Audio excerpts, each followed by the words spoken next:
Qi Guanglin, what are you doing? You killed your father. How can a happy home collapse and still resist the neighborhood committee and property management? It's simple, I will be the father. My sister is dead, I have had enough of this home, goodbye father, and goodbye to my cowardice. An iron chain pierced through the middle-aged strange heart, then the bone blade chopped down, and the bloody head fell. Qi Guanglin looked back at the collapsing home. On the largest family photo in the living room, the family smiling with tears of blood, two figures had already begun to blur, slowly disappearing from the photo. A bird with no feet does not need to look back. Qi Guanglin's fingers were covered in blood, wiping away the father he had known for just a year, then repeatedly drawing, with blood, the face of the sister who resisted with him and his mother. His mother struggled to rise from the ground, dipped her fingers into the broken heart fragments on the floor, and with blood from her chest drew her daughter's face. The blood was swallowed by the family photo. The sister's face could never be fully outlined. Qi Guanglin felt unwilling. His mother reached out and stopped him, whose figure was already starting to blur. Only two ghost stories clearly did not meet the composition criteria of the ghost aggregate happy home. The happy home began to collapse. The previously prominent rule notes on the living room wall began to blur, the paper started to crack. Happy home. Founding declaration, the bloodline transfer ritual is complete. We are not blood relatives, but our blood is thicker than water. Rule 1, this is a happy home, a place and territory for family to live together. Currently in the home are father, mother, older brother, and sister. No outsiders are welcome without invitation. Rule 2, family members must follow the arrangements of the head of the house, blocked by sister. Rule 3, family members cannot hurt or betray each other, erased by head of house. Rule 4, without permission, family members cannot handle each other's belongings, denied by mother. Rule 5, family members must protect each other, no matter what they face, rejected together. Rule 6, father dislikes. The remaining rules had become blurred and invisible, the blurry characters increasing. In the neighborhood committee, several staff with the same face sensed the strongest family aggregate in the community heading toward collapse. A strange light flashed in their eyes. They spoke in unison. We should invite their final survivor to join us. At the property office, strange creatures with electrical pole heads, arms of rags and mops, and broom legs laughed freely. Finally, we can collect property fees. Charging for 100 years this time is not too much. Qi Guanglin had no intention of confronting the neighborhood committee and property management. He went to find new family members to form bonds and maintain the happy home rules. As long as the rules of the happy home were restored, the committee and property would stay quiet. He took out the death redemption vouchers they had saved and performed a ritual with one of the three great powers of the Blood Sun world for the life and death game. I will pay extra to apply for the next life and death game scene and start early. The death redemption vouchers burned rapidly. Before Qi Guanglin, 3 sheets of paper and 3 colored pens slowly appeared. The golden pen was for the chosen ones to see, must be absolutely correct with no mistakes. The black pen was also for the chosen ones, but correctness was up to these strange beings. Traps or deceptions were allowed. The red pen was for recording by the life and death game. The number of fatal rules depends on the power and cost taken by the game. Qi Guanglin looked at the 3 sheets of paper, feeling a headache. If only my sister were still alive. Mother picked up her sister piece by piece, putting them in a small box to freeze in the fridge. She did not look back at this and said, "Head of house, it's all on you now. Hey, mother, please collect father's ashes, later I will cook fried rice." After some consideration, Qi Guanglin decided to first write the golden rules. Welcome to Qi Guanglin's happy home. To ensure family harmony, please remember the following rules. 1. No drinking or smoking in the house. 2. Do not make noise before 8 in the morning or after 12 at night. 3. Family members can be trusted and relied on, do not hurt family members. Then Qi Guanglin used a black pen to write the black rules. Family Code. 1. There is no father at home. If you see a strange man claiming to be father, that is an illusion. Do not respond. If brother or mother is not present, return to your bedroom and lock the door. 2. Ignore the property management dog barking, he owes us owner fees. 3. Ignore the neighborhood committee dog barking, having us in Guzheng community is a blessing for Guzheng community. 4. Do not be extravagant. 5. The managers of the owners committee can be trusted. Mother finished her tasks and came over to take the black pen to write the kitchen rules. Kitchen rules. 1. Do not enter the kitchen without mother's permission. 2. The kitchen cannot be messy. After using the kitchen, it must be cleaned. 3. Only mother and brother can open the small refrigerator. Qi Guanglin frowned, stopped mother from writing further, then erased the third kitchen rule and rewrote it in golden ink above the golden rules. Mother was stunned for a moment, then picked up a red fountain pen, pricked her vein, and after the pen had enough blood, wrote the first red rule on the last sheet of paper. Only mother and brother can open the small refrigerator. After finishing, mother put down the red fountain pen and picked up the black fountain pen again to write the kitchen rules. 3. Do not waste food ingredients. 4. Mother will provide food that matches family members' dietary preferences. 5. Ingredients should be cooked quietly. 6. Only mother can purchase food ingredients in large quantities. Mother thought for a moment and put down the black fountain pen. Kegwanglan took the pen, asked some questions, and then wrote the living room agreement. Living room agreement, to be added. 1. Unless special circumstances, do not play or entertain in the living room after 12 at night or before 8 in the morning. 2. The living room is a shared resting place for family members. Please pay attention to volume. 3. Do not play music or game sounds in the living room that others do not like. After discussion with mother, Kegwanglan wrote the bedroom agreement. 1. Do not enter family members' bedrooms without permission. 2. Do not eat things that are hard to clean in the bedroom. 3. Do not handle family members' things at will. 4. Do not interfere with the arrangement of family members' rooms. 5. Do not rummage through family members' cabinets.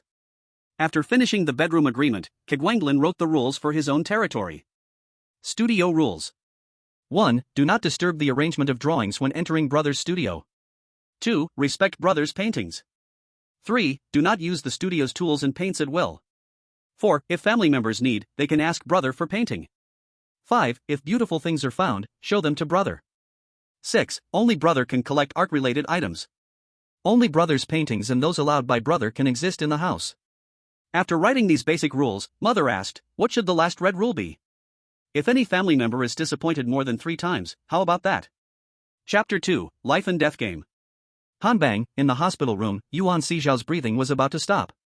Darkness came before his eyes, and after a moment he saw the light again. A few lines of familiar golden letters appeared in his sight ahead of time. Welcome to the Life and Death Game. Rule 1. Every life and death game guarantees at least one survival path that applies to all chosen ones. Rule 2. The golden rules given by the life and death game cannot be modified or polluted, they are absolutely correct. Rule 3. The life and death game never betrays bravery and sacrifice, no matter which world. After a moment, the blood letters dispersed into a mist of blood, wrapping around him. When he opened his eyes again, he was already in the small room reserved for chosen players of the life and death game. A few lines of golden letters appeared on the small whiteboard standing in the center of the room. The ghost story game is confirmed. This round's ghost story game is Playing House. Game introduction. You are invited to Qi Guanglin's house to play the Playing House game.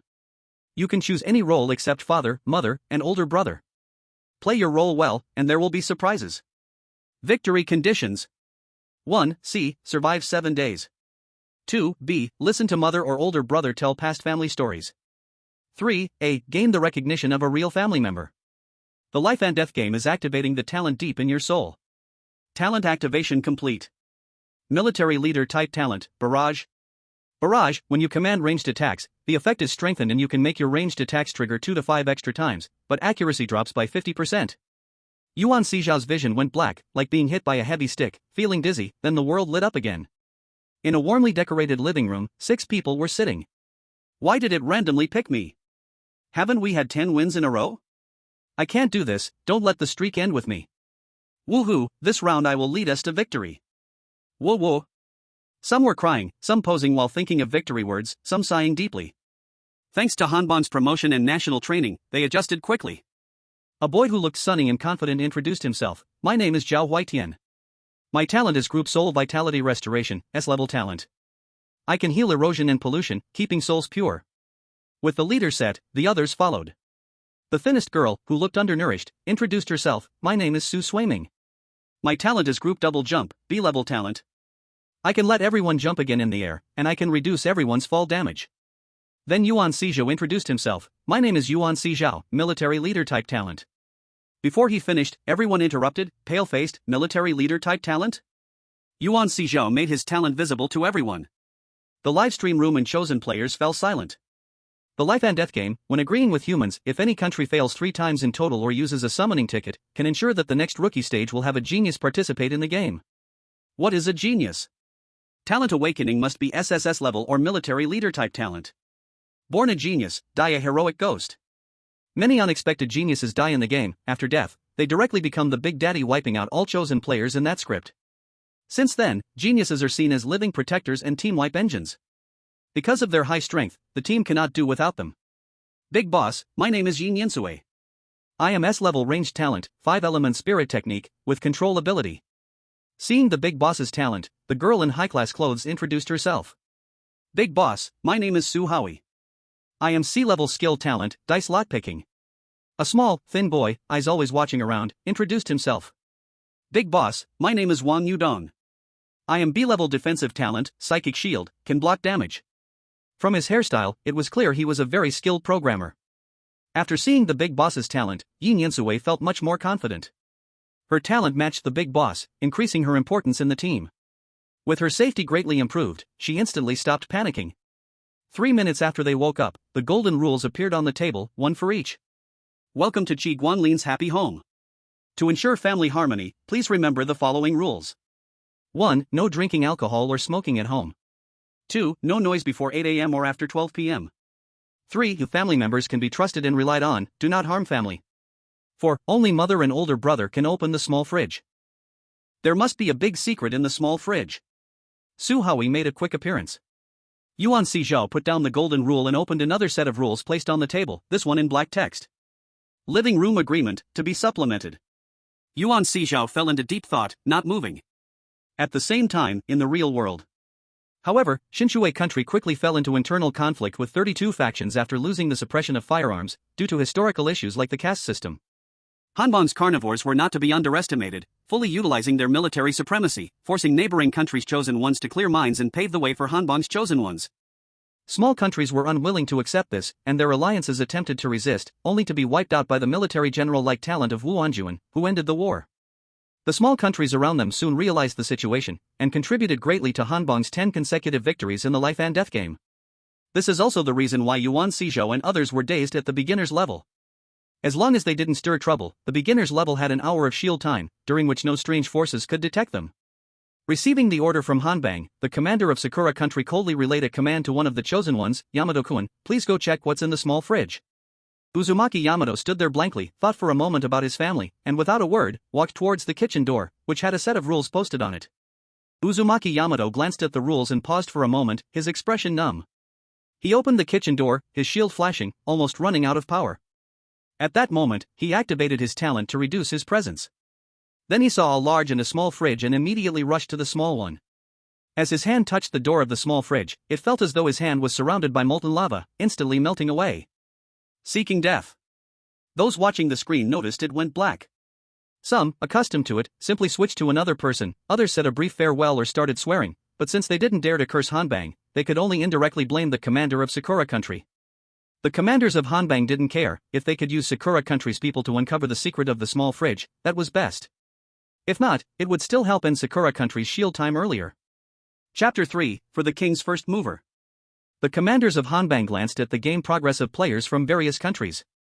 This was a good sign, showing that Hanbang's chosen ones had 444 mine clearance soldiers. As for the West, they were in another game, Crazy Amusement Park. Because Sakura's people were the first to act and broke the group shield, they became the first to come into contact with the rule-based monsters. At this moment, the eyes of the entire world were focused on them. Watching as Uzumaki Yamato was forced to test the information with his life, the other Sakura country chosen ones felt a sorrow of when the rabbit dies, the fox grieves. However, they quickly pulled themselves together because, according to the agreement between Hanbang and the surrounding countries, each country only needed to clear mines for Hanbang's chosen ones once per game. Now there will be no foreign interference, right? The commanders from the same tribe should be reliable. Qi Guanglin angrily walked into the living room. I'll say it again, don't open the small fridge. Can you not understand human language, or is your brain not developed yet? Hayama Natsuki immediately stood up and tried to shift the blame. Brother, you know, that person should be going through puberty. They always do the opposite of what is said. Qi Guanglin was a bit angry, so angry that he wanted to take it out on the other chosen ones who shared the same script. But thinking about the death redemption tickets that he and his mom and sister had saved up through frugality, he snorted but said nothing. In his heart, he decided to be stricter in assessing whether these people could truly become his family. He knocked on the table and asked, "You should remember your position, right?" A person who looked like an office worker responded, "My name is Sato Tomi, I am the younger brother." A high school student-like boy responded, "My name is Watanabe Koyo, I am also the younger brother." Qi Guanglin frowned and interrupted, "One identity can only belong to one person. Think again." Hayama Natsuki continued, "My name is Hayama Natsuki, I am the older sister." A girl wearing glasses next to her followed, "My name is Suzuki Koyuki, I am the younger sister." After Suzuki Koyuki finished speaking, no one responded. Everyone looked toward the last two people. They had pale faces, completely not expecting that an identity could only belong to one person. Qi Guanglin wondered if he should have given them a hint earlier, or else it would feel like a waste.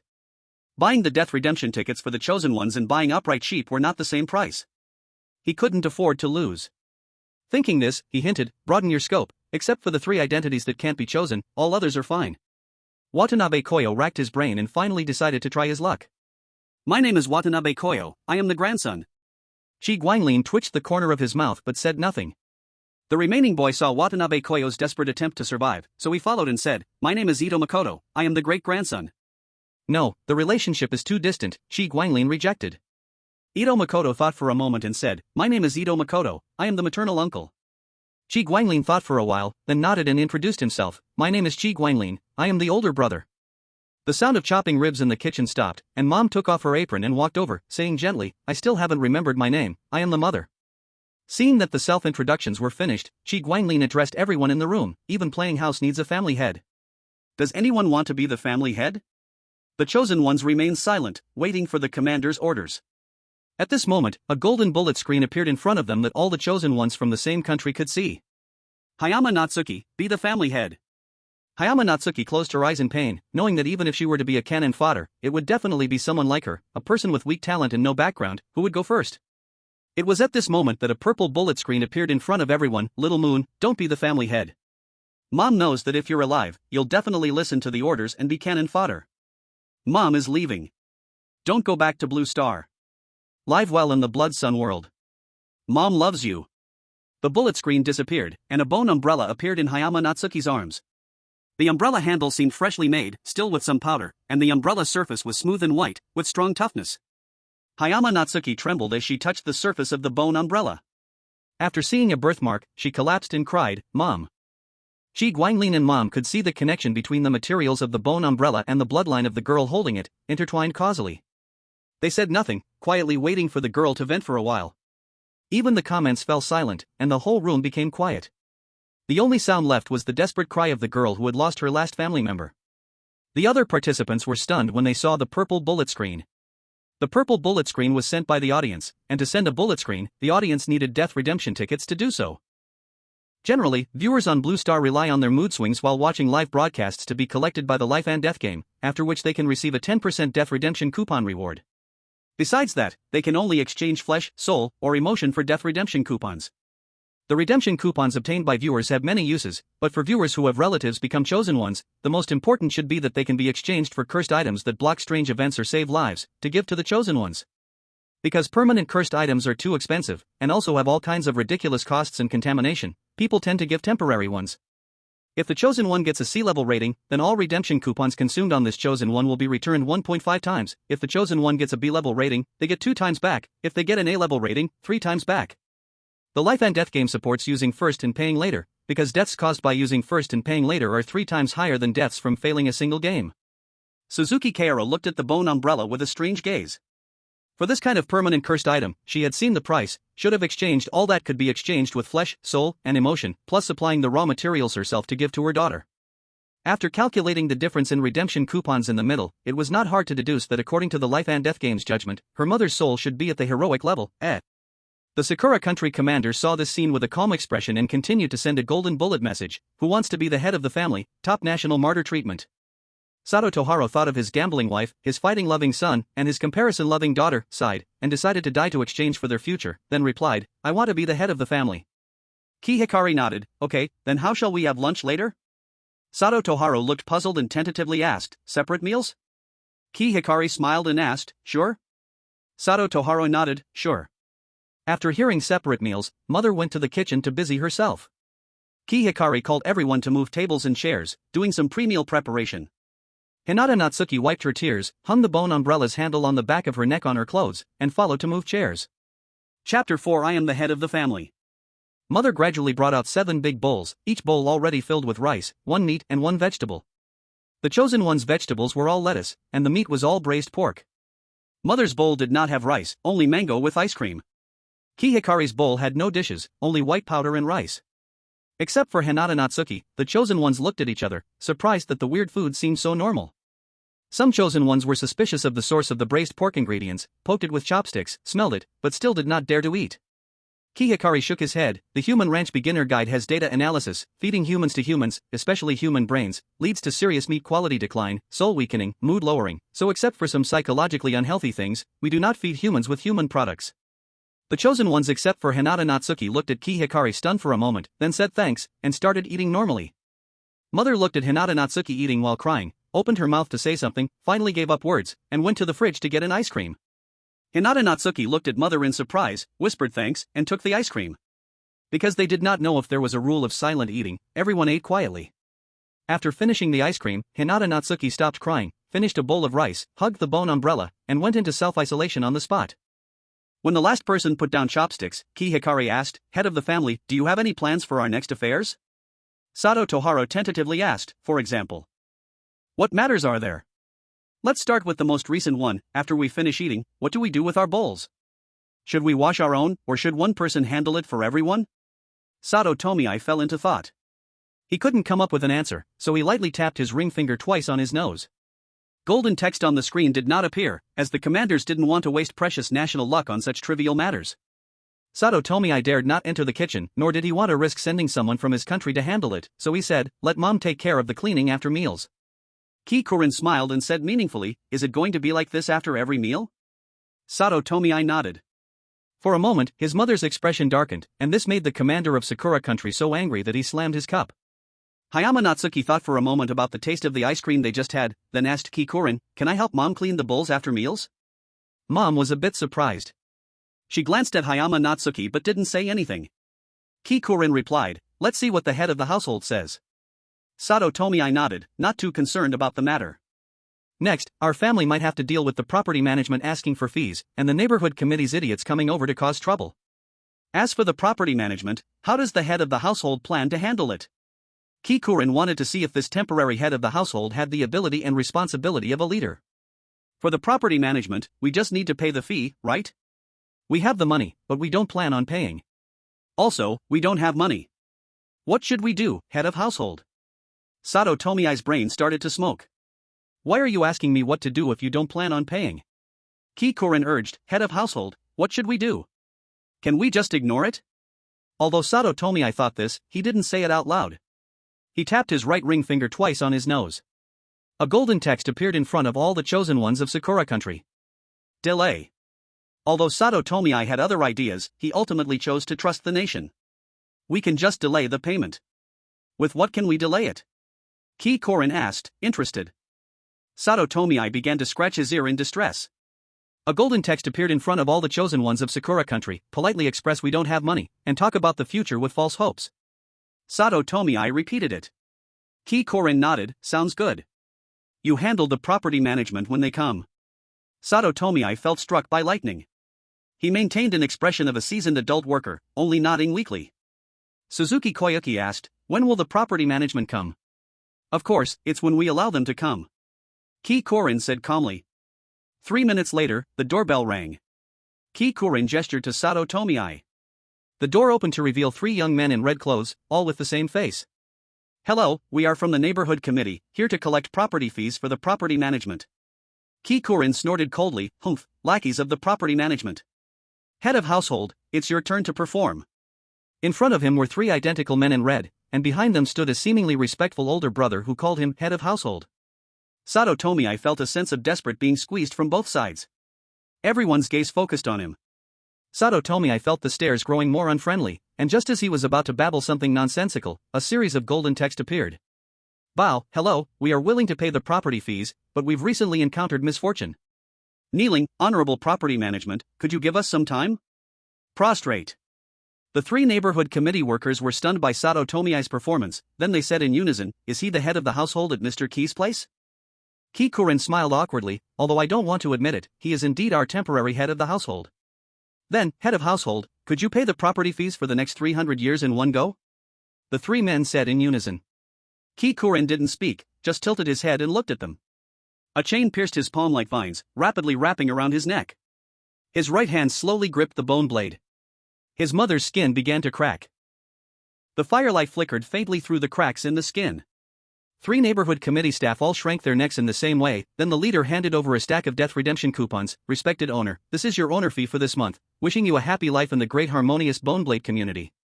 Qi Guanglin took the owner fee with a blank face, closed the door, glanced at Sato Yuanming, who was still kneeling completely, sighed, and pulled him up.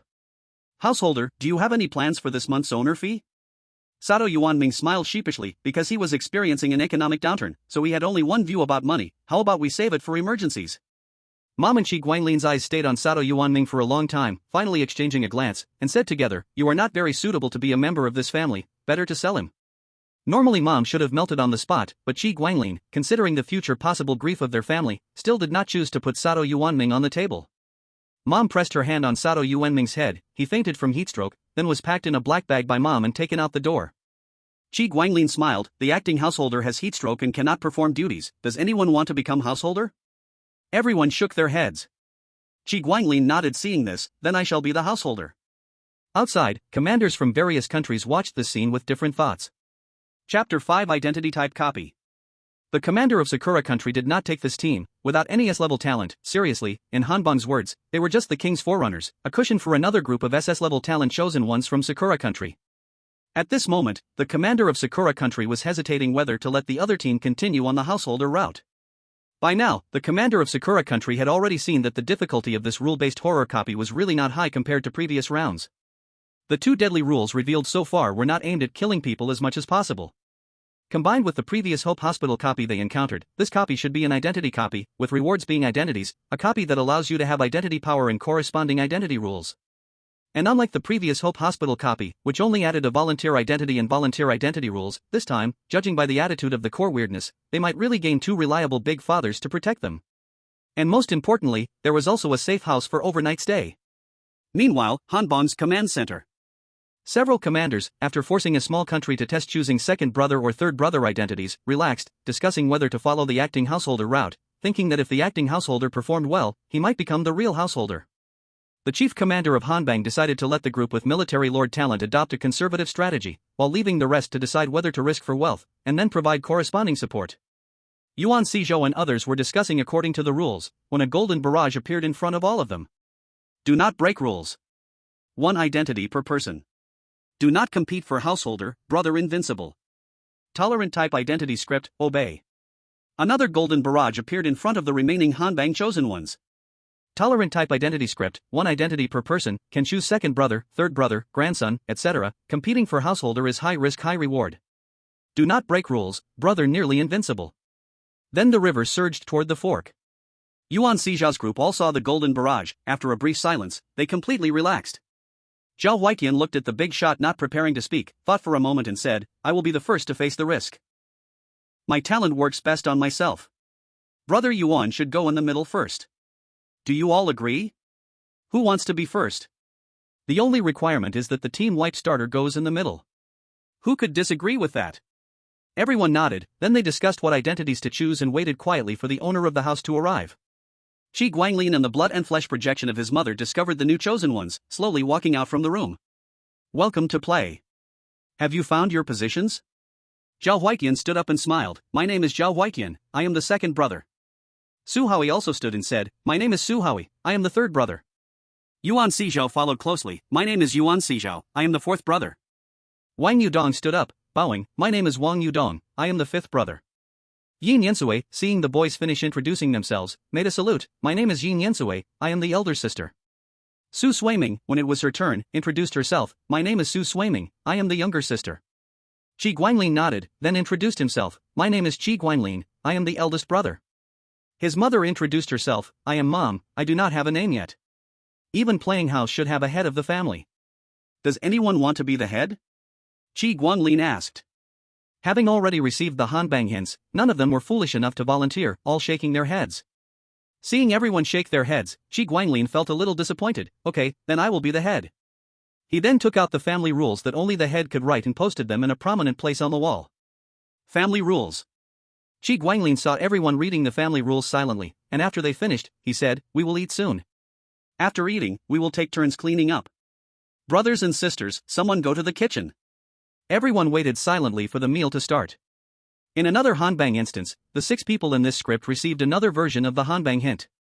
Tolerant identity script, one identity per person. You can choose second brother, third brother, grandson, etc. Competing for head of the family is high risk, high reward. Forbidden acts are not allowed. The eldest brother is nearly invincible. When Wuching prepared to seek fortune in danger, and his confidence came from being born a spiritual ability user, able to sense others' superficial emotions. After being chosen by the life and death game, he activated the talent deep in his soul and gained the S-level talent insight, which could roughly detect one randomly fatal rule in the current instance. What his insight showed was that he must not let the family be disappointed. Combined with Hanban's tolerant hints, it suggested that at least 2 disappointments were needed to trigger the fatal rule. When Wuching said he wanted to be the head, he smelled the surface-level expectation in Qi Guanglin. But why he was expecting, and what he expected, he could not detect. Sometimes he really wished his ability was mind-reading, not this high-level reading of words and expressions. After the meal, Qi Guanglin asked, "Head, who will handle the dishes after the meal?" When Wuching saw the Hanbang commander's hint appear in front of his eyes. The hint that consumed national fortune had extraordinary effects. It could be used on all or a single target. Single target hints came with S-level soul restoration and accelerated thinking. Group hints only had 10% effect. The golden hint appeared only in his eyes, and he felt his mind clear, as if he returned to his mother's embrace. Mom does everything. Die. Property management bullies, don't be scared. Brother is invincible. Money piles give battle power. When Wuching looked at the rules, thinking, then said, as acting head, I should lead by example. I will handle this first, then the rest of the family will take turns.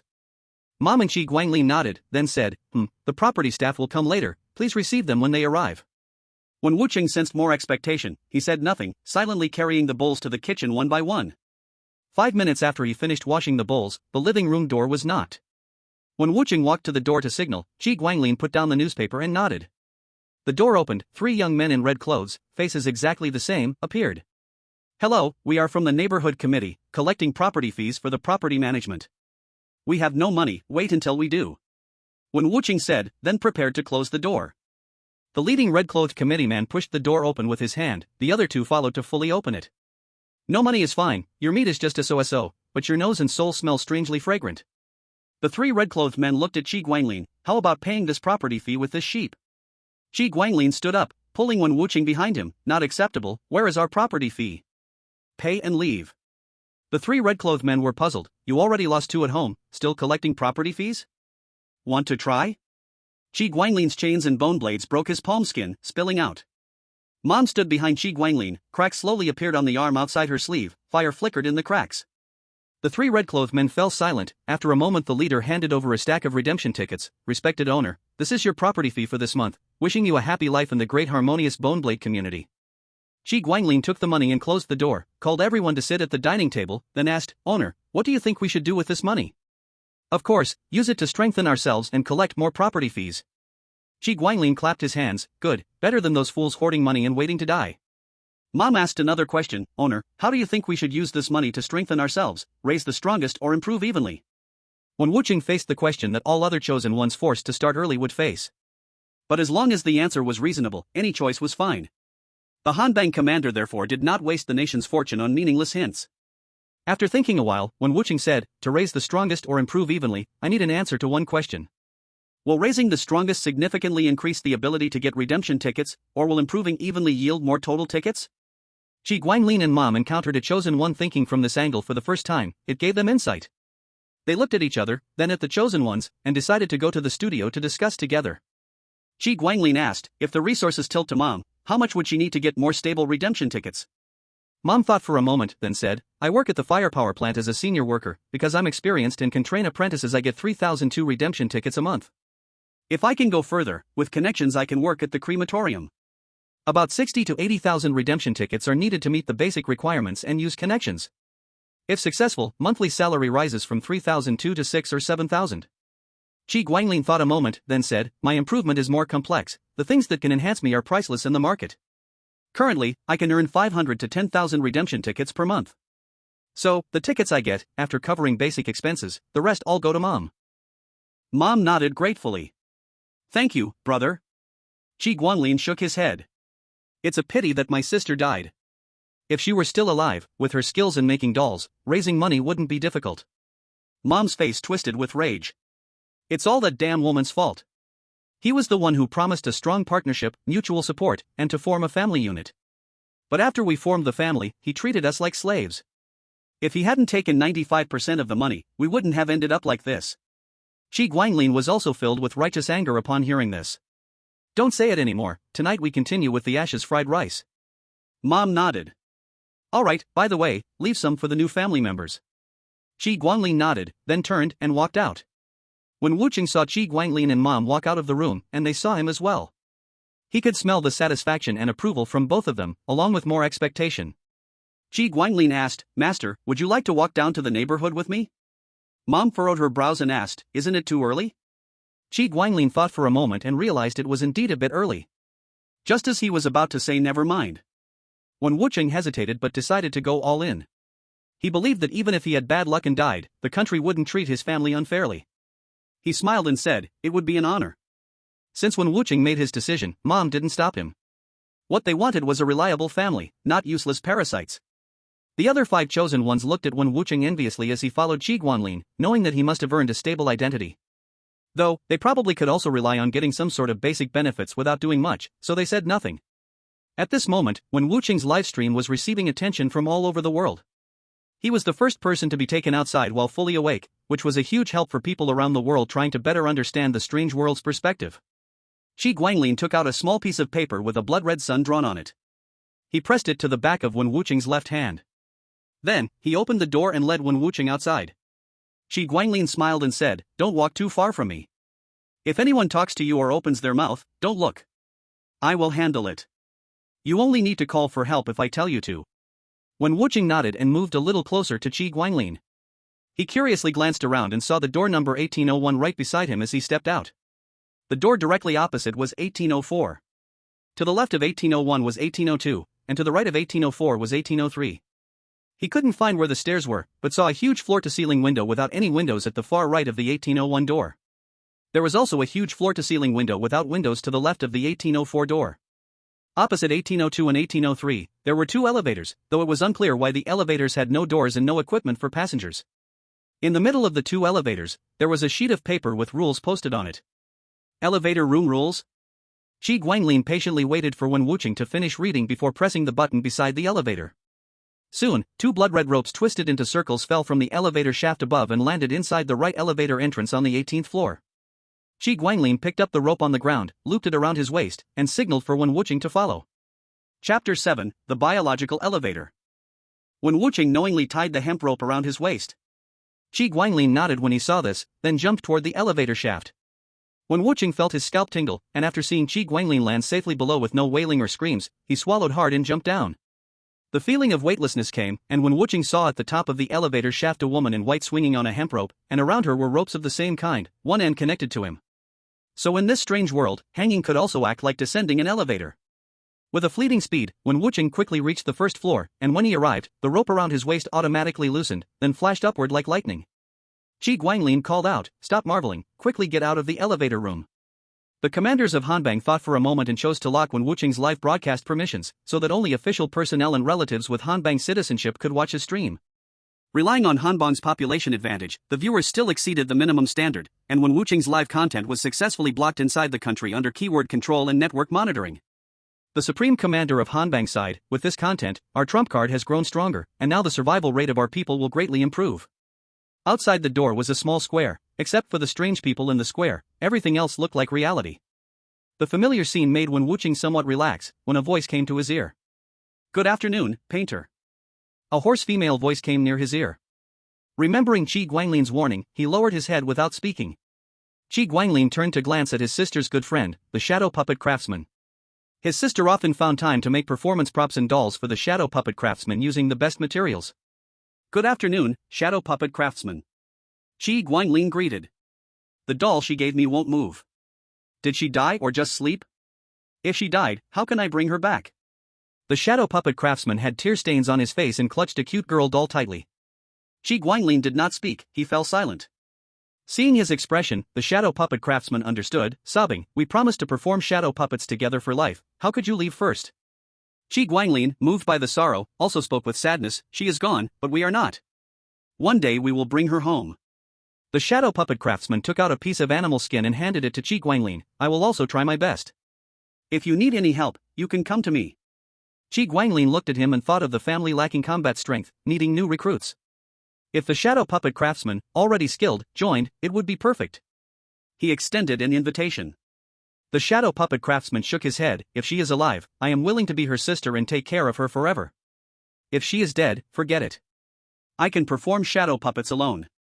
Qi Guanglin said goodbye with regret. The wealth of information made the Hanbang commanders ecstatic. They deduced a lot of useful information to be filed in secret archives. When Wucheng silently followed Qi Guanglin for a while, then Qi Guanglin stopped, turned to him, and said, I think you, head of the family, have guessed many things. Since so, I will speak frankly. This morning, some changes happened at home. Unfortunately, we lost a family member, and with only 2 people, it is hard to maintain the household. Therefore, I hope you can become part of our family. When Wucheng nodded, then asked, I am very willing, but as you know, I am the chosen of the life and death game. If I stay as invited, will my country? Guanglin shook his head. Have you never dealt with identity certificates before? In the Blood Sun world, the chosen with an identity certificate can trigger 2 special options. One is to keep the chosen identity and stay in the Blood Sun world forever, the other is to not keep the chosen identity and stay forever. Of course, some identities do not need to stay forever, but our family currently does not support that. He continued, if you choose to keep the chosen identity, you still need to participate in the life and death game, but you can get our equipment support and the most important food support for humans. After all, your human weapons and food seem unable to enter our world. Hanbang's commander was shocked, because all the chosen of every country start very fairly, except for cursed items, only clothing and ordinary accessories worn for 10 years with deep sentimental value can be brought in, nothing else, not even a piece of gum in the mouth. If Hanbang's commander's eyes flashed at the scene of their chosen carrying huge packs full of food and water, pushing forward with 6 cursed items from the start. Thinking further, they had not used the national luck prompt to force their chosen to make a choice, matters involving the future and destiny, they hoped their chosen fighting for the country would be voluntary. When Wucheng hesitated, Guanglin did not urge him, letting him weigh the options. When Wucheng quickly made up his mind, nodding, my parents are gone, and in the past 2 years, with the life and death game appearing, I feared no chance, so I already burned a few billion for myself and my parents. Not going back is no big deal, only a pity that all the money I worked hard for is not fully used. Guanglin was very happy to hear that one of the top candidates of the 80 current instances was willing to stay. He took Wen Wucheng's hand and said, let's go, follow me to the comprehensive service building to register as an owner. By the way, if you need to enter this building, you must come with me, finding your mother is not very safe. When Wucheng nodded and followed Guanglin into the comprehensive service building. 5 community committee staff with identical faces sat at the front desk, though no one was there, they still kept smiling. Seeing Guanglin, they stood and bowed their heads, greeting, hello painter, welcome. Guanglin looked at the patterns on their uniforms, said nothing, took out a rune card and handed it over, then pointed to Wen Wucheng beside him, register as one of the owners. The committee staff took the rune card, a red light flashed in their eyes, they looked at the card, then at Wen Wucheng, and handed over a small knife.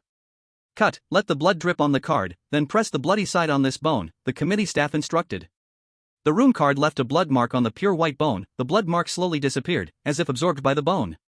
When Wucheng felt an itching all over his body, the itch coming from the deepest part of the bone, no escape, no avoidance, only endure it forcefully. Guanglin held Wen Wucheng and carried him back home. Chapter 8 Screening. At the same time, in the script where the military leader talent Yuan Sizhou was located. Because no one acted as family head, all actions were arranged by Guanglin. At this moment, Guanglin went out alone. The chosen who stayed home faced a common test. A stranger's voice appeared in the living room, claiming to be Dad. Mom did not know where she went, the elder brother went out too, the stranger blocked their way back to the bedroom. Facing this, the 6 looked at each other, and after a moment, immediately took action. Zhao Huitian handed the 2 apples left by Mom to Yuan Sizhou, telling him to go to the kitchen, close the door, and wash the fruit slowly. They should all stay inside, don't go out until Mom or Big Brother comes back, just follow Mom's rules for protection. She activated her soul vitality recovery talent and stood at the very front. Yin Yinsui shouted loudly, I'm making fireballs and wooden nails. Yuan Sizhou, in the next room from Yin Yinsui, heard her voice and activated his own talent. Okay, release them. The fireballs and wooden nails in Yin Yinsui's hands turned into arrow shapes, then shot out, turning into 6 fire rockets and wooden arrows the moment they were fired. Su Haoi also threw his heavy mechanical watch, and the moment it flew out, 3 identical metal watches appeared. Because the space was small, and the strange man was big and close, he got hit by 3 fire rockets and 2 wooden arrows, and a metal watch struck his head. For some reason, the strange man burned especially fiercely from the fire, and at the same time a smell of wine filled the air. The strange man's figure twitched as if he was disconnected. Zhao Huitian shouted, quick, you all go first. Brother Yuan will slowly peel, you can only come out when big brother and mom return. Seeing them all run away, Zhao Huaiqian wanted to leave, but the strange man's figure was already becoming stable. He was blocked at the door. Hanbang's top commander thought about Zhao Huaiqian's performance, chose a cursed item to click as a temporary gift, and then sent a line of text. A pale bone comb mysteriously appeared in Zhao Huaiqian's hand, along with golden words, comb hair, locked door when back in room. When Zhao Huaiqian started combing his hair, the strange man also raised a bone blade to comb, but because his bone blade was sharp, he combed his own head off. Zhao Huaiqian took the chance to return to his room and lock the door. The crisis was over, and the real world began to get busy. Hanbang's Strange World Response Office handed over the situation of all participants in this crisis. There were 3 main ways to handle this crisis. First, enter the kitchen with the apples mom left them. Without apples you could still enter, but your soul would get polluted and mom would treat you worse when she returns. Second, rely on teammates to pull you back to the bedroom to lock the door or hold for a while until Qi Guanlin returns. Third, go to the art room to look at paintings and be sure to praise the equipment that isn't in the animation. Because there were only 2 apples, at most 2 people could safely enter the kitchen, not just one like Zhao Huaiqian thought. He didn't dare to gamble, so he gave both apples to Yuan Xizhou. The Hanbang commander saw this seemed fine, avoiding the team fighting over 2 apples like in other scripts, so no national luck warning was consumed. They also noticed another problem: internal fights are okay, 2 core strange beings only treat them worse, but if someone kills, the 2 oddities ignore all conditions and act directly. The cursed items given by relatives who consumed organs, emotions, or even lifespan only extend their death by a few seconds. Qi Guanlin and mom used the house's power outside to watch how the chosen ones reacted to challenges. Suffering reveals the character of the extraordinary, and they discussed who is suitable to be family. Big brother, I think this girl is good. Shall we invite her to be our family? Mom, her talent is so low, if we switch it maybe. Mom paused for a moment and said, that bitch found the strongest painter, the strongest puppeteer, and the strongest fireworker to form a family. Back then, the 4 of us fought the dog property management together, got back the property fees, collected owner fees. How glorious it was. Now aren't the 4 of us very strong? Why is there still internal conflict? Shouldn't it be able to shift?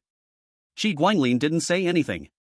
His mother sighed softly. I feel that the strength of power is not the issue, what's more important is whether it can be used outward, not against family.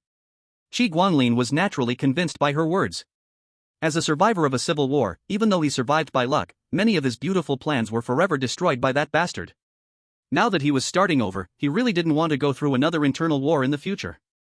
The collapse of a family is always painful and despairing. That kind of self-inflicted agony is something he didn't want to experience again. Qi Guanlin nodded and then suggested, I think Zhao Huitian is a good choice. I think so too, but I feel like he won't agree. We can try, what if?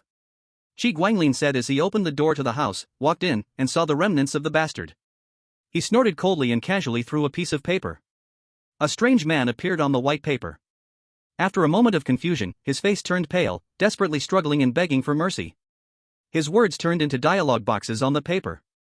Qi Guanlin ignored it, took the paper into the kitchen, lit it with the gas stove, and then scraped the ashes into a bowl, rinsing it with water before drinking it. Once it was temporarily cleaned up, he knocked on the chosen one's door. Mom and I are back, it's almost time, let's eat.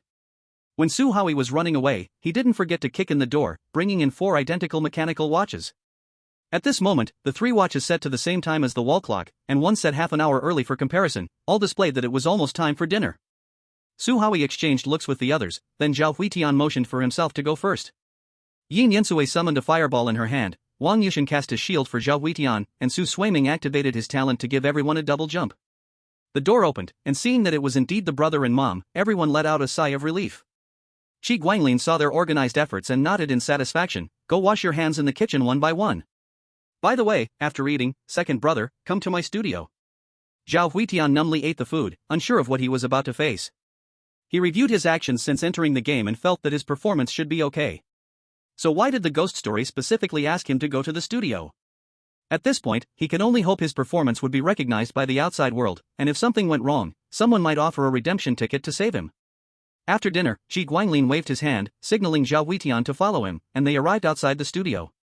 Zhao Huitian glanced at the studio rules, quickly skimmed through them, and naturally entered the studio. Chapter 9, Planting a New Soul in the Place of Death. Qi Guanlin and Zhao Huitian sat across from each other, neither speaking.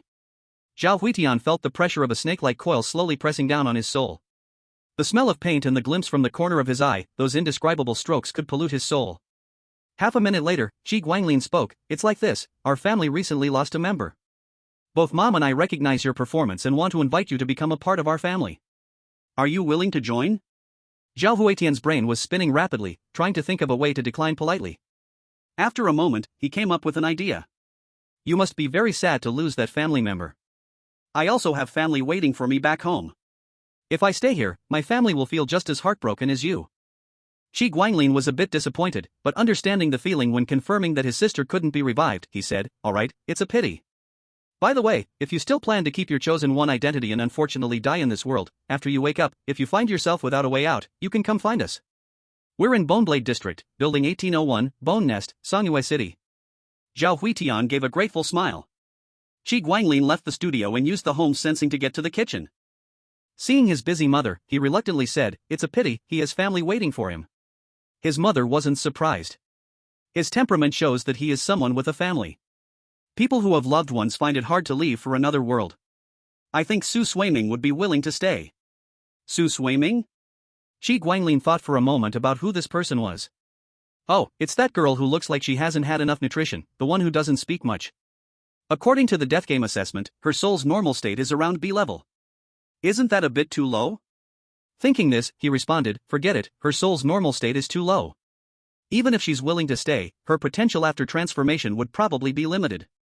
She wouldn't even find a slightly better job and wouldn't do well at staying home." His mother shook her head. The low normal state of her soul is likely due to her harsh upbringing, preventing her from learning and developing. I believe that if given a chance, her soul will surely shine like colorful light in the darkness, illuminating the endless night. Qi Guanglin remained silent, lightly tapping the countertop. After thinking for a moment, he glanced toward the seasoning area. If she's willing to stay, let her go to the supermarket alone to buy some garlic vinegar. If she comes back alive, I'll accept her. By the way, Mom, please make sure to explain to her the dangers of going to the supermarket alone. His mother smiled. She will definitely be willing to go, and she will certainly come back alive. I hope so. Mom, please go talk to her. Qi Guanglin sighed and left. In the real world, the commander of Hanbang looked at the current overall death toll. 35 chosen ones from various countries had died, but no chosen ones from Hanbang had sacrificed themselves yet. As for the dead, aside from some who were forced to be mind clearers, they could only say they died without injustice. It's surprising that they still died even though things were made this easy for them. After checking the abstract causes of death of foreign chosen ones, the commanders of Hanbang made sure that their chosen ones hadn't triggered any minds. They all looked forward to the still unconscious Wen Wucheng. Amid their anticipation, Wen Wucheng woke up. After a brief moment of confusion, he quickly regained his usual calmness. He saw a piece of paper on the desk and picked it up. Boneblade Community Ordinary Homeowner Rules Edition 9. Homeowners of Boneblade Community, please follow the rules below. 1. The Community Committee is the lighthouse of Boneblade Community, the future of Boneblade Community, and the hope of Boneblade Community. Please treat the committee kindly. The committee welcomes homeowners to join. 2. The property management is the cornerstone of Boneblade Community. The property is so important, it's like air, like sunlight, like water, like flesh and blood. 3. Homeowners of Boneblade Community should take care of their bones, drink more dairy products, and chew bones often. Get plenty of sunlight. If any outstanding homeowner cannot afford dairy or bones, they can seek help from the community committee or property management at the service building. 4. Ordinary homeowners should avoid bothering the community committee. The committee has a lot to consider. 5. Returning leaves to the roots is a good tradition. If a homeowner of Boneblade Community dies outside, please make sure that the other homeowners in the same house bring back the bones to the community. If the bones are not brought back, the entire community will hold the responsible party accountable. 6. Every homeowner must participate in the bone begging action at least once a month. 7. When meeting a puppeteer's puppet on the road, make sure to give it a piece of candy. 8. Respect the painter's work, but don't try to become the subject of the painting.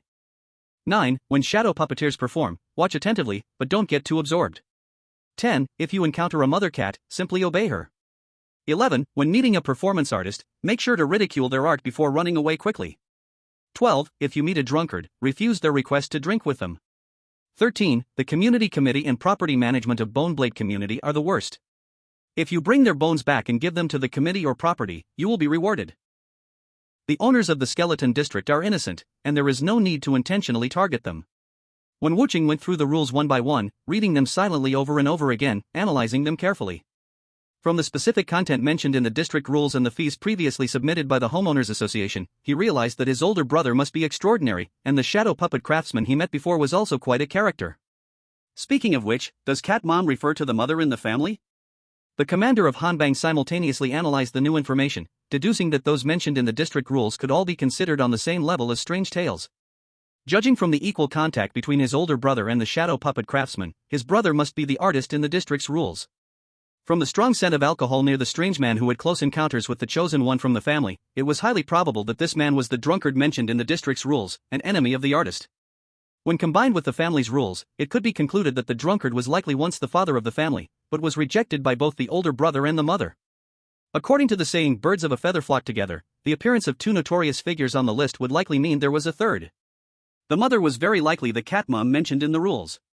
The commander of Hanbang could deduce this information, and naturally, Wen Wucheng could also come to the same conclusions without any information gap. He felt lucky that his family in this world was so powerful. It was just then that a cracking sound echoed from his entire body, growing louder with each passing second. Shi Guanglin knocked on the door twice and then pushed it open, holding a plate. Inside the plate was a gray, but highly textured bone, appearing to be rich in marrow.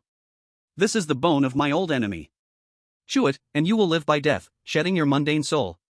Wen Wucheng saw the bone and grabbed it without hesitation, chewing it like a little squirrel gnawing on a pine nut. When the bone was finished, colors and information that had once been unbearable flooded into Wen Wucheng's eyes. The world bloomed with a brand new beauty in his sight, and he sighed, chewing old bones today, sowing a new soul in the place of death.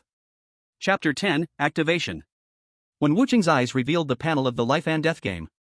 You have obtained a self-designated identity and corresponding rights and responsibilities. You now have the ability to establish rules.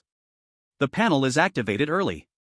The identity you have obtained belongs to a community identity and cannot be advanced independently. When you practice the identity in line with the community's expectations, your identity rules will be enhanced. Personal panel opened. Wen Wucheng. Race, human. Flesh strength, 7, flesh strength affects power, speed, defense, explosiveness, load, etc. Flesh vitality, 5, flesh vitality affects physical recovery, cell vitality, resistance to flesh-based pollution and erosion, and the possibility of beneficial mutations. Soul strength, 15, soul strength affects soul load, soul curse abilities and cost reduction, soul defense, willpower, etc. Soul vitality, 24, soul vitality affects soul self-healing ability, soul pollution resistance, soul self-cleansing, etc. Psychic value, 322. Identity library, click to expand. Origin talent, shallow smell, clear insight. Wen Wucheng clicked to expand the identity library. Community identity, owner of building 1801, Bone Blade District. Holding condition, become an owner with the name on the house card. Identity rights, Bone Blade / Hidden Edge / Calcium Deficiency. Bone Blade, the Bone Blade District worships bones and martial techniques, achieving self-alteration. The owner can transform their bones into various weapons. When you fight with your bone blade in hand, flesh strength and flesh vitality are doubled. Hidden Edge, the bone blade can be hidden inside the body when not in use for killing, nourished by your blood.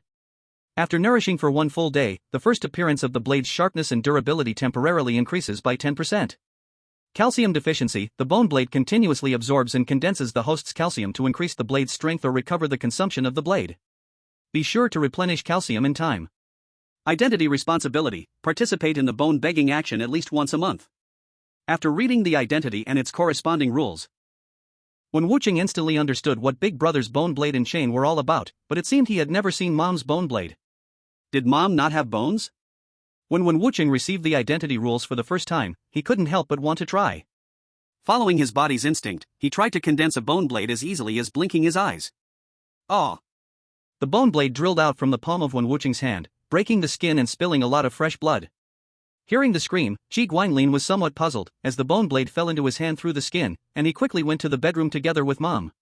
Seeing the piece of bone blade in Wen Wucheng's right palm, he instantly understood and comforted him. It's normal for the first time to feel pain when condensing the blade. After a few more times, your flesh and blood will get used to it. By the way, rest a bit first, then eat supper with us to recover. Supper was milk with bones. As Wen Wucheng nodded, he felt more of his internal bones changing, allowing him to condense larger and more complex bone blades. The next day, dawn came. There were no strange incidents at night, which made the chosen ones and commanders of each country a bit unaccustomed. Shi Guanglin knocked on the door to wake the chosen ones for breakfast together. While eating, Mom looked worried and said, "My leave has ended. Today I have to go to work. While I'm away, be very careful. If anything happens, remember to find Big Brother." In most scripts, Mom would say these words, then leave after breakfast. But in 2 scripts, there was an exception. Mom said one more sentence. Su Suiming, if there are too many rude guests and Big Brother is too busy, you can stay in the kitchen until Mom comes home. Hinata Natsuki, if there are too many rude guests and Big Brother is too busy, you can stay in the kitchen until Mom comes home. After seeing Mom off to work, Chi Guanglin said to the chosen ones, today there will likely be some neighbors visiting. If they knock on the door, politely refuse and see if they can come another day. If they knock on the window, see if you can handle the weaker neighbors yourselves. If you can't, call me in the studio. Then he thought of Wen Wuqing's fragile look and, fearing that the rare family member might die from an unknown attack, carefully said, second brother, stay in my studio and help me organize the abandoned brushes before Mom comes home from work. After giving instructions, Chi Guanglin went to the kitchen to connect the rules left by Mom to amplify the house's power. Soon, a bunch of troublemakers would arrive, their bones could be eaten, their blood used as paint, and their skin and fur could supplement brushes and paper. The shadow puppet craftsman received the latest living rules issued by the neighborhood committee. Boneblade Community Ordinary Owner Living Rules, 10th edition. Owners of Boneblade Community, please follow the rules below. 1. The neighborhood committee is the lighthouse of Boneblade Community, the future of Boneblade Community, the hope of Boneblade Community. Owners should treat the committee kindly, the committee welcomes the owner's participation. 2. Property management is the cornerstone of Boneblade Community. It is as important as air, sunlight, water, and flesh and blood. 3. Owners of Boneblade Community should cherish their bones, drink dairy products, gnaw bones often, and sunbathe regularly. If an excellent owner has no money to eat dairy or bones, they can seek help from the committee or property management in the service building. For ordinary owners should not bother the committee unnecessarily, the committee has many things to consider. 5. Returning fallen leaves to the roots is a good tradition. If an owner of Boneblade Community dies outside, the remaining owners in the same house must bring the bones back to the community. If bones are not returned, the entire community will hold the responsible personnel accountable.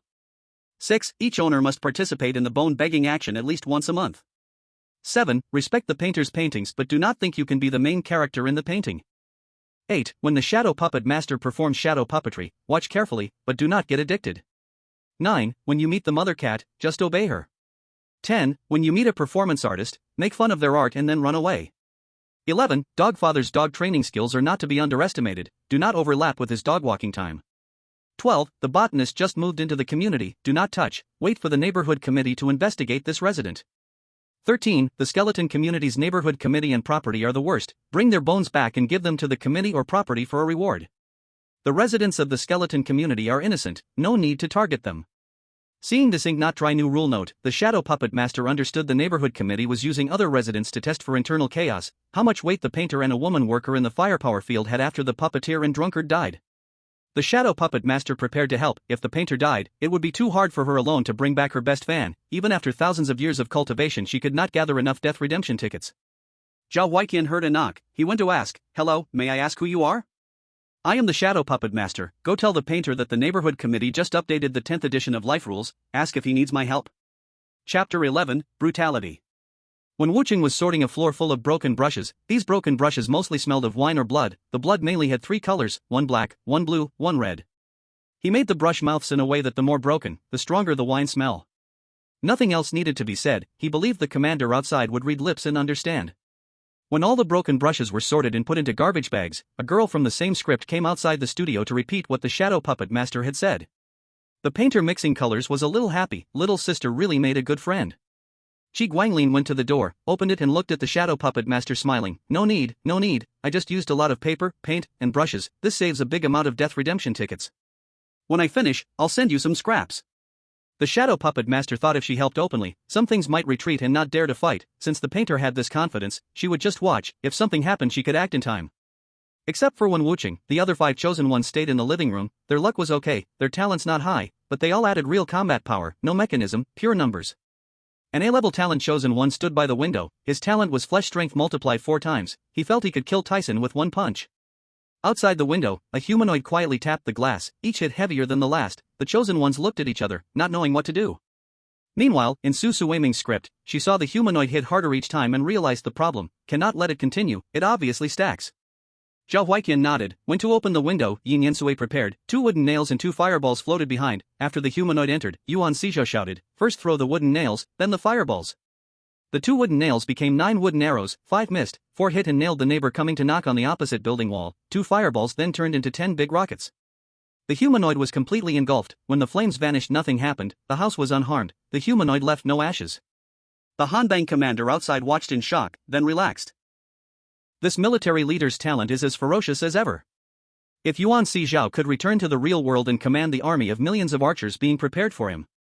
Thinking about this, he couldn't help but pray that Yuan Xizhao doesn't die in the strange world, or else, after death, Yuan Xizhao might summon a strange army of long-range units. Qi Guanglin sat in the studio, using the power of his family to observe how the team in the living room was handling things. He felt that this group of people was capable, especially that Yuan Xizhao's talent. But neither he nor his mother had any intention of recruiting Yuan Xizhao. Such a person should go serve as a military leader for the Yin Tianzi or become a legion commander in hell, not come to their house leading a few people to fight in groups. It's neither suitable nor sustainable. They didn't have any intentions of targeting Yuan Xizhao, and even planned to let a little water flow, as long as they didn't violate their core rules. More friends meant more paths, killing him wouldn't bring any benefits. If the core rules were violated, however, it would be another matter. Once the core rules of the Blood Sun world were breached, no matter who it was, no matter the relationship or desires, it would inevitably end in death. Under the influence of the life and death game power, the neighbor knocking on the window simultaneously replicated into 80 copies in different instances. Teams that handled things well didn't give him any chance to gather power and quickly solved it, while teams that didn't handle it well stood still and watched the neighbor knock on the window and gather power. Until Qi Guanglin, who was in the studio, couldn't bear it and went out to kill the neighbor, then glanced disappointedly at the panicked chosen ones. The chosen ones whose performance was average either lacked strength or hesitated, making the battle much harder. One by one, they were either missing arms or legs or their souls had been polluted. But fortunately, there were no casualties. The third guest soon arrived, and he didn't knock on the door. It was obvious that he was an unwelcome guest. A literal meatball-headed figure popped out from the window, holding several meatballs that matched his own head. Friends, do you want to try some meatballs? Real, quality meatballs, free tasting. The explosive smell of meat sliced through the window like a sword, and the chosen ones, who were separated by just a thin layer of glass, couldn't help but have tears running down their faces. Hunger and desire quickly surged from the stomachs of all the chosen ones who smelled the scent, up into their heads. The chosen ones with poor self-control pounced like hungry dogs and began to gnaw on the meatballs. Those with better self-control barely suppressed the urge to rush in, observing the actions of the first ones. The ones with strong self-control, struggling through the pain of biting their tongues, barely controlled their desires while trying to hold on to their companions by clinging to their legs or acting as roadblocks. Yamamoto Kazuki lost both parents when he was young, and the hardships revealed his perseverance and resilience. After being selected by the Life and Death game, his soul talent was activated, granting him an A-level talent. Because of his excellent personal performance, his team earned the favor and recognition of the audience. Twice, the audience gave him cursed objects to save his life. Used to enduring hunger, Yamamoto Kazuki forced himself to suppress his appetite with sheer willpower. When he saw three teammates heading toward the meatballs, he felt as if the sky had collapsed. Seeing the SS-level talent, Watanabe Tamaki, drooling and wanting to go forward, he hesitated for a moment and decided to give up on the others, focusing all his energy on helping him regain his composure. He stepped forward, shook his name, but couldn't wake him up. He then used all his strength to grab Watanabe Tamaki's clothes. Watanabe Tamaki's clothes were torn, but he didn't turn back. Yamamoto Kazuki, helpless, had no choice but to act as a roadblock, directly blocking Watanabe Tamaki's path and tightly holding onto his calf with both hands. Watanabe Tamaki, who was quick-tempered, struggled twice but couldn't break free. He then landed two punches directly to Yamamoto Kazuki's temple, knocking him out instantly. As soon as these two punches landed, another conscious chosen one dared not stop him. They watched helplessly as Watanabe Tamaki crazily devoured the meatballs. As Watanabe Tamaki ate more and more, the flesh on his face grew thicker and rounder, until the flesh overflowed and squeezed out his eyes and nose. Watanabe Tamaki had also been assimilated into the meatball people. The meatball people were pleased to see their tribe expand, satisfied with their progress, and decided not to be greedy, fearing they might provoke the artist and make him use his brushes to paint them. Qi Guanglin, seeing the meatball people's good sense, decided not to waste his brushstrokes on them. In this instance, the meatball people successfully led a fellow tribe member to escape. In another instance, the meatball people encountered two extreme opposites, but both resisted its temptation. Yin Yan Sui furrowed her brow at the smell of meat. She felt that the meatball people used poor ingredients, and upon looking at the color of the meatballs, she sensed that the technique was also subpar. They surely couldn't compare to the meatballs her family's renowned chef made. Once she had that not-so-special feeling, the temptation of the meatballs diminished significantly, and she maintained her clarity. Chapter 12, Performance Artist. Su Suiming often went without food. When hunger struck, she could only rummage through trash bins and fight with stray dogs for food, even fighting the dogs. Whoever lost became the meal.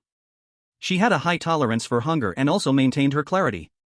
Among the entire team, only Wang Yushuan was completely enchanted by the meatball people's meatballs.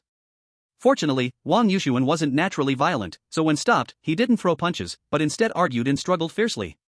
5 minutes later, the meatball people sensed the artist's increasingly dangerous gaze and made a gesture as if to mix paint, unwilling to retreat. In this scenario, the meatball people gained nothing. The meatball people left with 26 new tribe members, but before leaving, they left behind 26 uniquely packaged meatballs. Qi Guanglin walked out of the studio, packed the meatballs, and placed them in the fridge. A moment later, the sound of meowing came from the windowsill. Qi Guanglin walked out of the studio and opened the window. 6 cats poured into the room like water. Qi Guanglin didn't speak, his face darkened as he walked over, patting each cat's head. He then went to the kitchen, took out a pack of finger biscuits, and fed each cat one. After feeding them, Qi Guanglin reluctantly handed the biscuits to the nearest chosen one and returned to the studio, out of sight. Only the sound of the cat's crunching bones remained in the room. The particularly stupid chosen one had already died. Holding a pack of biscuits, the chosen one looked at the bloodied finger, pale-faced, forcing a smile while patting the cats' heads, then placed the biscuits near their mouths before passing them to the chosen one beside him. Once the cats finished eating, they left. All was peaceful until mealtime. The chosen ones came to ask if Qi Guanglin wanted a special lunch, receiving a reply of "do whatever you like." Qi Guanglin thought everything was fine and brought his sketchpad and brushes to the living room for lunch. A loud voice came from outside the window, "It's my turn to perform." Qi Guanglin's face darkened as he quickly sketched the outline and ordered, "You all stay in the bedroom. I'll deal with this fool." The performance artist broke through the window, disappointed when he saw only the artist, and said, "Aren't you all coming to appreciate my art?" Qi Guanglin responded with disgust, "Take my painting and leave, or I'll tear it apart." The performance artist shook his head, "Let them all come and appreciate my art, and then I'll leave." Qi Guanglin remained silent, tearing the painting of the performance artist into two. The performance artist began cosplaying as Gojo Satoru from Jujutsu Kaisen. Flames emerged from the kitchen and burned half the painting, while the other half was shredded by the art knives from the studio. The performance artist's upper and lower parts suffered the same fate. The performance artist hoarsely praised, "The artist's art is not inferior to mine. Don't slander my art. My art is not so low level yet." Qi Guanglin's bones surged from his palm, one end turning into chains, the other into a sickle. "No outsiders are welcome at home. Are you leaving or not?" The performance artist took off his head, manually adjusted the water content inside, put out a fire, and then put it back on. "Can I show my art to a little lamb? Are you dreaming?" Qi Guanglin raised the sickle and pointed at the performance artist. "There isn't any. You should leave." The performance artist smiled and did a backflip. "We are all artists. Look, I did a backflip for you, let me do a backflip for them too. Still not leaving? If you don't leave, next week I will bring my family to visit you." Qi Guanglin remained unmoved. The performance artist seemed a little regretful, took off his head, opened the back of his skull, and handed it to Qi Guanglin. Qi Guanglin took out a death redemption coupon and stuffed it into the performance artist's skull. The soft tofu wrapped around the coupon and extended a tentacle, closing the back of his skull like closing a lid. The performance artist also took out a death redemption coupon, placed it on the artist's living room table, and then took away the artist's paper scraps. The performance artist came in through the window but had to leave through the front door. Qi Guanglin helplessly opened the door for him. After sending the performance artist off, 5 more groups of visitors arrived, greatly enriching Qi Guanglin's paint supplies and material library. Qi Guanglin glanced at the clock in the living room, saw that it was 5 o'clock, and kindly said to the chosen ones who dared to help, "All right, everyone can relax. Mom's off work now, and no more visitors will dare to come." When Mom entered the house with the dishes, the broken window was restored, and the cracked walls and blackened surfaces gradually returned to their original state. Mom looked at the worn-out window in the living room, then at Qi Guanglin, who was ready to paint in the studio, and smiled, saying, "Brother, you've worked hard. Go rest, I'll cook." Only then did Qi Guanglin dare to put down his brush, nodded, and then closed the studio door. He hung himself on the beam, swinging back and forth against gravity, starting his relaxation and rest. An hour later, Mom knocked on the studio door. "Dinner's ready." Qi Guanglin opened his eyes, pulled his head up with his hands, and fell from the rope. He smiled at Mom, then looked at the chosen ones and pointed, saying, "I think she can have an extra portion." The 4 chosen ones who received the extra meal privilege were Wen Wuqing, Su Suiming, Sun Yu, and Mu Fengchun. Mu Fengchun had a wooden appearance, and his temperament seemed like that of a quiet science student. During the self-introduction among the chosen ones earlier, he said he was a gardener with an A-level water talent. In the neighbor invasion incident, his performance wasn't bad, but it wasn't great either. It was puzzling to the other chosen ones why Mu Fengchun was selected to receive the extra meal privilege. Outside, the commanders of Hanbang looked at the different amounts of bone given for the extra meal. Su Suiming received the most bones for his extra meal, followed by Wen Wucheng, while Sun Yu and Mu Fengchun had almost the same amount. The other three chewed on their bones with no special events, but after Su Suiming chewed halfway through his bones, his face twisted and contorted, sweat pouring down his forehead. Mom stood up, about to go over, hesitated, then sat back down, quietly watching Su Suiming. Shi Guanglin closed his eyes, listening to the sound of Su Suiming's bones growing and grinding, then pondered for a while before saying, "If you think you can handle it, then eat more quickly.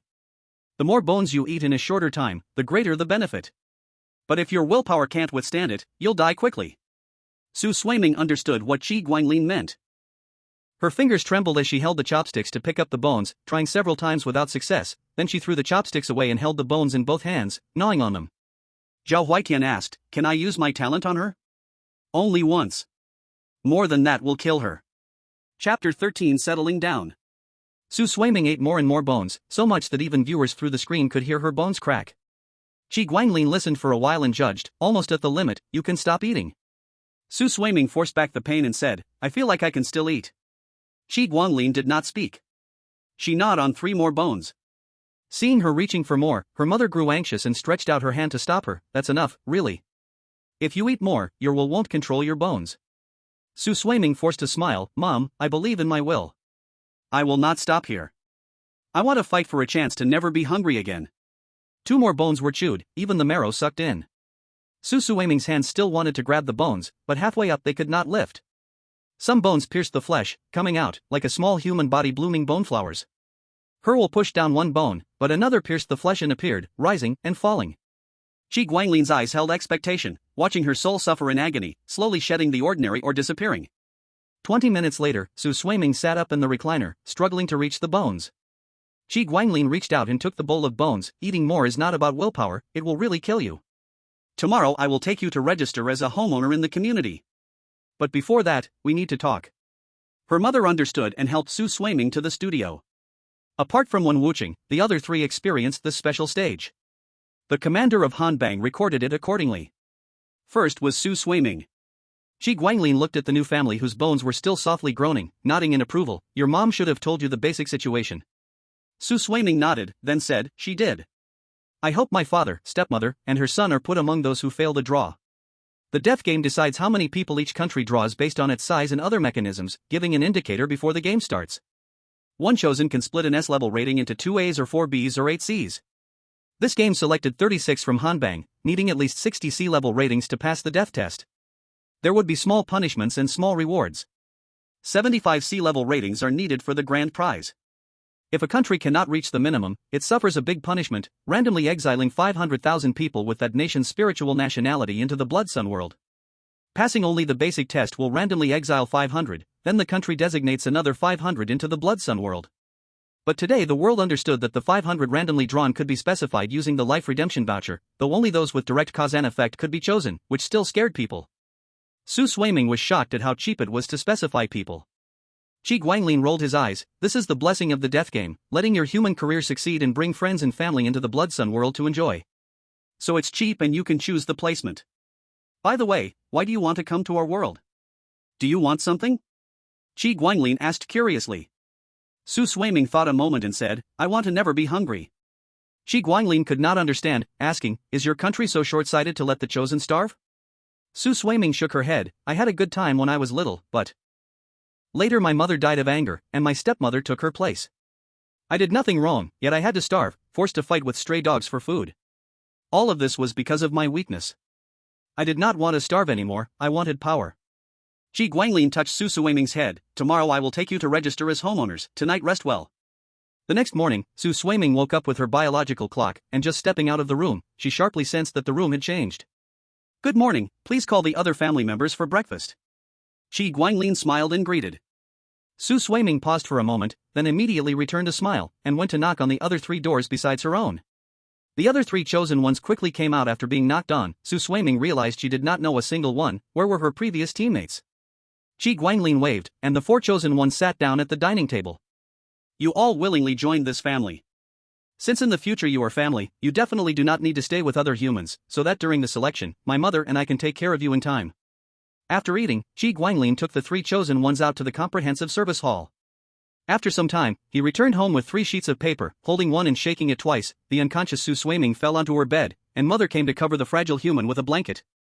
He repeated the operation and then quietly waited for them to adapt to the transformation and wake up by themselves. After Wen Wucheng ate the fifth bone, the other three chosen ones came out from the bedroom. Qi Guanglin waved, then said to Mother, "Mother, take the ceremony items." He turned to explain to the future family, if you held the ceremony before gaining identity and rights, you would soon be assimilated by the family. Now we can finally become a real family. Qi Guanglin picked up the dagger embedded with a gem, cut his wrist, and the three-colored blood flowed into a silver bowl. I Qi Guanglin, from today, I am the eldest brother and head of this family. He handed the dagger to Mother. Mother raised her heart to her throat, took it out with her hand, cut it with a small knife. Black blood flowed into the silver bowl. Mother put her heart into her mouth and swallowed it. From today, I am the mother of this family. Wen Wucheng took the knife, cut his 5 fingers. Red blood with a faint starlight flowed into the silver bowl. I Wen Wucheng, from today, I am the second brother of this family. He handed the dagger to the person on his right. I Su Suiming, from today, I am the elder sister of this family.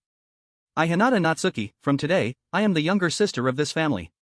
I Mu Fengchun, from today, I am the third brother of this family. Qi Guanglin evenly divided the blood into 6 parts, then first picked up his portion and drank it all. Mu Fengchun worried whether other family members would have AI, but thinking that even with AI they could live a few years, and without drinking they would not survive today, he also drank it all decisively. Come, to the living room, let's quickly take a group photo. Qi Guanglin took the family to take a photo. As the photo with 5 names and a smiley pasted in the living room, the 4 chosen ones froze at the same time. Chapter 14, Game Over. You have obtained the recognition of the core pillar of the horror aggregate family. You have obtained the identity of second brother / third brother / elder sister / younger sister. You have cleared the family game. The live broadcast has ended. Settlement will occur in 4 days. You triggered a special choice. 1. Stay in the Shueyang world, keeping chosen one identity. You still need to participate in irregular life and death game summons. 2. Stay in the Shueyang world, abandoning chosen one identity. Your current evaluation will be completely converted into personal benefit. 3. Leave this world, but will be locked by blood hatred. Hinata Natsuki chose the second option without hesitation. Everyone else chose the first option. The chosen ones who survived until now, except for Hinata Wakatsuki, had received too much help from the real world. Whether it was the national fortune reminders that had a divine and spiritual touch, or the cursed items from the audience, both provided them with great assistance. Otherwise, they wouldn't have even survived the neighbor's challenge. After the chosen ones decided to stay, they began to feel hazy, as if their souls had detached from the shackles of their bodies, freely soaring within the house. It turned out that the strange house now felt as if it had become one with them, and they started to get familiar with every brick and tile, the arrangement of the decorations, and the placement of the items. It wasn't just the house, they started to feel each other's presence, their confusion, and their expectations. The joy and pleasure of the older brother and mother. They looked at each other's unfamiliar faces and suddenly felt as though they had known each other for years, thinking that they looked very pleasing to each other. Not just emotions, they could vaguely sense that their mother was like a furnace, extremely hot, but that heat would not harm them. The older brother's aura was the most powerful and mysterious. 2 yellowed old pieces of paper appeared on the wall, as if they had existed for a long time, but they had never seen these papers before. The chosen ones lifted their heads and looked at the new rules, all in gold letters. Happy home. Establishment declaration. The bloodline ritual has been completed. We are not blood relatives, but our blood is thicker than water. Rule 1. This is a happy home, a place and territory where family members live together. There are currently 6 people in the home. The home does not welcome any outsiders who have not been invited. Rule 2. Family members must follow the arrangements of the head of the household. Rule 3. Family members cannot harm or betray each other. Rule 4. No one is allowed to handle another family member's belongings without permission. Rule 5. Family members must protect each other, no matter what they face. And, family growth. This rule can only be seen by family members. Welcome to become a family member, and let's work together for the family's growth. Rule 1. Warm family relationships make the family rise. Rule 2. The home is a warm shelter, and within the home, we fear nothing. Rule 3. Family members need to cherish, protect, and care for each other. Rule 4. The more family members, the stronger the family. Rule 5. Family members should understand each other, but should not overuse each other's emotions. Rule 6. Mother owns the kitchen, and the family gains the ability to process and store food ingredients. Rule 7. The older brother owns a studio, and the family gains aesthetic ability, resistance to artistic rules, and the ability to create art.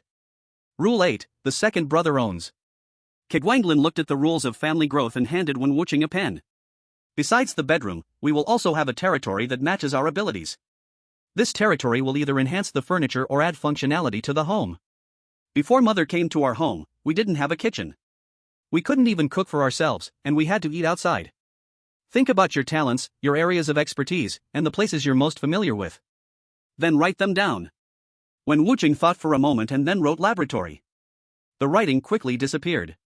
Wen Wucheng pondered for a moment before writing study, and the writing quickly disappeared.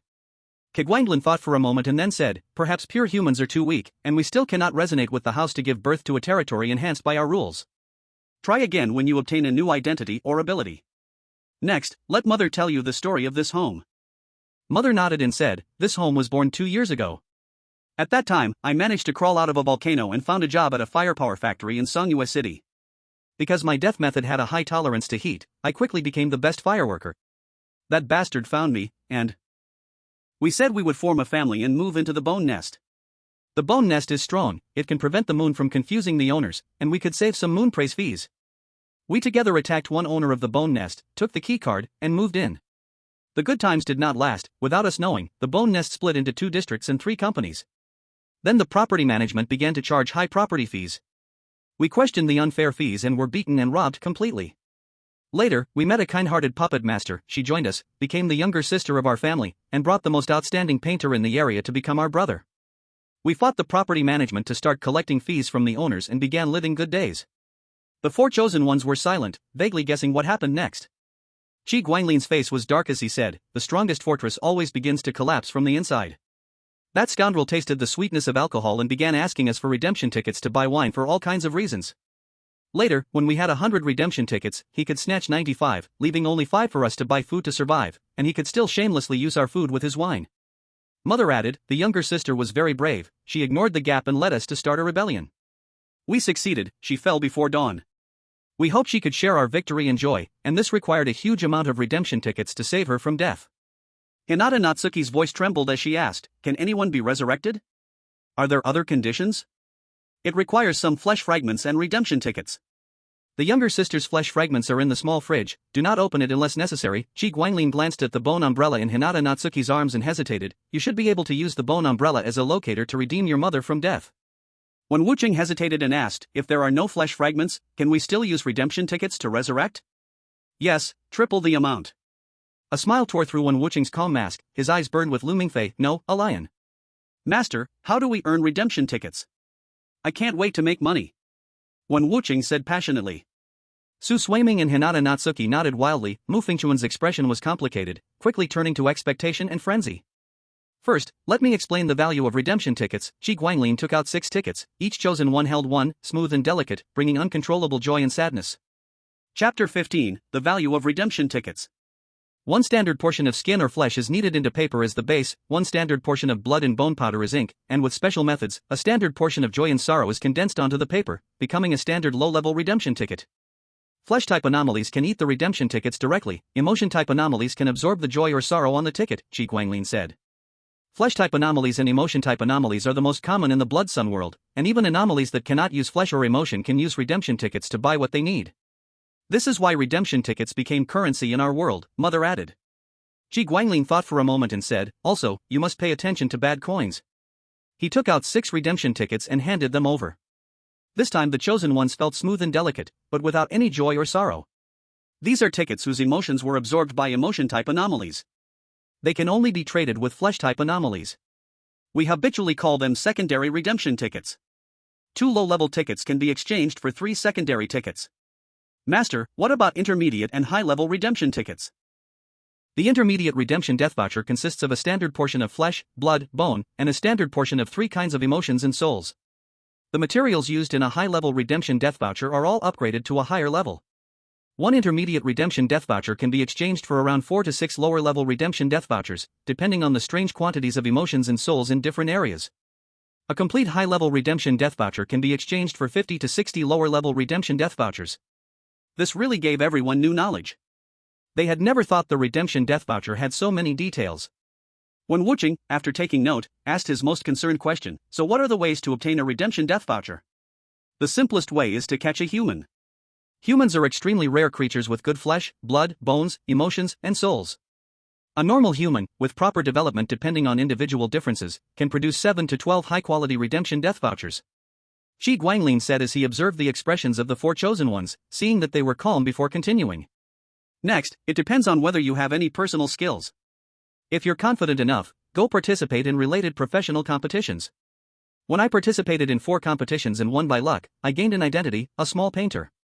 Having an identity means someone will be willing to pay a high price for me to paint. By the way, do you have any talents? Su Swaiming stammered, when Wuching started scratching his head, and Hinata warm moonside. Mu Fengchun glanced at them and said, I only excel at brushing test papers and exams. Qi Guanglin was not surprised. It's okay, actually, it's hard to obtain a talent-based identity. I would rather you not think that just because you have a human rating of level 7 or 8, you can go participate in a competition. If there are more than 10 contestants in an art competition and someone survives, it can only be said they met a water prize. Besides talent-based identities, there are also professional identities. My mother works at the Happy Power Plant and has obtained the identity of a Happy Power Plant employee. Mom, show them. My talent-based identity you can't see right now, it will be polluted. Mom nodded, and the blood-colored sunlight gathered, forming a panel. Professional identity, Happy Power Plant number Big Worker, 912870804. Holding conditions, must be a Happy Power Plant employee and work for at least 3 years. Identity rights, assist fire employee purification. Assist fire, you work at the power plant and should understand how to improve the efficiency and temperature of the flames. When you control fire, its burning temperature and range double. Employee, when working within the power plant's range, your flesh and blood strength and vitality double. Purification, when in a high temperature environment, your flesh and blood vitality and soul strength will slowly increase. Identity responsibility, work at least 44 hours a week and complete 5 standard power generation units.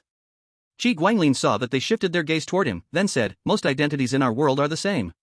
With rights come responsibilities. The higher the rights, the stronger the responsibility constraints. But there's one exception, an identity that only has rights but no responsibilities. That is to find your own, the identity that belongs only to you. He used the blood sun's glow to display his identity. Monster Story, The Hater of Lies, Qi Guanglin. A collection of all negative consciousnesses from beings who died due to deception, concealment, and failure to receive what they deserved. Holding conditions, Qi Guanglin. Identity rights, eat lies/judge evil/blood hatred/death agreement. Qi Guanglin looked at them and said, you already have the basic conditions to transform into a monster story. Think about what you are most attached to, reluctant to part with, or most disgusted by. In intense and extreme emotions, define yourself, find the junction between reality and ideals, and complete an action to form your own story. But this will take too long for you to achieve. Just get the concept for now. By the way, you cannot lie in front of me from now on. My mom is currently working at the Happy Power Plant, earning a stable income of 3,200 death redeeming vouchers per month. After finishing her work, she takes on temporary jobs without an identity. As for me, I'm a freelancer, living by selling paintings and commissions, with an income ranging from 500 to 10,000 a month. Hinata Warm Moon praised, Big Brother is amazing. Qi Guanglin gave a self-deprecating smile. What's the use? My job is unstable, and I can't even make it to a matchmaker's table. Anyway, let's not talk about this. He spoke seriously, you should be able to feel that, as time passes, we grow more fond of each other and start liking each other more, right? This is a good thing, it shortens our adjustment period. But if you don't find your own identity and anchor yourselves, you'll eventually be completely assimilated by the family, lose yourselves, and become puppets of the family. So, I hope you can start working as soon as possible. 1. It will increase our family's death redeeming voucher income. 2. By having a job, you'll anchor your existence and resist the family's erosion. We are carefully observing and selecting not to find yes-men or sycophants, but to find family members who can stand side by side and face storms together. Mom gently said, if you really don't want to face the pressure and horror of society, it's okay. I can ask Cat Mom to transform you into cats. Pets are also part of the family, and I'll take good care of you. Su Swaiming smiled and said, thank you, Mom, I want to go look for a job. The other 3 nodded in agreement. Mom thought for a moment and said, I can pull some strings and offer you a position as an office worker at the thermal power plant. Qi Guanglin thought for a moment, I can offer 4 positions as front desk staff at the Painters Association. The front desk has a high mortality rate, Mom said worriedly. Can you provide 4 office worker positions instead? If I were a famous artist, I could certainly do that, Qi Guanglin frowned. But in a few days, I have a meeting at the Painters Association. If they work at the front desk, I can protect them during those days. Chapter 16, Finding a Job. Wouldn't 4 positions be too many? Can you protect them? Mom fell into deep thought. I can't protect them all, but Mom, your position at the factory is too low. The office job is safe, but if something happens, your position is too low to intervene. After all, I'm an artist, and if anything happens at the association, I can step in. Mom and Chi Guanlin engaged in a heated discussion. When Wucheng understood the issue that Mom and his big brother were arguing about, he hesitated between staying silent or voicing his thoughts. With a subconscious sense of closeness and trust, he chose to speak his mind. If I'm not mistaken, working as an office staff at Mom's place usually doesn't cause trouble, but if something happens, Mom can't help. Working at the family head's front desk could lead to trouble, but the family head can step in to help, right? Chi Guanglin and Mom nodded in agreement. When Wucheng asked, "What's the mortality rate for office workers at Mom's place?" Mom thought for a while, steam rising from her head before answering, "I don't know. I didn't really care about human lives before. But the office workers there, 2 of them have lasted about 3 years, and they're still alive. The others, they seem to have died and been replaced after a short time. They just looked familiar for a while before they died." Chi Guanglin added, "The mortality rate for the front desk depends on whether any supernatural beings interfere. Without interference from supernatural beings, it's considered good if 2 out of 20 with artistic talent survive." When Wucheng deliberated for a moment, looking at his family, his eyes showed hesitation, but trusting his big brother and Mom's judgment in selecting people, and feeling a good sense of affection for his family, he decided to speak directly. "If possible, I'd like my sister to work as an office worker at the thermal power plant." Su Shuiming looked up in surprise. "Me?" When Wucheng nodded. "At the thermal power plant, the risks are lower. If my sister works there, it would be a waste of her umbrella. If there is a younger sister, when something happens, we can rely on that umbrella to buy more time for the master to intervene. Both my third brother and I have good talents, we are suitable to be receptionists at the Painters Association." Kiguanglin looked at Su Shuiming and Rihiko Natsuki, thought for a moment, and then said, "Indeed, it's a good idea, but sister, are you willing?" Su Shuiming smiled and nodded, "Isn't it just gambling with life? Let's gamble. By the way, when should I report to the firepower factory?" "No rush. Wait until this round of life and death games ends. You can go after your stepmother comes to the Blood Sun world. This round of life and death games would end in 4 days. During this period, those selected ones with poor character and abilities triggered the now stricter rules of Kiguanglin and her mother, transforming into warm redemption death certificates. The selected ones who survived until now had decent character and abilities, so they generally wouldn't trigger the immediate death rules of Kiguanglin and her mother. However, in the next few days, if the neighbors from the Boneblade district came to beg for favors, those selected ones who didn't perform well would die. Kiguanglin and her mother would just watch, then angrily snatch the bodies of the dead selected ones and chop up the unsuspecting neighbors. Those who performed well and earned the favor of the elder brother or mother, when faced with an enemy they couldn't defeat, could naturally ask their family for help. 4 days later, everything settled. 24 Hanbang selected ones survived. 3 S rank, 5 A rank, 6 B rank, and 10 C rank. The 3 S rank ones naturally chose to stay in the Blood Sun world. Kiguanglin and her mother found it difficult to simultaneously approve of a person in a short time, unless that person was family. Congratulations, you completed the family game script, rated S. Permission reward, attribute panel activated, psychokinetic value activated. Attribute reward, flesh strength and activity +3, soul strength and activity +1. Currency reward, 2,000 low-level redemption death certificates. As for Rihiko Natsuki, because she gave up her identity as a selected one from Sakura country, her evaluation completely turned into personal rewards. Permission rewards and other S-rank selected ones were the same, with flesh strength and activity +6, soul strength and activity +2. The currency reward was 1,000 intermediate redemption death certificates. Hanbang surpassed the minimum sea-level index and achieved 11 consecutive victories. They received a small incentive, with a 10% improvement in national water quality and a 10 million ton package of designated minerals. Meanwhile, 500 people were taken away by the Blood Sun world. 250 of them were Hanbang's designated criminals, and 247 were random people. Sakura country wasn't so lucky. They were originally full of confidence, but when Rihiko Natsuki abandoned her identity as a selected one, they fell short by 3 from the minimum sea-level index and were judged a huge failure, drawing 50,000 mental Sakura country people. Kiguanglin gave Su Shuiming 6 high-level redemption death certificates. It was very cheap to have a selected one with strong causality pull people in. One high-level redemption death certificate could specifically pull people, and then spending another high-level redemption death certificate could make them appear within 3 meters of the selected one. Mom saw Su Shuiming only spent 5 high-level redemption death certificates and asked curiously, "Why did you only spend 5? Didn't your dad pull them over?" Su Shuiming shook her head, "He gave me a random birth, and now I'm returning him with a random arrival. He never cared about my life or death, and I don't care about his either. From now on, we follow our own fate." She turned her head and saw her stepmother and her son suddenly appear in front of her, smiling sincerely, "My dear stepmother, I've come to bring you happiness." Kiguanglin drew some torture tools for Su Shuiming, watching her look at them like a treasure and smiling. He didn't stop her from playing. He needed to prepare the script to argue and fight for resources with others the next day. The next morning, Su Swaiming didn't wait for her mom to knock on the door, but walked out of the room with dark circles under her eyes and a satisfied look. She expressed her thanks to her mom and elder brother, signaling to her elder brother that he could turn her stepmother and brother into redemption death certificates later. Then she asked herself when she should report to the power plant. Mom said to follow her to work later, and Kigwanglin warned, if anything happens at the unit and you feel wronged, you must endure it, do not fight with any living being, and tell me when you get home. I will settle old scores. Outside is different from home. When Mom and I looked for family before, we did not use our own identity rights to increase your strength. You must be careful of anyone outside doing anything strange, it may be to use their rights. Also, the outside world really has many humans, but the ones who survive are not ordinary. Be careful and alert. Su Swaiming thanked her and followed Mom out the door. After sending them off, Kigwanglin told the three who stayed at home, when Wucheng, they could move freely. He needed to finish making the redemption death coupons and start his drafts.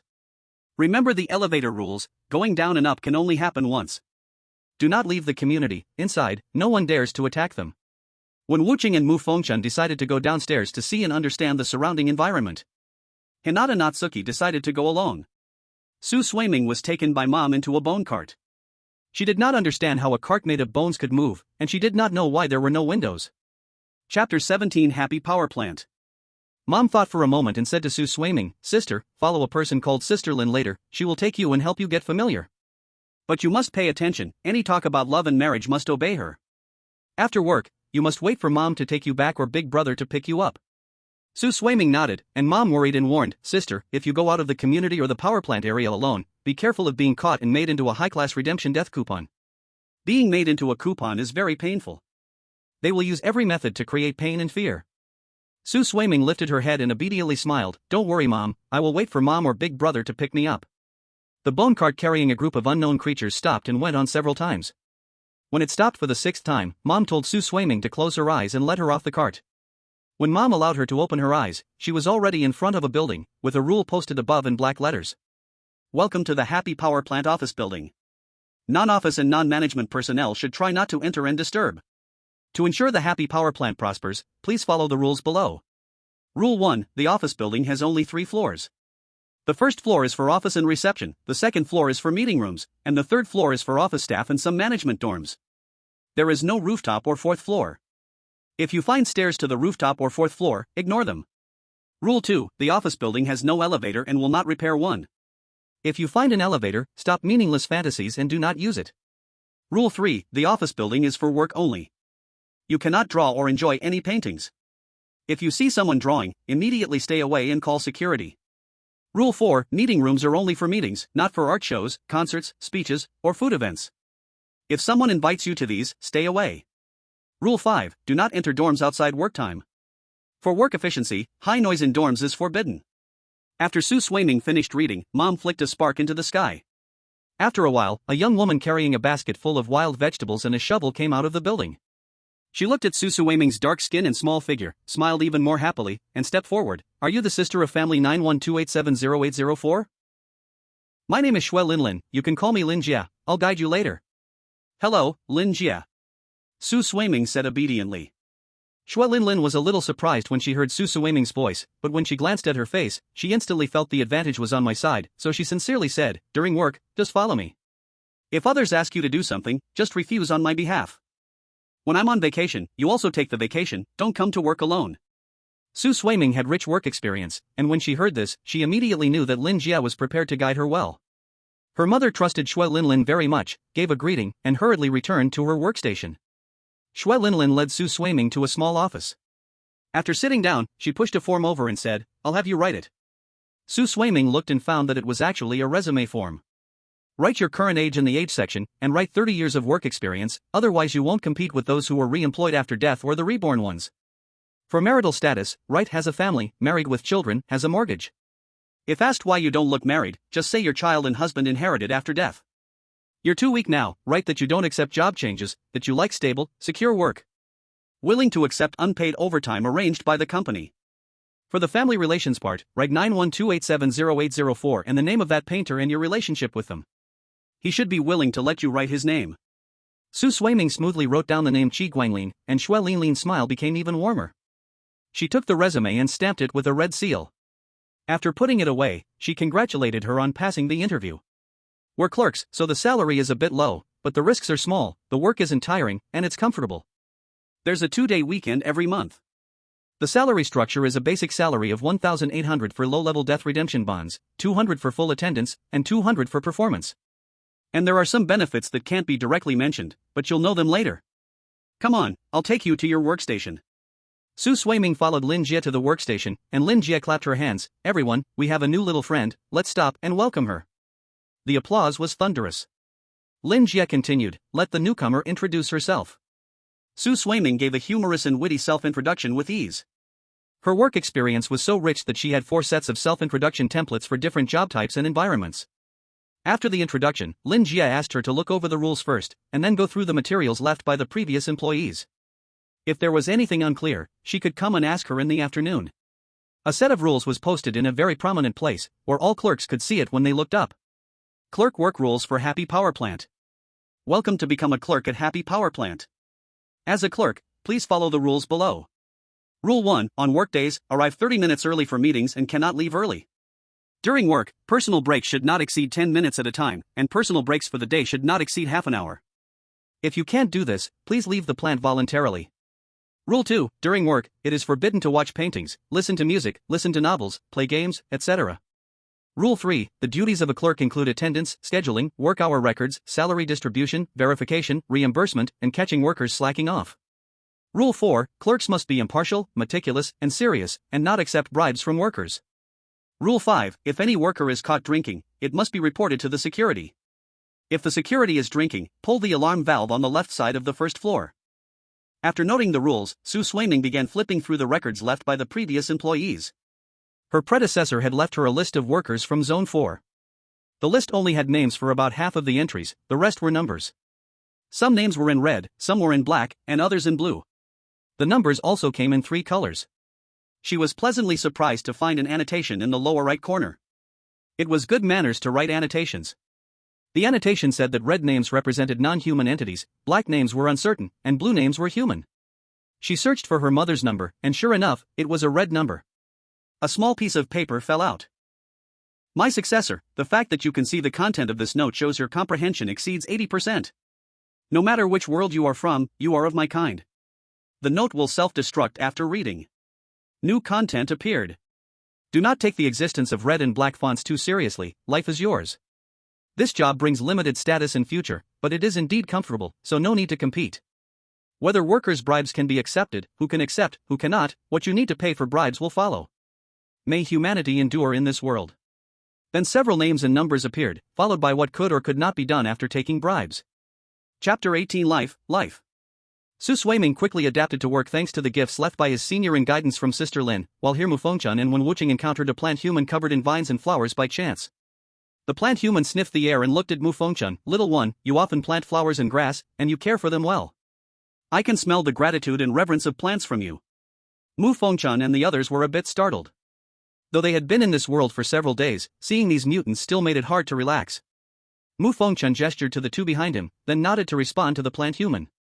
When Wuching and Hinata Natsuki exchanged glances, and Hinata Natsuki raised the bone umbrella in his hand, signaling Wen Wuching to return to find the housemaster. During these days of living together, Mufengchun was a good person, and the subtle goodwill toward family added extra motivation, making Wen Wuching rush home as fast as he could. Qi Guanglin was a bit surprised to receive the second brother's report.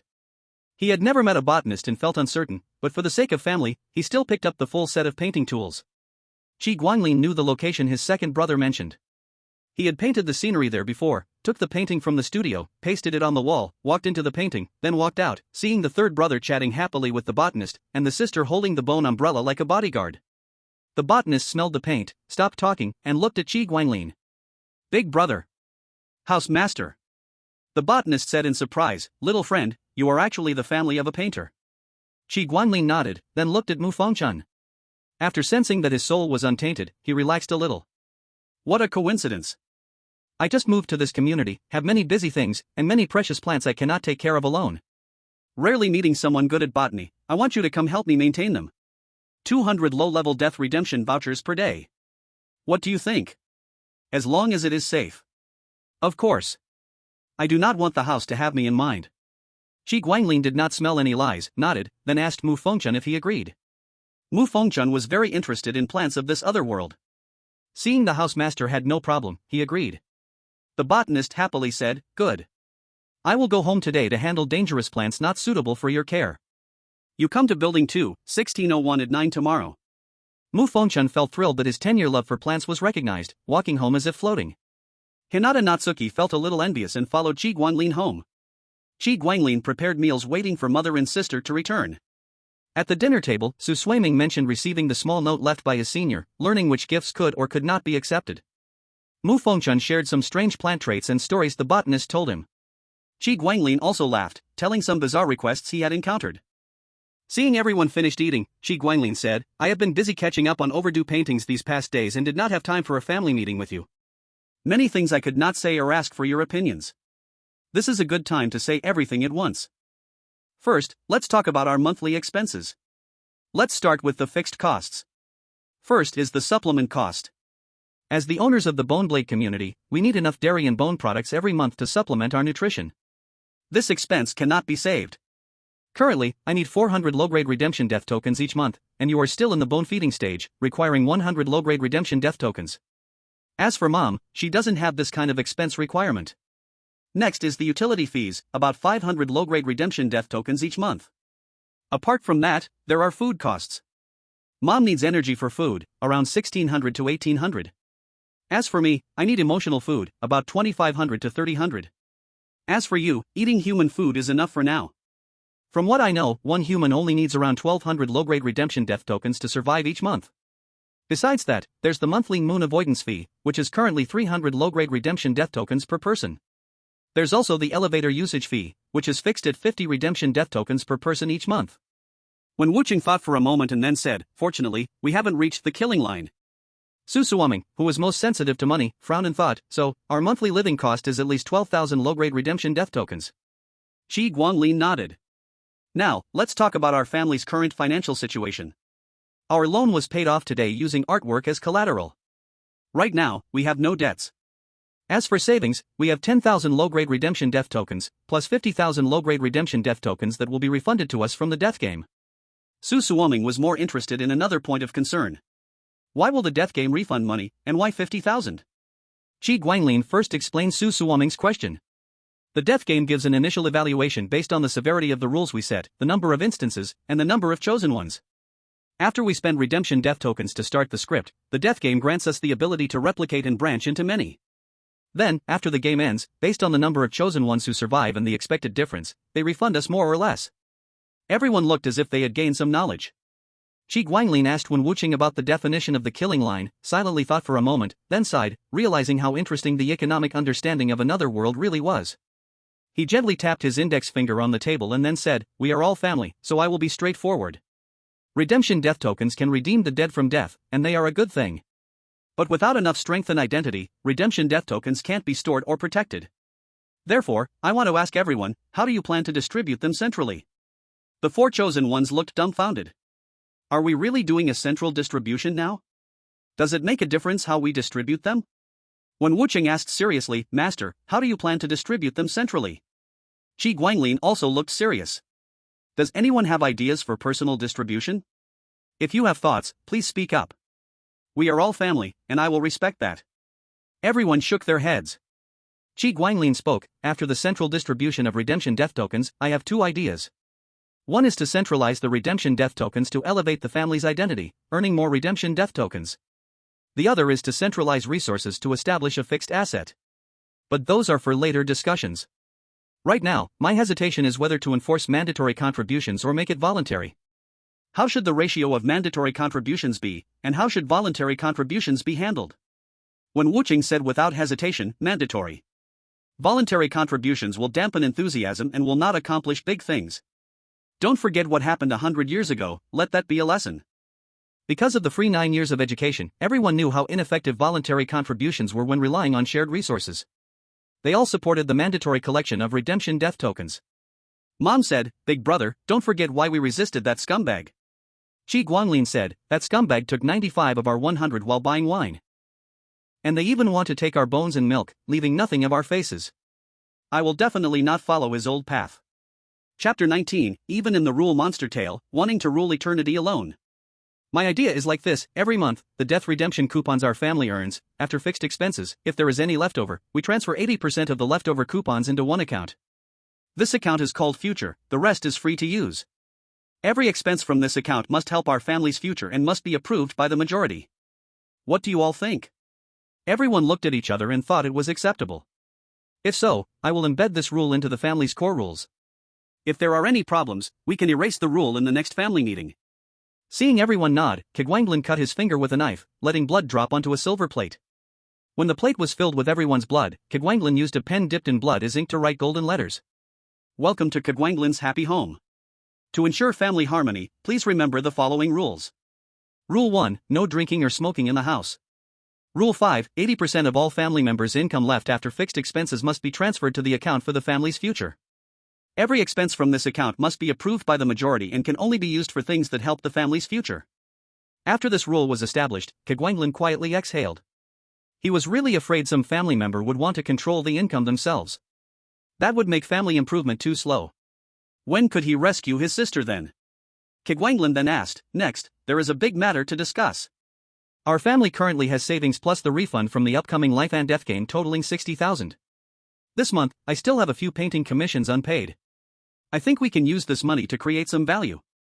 We have two directions. One is to use this money to help mom get a job at the crematorium by spending around 60 to 80,000 death redemption coupons to meet basic requirements and connections. If successful, her monthly salary increases from 3,200 to 6 or 7,000. The other option is to rent a small shop and do a small business. Renting his shop costs about 50,000. Any thoughts from family members? Every family member started thinking. Su Swaiming asked, if we do business, what are the risks? How about profit? If the upper limit of doing business is much higher than increasing mom's salary, I would prefer to do business. When Wuching, however, preferred the other option, everyone must have heard many startup jokes. Starting a business is too risky. Some even say not starting a business is how to make money. I prefer stability. Mu Fengchun also nodded, agreeing with Wen Wuching. In the real world, starting a business in that kind of environment is a dead end. Moreover, we are strangers in this world. Starting a business rashly has a high chance of losing. I also prefer stability. Hinata Natsuki shared her experience. After my family went abroad, we started in catering. When the shop just opened, the neighboring restaurant got jealous and smashed our store. Later, business improved, but black and white gray parasites came flooding in. If it weren't for my mom being strong, our family could have been destroyed because of a popular shop. The four of us don't have professional identities yet, so we couldn't help mom and big brother. Su Swaiming, hearing Hinata Natsuki, suddenly realized a problem. Oh right, what about my professional identity? She asked mom and big brother. Kegwanglin said with disgust, a constructed 7-day trial period. In these 7 days, you have no pay, you're not on the roster, so naturally no professional identity. Without connections or excellent abilities, you will be used for 7 days of free labor, and might even have to leave some organs as training fees. Hinata Natsuki and Mu Fengchun looked shocked. Su Swaiming felt relieved instead. She was often tricked by construction intermediaries and had grown used to it. Mom comforted her, it's okay, sister, the power plant clerk still has 2 positions. With my connection to the family head, they will keep your spot. If some connected person tries to take your place, I will secretly deal with 2 of your colleagues, making sure you can stay. Hearing this, Su Swaiming relaxed, but then she thought about how dark this world was and suddenly lost confidence in opening a shop. Soon, all 6 boats passed the plan to use the money to strengthen mom's power and leverage connections to raise status. Mom stood up and bowed to everyone to thank them. When Wuching asked with longing in his eyes, Mom, how do you increase power? Can it be generalized? Mom thought for a moment and answered, one way is to increase status. Higher status comes with more rights, and more rights naturally bring stronger power. Another way is to increase resentment or death energy. For you, it is to increase spiritual energy. After death, spiritual energy transforms into resentment, death energy, or other things. The last way is the hardest, finding your own identity. I plan to use redemption death tickets to buy bodies burned or swallowed by lava, absorbing and increasing my resentment value. Then I will buy earth resentment crystals to raise my own flame temperature to the basic standard and use connections to raise my status. Qi Guanglin asked, does the place mom plans to go have enough positions? Should I help free up some? There are plenty of positions. Cremation work is not a good job, otherwise, the small amount of money could not get the job. Qi Guanglin nodded, then thought a moment and said, if you leave the power plant, will sister's work be affected? Should she leave the same day you do? Mom thought and said, actually, my presence doesn't matter much. I am just a worker, it's hard for me to interfere with clerks. When I didn't know Sister Lin, our friendship from picking wild vegetables wasn't broken just because we weren't in the same company. With Sister Lin looking after her, Sister's situation should not change. Qi Guanglin pondered and felt it was about right. By the way, Mom, when can you transfer over? 15 days. When Wuqing suddenly realized something and asked, if Mom changes jobs, does she lose her employee status and rights at the power plant? Mom nodded naturally. When Wuqing felt his heart break. He thought he could stack status, accumulate power, have permanent certification, and rule forever. Now, changing jobs would lose all rights. How could he rule forever? Is it all gone? Nothing left, he asked stubbornly. Qi Guanglin patted his head, realizing that in their busy work he and Mom hadn't taught him many basics. Of course not. These former professional statuses, when invalid, become your experience, giving corresponding bonuses to similar professions and personal ability. When Wuqing was full of fighting spirit, eager to find a job, accumulate experience, and eventually become beautiful, strong, and immortal. Chapter 20, The Painter's Path. The family finished breakfast and prepared to go their separate ways. Su Suiming followed Mom to the power plant, Mu Fengchun went alone to the botanist, and Qi Guanglin packed some things and took Wen Wuqing and Hiata Natsuki to the Painters Association. On the bone cart, they heard a commotion from afar. Help me! Someone save me! I want to go home. The voice was in cherry blossom language, but after being twisted by blood-red sunlight, everyone understood the meaning. Qi Guanglin looked up with interest, joy in his voice. The life and death game is finally settled. My redemption death tickets should be refunded. A creature with 3 knives stuck in its head chased a person dressed in casual clothes.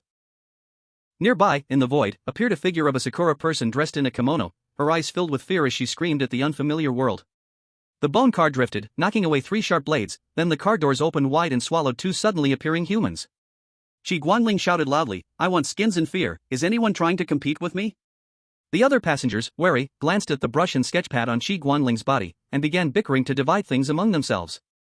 The bone car suddenly ripped away the bones from 2 people's bodies, causing them to fall to the ground like lifeless mud. A person who looked like a large ball swallowing a smaller one devoured the flesh of the 2 people with his abdomen, then spat out their skins, respectfully handing them to Qi Guangling. Qi Guangling tasted the flavor of fear, feeling a new burst of inspiration for his artwork. A short dwarf with a pipe, along with several unidentified creatures, shared the remaining emotions and souls. Qi Guangling observed the mental state of his family members, and seeing no significant decline, he didn't interfere. Some things were simply a matter of adapting. The bone car was about to open its doors again, and Qi Guangling reminded them, don't look at the association's building, the outer walls are all paintings. Some masterpieces, if you look at them, might be unbearable. Keep your heads down and follow me, the internal paintings are relatively less artistic. By the way, when you're free, you can learn about being an entry-level painter. If it starts to make you uncomfortable, don't listen. Qi Guangling led them inside, where several young men and women who looked quite nice were sitting at the front desk. Upon seeing Qi Guangling, they greeted, we meet Qi the painter, welcome back. Qi Guangling nodded and asked, is the personnel manager in the office? One of the front desk attendants answered, yes, I'll take you there. Qi Guangling declined, leading his 2 family members to the personnel manager's office. You all stay quiet, wait for my signal before speaking, Qi Guangling said, then thought it unnecessary. After all, they were grown-ups and didn't need such basic reminders. Qi Guangling knocked on the door and waited for the person inside to say please come in before entering. The personnel manager froze for a moment upon seeing Qi Guangling, then said, why are you being so polite, old brother, knocking on the door? Last time you taught my daughter painting, I still haven't thanked you. I just didn't want to burn my eyes, gave you some time to tidy up. I can't really understand your hobbies, just like how humans dig holes in sashimi and then eat it. Qi Guangling bluntly sat down opposite the personnel manager. The personnel manager smiled openly, I'm not naturally a weird tale, but I still miss the good times from before my transformation. But now, after being weakened, the appetites come back. Qi Guangling shook his head, no longer discussing the matter. He pointed to his family behind him and said, these are my new family members, please help me find them some positions at the front desk. The personnel manager nodded and asked, that's fine. By the way, do they want to be on the same shift for company, or different shifts? Qi Guangling gave a look to signal his family. 2 different answers came from behind him. Same shift. Different shifts. The first response came from Hinata Natsuki, and the second came from Wen Wuqing. Wen Wuqing shook his head at Hinata Natsuki, then gave Qi Guangling a firm look. Qi Guangling sighed and said, same shift. The personnel manager smiled, don't worry, I'll try to get them night shifts. By the way, you have an open class this afternoon, right? I'll arrange 2 invitation tickets for them so they can attend and get a feel for the studio rules. After that, they can go to the front desk. That's perfect. Qi Guangling led his two family members to the classroom. The two family members stopped and looked at the rules posted on the classroom door. Studio rules. Welcome to the studio. To ensure the quality of teaching, please follow the rules below. Rule 1. The studio is only open to those with invitation tickets or membership cards. Only those with tickets or cards may leave. Rule 2. Only artists and master artists are allowed to stand at the podium to share their ideas and personal insights. Rule 3. Except for instructors and cleaners, everyone must focus on learning the secrets of painting, and the knowledge of painting will flow actively into the learner's memory. Rule 4. No drinks or food are allowed. Rule 5. Students must not make noise or cause a disturbance inside. Rule 6. No filming is allowed in the studio. Rule 7. When you feel a prickling pain in your thigh, you should feel ashamed, that means your mind has wandered. Rule 8. There will be no photos in the studio. If you see any, report them to the instructor. After they finished looking, Qi Guanglin said, sit in the middle. If someone asks you to give up your seat, ignore them. Don't rush when class ends, wait to leave the studio with me.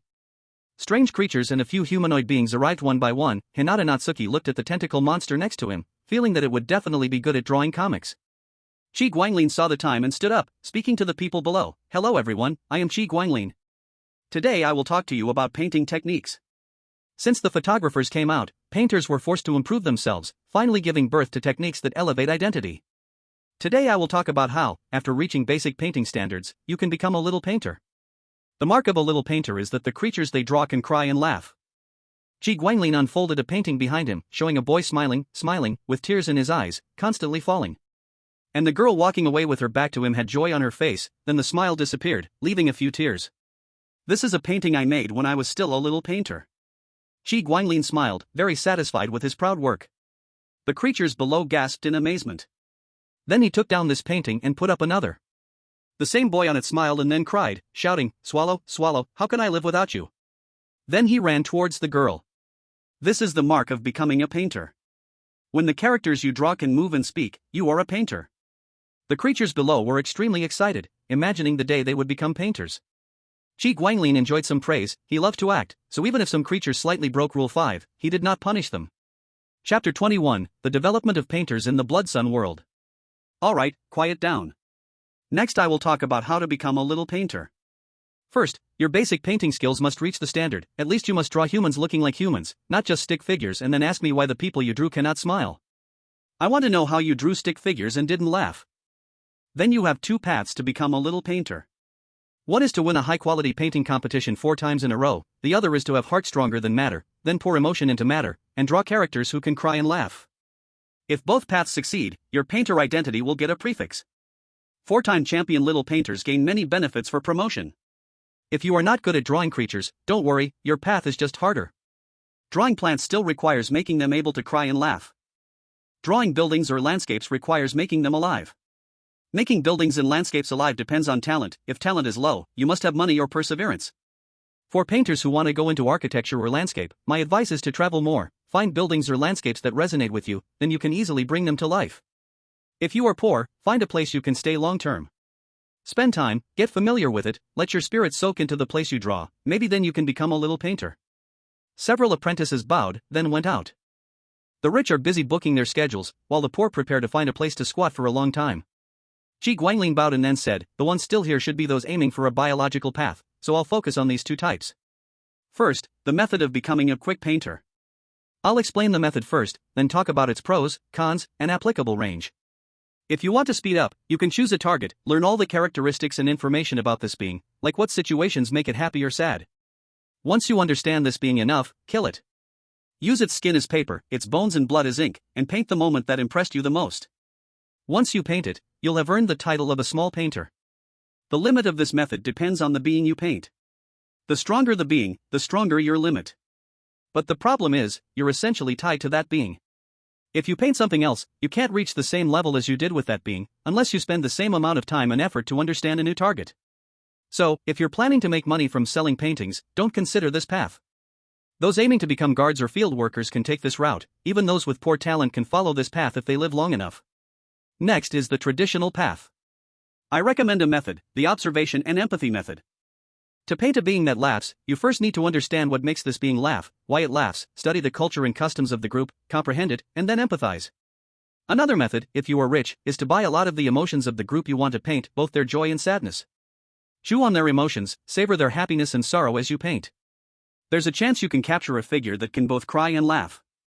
This method has two downsides. One is that it requires a lot of death redemption vouchers, and the other is that consuming too much of this group's emotions can lead to being bound by those emotions. It's not about having strong or weak willpower. If you insist on doing this, I suggest choosing emotions of the same gender. Drawing knowledge constantly and forcibly flooded into when Wuching and Hinata and Wan use minds using the most despicable methods.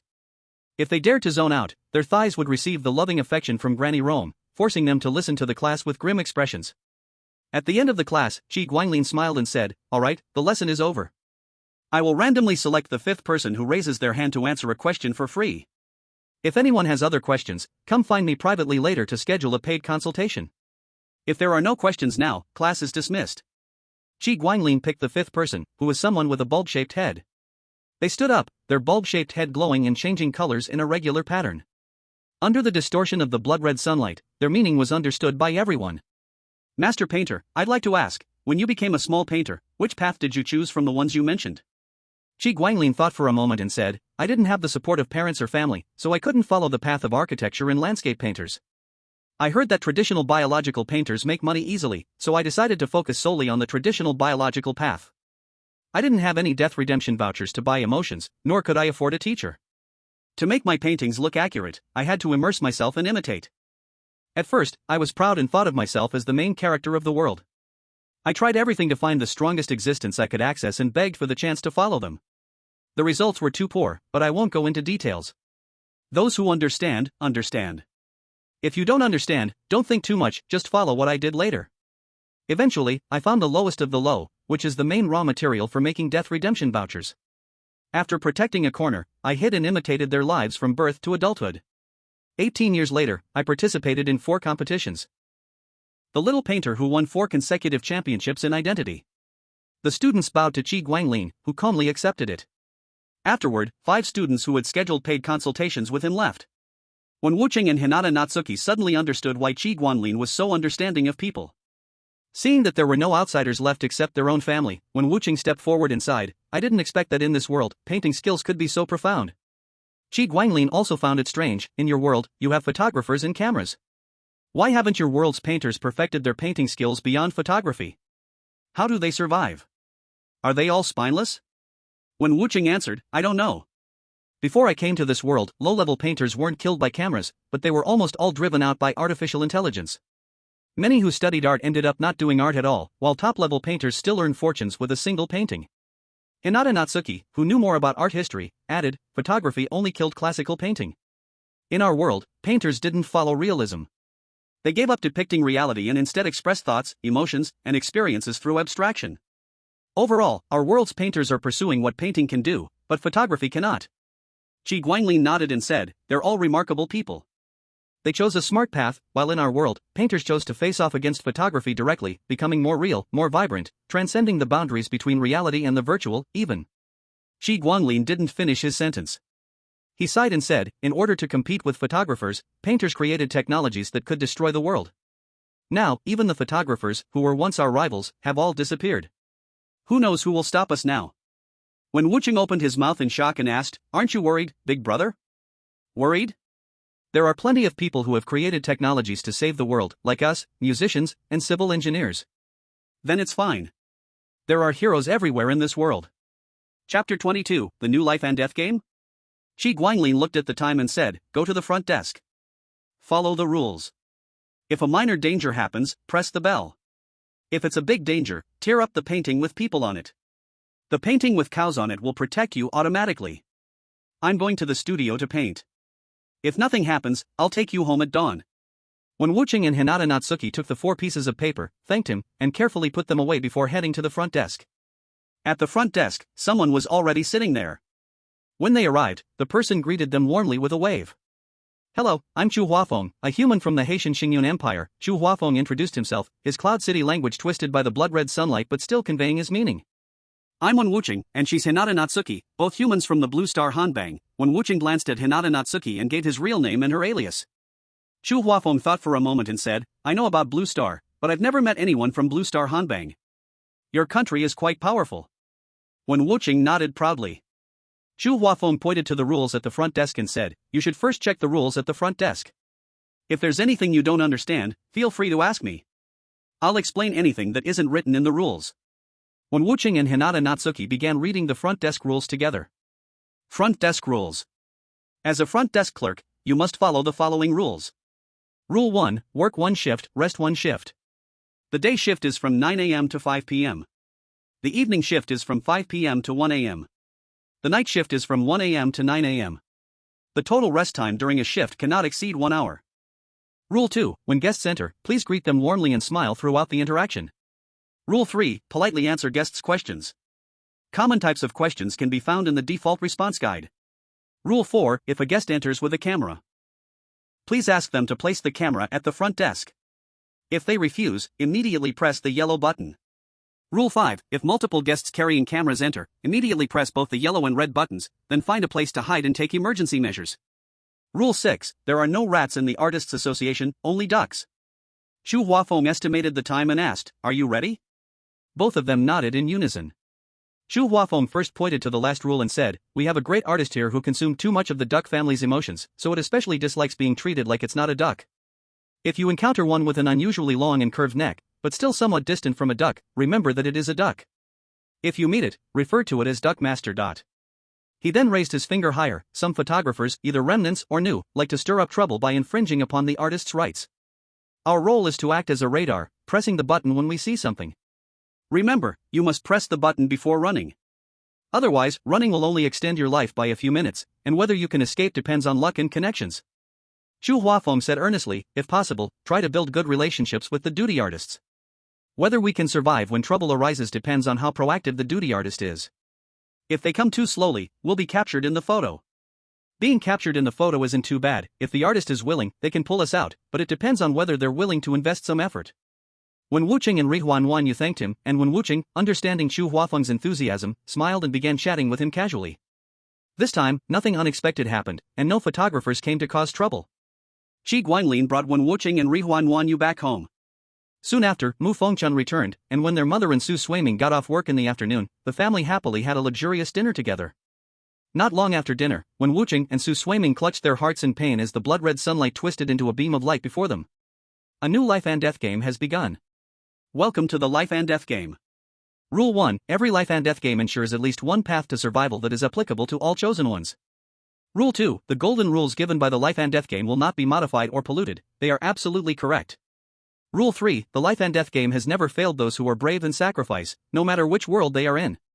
Several lines of golden text appeared on the small whiteboard standing in the center of the room. The game is set. This time the ghost story game is Guarding Souls. Game introduction, you are invited to the Bone Sealing Grounds in Shurhai City to guard the souls of the deceased. Please follow the rules and show respect for the deceased. Conditions for clearing the game. Detected that you are a permanent chosen one. You will be teleported to the target location in 1 day, and the game will end when you are teleported back home. Wen Wucheng and Su Suiming were not stubborn people. They chose to stay in this world for the purpose of gaining more information and getting close to the right people.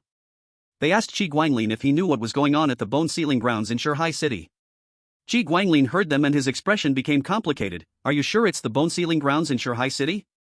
Are you planning to participate in the 7-day soul guarding ceremony? Su Suiming could tell from Qi Guanglin's face that there was something to be gained, so he immediately nodded. I'll write you a letter and some materials. When you get there, immediately tear open the painting. My old friend will take care of you, Qi Guanglin said, unfolding the paper. He then took some special delicacies from the fridge and, after glancing at a reference, began drawing them into the painting. As the food was sketched into the painting, those foods disappeared from the real world. They looked even more real in the painting. Wen Wucheng, seeing the way Guanglin sealed food into the painting, realized something and asked, Big brother, are there any limits to your sealing storage method? How much can you seal at once? Guanglin thought for a moment and said, with my current painting skill, 1 sheet of paper can seal 7 items at once, with a maximum weight of 10 tons. So much. Wen Wucheng saw an opportunity and asked, are there any cheap things in Sanyue City that can sell for a high price in Shurhai City? Guanglin understood Wen Wucheng's meaning and shouted with joy, plenty.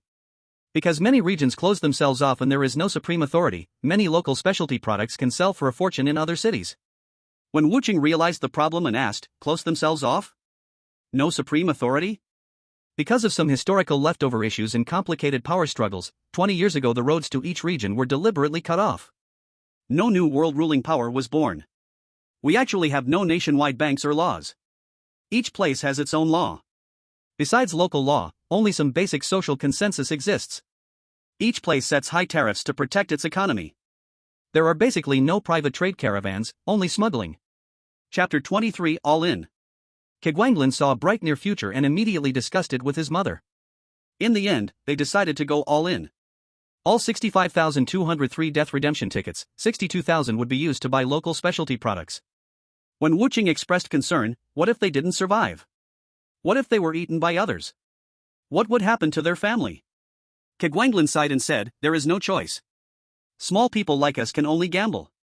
Win, and the original accumulation is happy for everyone. Lose, and that's fate. My old friend and I have 10 years of connection and shared interests.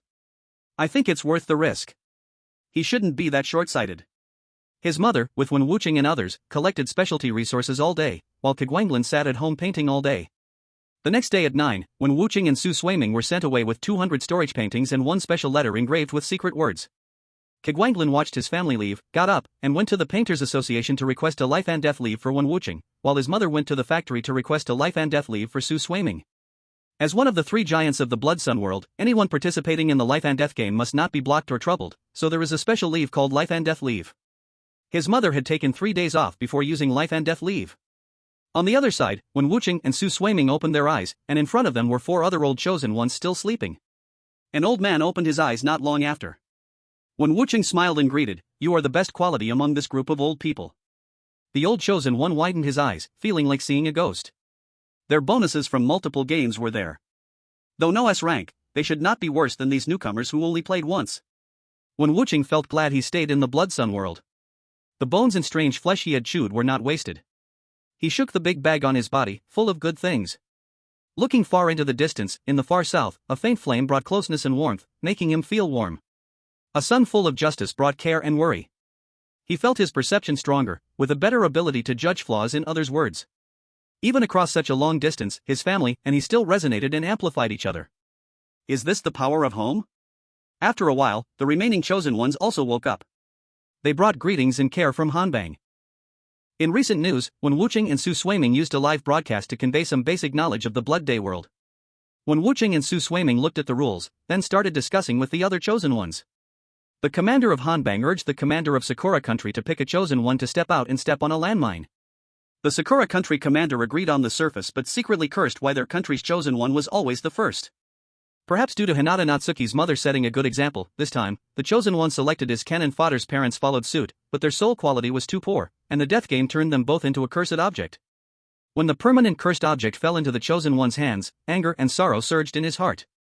He used the cursed object transformed from his parents to kill all the other chosen ones in the same script, then turned purple sand. Sakura country's 2 team groups in the script were initially wiped out, and the other team could only meet the basic requirement if all members survived and received an A-level rating.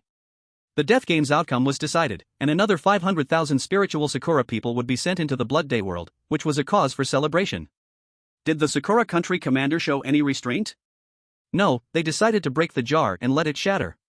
Since having all members reach A-level was impossible, they chose to maximize the remaining value of this batch of chosen ones.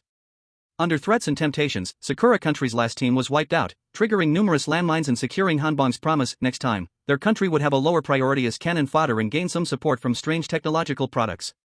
Soon, a long string of golden prompts appeared before all the spiritual same clan members. Left room monster, without fear, it does not attack, no bright good. Right room has a lantern, take it to the high tower, press the saddle's dent. Wen Wuching said to the air in front of him, please have the country apply for a blockade and encryption. A golden period appeared in front of him. Wen Wuching said excitedly, our family head and someone from this instance are friends. He gave us a letter and a task. There will definitely be unexpected situations and special plots in this instance. If we succeed in this task, the situation of the chosen ones will drastically improve. Please have the country block the live broadcast of this instance completely. The commanders of Hanbang used their authority, and in an instant, the live broadcast went black. Only about 10 people with permission could see the live stream of this squad. Other chosen ones, after Wen Wuching finished speaking, eagerly asked, so, does this mean we can take a shortcut? Su Shuiming nodded, yes, but how easy it is depends on how high our family head's friend's status is. When Wuching activated his talent, the Bright Judgment, and learned one random deadly rule of this instance: do not provoke the priest. A strange deadly rule. When Wuching stepped out of the initial safe zone and unfolded the painting that his family had given him from his friend, the priest realized that there was not enough reserve offering, so he used a death redemption ticket to summon a batch of chosen ones. Because the goal was to capture offerings, life or death didn't matter, so the rules were set harshly, with many traps hidden, and there were no restrictions for the tomb guards. If the objective of the newbie stage was a family role-playing game with difficulty level C, then the soul ceremony, where capturing offerings was allowed, had an A-level difficulty. The native residents of the sealed bone land, in order to avoid becoming offerings, would use their wisdom and authority to keep as many chosen ones as possible. But something unexpected happened. The priest smelled the unique scent of his old friend's paint, and the scent grew stronger. How could his old friend's painting appear in Shurhai City? He transformed into a bird and appeared at the place where the paint smell was the strongest. A chosen one was holding his old friend's painting, and he also carried the scent of his old friend's blood. The priest did not hurry to kill the little mouse that might be related to his old friend. He landed in front of the chosen one and reached out to take his old friend's painting. When Wuching saw the person wearing a pile of colorful jewelry, looking either rich or noble, he immediately lowered his head and maintained a respectful posture. The family master's friend was no ordinary person. This was settled. In the priest's eyes, the two stick figures in the painting moved and a text box appeared. A stick figure with the sun above its head had a text box above it: "Bro, let's go fish." The stick figure covered in feathers had a new text box above its head: "Wait for me, I need to grab my weapon." Strange and bizarre bodies kept drifting down the river. The two stick figures fought a big fish that had been eating corpses all the way downstream. The losing fish ended up on the grill. The painting blurred for a moment, and the two stick figures sat facing each other. "Bro, my ritual is missing two materials, I can't play with you right now." "Doesn't your classmate also need to do this ritual?" "Yeah." The two stick figures fell into silence, then let out a laugh that heroes often share. One stick figure collapsed in a pool of blood. The two stick figures carried large and small bundles and slipped away. Not long after, they began fishing again. Chapter 24, The Sad Wind Bell. The priest laughed loudly, recalling the hardships of the past. He had carried the title of priest for so long that he almost forgot the joy he once had before becoming a priest. He felt a bit like going fishing with his bro again, and hitting the fish's head was satisfying, both to use and to hit. The scene changed. The stick figure with the sun above its head left the school and found a few other stick figures to form a bizarre ghost story collective home. The priest looked up and glanced at the chosen one. No wonder there was a hint of blood from his bro's family needed to be taken care of. Then the scene changed again. The stick figure with the sun above its head discovered that his family's identity was connected to his abilities. He painted something into the picture and stored it. Then, his family used the power of the chosen one's death game to teleport. The stick figure with the sun above its head had a gray light bulb appear above it. The priest sliced open his hand, but the blood didn't make the light bulb glow. So, the priest took out a feather. The light bulb lit up, and a new scene unfolded. The priest understood everything. Wonderful, wonderful. As expected of my bro, what an idea.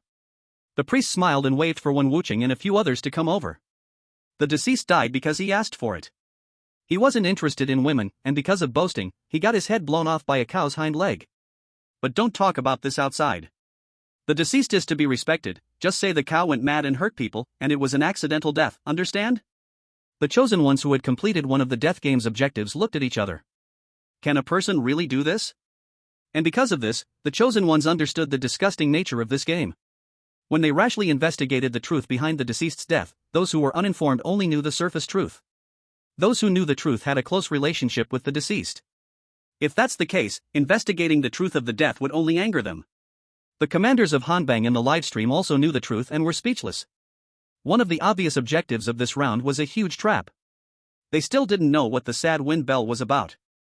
Su Suaming's skill in reading people's expressions was very high, a natural instinct honed through life and death. She saw the priest's nostalgic and emotional expression and felt she could strike while the iron was hot. "Sir, can you tell us what the sad wind bell is about?" The priest smiled gently. "You're my bro's family, so no need to call me sir. Just call me priest like the villagers do. The sad wind bell is a sacred object that twists thoughts. If you don't have a special hobby, it's not recommended to touch it. For those with normal thinking, rash contact might lead them to lose their sense of low-level fun." "What are you talking about? I feel like I don't quite understand." Seeing the confused eyes of everyone, the priest decided to explain a little more clearly. For most races, it is normal and in line with their species' behavior for males to like females of the same species, and their aesthetic preference also leans toward their own kind. For example, a mud monster could never like a guho bird, thinking the guho bird is beautiful. But after encountering the sad wind bell, they will hate the opposite sex of their own kind and like another species. For example, a male human who previously liked beautiful female humans now likes beautiful dogs, and wants them. Oh my god, when Wuching felt this was terrifying. Su Swaiming asked, did that deceased person encounter the sad wind bell? The priest shook his head, with a complicated expression said, he was just a pervert who hid it very well. His old cow died from illness, he got a new cow, and then the accident happened. We also learned about his situation. What he didn't know was, in front of him, a boy named Su Tiancheng became completely excited after hearing about the sad wind bell. He had a big secret, he felt nothing when looking at girls, couldn't get aroused. He once suspected he was something, but he found he also felt nothing when looking at bird videos. Oh no, could it be he was born?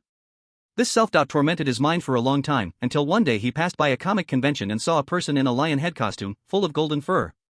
He immediately broke his pants on the spot. So beautiful, so cute, really want to. Because the scene was explosive, he was sent to the police station, but Su Tiancheng was happy, because he knew he was not impotent, he just hadn't found his destiny yet. The fursuit girl did not understand why anyone would still be attracted inside the fursuit, because Su Tiancheng's gaze was only on her.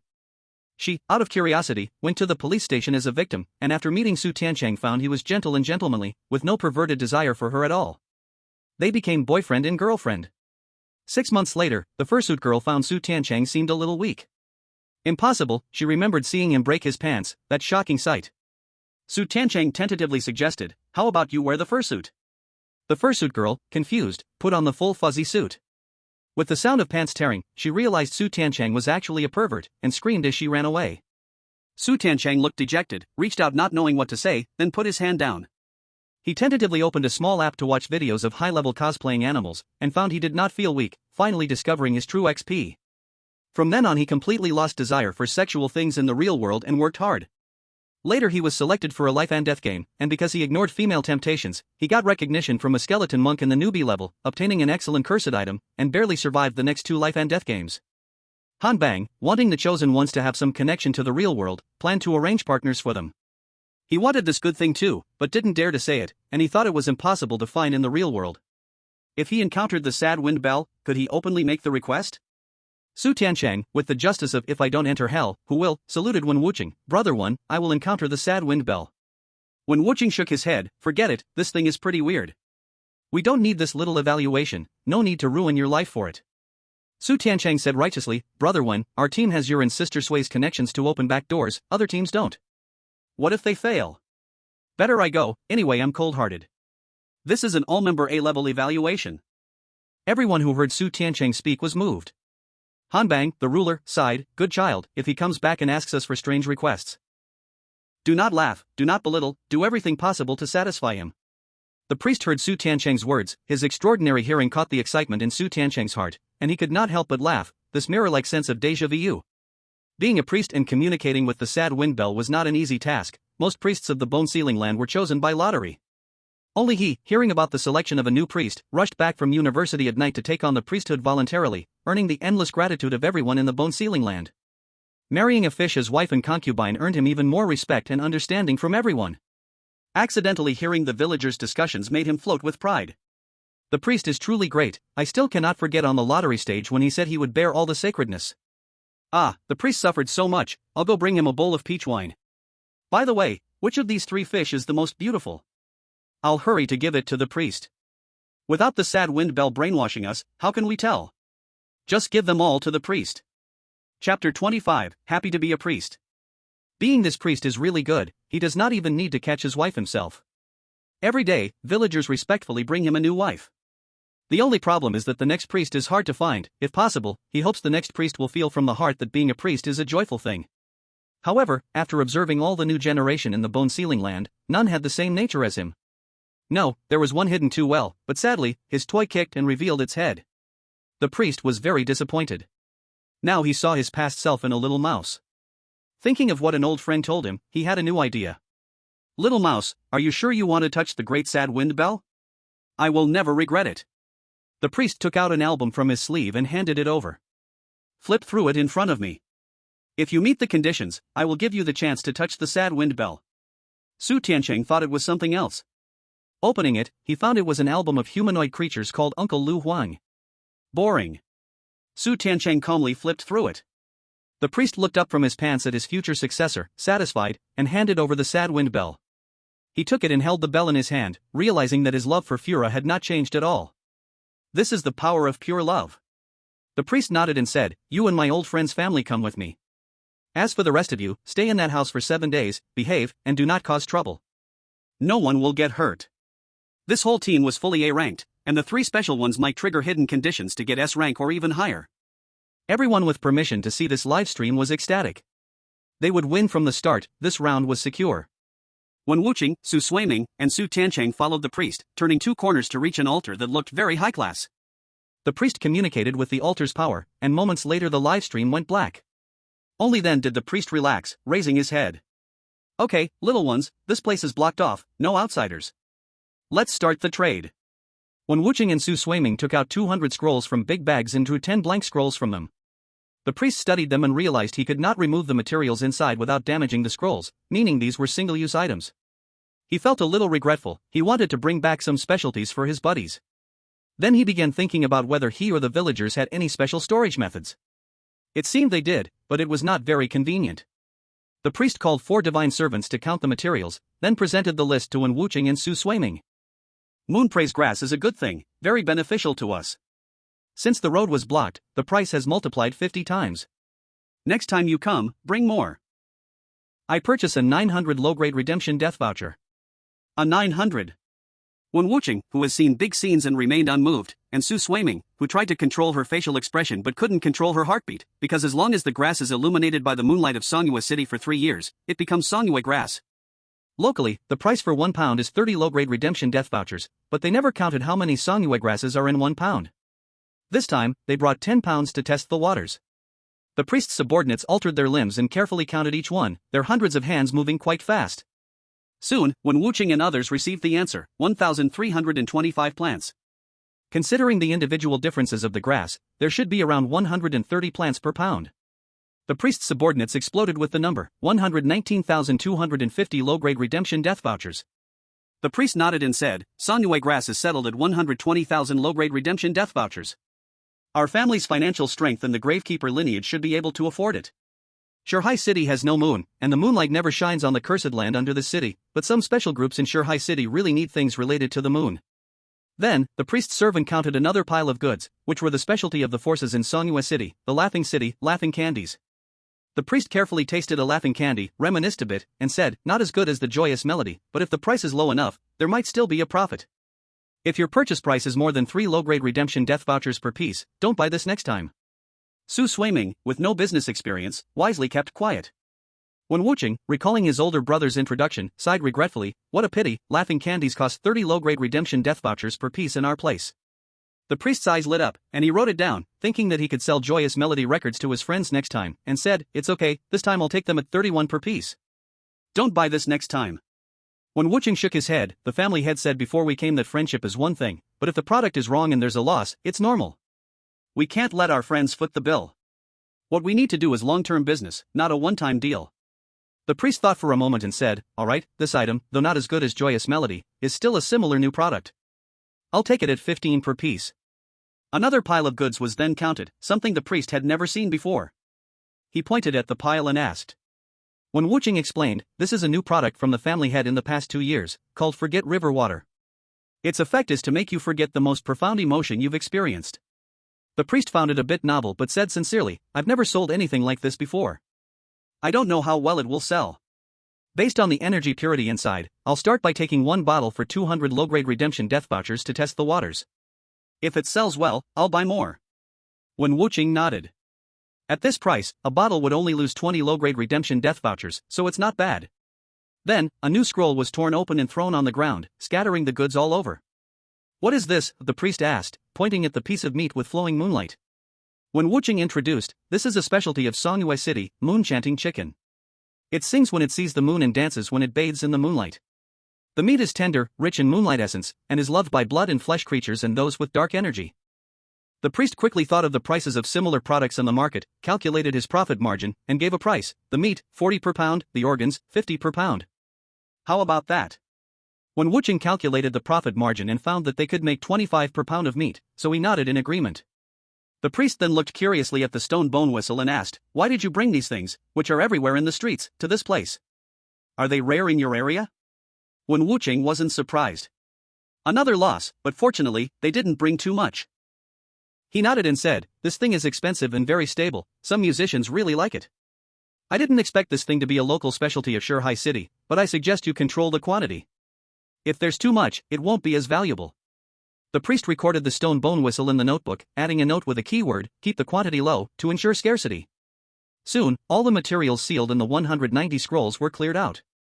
The priest set the total price for these materials at 3 million low-level redemption tickets, but the priest's family couldn't gather that much money, so they could only come up with 2 million low-level redemption tickets in cash. The priest thought that since Wen Wucheng and the others would stay here for another 7 days, it would be a good idea to sell these good things now and recover as much cash as possible. However, a person in charge disagreed, saying, "These good things can sell for a higher price if sold slowly. Rushing to sell now would be a huge loss." As for the issue of not having enough cash, Qi Guanglin had already prepared for this. After discussing with his family, they believed that Qi's family could still manage to gather 1 million low-level redemption tickets in cash, and the remaining half of the low-level redemption tickets could be exchanged for specified items, while the other half would be converted into equivalent specialty redemption ticket materials. When the spokesperson of Qi's family conveyed this idea, the priest and the people in charge of the village smiled. Now, both sides were happy. The priest took his successor and 2 of Qi's family members to the banquet. The rest of the chosen ones waited for leftovers. Everyone had a bright future. The 63 redemption tickets earned 3 million redemption tickets. It turns out that smuggling really made more money. Excitement flickered in Wen Wucheng's eyes. While Su Suiming and the others were eating and drinking, Qi Guanglin received a big order. Soon, he was taken to a meeting room by a special person, where he met his boss for this deal. "Mr. Qi, during the meeting later, please do as you did last time and just listen in. I'll give you 2% of the final profit." Qi Guanglin nodded. He could smell all low-level lies and deceptions within a certain range. If it involved his own lies, the smell would be even stronger, impossible to hide or cover up with any form or rule. So the boss gave him 2% of the final profit. If there was any problem with this deal, it would definitely involve his interests, and he'd be able to smell it easily. Soon, both sides arrived, and the representative of Party A looked at Qi Guanglin in surprise, then greeted him. The meeting reached a consensus amid heated arguments. The representative of Party A took out the contract from the assistant's briefcase and handed it to Party B's boss, who then passed it to Qi Guanglin. The words were dense, and Qi Guanglin couldn't understand them and wasn't planning to. He directly started sniffing. "There is no smell of lies or fraud," Qi Guanglin said, picking up a brush and drawing a sun at the bottom of the contract, marking it with his personal seal, showing his approval of the contract. Party B's boss nodded in satisfaction, took the document, and signed it. Afterward, Party B's boss invited Qi Guanglin to a meal. Qi Guanglin waited for the profits. If Party B's boss lied to him, that would be great. He could go to their place and have a good meal. Looking at the time, Qi Guanglin first went to pick up Ri Xiang Nuanyu from the association and took her home. Then he went to the free law of the jungle market to fight for ingredients. He lost a hand but brought back half a month's worth of meat ingredients.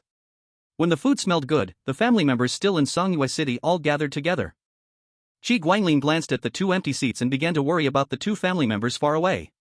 He knew they had his friends looking after them, but he still couldn't help but worry. On the 7th day of Wen Wucheng and Su Suiming's mission, Qi Guanglin couldn't focus on painting and paced back and forth in the living room. He hoped that all his family members could come back alive, even if all the money was lost. As long as there were people, there would be a future.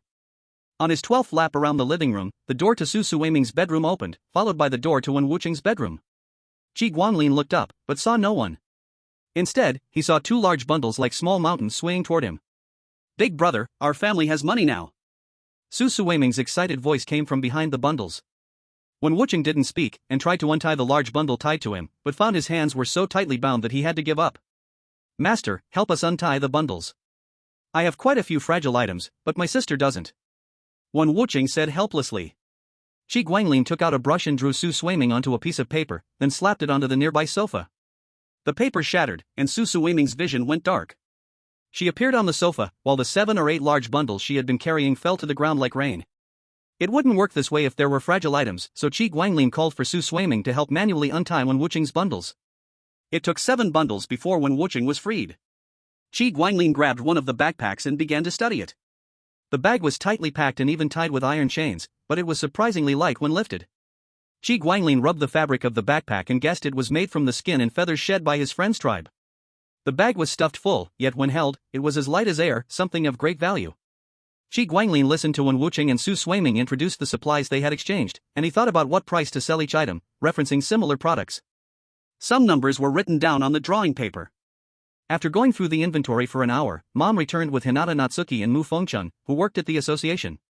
Mu Fengchun wore an undisguisable smile, with the red afterglow of the setting sun highlighting his green hair, making him look even more energetic. Seeing that the family was all there, he took advantage of the last rays of the sun to show off his new identity. Please, Mr. Sun, show my new professional identity. The red sunlight twisted into a light curtain, where plants entwined and intertwined with the green vines around Mu Fengchuan's neck. Professional identity, botanist apprentice. Requirements, knowledge of botany to a certain level. Identity rights, weak plant affinity / command plants / unity with nature. Plant affinity, by taking care of plants for a long time, you will gain their gratitude. The more gratitude the plants have, the stronger your plant affinity becomes. Command plants, with your plant affinity, you can command plants and guide their evolution. Unity with nature, when in a natural environment, you slowly enhance the 4 attributes of living beings. Identity responsibility, you must not harm plants in any way, and if possible, avoid eating plants if you can eat meat. Hinata Natsuki had previously found Mu Fengchuan's green hair and the vines around his neck strange, thinking he had dyed his hair. Out of family tolerance, she didn't voice her thought that it looked ugly. Now, seeing Mu Fengchuan's professional identity, she suddenly felt that his appearance was full of intense beauty, with a faint fragrance of grass in the air. She also longed to have a professional identity to counter the pressures at home. Shi Guanglin was somewhat surprised that Mu Fengchun had obtained such a high-knowledge, threshold-based professional identity, or rather, a technical identity. His identity as an artist was also a technical identity. The difference between a technical identity and an ordinary professional identity is that it can't be eliminated by layoffs. For example, Mom's power plant employee identity was lost when the boss fired her, but she only gained a work experience and the physical and mental qualities trained from that job. A technical identity, however, remains as long as the skill exists. In the current situation where places are self-governed and there are constant battles, an ordinary professional identity can't last for a month without being forced into unemployment. Finding a new job with relevant experience becomes extremely difficult. Shi Guanglin nodded and said, "Third brother, now there is nothing wrong. When you become a botanist, do not show your panel casually, that might assimilate family members without a profession." Mu Fengchun nodded, waving his hand to disperse the panel formed by the blood-colored sunlight outside the window. Chapter 27: A New Game? Shi Guanglin pulled 2 big bags from the ground, opened them, and poured them on the table. The blood-red death redemption tickets piled up like small mountains.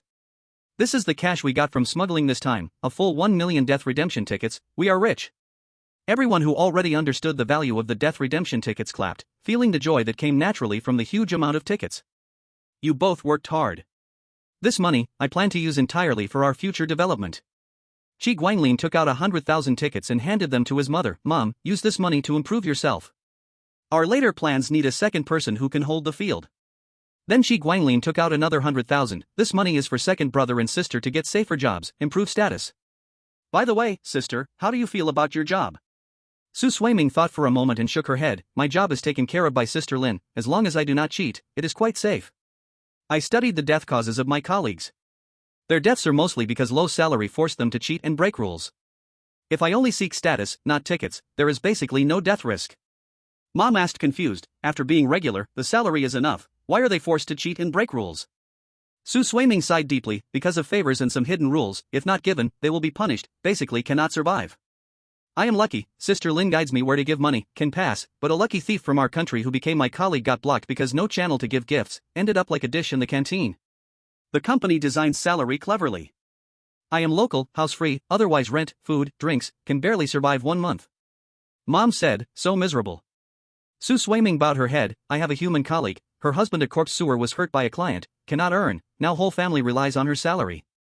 Her money pays rent, small things, favors, little left for food and drink. Now she eats once every 3 days to avoid debt. Today she told me she is starving. When she secretly processed for a worker, the worker gave her a roast chicken, she gave me a leg. Mom knew who could give a roast chicken. Sister, your money is not needed to support family, you just need a job to deal with family pressure, do not be greedy. Also stay away from your colleague, she is going to die." Su Suiming looked serious and nodded. Mom was worried, she knew human girls are soft-hearted. "I tell you the seriousness, stay away, do not give her any hint, understand?" Su Suiming laughed and interrupted, "Don't worry, after 5 years of meals, my heart is hard, just watch her die, small thing. Ji Guanglin saw Mom wanted to say more, added, I smell no lies, Mom relax. Since so, sister, first work as a clerk, gain experience and flesh-blood dimension. Next smuggling I will help you get a safe and good job status. Su Swaiming nodded. Ji Guanglin took 50,000 from the pile. This 50,000 is to buy third brother a grass bed and plants, so he can trigger the heaven-human unity effect at home. This way, 75,000 low-level death redemption tickets remained.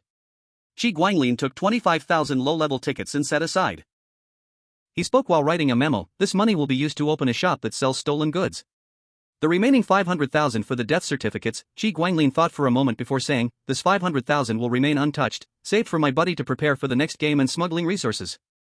Big brother, don't you need any upgrades? Su Swaiming asked in surprise. If an artistic identity could be upgraded just by throwing money at it, that would be great. As for my original identity, let's see if I can catch any liars. While eating, Mu Fengchun covered his heart with a painful expression. Because the Blood Sun had finished its work, the power of the life and death game transferred to the unplugged TV. The TV lit up, and the text appeared that only Mu Fengchun could see. The new life and death game has begun. Welcome to the life and death game. Rule 1. Every life and death game guarantees at least one path of survival that applies to all chosen ones. Rule 2. The golden rules provided by the life and death game cannot be modified or polluted, they are absolutely correct. Rule 3. The life and death game has never failed the brave and the sacrificial, no matter which world.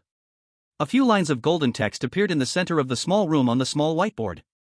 The game is confirmed. This time the horror story game is a journey into dreams. Game introduction. The daydreamer falls into a tragic dream, unwilling to wake up. They are unable to support themselves, and you are invited to journey into their dream. Victory conditions. 1. C. Survive until the daydreamer wakes up. 2. B. Complete the character's mission. 3. A. Cause the daydreamer's dream to end in an imperfect conclusion. Detected you as a permanent chosen one, you will be teleported to the target location in 1 day, and return home after the game ends. Mu Fengchun snapped back to reality and asked, Big brother, do you know about the daydreamer? Ji Guanglin's expression turned complex as he said, the daydreamer, that genius madman who wants to replace reality with a country of delusion. Mu Fengchun looked at his thigh and understood what the daydreamer was about, relaxing. With Wen Wucheng and Su Swaiming in front, he also hoped to win by lying down. Mu Fengchuan's eager gaze made Ji Guanglin, who was lost in past thoughts, snap back to reality. He began to share the information he knew. When I first became a painter, I went with him, who had been a painter for 10 years, to the mysterious mountain for a sketching trip. He told me he had a beautiful country in his heart, and wanted to paint it on paper, but didn't have paper big enough. I casually responded that paper couldn't handle it, so why not paint it in dreams? Dreams are big enough, right? After hearing that, he directly ditched me, went to sleep in his painting and started dreaming. Seeing I couldn't wake him up, I went on my own sketching trip. When I came back, he was still asleep. I worried about him being alone at the foot of the mysterious mountain, so I took his painting and spent a long time bringing it back to his hometown. I never thought he would still be dreaming. Mu Fengchun never expected that Ji Guanglin had this connection with the daydreamer. Now things were unstable. Ji Guanglin also thought so, considering they both risked their souls to sneak across borders for the sketching trip. Their bond couldn't be more obvious, right? Mu Fengchuan's mother looked at her older brother with some envy. She never imagined Ji Guanglin was so impressive, knowing people everywhere. Mu Fengchun pondered for a moment and asked, by the way, my master told me I can go get a citizen certificate now. What's the deal with the citizen certificate? Chapter 28, Citizen Certificate. If you have a professional identity, you're considered a citizen. You'll have a regional identity that only works while you're working in Songhua City. If you leave or become unemployed, the citizen identity temporarily disappears. The stronger the region, the stronger the rules and powers attached to the regional identity, and it can mobilize higher priority rights.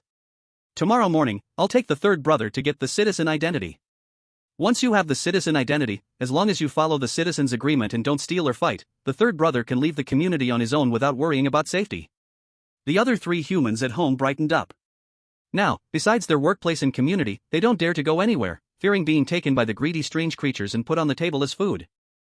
The neighborhood was okay. Big brother killed a bunch of people who thought their family was weak to show power, and no one dared touch them. At work, they really lived in fear. Sometimes colleagues drooled behind their backs, bosses drooled in front of them, and clients would come straight at them, trying every way to take a bite. The reason they could survive in this harsh environment was partly because their family was strong, so no one dared to really eat them. On the other hand, many strange beings had plenty of food, they just wanted to eat them face to face to quickly trigger fear and horror. When some clients were too rude, bosses would step in, first to gain their joyful gratitude, and second to fulfill their likely duty to protect company interests. The next morning, Qi Guanglin took Mu Fengchun to get citizen ID cards. After the documents were done, Qi Guanglin went to Laughing City to buy candy and other local specialties, while Mu Fengchun took money to buy Songyue chicken. Because there was one more person shopping, they came back earlier than last time. Qi Guanglin worried that if he wasn't at the Painter Association, Hinata Natsuki and the others would be targeted. Now every family member was important, he couldn't bear for them to lose just one day's wages, so he used his status to get them assistance for fieldwork. Staff helping painters with fieldwork got double pay that day and a contribution point. As for risk, it varied per person. Because of Wen Wuqing and Qi Guanglin's relationship, there was naturally no risk, just getting free benefits from the Painter Association, so doing it occasionally was fine, doing it too much would get noticed. After Mom finished buying Songyue grass, she picked up Su Swaiming on the way home. Once the family reunited, Mu Fengchun unpacked the ordered grass beds and plants. He realized that as long as a plant was within 3 meters, his unity with nature could activate, so he started planning to make sure he was in this state at home to boost flesh strength and vitality. Mom went to the kitchen to make dinner, while Qi Guanglin drew the purchased items into his painting. When Wuqing recorded the inventory, Su Swaiming knocked bones to make new ink, and Hinata Natsuki organized the painted papers, packing as many as possible. For this simple painting, Qi Guanglin directly controlled flesh to grow 8 more hands and 4 eyes, and before nightfall, he drew all the items worth 300,000 into the painting and packed them into 7 feather bags. The next morning, Mu Fengchun finished breakfast, and with the help of his family, he laughed and packed 7 layers of feather bags. By 9 o'clock, Mu Fengchun disappeared instantly, along with the 7 feather bags on him. With the first success, Mom took Su Swaiming laughingly to work, and Qi Guanglin took Wen Wuqing and Hinata Natsuki to the Painter Association. On the way, Qi Guanglin asked a question: "The front desk is too dangerous. I plan to give you another job. Spend 30,000 death redemption vouchers to transfer you to be clerks at the Painter Association, or 50,000 to intern at the best company in Songyue City? Choosing the first means you won't worry about safety at the Painter Association. The second gives more opportunities but more risk." When Wuqing said decisively, "I choose to be an intern." Hinata Natsuki was more cautious: "I want to be a clerk at the Painter Association." Qi Guanglin nodded and took them to HR, one to resign, one to transfer. Transfer was easy, just a stamp from HR. Resignation required more words. HR suggested Wen Wuqing could resign as a formal front desk staff. Qi Guanglin understood and gave HR 5,000 death redemption vouchers. HR was happy, now he had 400 more vouchers income for the month. It's time to have a good meal. With a stamp sound, the blood-red sunlight twisted in front of Wen Wuqing, forming a light curtain. Professional identity, front desk. Holding conditions: as a front desk. Identity rights: smile at others / evaluate appearance / work seriously upward. Smile at others: when you smile at others, their desire to attack decreases, and their attack strength temporarily drops. Evaluate appearance: you can discern others' shallow identity through their outfits.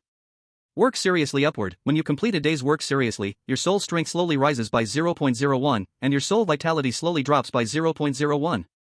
Identity responsibility: answer visitors' questions with a smile, try to satisfy their needs. Then, after a while, the overdue settlement arrived. Detected: you have worked seriously for 6 days, your soul strength slowly rises by 0.06, and your soul vitality slowly decreases by 0.06. When Wuqing finished reading the front desk's professional identity, feeling there were many points to criticize but not knowing what to say.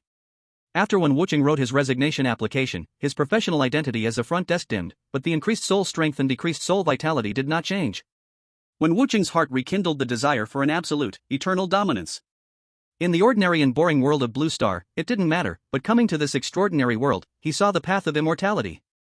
Wanting to pursue immortality is a natural obsession and madness for a short-lived species. Hidaka Natsuki moved to clerk, and Qi Guanglin felt he could safely leave the Artist Association without worrying about the bell ringing and being too slow to react, only to find the bodies of his family, or more likely, not even finding the bodies. On the day when Wuqing and Hidaka Natsuki became front desk employees, the bell could ring 12 times. As they appeared more frequently, regular visitors realized their backers and stopped making moves. Thus, the bell rang only 2 or 3 times a day, but those 2 or 3 times were more deadly for their family. Before, it didn't matter if they were poor, but now that they had money, Qi Guanglin didn't want any family members to take on the front desk job.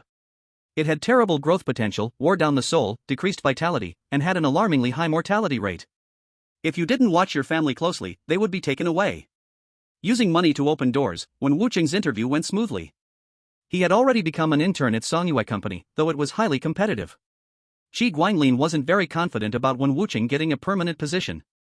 However, not getting a permanent position after the internship in a big company was still different.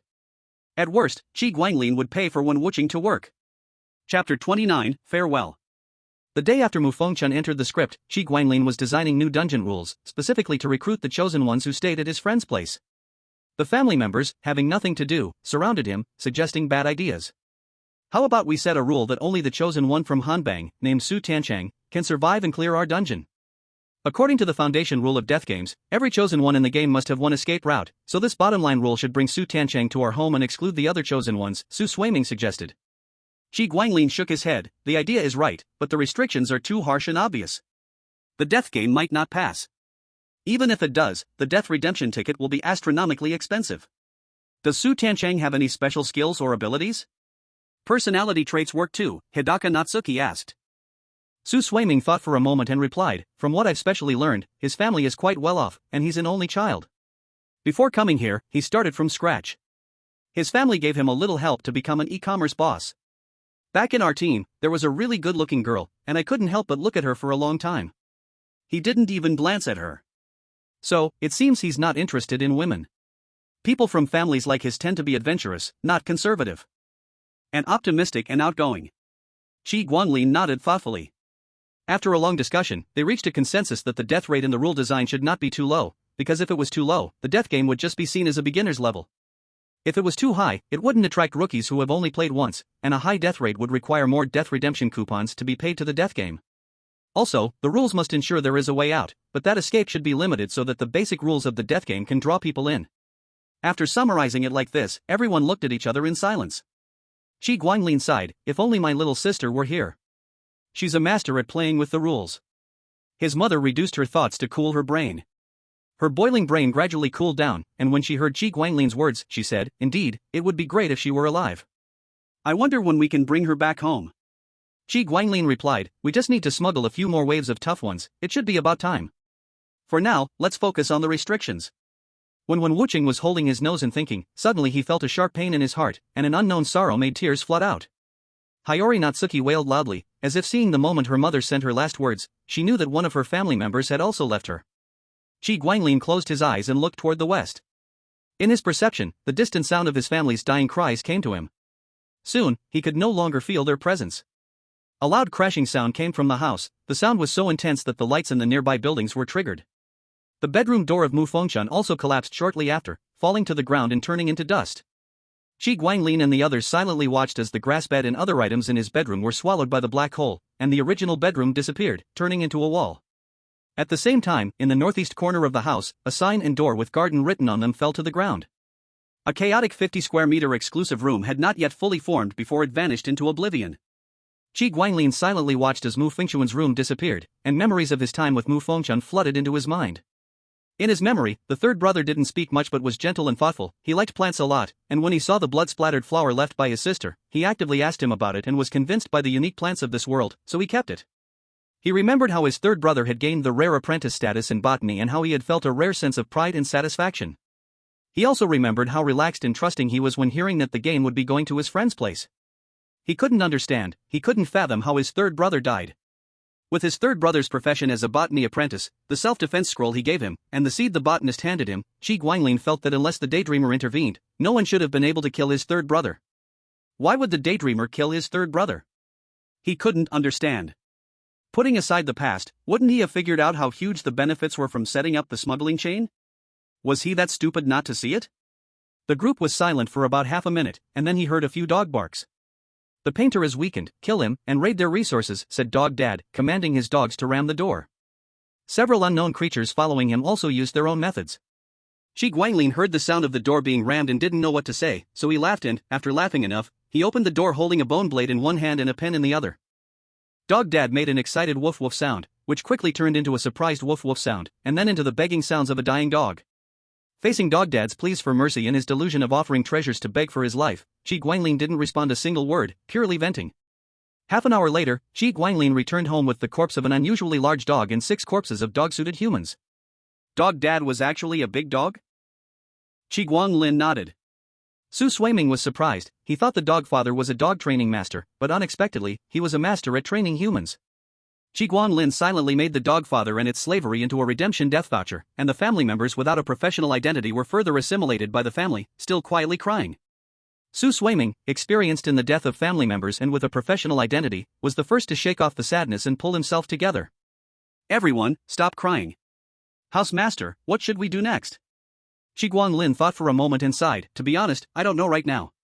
All my plans were based on the redemption death voucher and resources that third brother obtained with the 30,000. Now that third brother is dead, that 30,000 is wasted, so I need to think carefully about what to do next.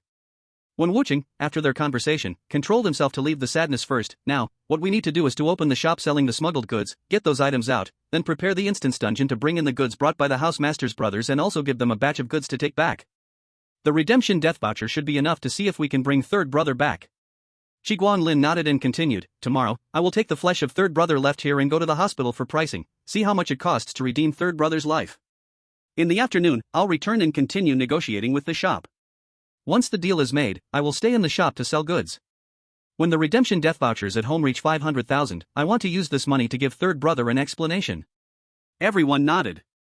It was a new day, and everyone silently went their separate ways. Chi Guanglin arrived at the life and death hospital, registered, and waited for an hour. After it was his turn, he submitted a few drops of blood and waited for the results. An hour later, the results came out. The number displayed was 1 million high-level redemption death vouchers. Chi Guanglin tightly clutched the result, staring at the number on it for a long time before stuffing the crumpled paper into his pocket and heading to Chifu Street. Chapter 30, Return to the Department Store. Chifu Street was the largest pedestrian street in this area, with the west gate of the Bone Blade community at the street's head, the south gate of the Bone Frame community to the north, and to the south, it led to Mad Laugh City. At the end of the street was the Grand Hall of the Sonyu Church. Due to its prime location and heavy foot traffic, the storefronts in this area were extremely arrogant, and negotiations were very difficult.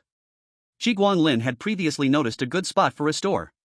He had been negotiating in front of the store for a long time but hadn't made a deal, since he wasn't in a rush and planned to negotiate more. But now he had no choice but to hurry. If this negotiation failed, he would move on to another store. Passing by a row of crowded shops, Chi Guanglin stopped at a store with a for rent sign and gently knocked twice on the iron door. Two bloodshot eyes appeared from the door, sizing him up. Upon recognizing Chi Guanglin, the door rose on its own after a moment. Seeing the store was willing to let him enter, Chi Guanglin felt a little happy.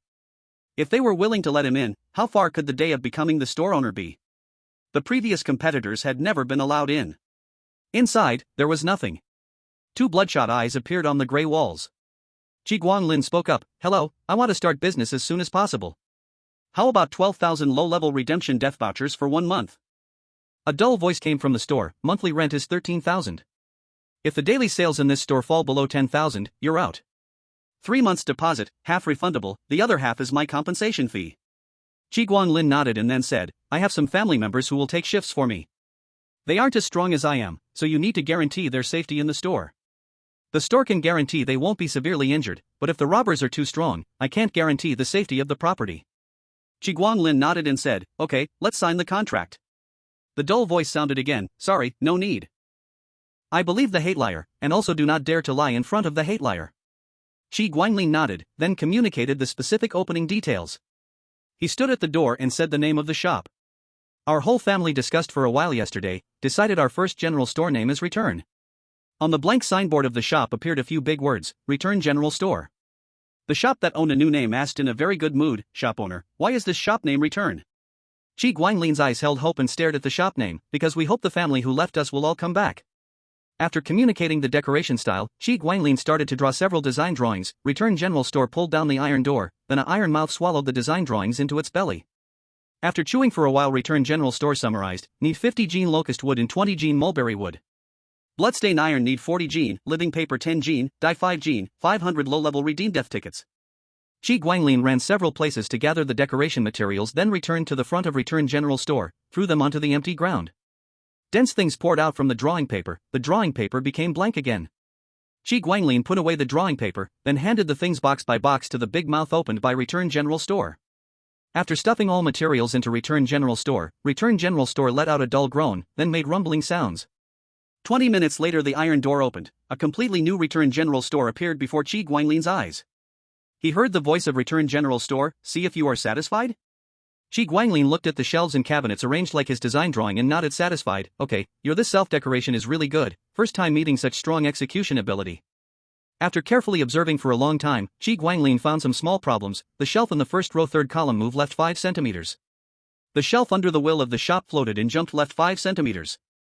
Qi Guanglin, who found it symmetric, felt very comfortable. After fine adjustment for several minutes he left satisfied, went home to move one batch of supplies to the shop and started to arrange goods.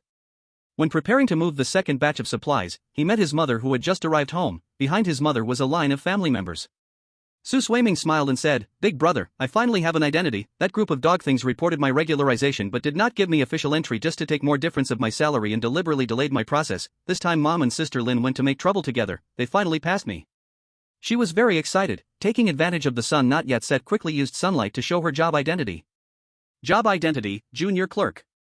Holding condition, as a junior clerk. Identity rights, strengthen memory/coordination/work atmosphere. Strengthen memory, your memory is strengthened. Normal memory misleading and memory erasing cannot make you lose memory. Coordination, your work efficiency increases as the number of clerks working on the same project increases. Work atmosphere, when you and at least one colleague are both in a positive working state, your soul strength and soul activity can slowly increase. Identity responsibility, efficiently and accurately complete production plan, avoid mistakes as much as possible. Qi Guanglin praised a few sentences, then selected supplies and stored them into the drawing. The other family members wanted to come help. Qi Guanglin refused. "You worked all day and are tired, go rest." Su Suiming shook her head, said she is a clerk, not tired. Mom is physical labor, mom should go rest. Rishang Nuanyu nodded, expressed agreement. When Wuqing also said he is just a new intern, workload is not big. Qi Guanglin thought for a moment and said, "Like this, you follow me to the shop, mom rest first, we bring food back and eat together." They carried bags on their backs, went downstairs, walked a few steps and arrived at the west gate. It wasn't long before they reached the return department store near the crossroads. Seeing Qi Guanglin, and recognizing the scent of his blood in the people behind him, the store pulled open the iron door. Su Suiming let out a soft exclamation upon seeing the store. "Is this our shop? It's so nice." The return department store responded cheerfully, "The little human girl has quite the eye. Of course, this store is the coolest one on this street." Su Suiming's face turned pale, and she quietly asked, "Brother, did you hear that strange sound? Or am I the only one hearing it?" Daylight Nguan Yu and Wen Wuqing, who had been worried, relaxed. In this strange world, the scariest thing was being the only one who was different. Since they weren't the only ones, there was nothing to fear. Qi Guanglin understood, and explained to them, "What's talking to you is a living store. Only a living store can have its own rules and exercise its own rights. With our strength, opening a shop in a living store is like a child carrying gold through a busy market." Oh, so how should we address the store, sir?" Su Suiming asked. The store made a muffled sound, "Just call me Return. Compared to a joyless, unbalanced thing like a redemption coupon, I prefer the emotions generated by transactions that revolve around food inside me. I don't care what you sell. Just make sure the daily revenue is no less than 10,000. Everything else is negotiable." Chapter 31, Opening the Shop. Su Suiming nodded and started adjusting the placement of the goods on the shelves. Her experience was clearly abundant, the goods were neatly arranged and looked very appealing to customers. When Wuqing and Daylight Nguan Yu gave up on interfering and focused on assisting her, Qi Guanglin walked from the entrance to the first shelf and began looking at the items on display, unable to resist walking all the way to the bottom. "Sister, you really are talented." Su Suiming smiled brightly, saying, "Of course. When I worked as a clerk at the convenience store, 3 branches were fighting to have me organize their shelves. They gave me the most hours. After another half hour of tinkering, they were ready to open for business. Return, open the door." Return woke from its slumber and checked the layout of the shelves, finding it quite beautiful. It casually devoured the anticipation and joy created by their preparation for transactions. Upon finding some small stones, it paused for a moment, and then, with a loud thud, the iron door, which was being pulled up, crashed down and sealed the shop. "Liar! What are you trying to sell? Where did you get these things? How dare you sell them? Are you smuggling?" Return let out a sharp, loud noise.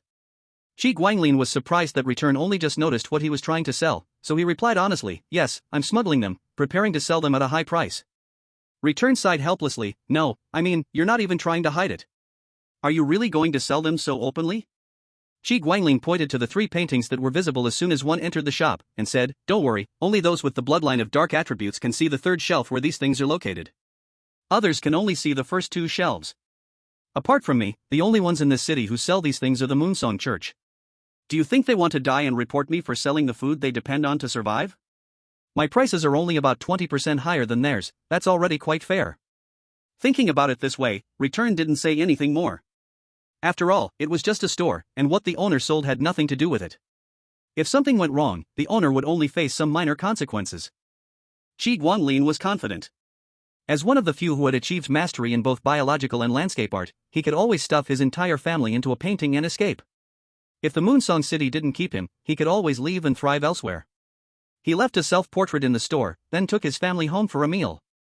After he left, a figure resembling Qi Guanglin stepped out from the self-portrait and sat at the cash register. Not long after, customers began to enter the store.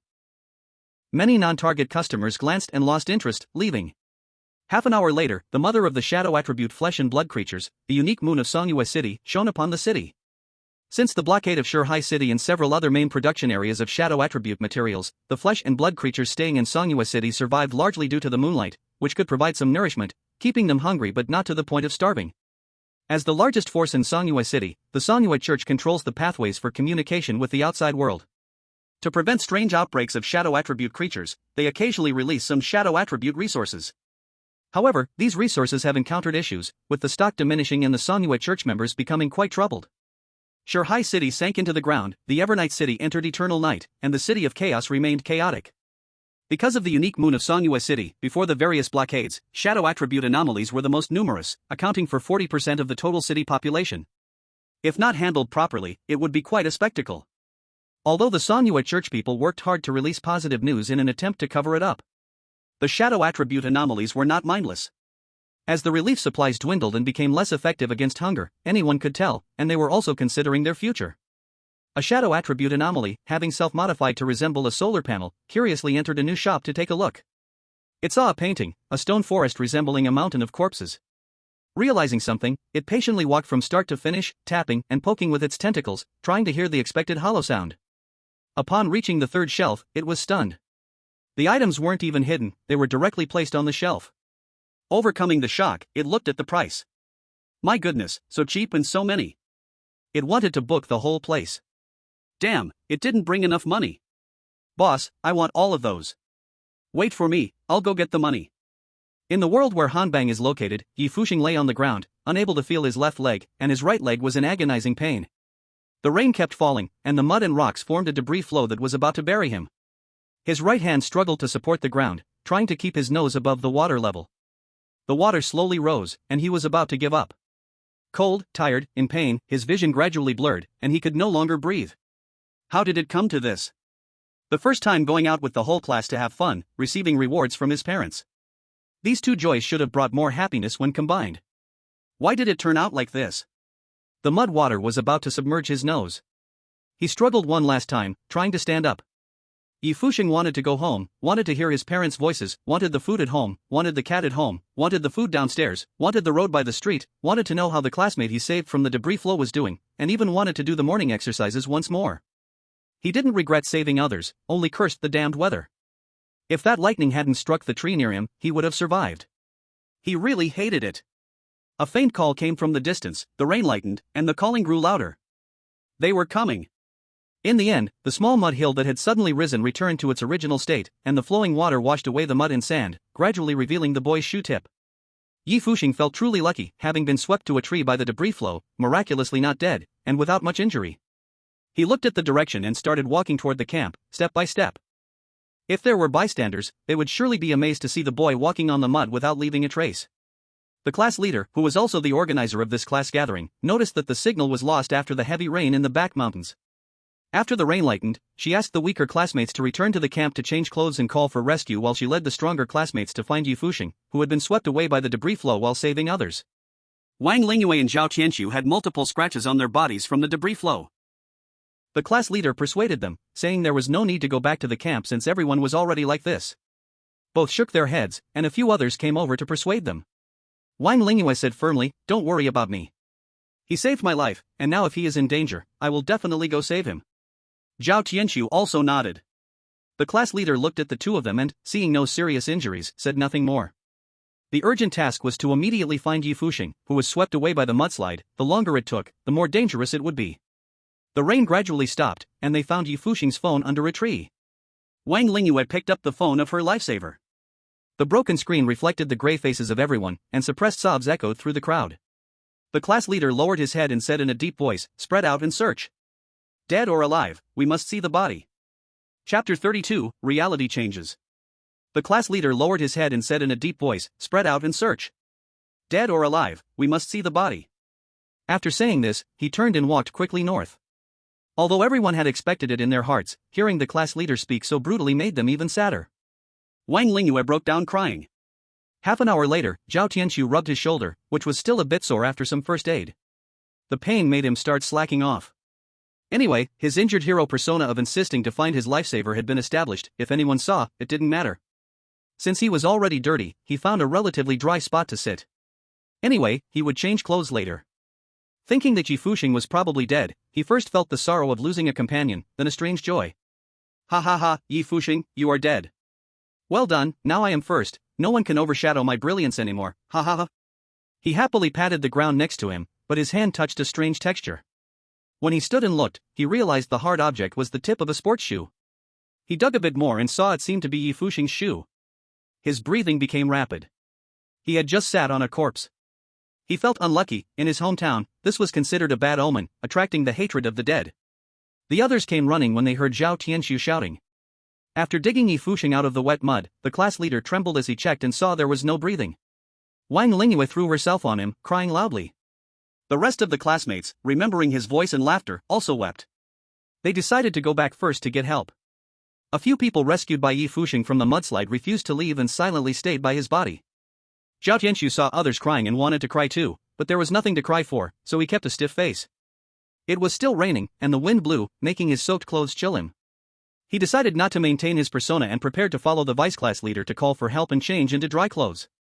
Seeing Wang Lingyue and Su Weifeng wiping mud off Yi Fuxing's face with sleeves, he shook his head in boredom. Soaked, windy, this would just give them a bad cold. He thought, dead is dead, why wipe mud off the face? So silly. Walking back, he thought, Yi Fuxing is dead, Wang Lingyue will catch a cold, this delay will hurt exam scores, and that passerby with poor constitution will be out for at least 7 or 8 days. Then first place will surely be his. Also, he could ask his dad for a new phone. Thinking of the phone, he glared at the vice class leader. If it weren't for the class leader and a few others wasting money on silly activities, this wouldn't have happened. His old phone had precious study material, now waterlogged and unable to turn on. Sad. While thinking this, he saw familiar faces ahead. They were the students who went to change clothes when the rain eased, as instructed by the class leader. They came with umbrellas, scenic spot staff, and some supplies. When Yuan cheerfully bounced over, hugging 3 umbrellas, didn't find Yi Fuxing, right?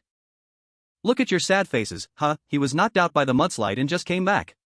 Look, see who is behind. They looked back at the line in shock, depressed. Yi Fuxing was holding a big bucket with the character Jiang written on it, and a female classmate was holding an umbrella for him.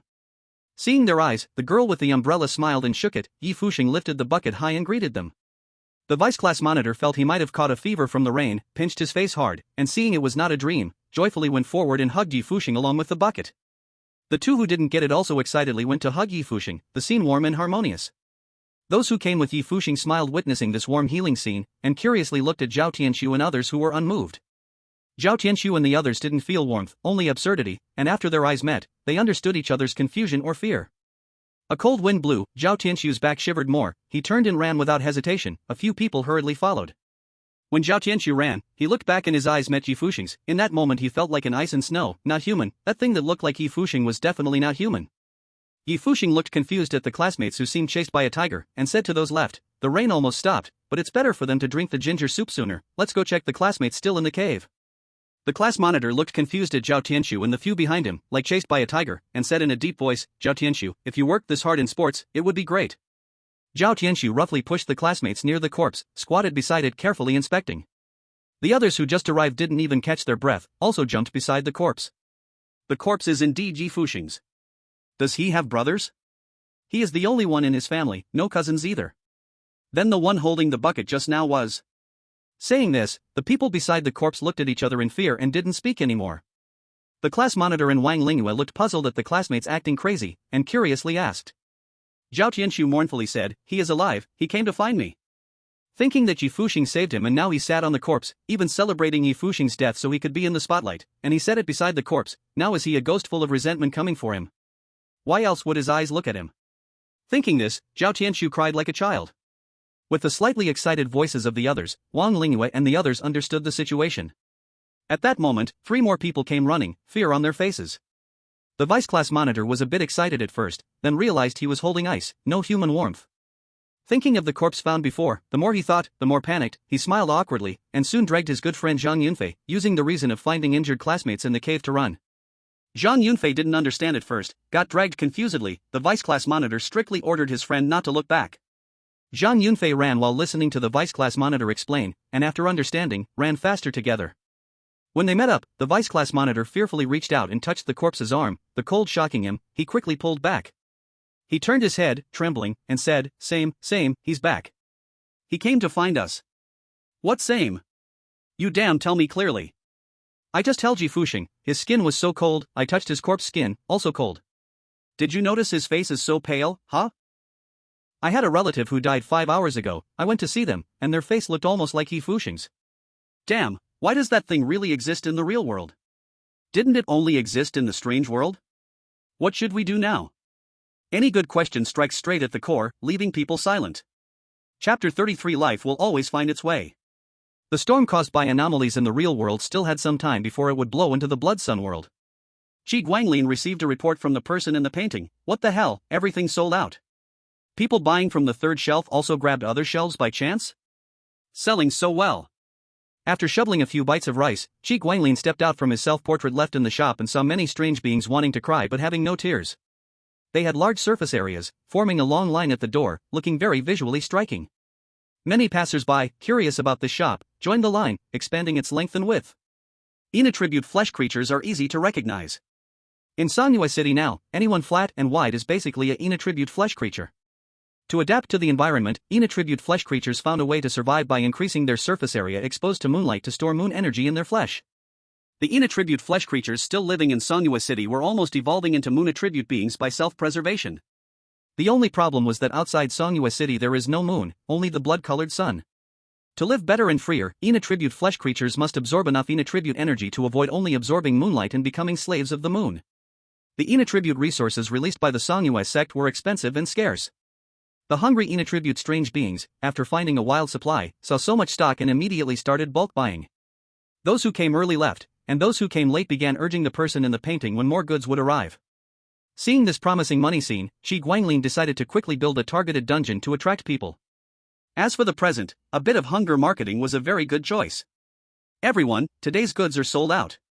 Tomorrow's goods are still in process, please come back at 7 in the evening. Some inattribute strange beings went home, while others just lay down on the ground to soak in the moonlight, occupying a spot and starting to queue. A inattribute strange being's eyes flickered, and it came in front of Qi Guanglin. It took a blood-ink-covered brush from its stomach. Qi Guanglin understood, and led it into the painted world. What should I call you? Sun never sets. Qi Guanglin raised an eyebrow. The moon was right above, and you call yourself sun never sets. Do you think the Sanyue sect doesn't have a cross? Qi Guanglin hesitated about the trade. If the moon could steal half a city's time from the sun, he really could not compete. Sun Never Set smiled and asked, why, Mr. Painter, you dare to smuggle, and you still care about a code name? Qi Guanglin shook his head, withdrawing his covetous gaze. If smuggling is discovered, I can walk as I wish. Offend the moon, I'd have to peel a layer of skin even to escape. Sun Never Sets casually shared another piece of news. In Sun City there is an organization called Eternal Moon, mostly young attribute emotion-type strange beings. The sun permits them, just as the moon permits us. Qi Guanglin closed his eyes. All the paintings he had drawn silently appeared in the dark seal, a pair of eyes forming. 10 minutes later, he opened his eyes. How to exchange? Every batch of resources leaves 30 units of purchase quota for our organization, price according to your shop's tag. If you can smuggle Joyful Melody records, one costs 200 low-grade redemption coupons. If there is Stone Sea Marrow, 1 gram costs 100 low-grade redemption coupons. Qi Guanglin handed Sun Never Sets a self-portrait, tomorrow morning at 10 o'clock. You find a place to store things. The Sun Never Sets understood and left the brush behind. After acquiring the new equipment, Qi Guanglin took the brush and started painting. After finishing, he happily admired his work for a while before heading home with the self-portrait from the studio. When he got home, his family was still sitting in the living room discussing matters. When his mother saw Qi Guanglin, she began to explain the previous discussion. Master, we were talking about how after Mu Fengchuan's death, the family lacks manpower. We all feel it's necessary to find more family members. Qi Guanglin nodded. I had the same thought. My sister gave up the chosen one identity and can't teleport. After the death of the third brother, the family only has the second brother and sister who can bypass the restricted areas in space by participating in the life and death game and directly reach other cities. But they belong to the same batch and are likely to end up in the same script. This will delay our plans for a long time. Riang Nuanyu bit her lip, struggling for a moment before saying, I can become a chosen one again. Su Suiming was stunned and asked with concern, can you still have the live broadcast room and the national fortune gift function? Even if you can, would the country's commander still be willing to gamble the national fortune on you? When Wucheng also persuaded, sister, forget it. No matter how you think about it, those viewers and commanders are not going to spend redemption tokens to give you gifts. It would be good enough if they don't cause trouble without spending those tokens. Riang Nuanyu smiled and replied, the situation is quite optimistic. I'm now a free chosen one. Although I can open the live broadcast room, I can't receive national fortune gifts. Only viewers can give me redemption token gifts. Considering the amount of redemption tokens the viewers hold, even if they send cursed items, how harmful can they really be? Qi Guanglin shook his head. Even the most insignificant cursed items can play an unimaginable role at a critical moment. Sister, you should focus on your work. Riang Nuanyu asked an unrelated question. You never mentioned how many redemption tokens are needed to revive that long-gone sister? What about the third brother? How many redemption tokens does my mother need? The third brother needs 1 million high-level redemption tokens.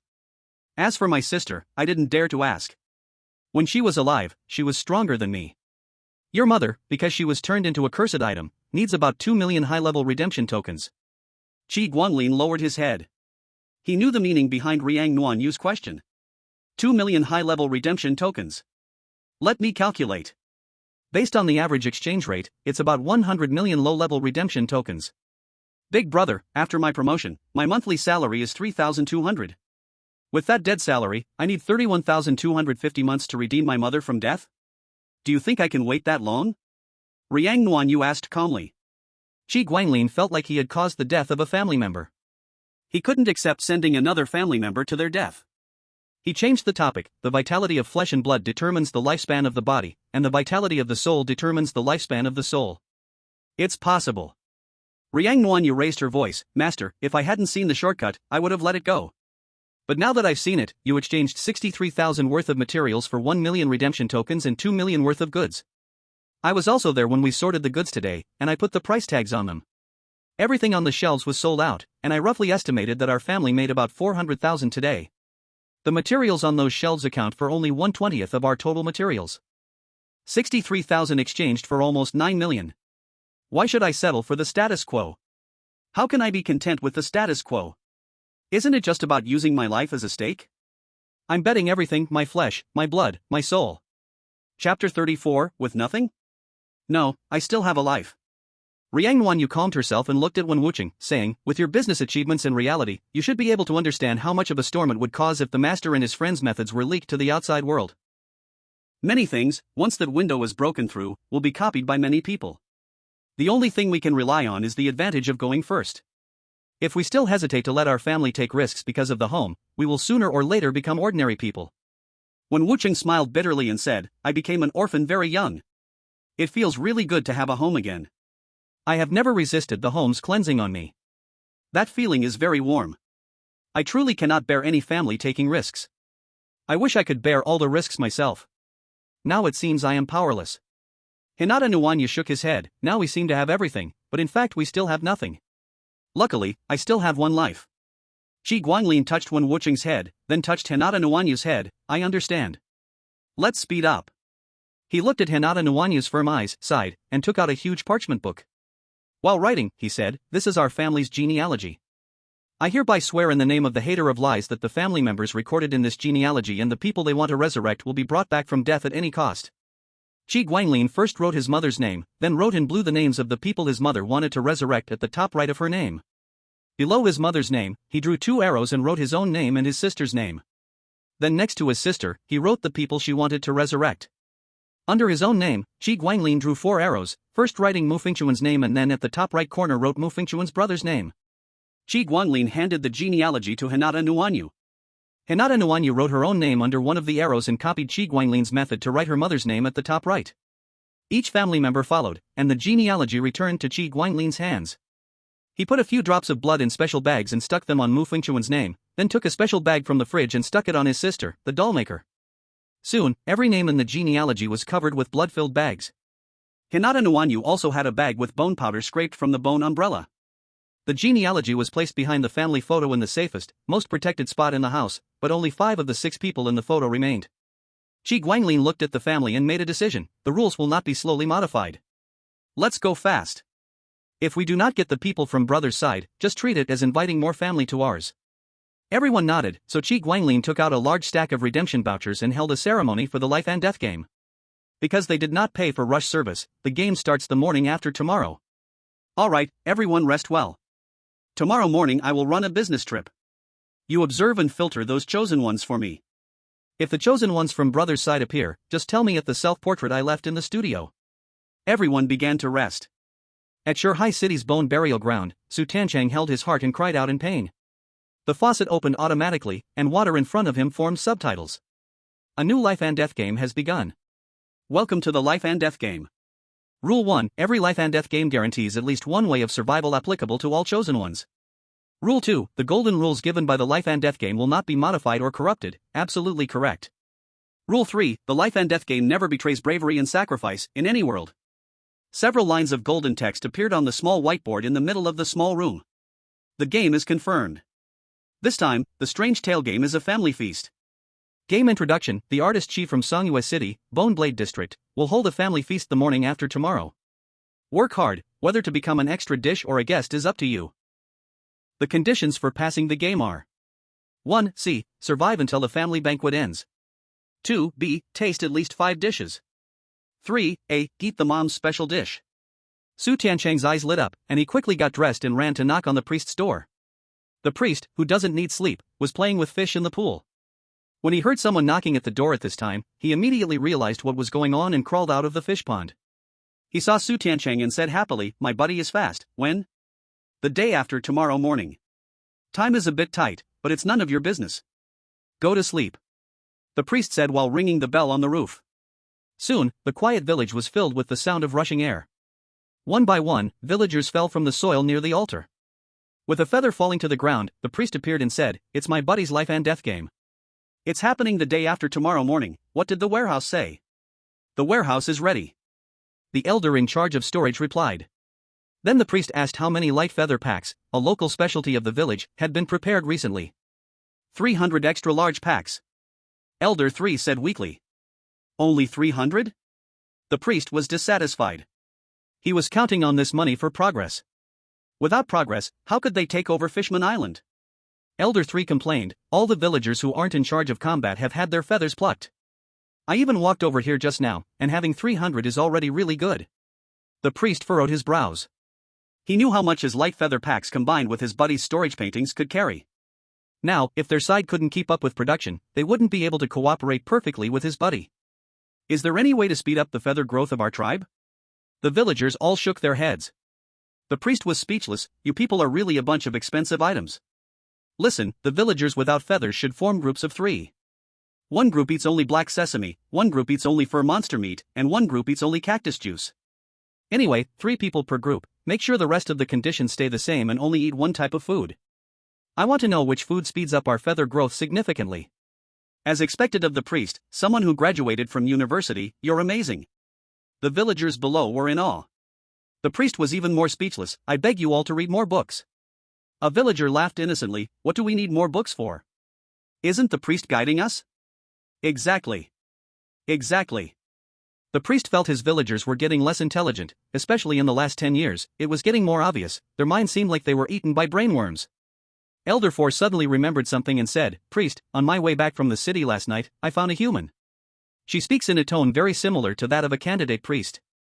I didn't eat her and brought her back for you." "Oh, then tomorrow morning, send her to Su Tianchang and see what he says." Because no one was competing with Su Tianchang, he had already become the candidate priest. The villagers respected and cherished their candidate priest, who took the blame for them. They couldn't accept those twisted, disgusting kinds of love.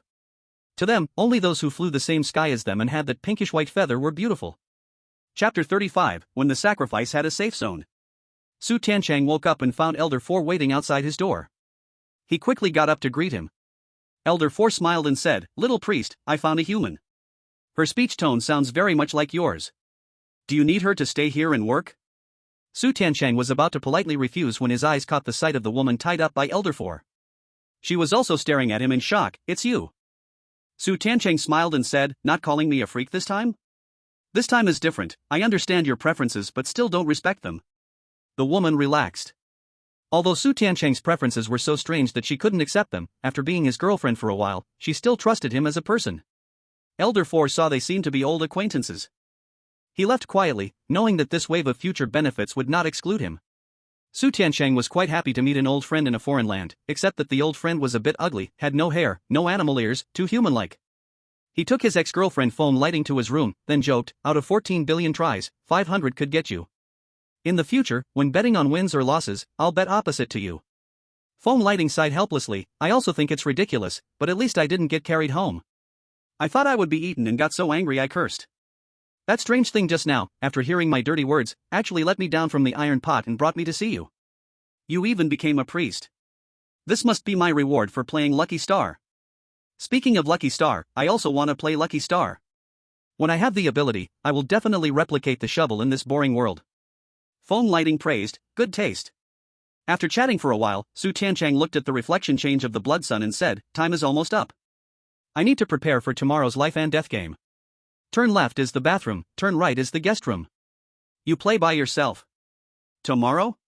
Phone lighting did not expect that just as she was about to live a good life, suddenly everything was full of uncertainty. She struggled for a moment, then said, "I will also be a chosen one every day." Su Tiancheng, ? Don't you know that if we, as sacrifices, find a stable long-term shelter in the Blood Sun world, we can apply to the Blood Sun game to become chosen ones? What is the difference between this kind of chosen one and a normal chosen one? Because we were exiled as sacrifices, we are stateless, cannot get national investment or purification alerts. Other than that, not much difference. Su Tiancheng shook his head, "That difference is big. What decent thing can come from audience redemption tickets? And purification alerts are really good, they reduce soul pollution. It's okay, at least this time fate is in our own hands. Don't worry, if danger comes or we need to scout, just say it. I know if you die, I can't survive here either. You can trust me, I will definitely die before you." Phone lighting came down from the iron pot, hating this uncontrollable life and death pain. Su Tiancheng trusted phone lighting's words deeply. He knew his ex-girlfriend was indeed reliable. Their relationship began with skins, loyal to character, and ended with surnames. Perhaps because the difficulty of Kegwanglin's current copy was not high, the newcomer phone lighting was also matched into tomorrow's script. The priest was very happy. He had worried that Su Tiancheng already had 9 layers of packs, reaching the limit, with many things still left in the warehouse. Now, is it just adding one more person? It was actually adding 9 layers of packs. However, due to size and carrying capacity, phone lighting could only carry 5 layers, which the priest found a bit regrettable. Looking at phone lighting's small arms, he recalled 7 or 8 kinds of strong muscle-enhancing drugs, planning to increase the intensity when she returned this time. Thinking of the heir's preferences, the priest began to consider how to adjust the secret medicine's effects. When Su Tiancheng and phone lighting arrived instantly at Kegwanglin's home with their packs, Kegwanglin was negotiating prices with someone. "Your goods come from illegal sources, why are they more expensive than normal channels?" "Because I smuggle them at the risk of being reclaimed. If I don't raise the price, how can it be worth our secret dealings?" The small group's leader threatened, "Aren't you afraid we report you together? Besides being a biology painter, I am also a landscape painter. Your goods are 3 times more expensive. Of course, you can line up to buy from regular channels. I don't object." Kegwanglin dared to sell and was naturally not afraid, already prepared for the species they might meet. The worst case would be putting the whole family in a painting to escape. One painting is just a family portrait. The small group's leader admitted defeat, hiding very deeply. The outside world had never heard of any famous landscape works by painter Qi. This is how he quietly became a landscape painter. As for waiting in line for the regular channels, those official goods were all taken up by some grandfather who was indulging his grandson, and this little group of theirs formed only after 2 months of disappointment at the regular channels. After the failed attempt backfired, the head of the small group personally paid for the extra costs caused by the mistake. Qi Guanglin nodded and passed through his self-portrait at home. The head of the small group had some expectations, but after seeing Qi Guanglin vanish in an instant, he felt relieved. Old bastard, really knows how to act. After cursing, he instructed his subordinates to keep it secret, "Don't tell anyone, we can't be the only ones who lose." This way, everyone shares the benefits, and the hardships are borne by themselves, which made the members of the small group very obedient and well organized, so the news was kept hidden. Qi Guanglin smoothly exposed the evil of the next 3 small groups and made a significant profit. After meeting with 2 more groups, Qi Guanglin glanced at the time and decided to return home first to check on how his family was doing and whether there was anything that needed his attention. The moment he stepped through the door, his figure simultaneously appeared in 36 lit-up live broadcast rooms and 1 sealed live broadcast room. When Wu Qing and the others were still not accustomed to this multi-dimensional spatial vision and multi-dimensional thinking, they could only appear in the most important places, like the game where Su Tiancheng and his partners, along with 4 other unfamiliar or familiar Hanbang chosen ones, were located.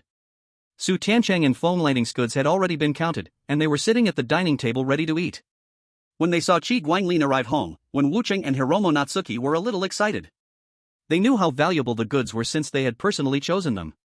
When Wu Qing handed over a material list, Qi Guanglin calculated the price and then said, "I've calculated it. This batch of goods, after deducting the unclaimed tail value from the last batch, is worth 3 million low-level redemption coupons." Did my buddy mention how many redemption coupons are to be settled, and how much is to be settled in materials? Su Tiancheng replied, "The priest mentioned that 1.5 million redemption coupons should be taken. The rest will be settled in materials." Qi Guanglin nodded and said, "Did my buddy mention which materials should be more and which should be less?" Su Tiancheng thought for a moment and said, "There should be more songyue grass and songyue chicken, the rest can be tried except the useless ones we mentioned last time. Oh, and don't forget to get more forgetting worry water, this stuff unexpectedly attracts traffic, and the cost price of forgetting worry water has increased by 100. Chapter 36, Against Fate, Forgetting Worry. Enough spiritual strength supported Qi Guanglin to remember the thoughts his buddies had shared about the batch of goods mentioned by Wu Qing and Su Suiming, so he nodded and added them to his procurement list.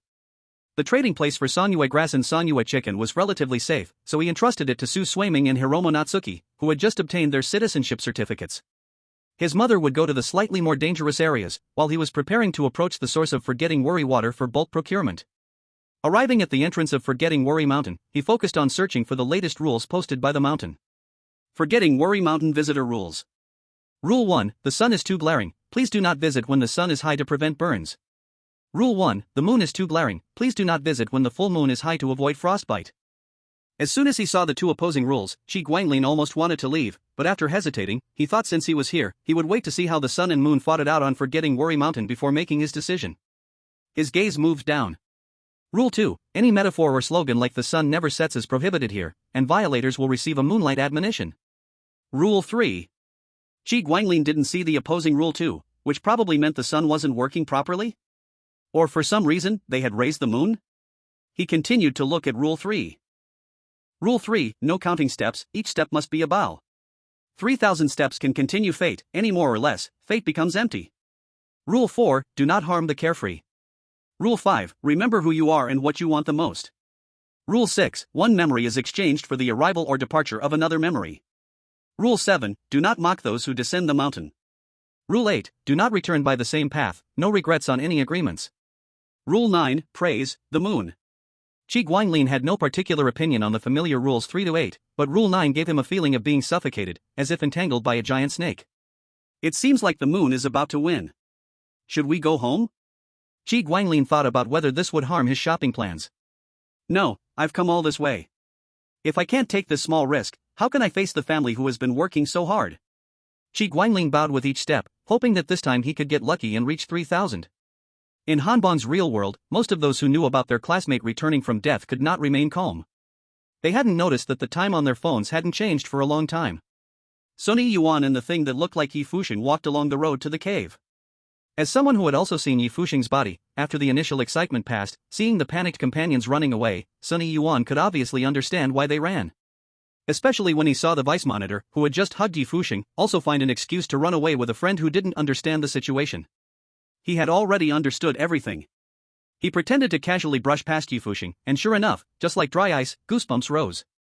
Sun Yuan also wanted to run with those who had run away earlier, but his gaze passed over his desk mate Ning Yurua, who was holding 4 umbrellas with her left hand, and playing with one absent-mindedly in her right hand. Her expression was gentle and serene. He looked at her, then at Yi Fusheng. Despite his deep inner conflict, he still didn't leave. The group of people surrounding Yi Fusheng's body were getting more and more frightened, growing more and more terrified. In their discussion, the bright future of using bones for petals and leather for clothes was already just around the corner. Among the particularly panicked group, only Wang Lingyue remained calm, completely out of place. The class leader asked with admiration, "Wang Lingyue, do you have a talisman or some other method to protect yourself? You're so calm." Suddenly asked, she was met with everyone's gaze. Wang Lingyue was stunned for a moment.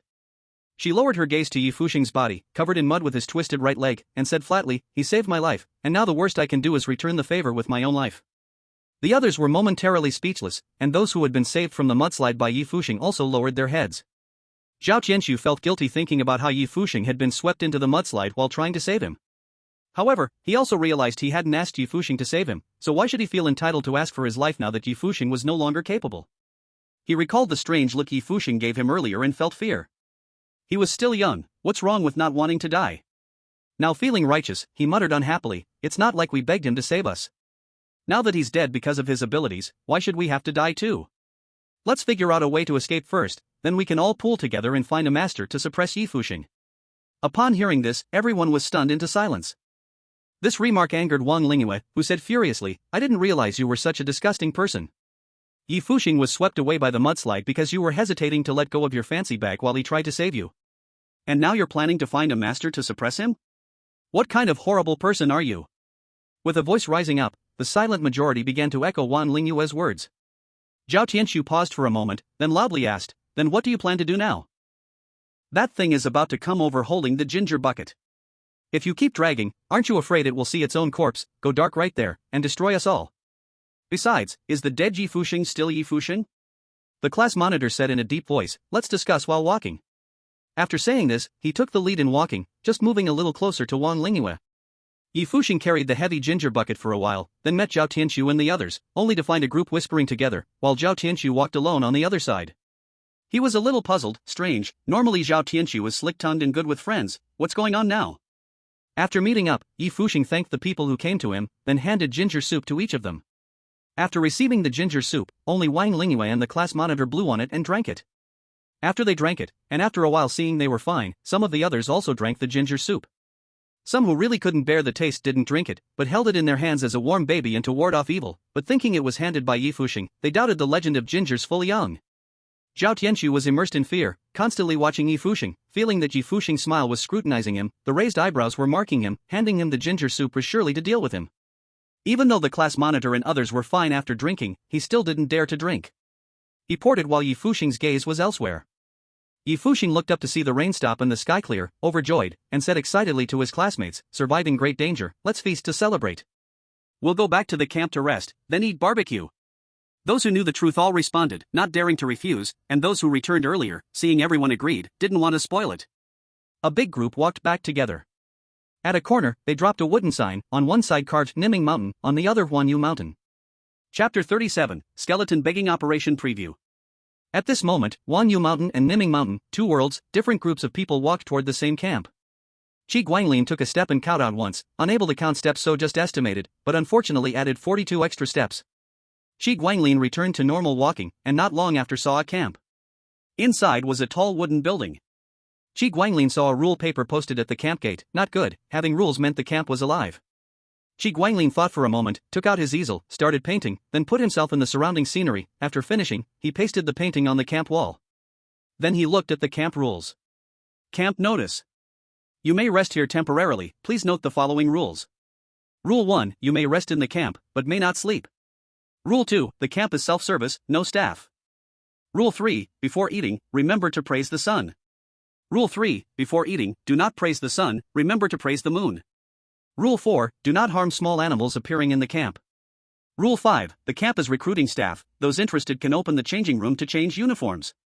After reading the rules, Qi Guanglin expressionless, luckily he wasn't human, didn't need to eat. As for the camp staff, he guessed there had been some, but were involved in sun and moon disputes and cleared out, so the camp had to switch to self-service. This didn't trouble him, but he had to think about one problem: was the producer of Huanyu water still alive? Had they died in the sun and moon conflict? He did not enter the camp, continued walking toward the mountain top. After walking 2 hours still no use, seemed the distance to the top wasn't much different. Qi Guanglin thought for a moment, and stopped going upward. Instead, he walked out from the self-portrait left in the camp, and then looked again at the rules of the camp. There were some changes in Rule 2 of the camp, and both Rule 3 of the camp had turned into gold color. Rule 2, It is not allowed to make things difficult for or harm the only staff member of the camp. After looking at the changed rules, Chi Guanglin did not hesitate at all and directly walked out from the self-portrait he left in the studio. Damn, so scary, better slip away. After returning home, he first went to find the chosen one left by his buddy. Su Tiancheng, after you go back, pass on that the source of the production of Forget Worry water has become the core area of competition for power between the sun and the moon. The Forget Worry water currently existing on the market, I have gathered it, most of it I give to you to take to him. Su Tiancheng nodded, then said, okay, by the way, the priest asked me to ask you for more storage painting paper, and also asked whether there is a way for non-painters to repeatedly use storage painting paper. Chi Guanglin shook his head, as far as I know, no one has ever researched this. Tomorrow I will go to the Painter Association to post a bounty to see if there are researchers. I don't have time to do research now. Through the self-portraits left in various places in Songyue City and previous preparations, Chi Guanglin quickly gathered the supplies prepared for his buddy. After finishing the urgent matters, Chi Guanglin prepared to see what the new family members say this time. In his hand, he had a screening list provided by his mother and several other family members, and he planned to contact them one by one to take a look. First was the elephant country woman Margot recommended by Hinata Nguan Yu and Wen Wucheng. As a non-same race person jointly recognized by the two of them, she must be a person with ability. The eyeballs of the person in the decorative painting in the living room moved slightly and looked toward the living room. At this time, Margot was drinking tea brewed by his mother. At her feet was the corpse of her same race, bubbling and spraying out like a fountain. The two calmly communicated about the taste of tea. And besides her, the remaining teammates were dealing with the big investigation of the neighborhood committee. Chi Guanglin initially approved of Margot, and next prepared a small game for her. If she played well, he would invite her; if she did not play well, he would let her pass at the lowest level. Then his gaze looked at the second person on the recommendation list, the male chosen one of Hanbang, Wen Jianqi. The person who recommended him was Hinata Nguan Yu. The chosen ones of Hanbang, out of avoiding suspicion, did not recommend the chosen ones of their own country. Her reason for recommendation was the strength of talent in his real-world job as an actuary, and from several deliberately set traps, his responses were acceptable. Chi Guanglin replaced the eyes in the painting and silently peeped. When Jianqi and his teammates were dealing with the door-to-door investigation of the neighborhood committee. Under normal circumstances, the neighborhood committee conducts a survey and registration of the existing housecard holders once every month before each bone-begging action and after each bone-begging action, and then updates once the life rules of ordinary owners in Boneblade community. Of course, if a distinguished owner listed on the life rules dies, it will also be updated once. The one leading the three red-clothed neighborhood committee members scribbled on paper, asked some routine questions, then said, "Is the head of your household here?" Chi Guanglin came to the door. "Hello, head of Chi. Boneblade community is tentatively scheduled to organize a bone-begging action in 7 days. Because the number of owners is sufficient, there are currently 3 tentative locations for the bone-begging action. The first is Forget Worry Mountain. The target of bone-begging is one corpse of a Forget Worry villager. The second is Mad Laugh City. The target of bone-begging is one Mad Laugh citizen. The third is Songyue Branch Church, one corpse of a moon worship believer. Please choose any one of the above locations, I will register it. After 7 days, please have one person from your family go to the corresponding action group." Chi Guanglin thought for a moment. Forget Worry Mountain was not quite right. The Songyue Branch Church moon worship religion was rejected by most people of the Songyue religion because its ideas were too crazy. But perhaps the moon favored him. Then, it could only mean attacking the Laughing City. Our family chooses the Laughing City. After recording Chi Guanglin's choice, the community worker said, "This time we will join forces with the Skeleton District. Please note that the ones wearing blue clothes are our allies." After finishing, they went next door to knock. Chi Guanglin, whose face had been calm, changed when he heard the community worker mention joining forces with the Skeleton District. His face darkened as he closed the door. His mother was busy in the kitchen and hadn't paid much attention. When she came out and saw Chi Guanglin's shocked expression, she asked, "What's wrong? Did something happen with the bone gathering operation this time? Our district is teaming up with the Skeleton District. This bone-gathering operation's target is that tricky?" Chi Guanglin nodded. "I don't know about the other 2 targets, but I just came from Woyo Mountain. It's become the most direct battleground for the power struggle between the Blood Sun and the Moon's rules." Good grief, his mother realized the seriousness of the situation. "We shouldn't all go together this time. Let me go alone." Chi Guanglin shook his head. "You can't survive if you go. There's still a chance I might survive if I go. It's different. I should go. I don't have bones, so if I die there, you won't have to bring my bones back. But if you die there, no one in our family will have the ability to bring your bones back." His mother spoke with a gentle yet determined tone. Chapter 38, Accelerated Screening. "We'll talk about it at the family meeting. We still have other options." Kegwanglan decided to postpone and speed up the screening of family members. He directly approached all the recommended prospective family members and asked, "Are you willing to stay and become a special chosen one like Wen Wuching and Su Shuiming?"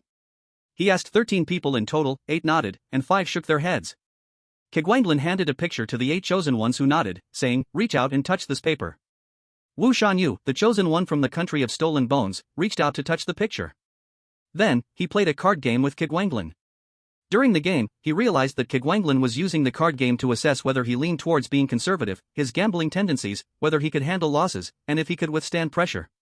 He tried his best to display the personality that he thought Kegwanglan would like, and soon, the card game ended. Kegwanglan nodded in satisfaction, took him to the community office for registration, and then told him many secrets and confidential information. Wu Shanyu was overjoyed.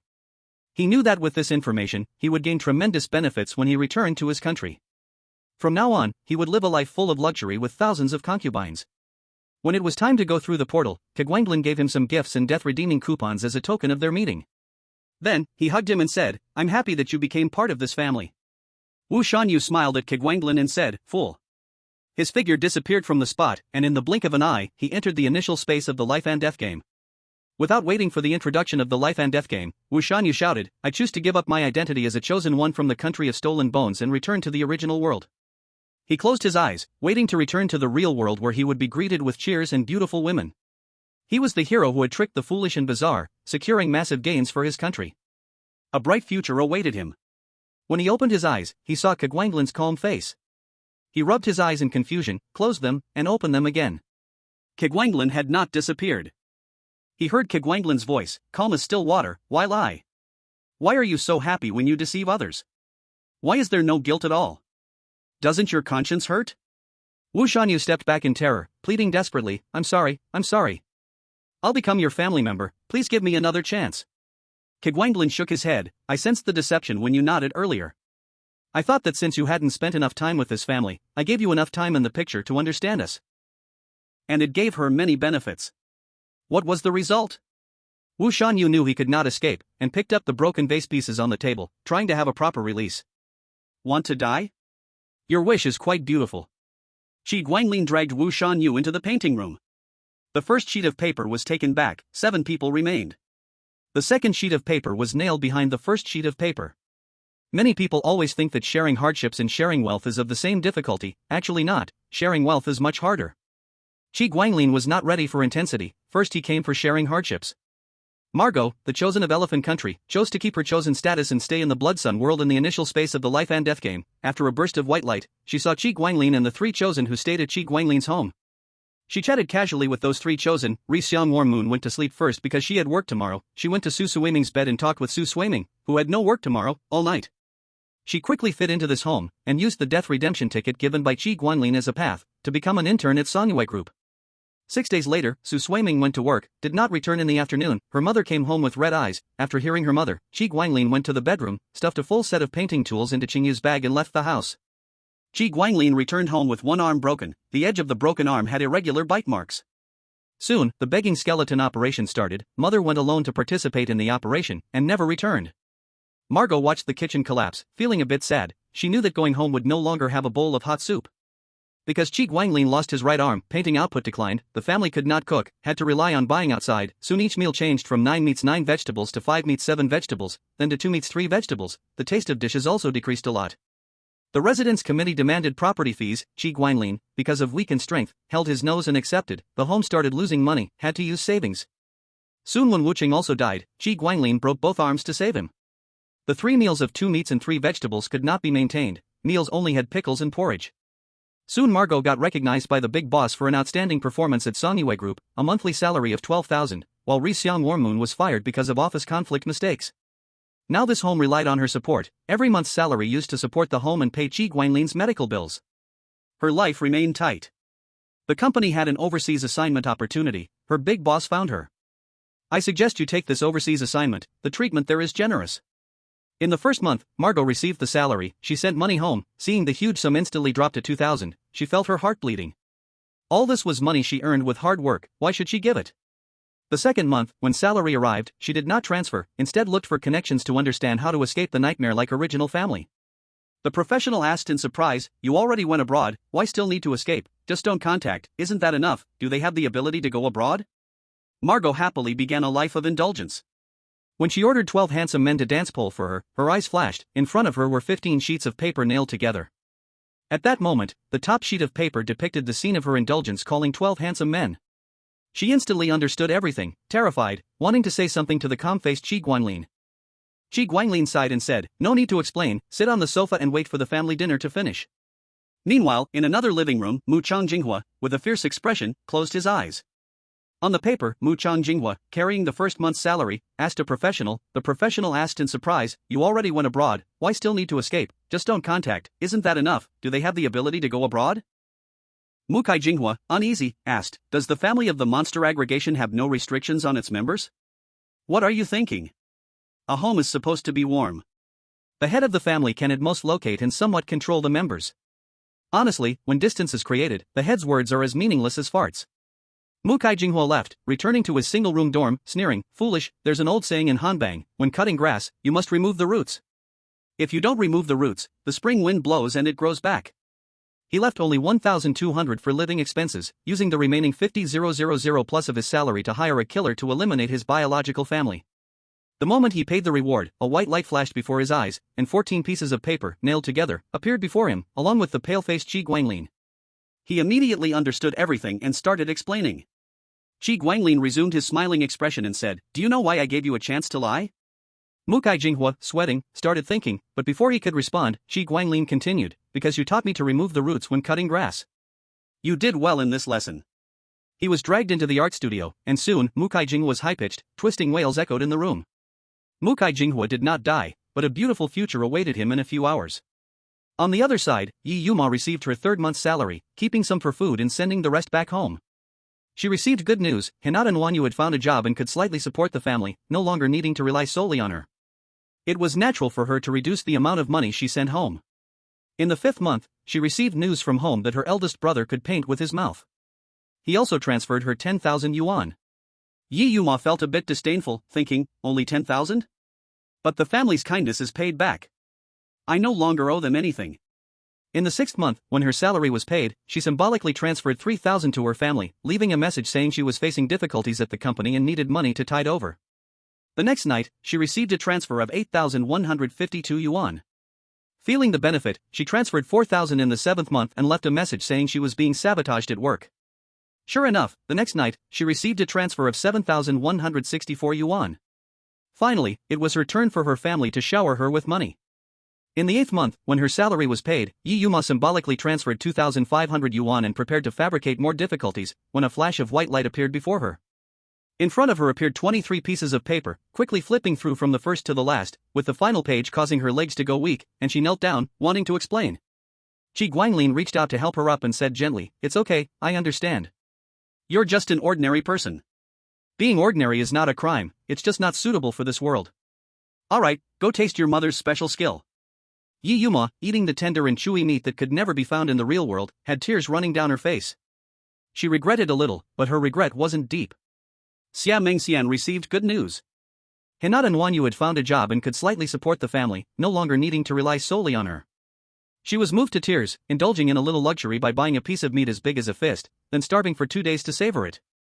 Her position and power increased, and using her authority, she began searching for medicines and treatments that could restore blood and flesh contamination.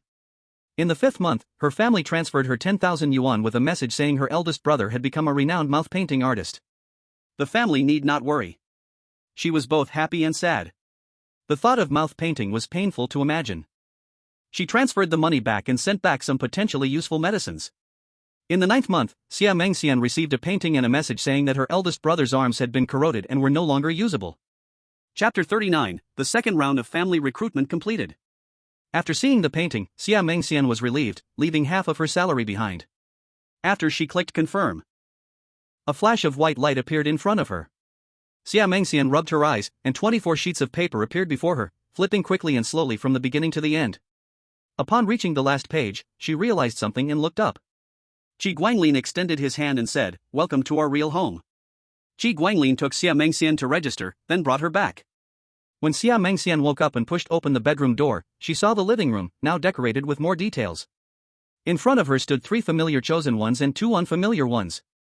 After talking with the two unfamiliar chosen ones for a while, the door to the studio opened again, and Chi Guanglin walked out with a chosen one whose hair color was strange. "Come, family, let's introduce ourselves, and then get ready for a real family feast," Chi Guanglin called out. The round table in the living room was originally designed to accommodate the maximum number of family members, and now, 9 people gradually sat down.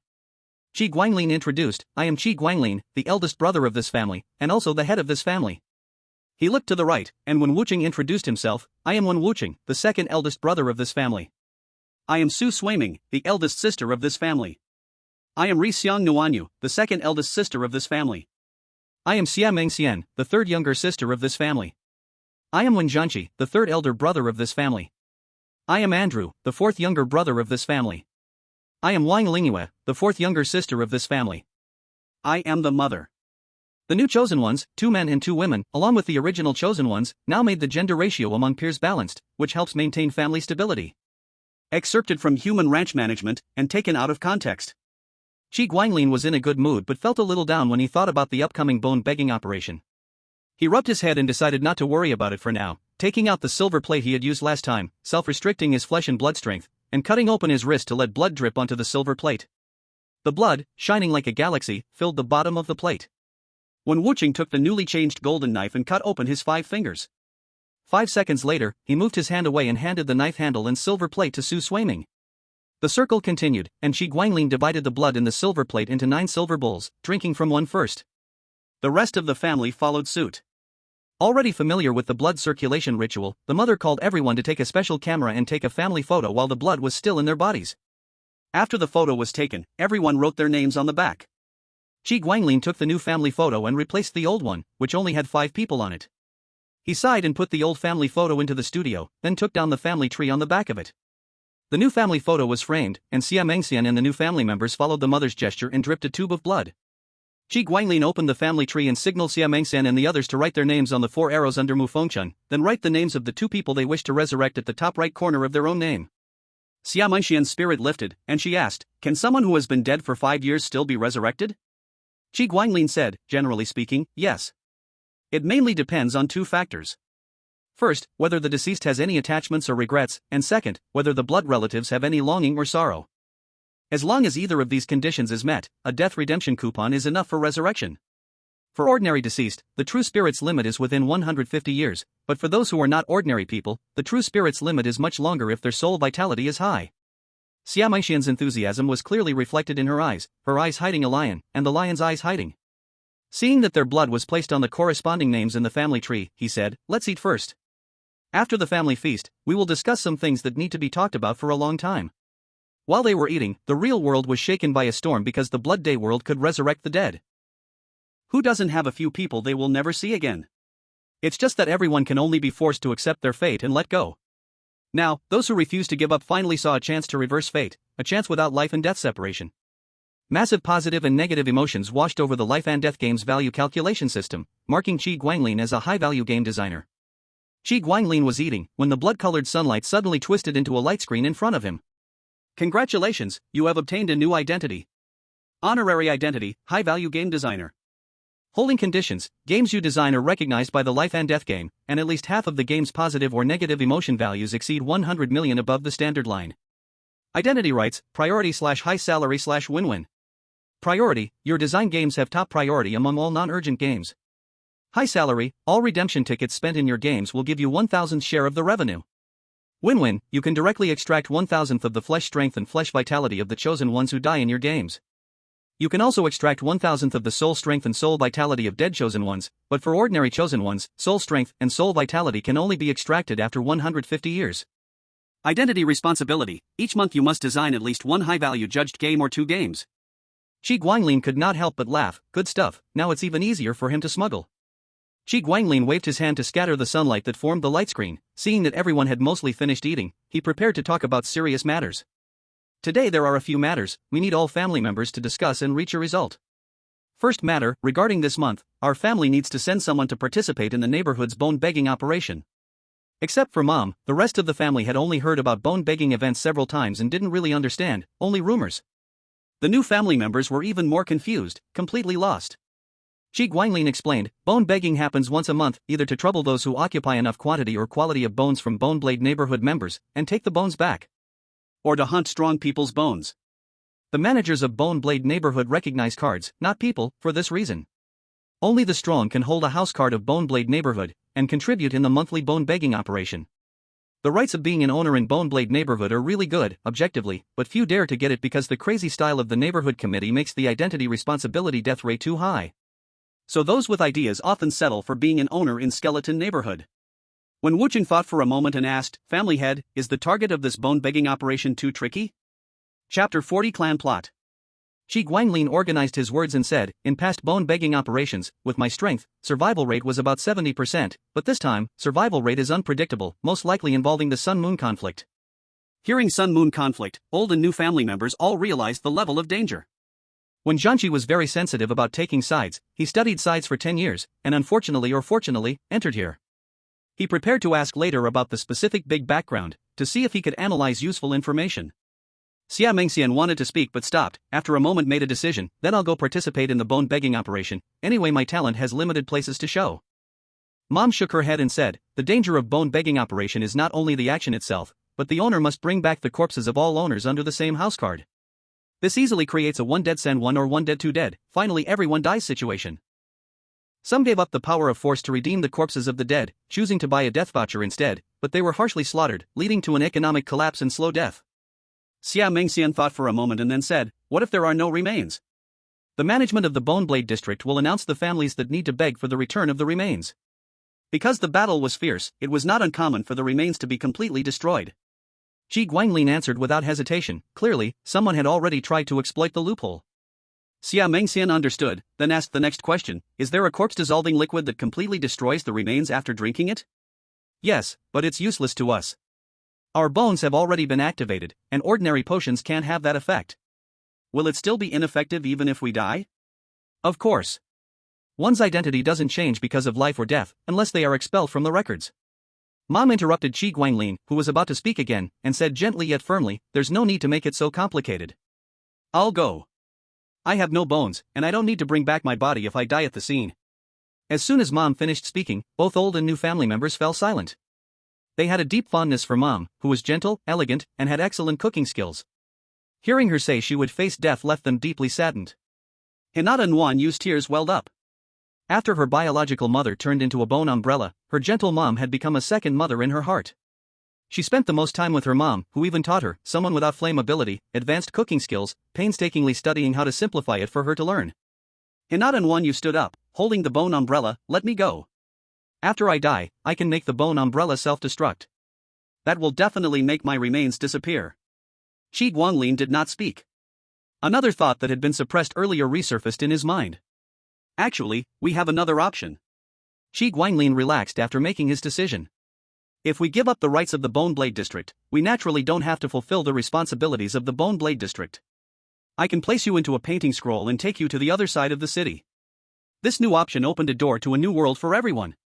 When Wucheng asked the key question, what hidden dangers will arise if we give up the identity of Bone Blade District owners? There are probably 3, maybe 4. The first is that the bone blade nurtured inside us will lose its ability to condense without the owner identity. It won't affect Mom at all, but my combat power will drop by 20%. For you, your combat power will drop by 90%. Shi Guanglin had seen many seniors show him the consequences of abandoning the owner identity, so he was very clear. The second is that I will likely become a target for the Bone Blade District's bone begging next month. But this isn't a big issue, as long as we cross into another city before the bone begging action next month, we'll be fine. Xia Mengxian asked, will Bone Blade District hunt down traitors? No, but they will prioritize hunting down smaller powers with high bone strength. Losing the owner identity doesn't mean the bone strength boosted by Bone Blade during that time will disappear. When Wucheng, the combat power rabbit head faction, was suddenly enlightened, so if we get techniques that rely on bones for fighting, they can still be used like before? Shi Guanglin nodded, but forget about it in Songyue City. Here, the only ones researching bones are the Bone Nest. Bone Nest is the predecessor of Bone Blade District and Bone Frame District. They keep their bone science knowledge tightly hidden. We can only get the applications, not the principles or methods. Big brother, you haven't mentioned the third hidden danger yet?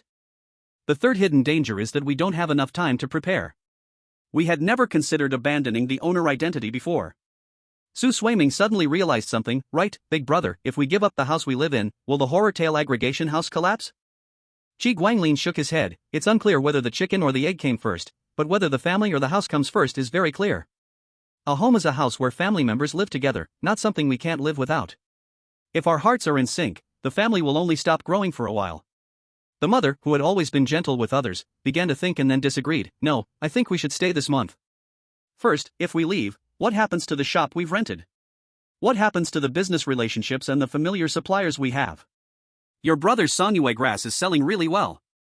The purchasing price of the Songyue grass from his place is a big part of the smuggling business we run here. The best cost-performance choice right now is for me to join this bone salvage operation. If the Sun and Moon conflict hasn't ended by next month's bone salvage investigation, then we will consider staying or leaving, the mother said rationally, presenting the best option. Qi Guanglin shook his head. I know that joining this bone salvage operation is the best choice in terms of cost performance, but Mom, don't forget why we are holding on to this family. Why are we risking everything to smuggle and make big money? I have been losing my life force quickly, and making the storage painting was meant to ensure that we don't lose any more family members. The mother said firmly, no, if we keep doing this, you'll have to adapt to a new city, new smuggling goods, and new relationships. One step slower and everything falls apart. When will we ever get back the family members we've lost? The dollmaker's sister should live for 300 to 400 years, but Mu Fengchun only has 150 years. Qi Guanglin also said firmly, I don't want to lose another family member. If we leave this city and start over, we might be slow, but at least we will all be together. At this point, love and reason each had their own argument. The mother and Qi Guanglin could not convince each other. After glancing at the other family members who were waiting expectantly, the mother waved her hand, and 2 paper balls appeared in front of the other family members. One says stay, one says leave, let's go with the majority. Qi Guanglin glanced at his mother, who exchanged glances with Hiromi Natsuki, and then slammed the table. Mom, no canvassing. Let everyone decide for themselves. Soon, Hiromi Natsuki counted the votes, and Qi Guanglin wrote them down. In the end, the mother won with 5 votes. Chapter 41, Turning Point. After the result came out, Qi Guanglin remained silent for a moment and then said, if we're staying, we're staying. This time, I'll go. There is still a glimmer of hope in this desperate situation. The mother wanted to say something, but Qi Guanglin shook his head, reached out, and took out a scroll. This is a landscape painting from my buddy's place. If I don't come back, then abandon everything here and go to my buddy's place to plan long-term. When Wuching, thinking of his own talents, asked, Big brother, do you know what the target for this bone salvage operation is? The target I chose for this bone salvage operation is Laughing City. The Lord of Laughing City is a fanatical worshipper of the moon. Part of the bone nest's power source comes from the sun, as they are followers of the sun. In the past, bone salvage operations have never targeted the forces aligned with the moon. How about the battle strength of the Laughing City Lord? If I became a great painter, I could compete with him in terms of endurance, but now, with all my trump cards revealed, I can only last for 10 minutes. So, this bone salvage operation is all about luck. I hope I don't run into the Laughing City Lord and can bring back a body of a Laughing City citizen. As long as I can get a body from Laughing City, I can use the self-portrait at home to escape. But the news will definitely leak. If I want to collect a body, it'll be a direct confrontation. Laughing City has many creatures with shadow attributes, and it was the first to give in to the pressure and transform large numbers of them into moon attributes. Originally, Laughing City's belief in the sun and the moon was 50-50, but now it has fully become a force that believes in the moon. Boneblade District welcomes anyone, and naturally, some of Laughing City's citizens will become the owners of Boneblade District properties. Therefore, the fact that Laughing City was included in this bone salvage operation leaked from the survey forms even before the investigation began. The management of Boneblade District knows but doesn't care, it's clear as day. Anyway, with identity and responsibility constraints, every person holding a rune card must send someone back with the bones of the citizens from Laughing City or die in Laughing City, dragging the whole family into it. The Lord of Laughing City is annoyed by those crazy people who play with bones, especially since Bone Frame District has teamed up with Boneblade District for a joint hunt. What does that mean? Do they want to merge and become Bone Nest again? If Bone Nest returns, Laughing City definitely won't survive. In the past, Bone Nest was the top power in Songyue City, the most important pawn to spread the influence of the sun. At that time, Songyue City even had city-level rules: get plenty of sunlight to strengthen the bones. They thought that using some catalysts to divide Bone Nest would allow Songyue City to be supreme under the moon, but they didn't expect the sun to not give up and wanted to rise again. The Lord of Laughing City knows that this time, other forces belonging to the moon in Songyue City cannot free their hands, as they also have big enemies to deal with, but luckily, the moon is still hanging above Songyue City, and they care about their only territory very much. They have the information advantage. Using the moonlight, he learned about the powerful individuals from Boneblade District who are targeting Laughing City's bone plunder operation this time. Painter, Shadow Puppet Master, Sword King, Deliva Ice Cream Regional Manager, Calligrapher, Holia Bread Regional Manager. 3 Boneblade District groups targeting district-level combat units and commanders, as well as some ordinary residents. Ordinary residents aren't a concern, 2 ordinary intermediate-level professionals. For technical intermediate-level professionals, my useless subordinates would suffer heavy casualties if they tried to hold their ground. The Lord of Laughing City could only laugh, unsure of what else to say. A young man beside the Lord of Laughing City, with no smile on his face, quietly flipped through the information given by the moonlight. The Lord of Laughing City laughed and said, "Strategist, what are you thinking? Why not just accept Laughing City's identity and die smiling in battle?" The strategist shook his head, and the Lord of Laughing City laughed heartily. "If you don't want to accept Laughing City's identity, then hurry up and run. I'll find a way to get you a smuggling ship." "Stop rushing, I found a way out." The strategist circled the key information on the painter. The Lord of Laughing City laughed as he took the strategist's circled information, but as he looked at it, he didn't understand anything. "No way, strategist, the circle you drew is so funny. This is why I won't accept Laughing City's identity. You used to always have better exam scores than me, look at you now. Isn't all that in the past? Strategist, you're going to help me, right?" The Lord of Laughing City laughed very openly and trustingly. "Hey, you give me full access to your authority. Tomorrow, no matter what I say, you'll nod and listen, okay?" Qi Guanglin sat in the return general store, drawing and watching the shop, having arranged a way out for his family. Now, all that was left was luck and courage. The crownless king of Laughing City, the actual ruler, arrived at the return general store. As soon as he entered, he looked at the stone mountain painting and felt even more confident. At this moment, after several days of stable sales, the shadow attribute creatures had stopped hoarding goods like crazy, so there were quite a few remaining shadow attribute resources on shelf number 3. The strategist took a stroll around, saw these smuggled goods, and felt even more confident. He then came to the drawing Qi Guanglin, quietly waiting. Qi Guanglin sped up his hand movements, finishing the drawing quickly, and then looked at the visitor. "Who are you? There is an underhanded trade, I hope we can discuss it in detail." Qi Guanglin hesitated for a moment, then brought him into the world inside the painting. After reaching his own domain, Qi Guanglin became much more composed. "Please, help yourself." He casually drew a cup of tea. The strategist got straight to the point, honestly saying, "I have a deal involving the bones of Laughing City citizens, would you dare to do it?" Qi Guanglin was a little surprised, then understood, not just he didn't want to die, but also the big figures in Laughing City didn't want to die. Looking at the man's demeanor. Not an ordinary person, it seems that the survival instincts of the Laughing City are not inferior to his own. What is there to fear? Please, explain in detail. Qi Guanglin carefully painted the layers of the 7-colored tea and served it to the higher-ups of Laughing City. The main target audience for this time includes the Shadow Puppet Craftsman, the regional manager of Deliva Ice Cream, a calligrapher, and the regional manager of Holia Bread. We hope you can sell them a corpse from Laughing City and have them slack off or take it easy on the day of the operation. The more they slack off or take it easy, the higher the reward we will give you. Qi Guanglin nodded and asked, "Alright, how do we quantify slacking off?"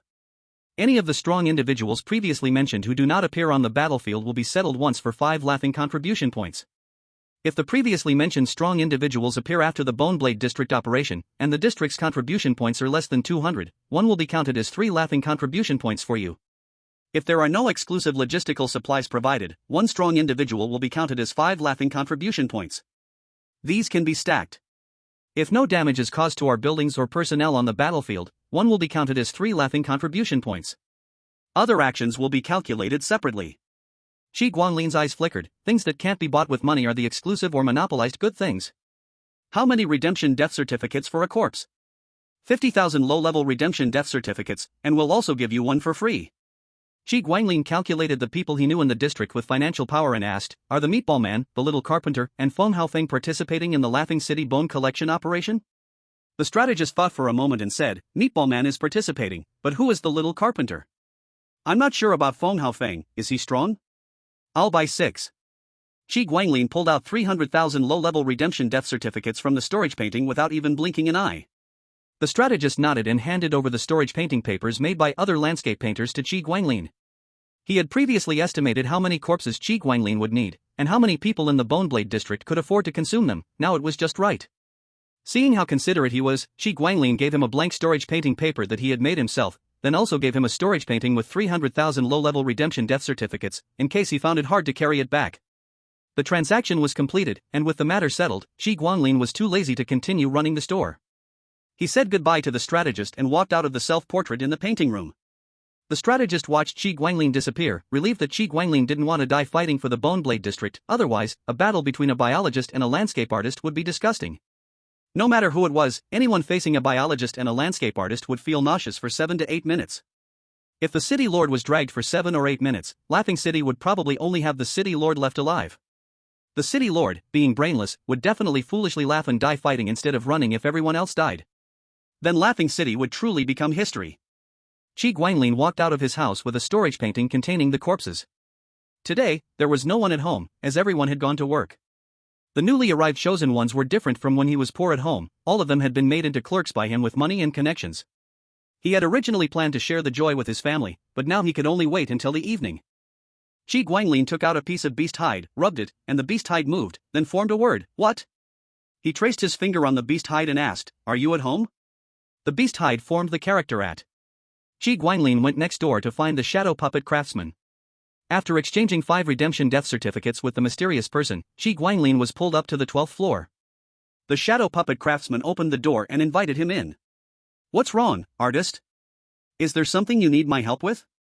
You also signed up for the Laughing City bone collection operation. I knew that the management of those structures couldn't keep any information secret." The shadow puppet craftsman didn't expect that her registration news had leaked out so quickly, and that artists would know about it. If Laughing City knew, it would be troublesome to think that her methods would be targeted. "What are you going to do this time?" Qi Guanglin asked. "Let the shadow play take the lead. Find a way to fish out a corpse from the Laughing City citizens and then retreat. If I can't get it after depleting 70% of the stock, I'll give up my identity as a Boneblade district owner. At worst, I'll give up the bones, and then Boneblade district won't be able to add me to next month's bone gathering target." The Shadowplay craftsmen had already made up their mind. Facing the Shadowplay craftsman, Qi Guanglin felt that he could let go of some pointless probing and hassle. "I have extra corpses of Laughing City citizens." The Shadowplay craftsman was shocked. "Good heavens, you've even got connections with Laughing City. How did you get them? It's not just about money." The Shadowplay craftsman understood. "I get it. You need to know how much to let go." Facing the Shadowplay craftsman, Qi Guanglin revealed everything, directly quoting the mysterious person's exact words. "Any of the previously mentioned strong individuals not appearing on the battlefield will result in a 5-point laughing contribution per absence. Any mentioned strong individual after Boneblade district's action, and if the district's contribution points are less than 200, each one counts for 3 points of laughing contribution. If unique logistical support is not provided, each strong individual counts for 5 points of laughing contribution. These points are cumulative. If no damage is caused to our buildings or personnel on the battlefield, each strong individual counts for 3 points of laughing contribution." The Shadowplay craftsman laughed after hearing Qi Guanglin's list. "The Blade King is in trouble." "The Blade King, he's coming too?" "Yes, maybe it's Blade King's usual way of doing things that made Laughing City think he wouldn't go easy, so they just gave up on him. I heard him last night, looking gloomy as he watched my shadow play." Qi Guanglin thought of how Blade King hadn't chosen Worry-Free Mountain or the Song Moon sect, but instead went for the soft target, Laughing City, and had a different view.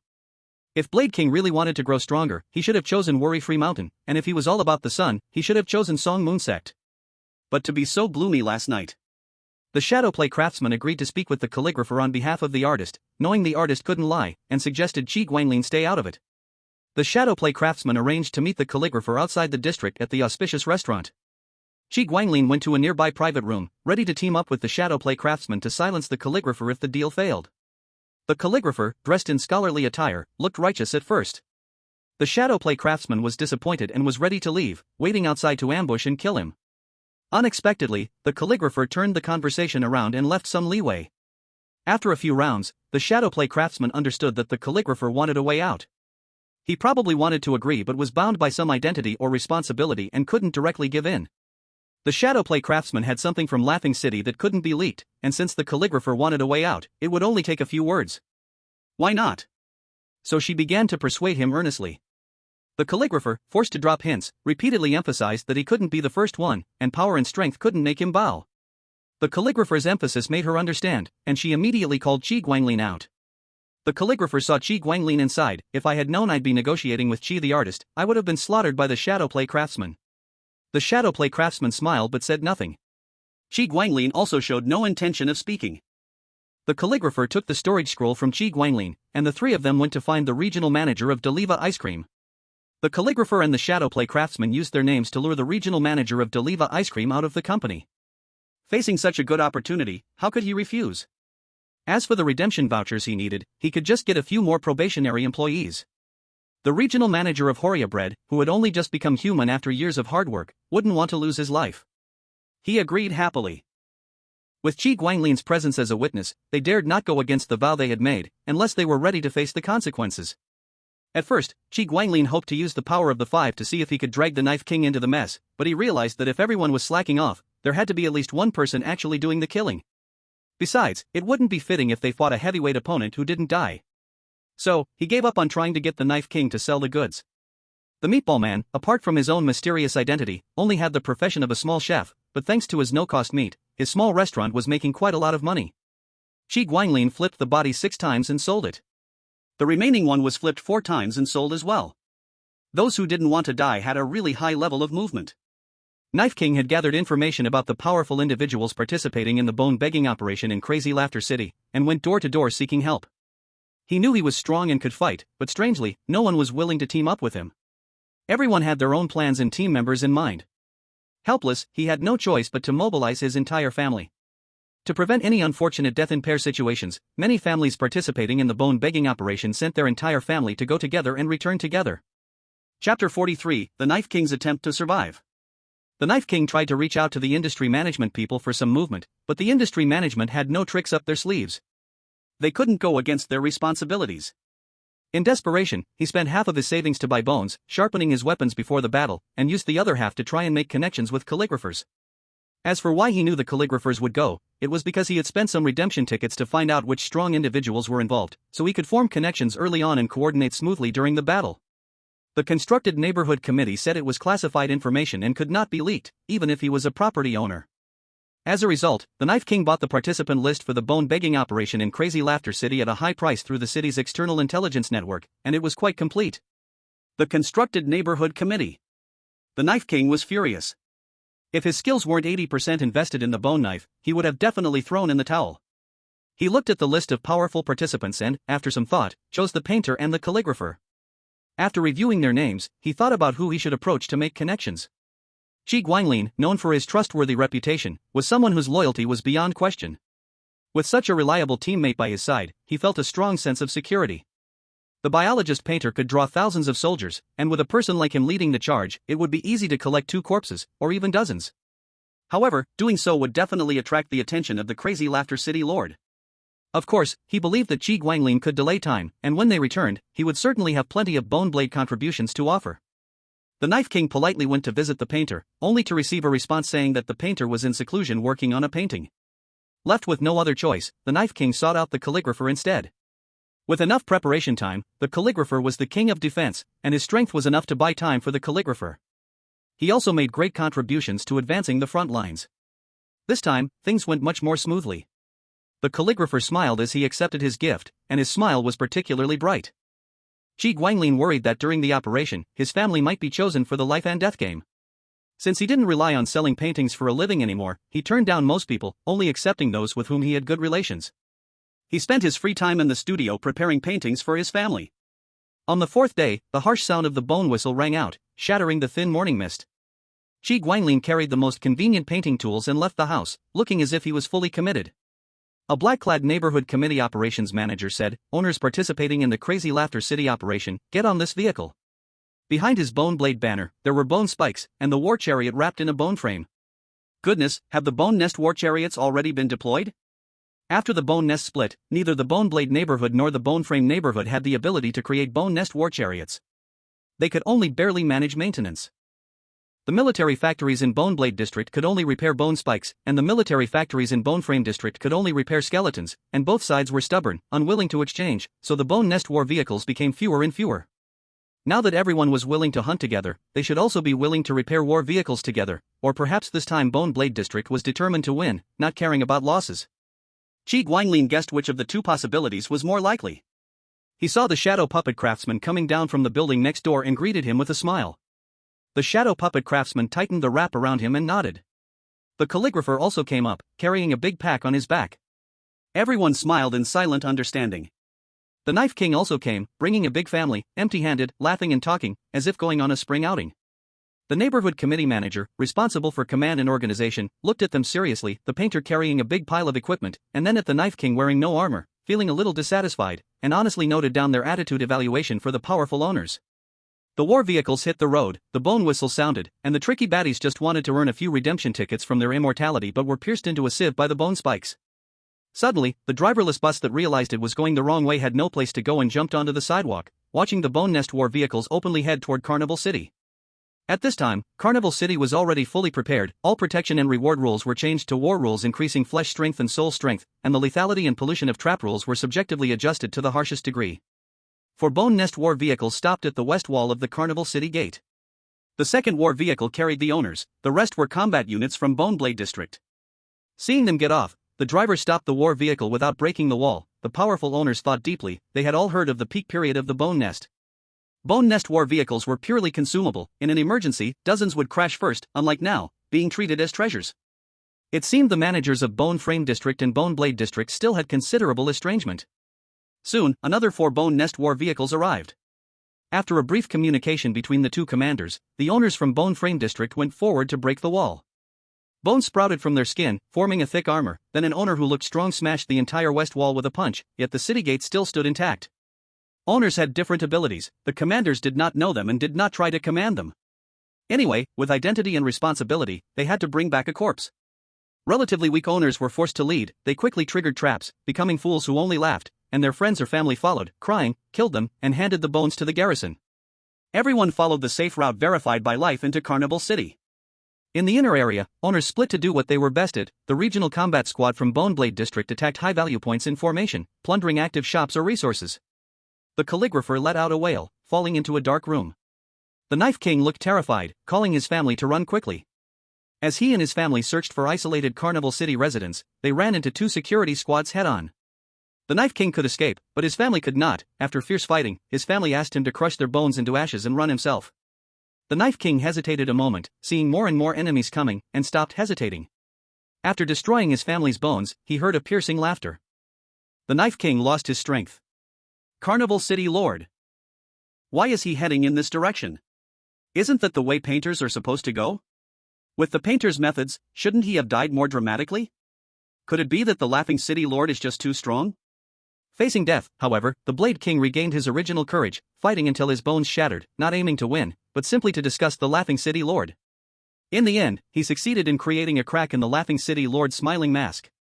The Laughing City Lord, with an ugly smile, studied the crack on the mask and thought to himself, luckily, I listened to my strategist. Otherwise, if all the powerful leaders from the Bone Blade District and the Bone Structure District fought like the Blade King, the consequences would have been unimaginable. Chapter 44, The Miserable Blade King.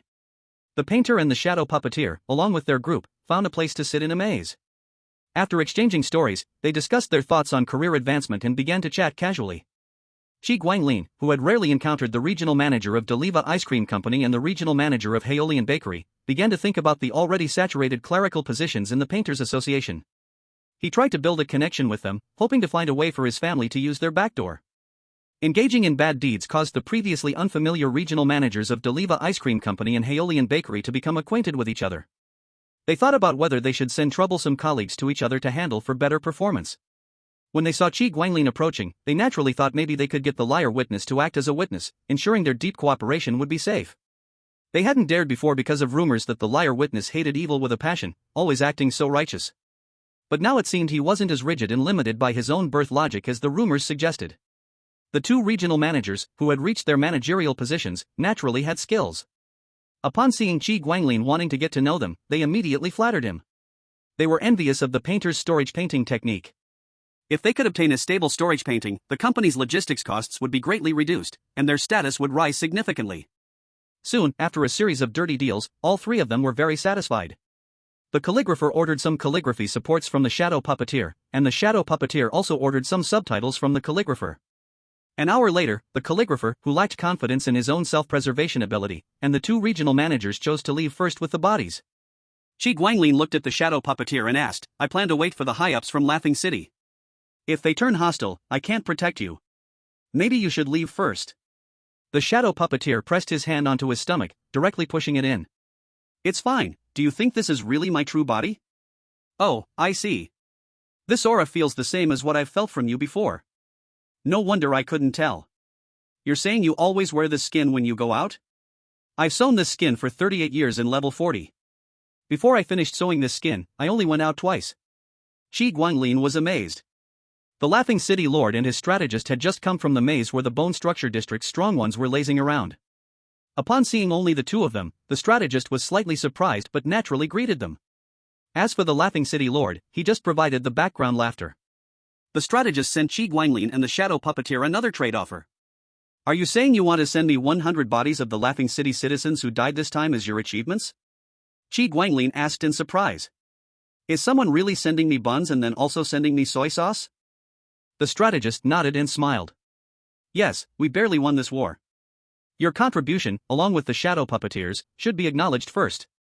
I'll give you 500 laughing contribution points, plus another 500 laughing contribution points for you to distribute. How does that sound? Qi Guanglin nodded in satisfaction. The Laughing City Lord's strategist was indeed benevolent. Soon, the Laughing City strategist led Qi Guanglin and the Shadow Puppeteer to the battlefield where the Blade King died. Shadow Puppeteer, I'll give you half of these bodies. Qi Guanglin didn't care about giving out small favors, he knew sooner or later they would come in handy. The Shadow Puppet Craftsman's eyes lit up as he used his own attack methods to cover the attack from the Sword King on the body. Qi Guanglin also used his unique techniques to cover the Sword King's attack. After disguising his achievements, Qi Guanglin took out a storage drawing paper, placed the body into it, and then handed it to the Shadow Puppet Craftsman. Qi Guanglin exchanged 30 Crazy Laugh contribution points for 90 Crazy Laugh City citizens' bodies, divided them into 4 parts, and placed them in the storage drawing paper. Then, he disguised his injuries to make himself look more miserable, and once he saw the Shadow Puppet Craftsman had finished, he nodded and walked out from the self-portrait left beside the Bone Nest battle car. At this moment, near the Bone Nest battle car, the remaining owners in the Boneblade district were all holding one or several bodies, and no one said a word. Qi Guanglin saw the calligrapher and the others and handed each of them a storage drawing paper containing 25 bodies of Crazy Laugh City citizens. Did the commander say when we should return to the district? Qi Guanglin asked. He said, the bus will leave at midnight and head back, the calligrapher said, holding the storage drawing Qi Guanglin had given him, his eyes full of gratitude. I see, then I'll head home for some rest and dinner. If they start counting the achievements, call me, Qi Guanglin said, and as soon as his words fell, he disappeared. A self-portrait gently fell from the air. The ordinary owners beside him, licking their wounds, stared wide-eyed. Everyone was fighting outside, and here you are, going home to rest while you're fighting? It was dinner time. Qi Guanglin saw that no one was missing in his family and felt relieved. After eating, he took some food and soup and walked out of the Bone Nest battle car through the self-portrait. The Shadow Puppet Craftsman, with a deep gaze, was nibbling on compressed rations. When he saw Qi Guanglin coming out of the self-portrait with delicious food, he smiled. Great painter, you are amazing. The calligrapher and the 2 area managers enjoyed the jealous glances from the ordinary owners, feeling that these dishes, which they were so used to eating, tasted even better. The ordinary owners, though jealous, didn't want to die and wouldn't be foolish enough to try and get food from the stronger owners. They were from different levels, would they really try to squeeze in and become the dish on the table? At midnight, the Bone Nest battle car's doors closed. Compared to before departure, where the seats were full, now most were empty. None of the Sword King's family came back. The Sword King had low pollution ability, but his battle strength was no less than those on the leaderboard. The calligrapher and the 2 area managers were relieved, glad that Qi Guanglin and the Shadow Puppet Craftsman had found them. Soon, they arrived at the district's basement. The group got off the car, and property agents in black clothes, led by a staff member from the neighborhood committee in green clothes, took the second Bone Nest battle car. The owner's commander got off the car and handed a small black notebook to the staff member in green clothes from the neighborhood committee. The green-clad staff member nodded and then gestured for them to lift the bodies one by one and distribute the rewards. 1 body. No bones left behind. 1 body. 2 co-owners' bones left behind, must be retrieved within 7 days. 2 bodies. No co-owners' bones left behind, contribution points 20. 5 bodies. No co-owners' bones left behind, contribution points 50. 11 bodies. No co-owners' bones left behind, contribution points 150. Soon, the green-clad staff member from the neighborhood committee called Qi Guanglin's name. Qi Guanglin took out the storage drawing, shook it, and soon a mountain of bodies appeared on the spot. The ordinary owners trembled in fear, staring at the artist with wild terror. 65 bodies. No co-owners' bones left behind. Promoted to outstanding owner, contribution points 3,000, and monthly owner fees will be doubled from now on. The calligrapher and the 2 area managers had thought that surviving was enough, but they didn't expect to earn so many contribution points, and they were overjoyed. The shadow puppet craftsman was also very happy. She wanted the community identity of an outstanding owner and the doubled owner fees. Not wanting to attract attention. With Kigwanglin as the first, who remembers the second. Chapter 45 12th edition Ordinary Owner Life Rules. After counting the heads, all the owners went home. He walked to the small square with the shadow puppet craftsman, looking up to see the lights still on at home. Shadow puppet craftsman, I'm going home first. You can get the storage drawing paper from me tomorrow afternoon. Kigwanglin said goodbye and walked out of the self-portrait in the studio. Big brother is back.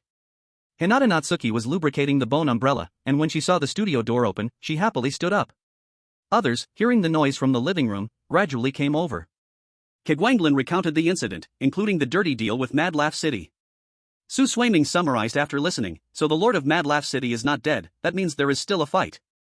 By the way, Big Brother, do you know the casualties of the direct personnel from Bone Blade District who joined this operation? About 80% in red died, 4 in black died. Bone Skeleton District should be the same. When Wuching asked with concern, how about the combat strength of the black clothes? Slightly worse than the regional manager, weaker than Blade King, far weaker than our technical class professions, no special methods, only decent flesh strength and soul strength. After discussing for a while, everyone agreed that next month's bone begging operation would probably involve Mad Laugh City again. Hinata Natsuki laughed, that's good, Big Brother continues like this next month, our home will have almost 2 months of growth time again, right? When Janchi, a veteran military fan and strategy game player, had another opinion, I think next month's bone begging operation will not be so good. Next month will be the decisive battle, this time was just a test. The managers of Bone Blade District probably did not expect to win in one fight, but also did not plan for a long war. Kigwanglin agreed, attacking 3 places at once should just be a test, no one wanted a long rotten battle. Let's wait and see if the ordinary owner community rules update after this bone begging operation. If updated, I'll see how many new faces there are. Also check the casualties of Bone Skeleton District. Then we'll plan long term. The next morning, the neighborhood committee came to do population statistics, and when they saw Kigwanglin, they smiled warmly. Honored outstanding owner, thank you for your contribution to the district. This is your basic reward for excellent performance in this action and the contribution mall list. Review it first, then go to the comprehensive service building to exchange.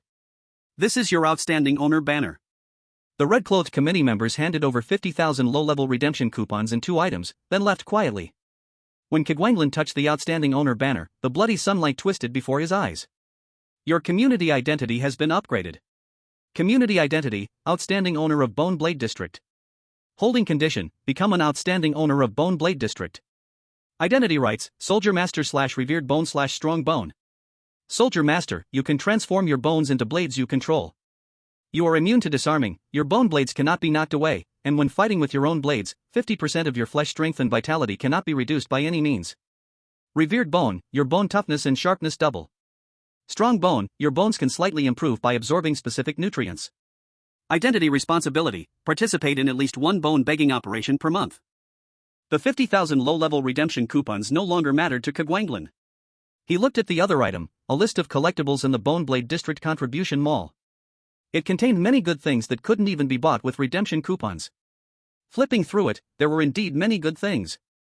He fell into a dilemma, so he decided to wait until the whole family was together in the evening to discuss. The 3 chosen by Heaven all now had citizen cards, so coming back by themselves was no problem. Kigwanglin and his mother went to pick up the family members who hadn't gotten theirs yet. When the family reunited, the last to arrive, his mother, brought a copy of the community's new rules. Boneblade Community Ordinary Owner Life Rules, version 12. Owners of Boneblade Community, please follow the rules below. 1. The Neighborhood Committee is the lighthouse of Boneblade Community, the future of Boneblade Community, the hope of Boneblade Community. Owners should treat the committee kindly, the committee welcomes owners to join.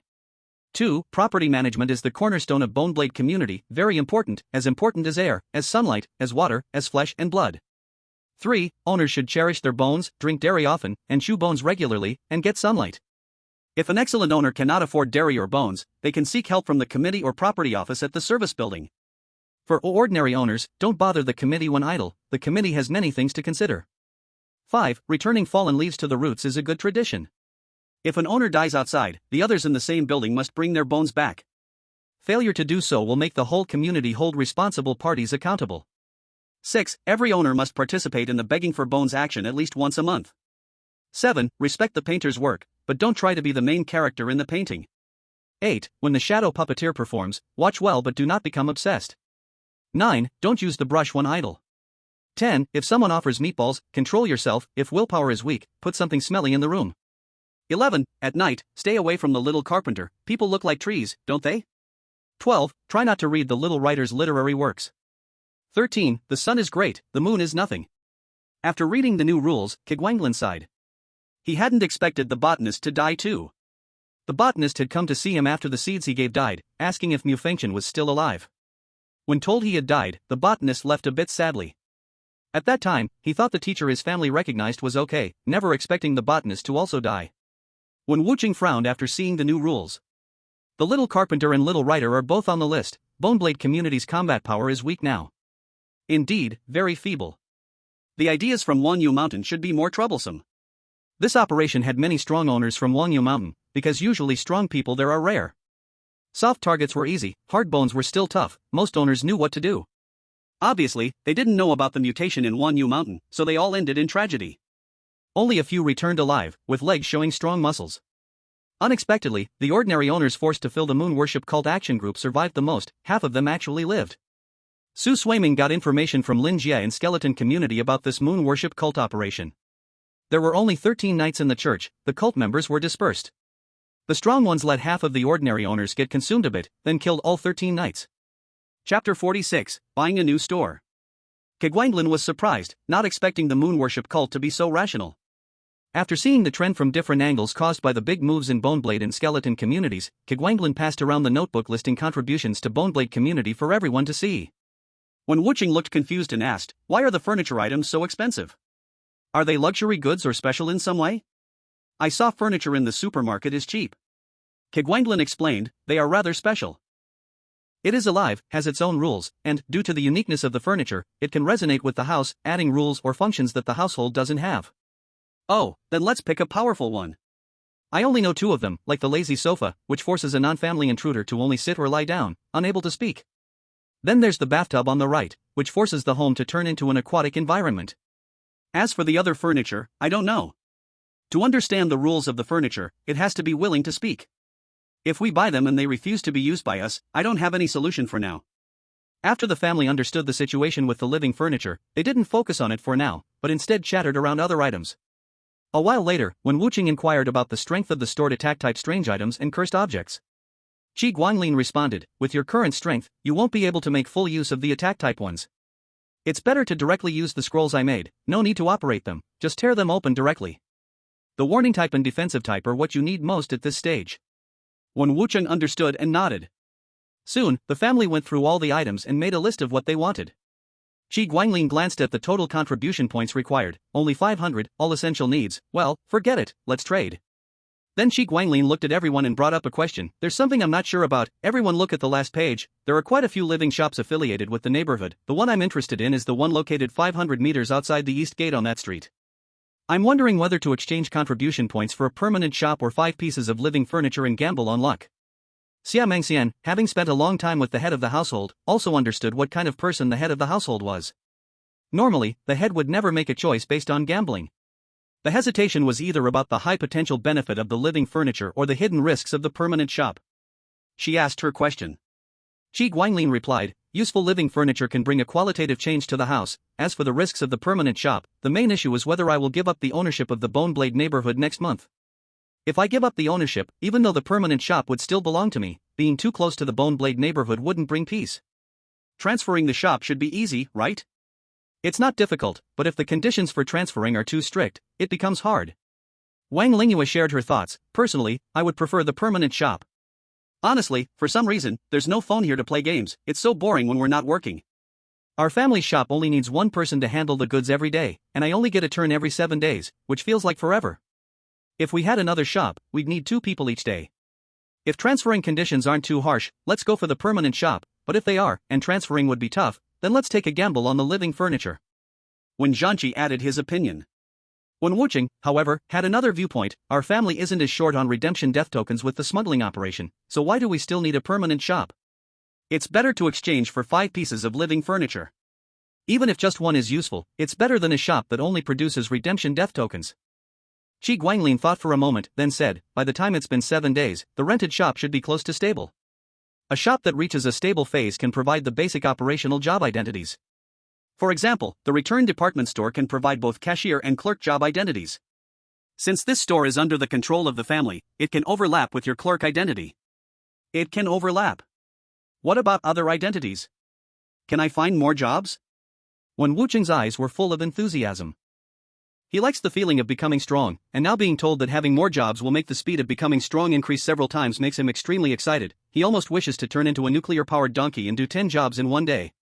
Identity stacking can naturally be stacked, but it is a bit hard for you to find 2 jobs outside whose time does not conflict, especially now when overtime has become common. Doing 2 professional jobs at the same time is even harder. Only the shops controlled at home will not argue with family about work hours or being late. When Wucheng calmed down, yesterday he was forced to work overtime for 5.5 hours, counting the time on the road he definitely would not make it to do a second full-time job. If we have a second permanent shop, and then choose shop types like restaurant or jewelry shop, the restaurant will provide 1 chef job identity, 1 waiter job identity and 1 cashier job identity. The jewelry shop will provide 1 sales job identity, 1 designer job identity and 1 cashier job identity. Su Shuiming asked eagerly, is there an interval time for the shop controlled at home to switch job identities? How long is the interval time? Yes, 1 day. Hearing that the time is so short, everyone's eyes became hot. Who does not know the importance of job identity, how important a second job that can be stacked is, anyone can understand even with their knees. When Wucheng, who tended to change active furniture, immediately changed his words, and believed that big brother and mother should keep the job identities provided by the shop for a long time, to make the 2 main combat powers in their family who are currently strongest grow faster. I don't need it, that little bonus has no meaning to me now. Mom, you mainly rely on flesh strength, flesh activity and soul strength. Mom, you should long-term part-time as a shop clerk. What mom cannot finish in time, her work content will be done by temporary workers who do not hold identity. Any contribution and performance made by temporary workers can be taken by formal employees. If mom works overtime and cannot make it, she can let family members take over the shift. People do not even need to go to the shop and can fulfill the identity responsibility and get rewards. After discussing almost enough, the next day, Qi Guanglin took the family members who were resting today to spend all the bone blade contribution points, then boldly took the shop certificate and went out. Everyone curiously passed around the stone seal-like shop certificate and chatted. Xia Mengxian curiously asked, where is the east of the shop? Where is the north? What about the south? Qi Guanglin replied while drawing the design, east is Hell Cinema, further east is Hell Apartment. North is the Sea of Memory, south is the Cloud Village. Hell Cinema is very dangerous. It is a branch of the 3 world-level forces in the Blood Sun world. Hell Apartment is an apartment formed by all people who watched movies in Hell Cinema after coming out. The Sea of Memory is not a good thing. Do not go to see the sea if nothing happens. Chapter 47, Using Power to Set Rules. Let me emphasize again, Hell Cinema will occasionally randomly release posters. Whoever picks up the poster will be caught to shoot movies. If you encounter posters of unknown origin, do not let your hands act cheap. Qi Guanglin's brain hurt. Part of the knowledge he sealed surged into his mind. Su Shuiming nodded after hearing. Her curiosity is very small, her desire to survive is very big, she never seeks death. After being busy for a while, Su Shuiming curiously asked, why does this shop not speak? Because it is a permanent shop, not those rental shops. It gave up autonomy. If I do not let it speak, it cannot speak. Qi Guanglin manually adjusted the cabinet to align, and gave an answer after hearing Su Shuiming's question. Su Shuiming nodded, then what other differences are there between permanent shops and rental shops? Of course there are. The most obvious difference is that the rules of permanent shops are decided by the shop owner. Qi Guanglin smiled and said, opportunities like this are rare. Later, you all can take turns to experience how to design rules using authority. The rules that the shop can support are generally divided into 3 categories. One is protective rules, such as the staff's strength doubling during work hours. Another is restrictive rules, like the shop only selling paintbrushes, so if alcohol or other harmful items try to invade and occupy our shelves, the consumption will increase significantly. The last is mandatory rules, like customers must make a purchase to enter. Qi Guanglin explained some basic knowledge. Under Qi Guanglin's guidance, Su Shuiming dripped blood from her fingertip into a container. After thinking for a moment, she wrote a line on the paper with her still bleeding fingertip, must make a purchase to enter. After applying the shop's proof to the blood and stamping it on the paper, the blood words flickered for a while before disappearing. Su Shuiming looked up, did I fail? Qi Guanglin smiled politely, with your current power, even with the shop's support, you can't set such a strong mandatory rule. But the process is roughly as you did. Su Shuiming nodded and then gave her place to Xia Mengxian.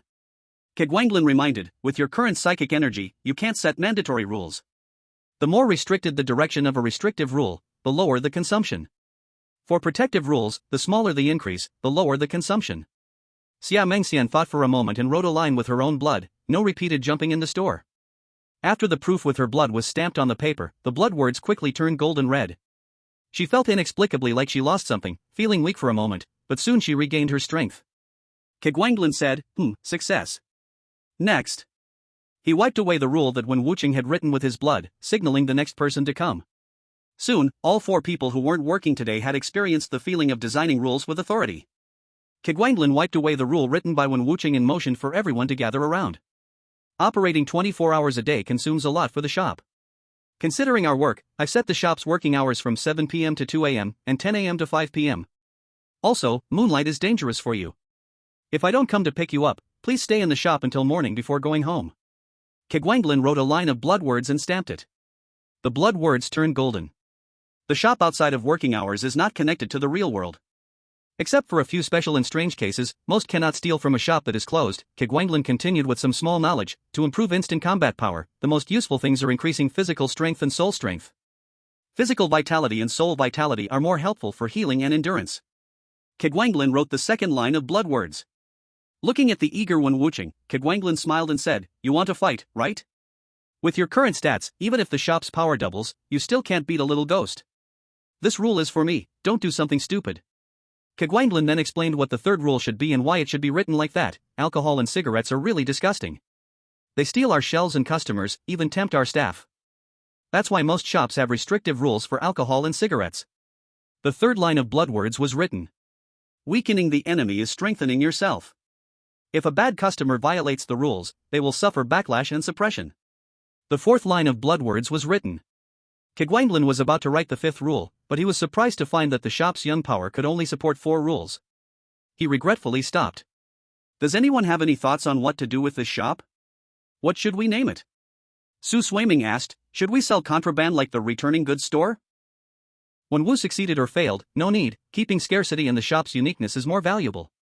The strange people are willing to pay high prices for our smuggled goods because only we have them besides the official channels. If a third shop appears, even if it's ours too, they will think differently. Hinata Natsuki thought about her own skills for a moment, then tentatively asked, how about we open a restaurant? Mom's cooking is very good, and I feel I'm not bad either. Qi Guanglin was silent for a while, then said, Mom hasn't got a chef's qualification. Without that, what she cooks will not attract anyone unless the price is very low. Su Swaiming was surprised, Mom's dishes are so delicious and she doesn't even have a chef's qualification? Mom's cooking is indeed good, but it has no soul, no feeling. How about this, I'll take you to a restaurant with professional chefs.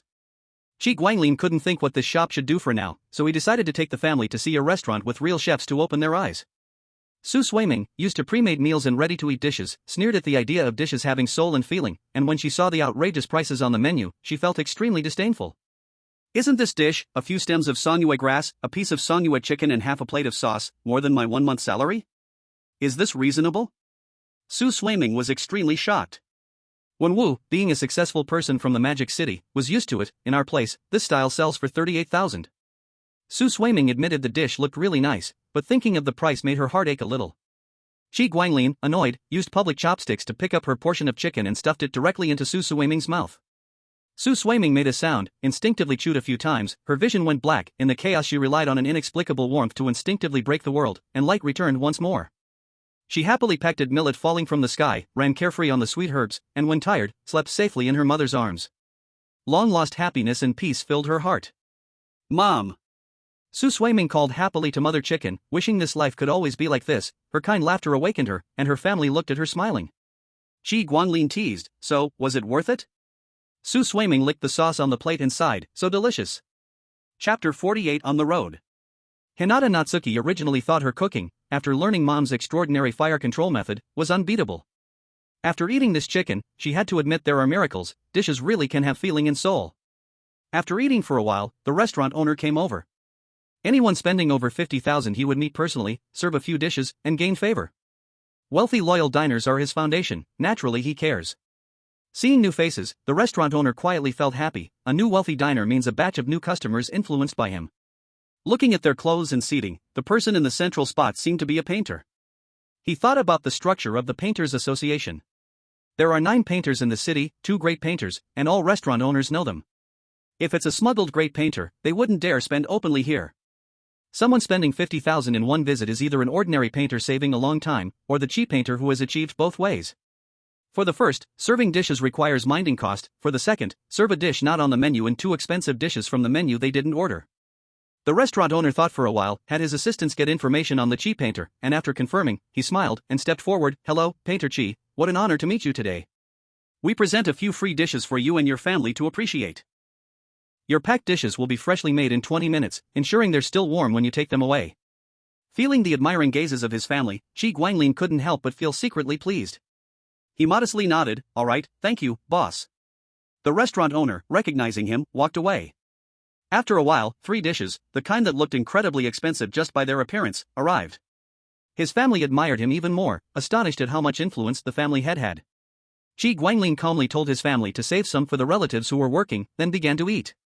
He didn't say anything, but secretly made up his mind that once he became a great painter, the first painting he would create would be dedicated to this restaurant, hung on its wall. Today was another joyful day. Su Swaiming wrote down her feelings for the day in the notebook she had brought from Hanbang. The notebook had been carried around for so long that the death game had judged it as jewelry. After finishing her notes, her heart ached, and blood-red characters appeared on her bedroom wall. A new death game has begun. Welcome to the death game. Rule 1, every death game guarantees at least one path to survival for all chosen ones.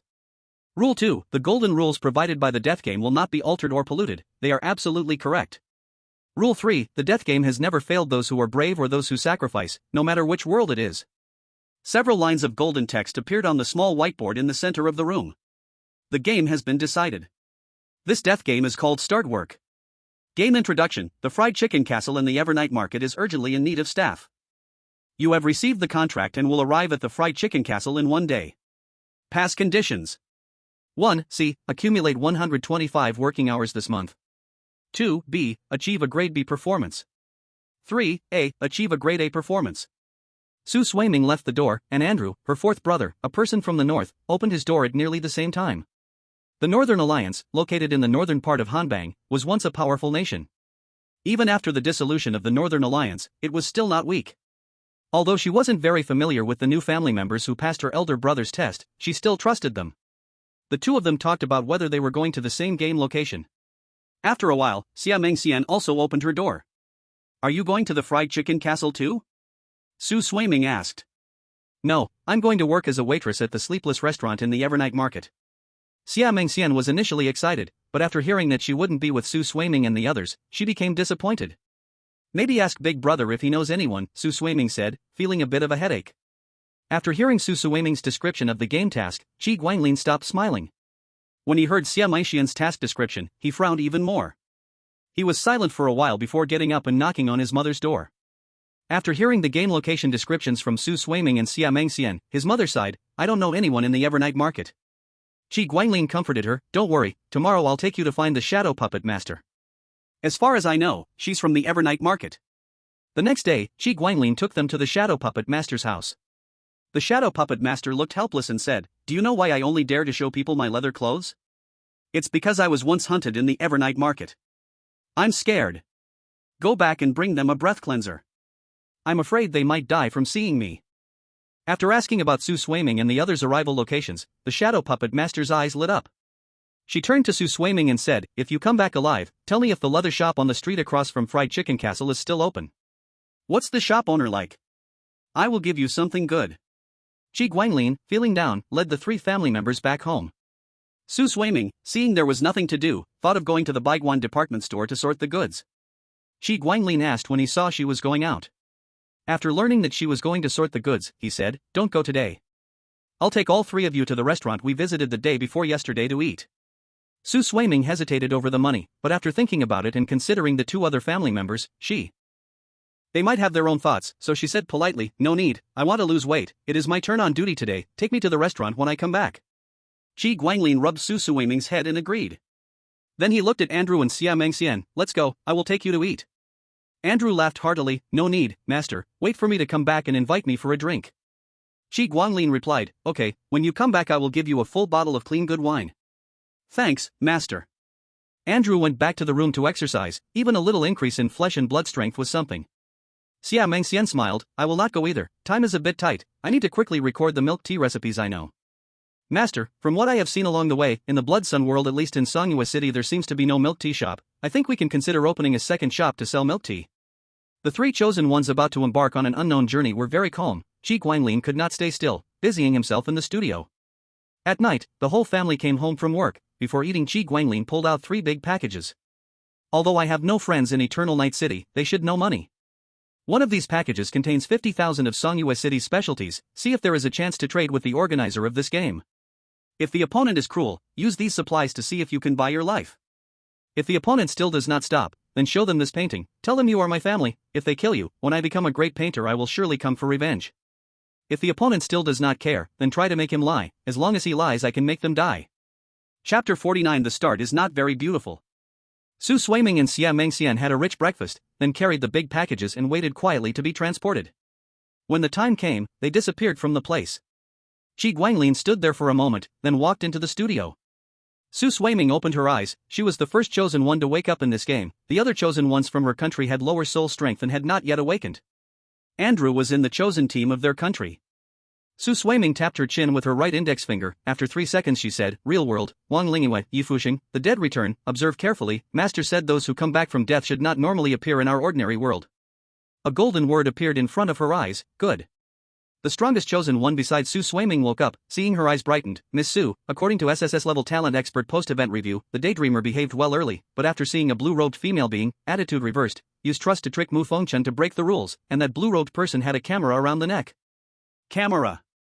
Su Suiming had heard her brother talk about the grudge between the painter line and the videographer, and immediately understood. If any of the 3 of us return alive, it is fine. If all 3 die, please tell this information to the others from our family who went out. Li Sun heard that this time Miss Su came to a game location without familiar masters from her family, felt a little disappointed, but soon adjusted his mood and calmly said, "Okay, Miss Su, stay in the middle of the team, do not do any extra things before we all die, your value is higher than ours." Su Suiming tapped her chin with her right index finger. After 3 seconds said, "Master gave me 50,000 in ransom resources, see if we can open trade routes. If not, use these 50,000 as life-buying money. I need to probe." After a while a line of golden words appeared in front of all chosen ones. Voluntary principle, someone come to probe for Miss Su. If misfortune happens, bow 3 generations. Soon, a chosen one who looked very mature said, "Give it to me." I went to talk, and when it was settled, Miss Su came to pick me up. "My name is Chu Yue, and if I die, I hope the country will take care of my mute daughter." Su Suiming put down the big bag and handed it to this chosen one. Chu Yue picked up the big bag, and Su Suiming explained to him what items were inside, and what to use them for in certain situations. The commanders of the Andrew Kingdom and other chosen ones also made the same decision. This time, the commander of Hanbang assigned the chosen ones from the God Thief country and the God Water country to clear mines first, with the commanders from both countries honestly coercing and enticing the chosen ones to make initial contact with the outside world.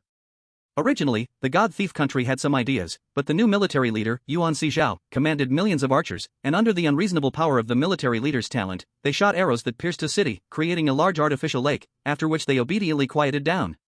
Soon after, 2 of the mine-clearing chosen ones were eliminated, but the commanders discovered a problem. The bosses and employees encountered by the 2 chosen ones were not the same person, and the scenery outside the window was vastly different. The commanders of all countries pieced together the appearance of the city from the outside views in various live streams. Then the commander of Hanbang instructed the chosen ones from the self-immolation country to run southwest quickly with their talents. Before the chosen one from the self-immolation country died, through his perspective, everyone outside saw Su Suiming's team, all looking astonished. Now things were in trouble, as all the chosen ones from different countries were in the same city, but in different branches of a fried chicken restaurant, not like before, where the entire game scene was replicated for all the chosen ones. This also meant that the method of using chosen ones from other countries to explore and clear mines was not as effective anymore. Qi Guanglin thought about his distant family going on an adventure. Although he knew this day was inevitable, he still felt uncomfortable. I still don't have enough friends. I should go meet more people, but with my current status, I can't be friends with everyone. So, where am I still falling short of becoming a great artist? Qi Guanglin pondered. To be honest, living artists are just average. The reason they receive special treatment is because of the nature of their artistic identity. After death, they are honored, and their identity automatically rises a level after completely passing away. When a person dies, their identity rising doesn't matter much, but the artistic works they leave behind, some of which are famous or well painted, will rise along with their identity, and that's when it becomes very profitable. Some collectors are willing to pay high prices to hoard an artist's carefully crafted works, betting that the artist will be elevated after death. Ordinary artists' works, if elevated to the status of great artist works after their death, can multiply by hundreds or even thousands of times. The status of a living great artist goes without saying, and no one they meet doesn't smile. Qi Guanglin was thinking about how to become a great artist. The mark of a small biological artist is that virtual characters can cry and laugh. The mark of an artist is that virtual characters can move within the painting, but the mark of a great artist is that virtual characters can walk out of the painting. He could walk out of his own self-portrait, and he could paint living people into the painting and make them come out. He had touched the boundary of becoming a great artist, but he couldn't understand how to make non-existent virtual characters walk out of the painting. This threshold had blocked him for almost 10 years, and he still couldn't comprehend the method behind it.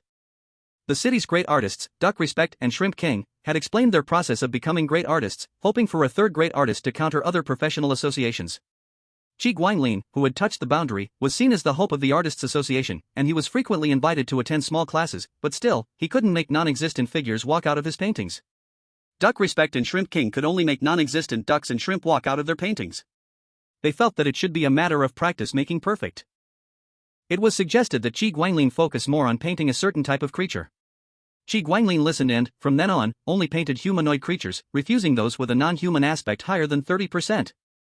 However, he felt that there seemed to be no obvious change over the past period of time. After finishing a painting, Qi Guanglin put down his brush, and there was a knock on the door. "Hello, Mr. Qi, are you free tomorrow evening?" said a man in black from Songyue Group, followed by two green-clad interns. Qi Guanglin saw Wen Wucheng, dressed in work clothes, smile and replied, "Yes, what's it about?"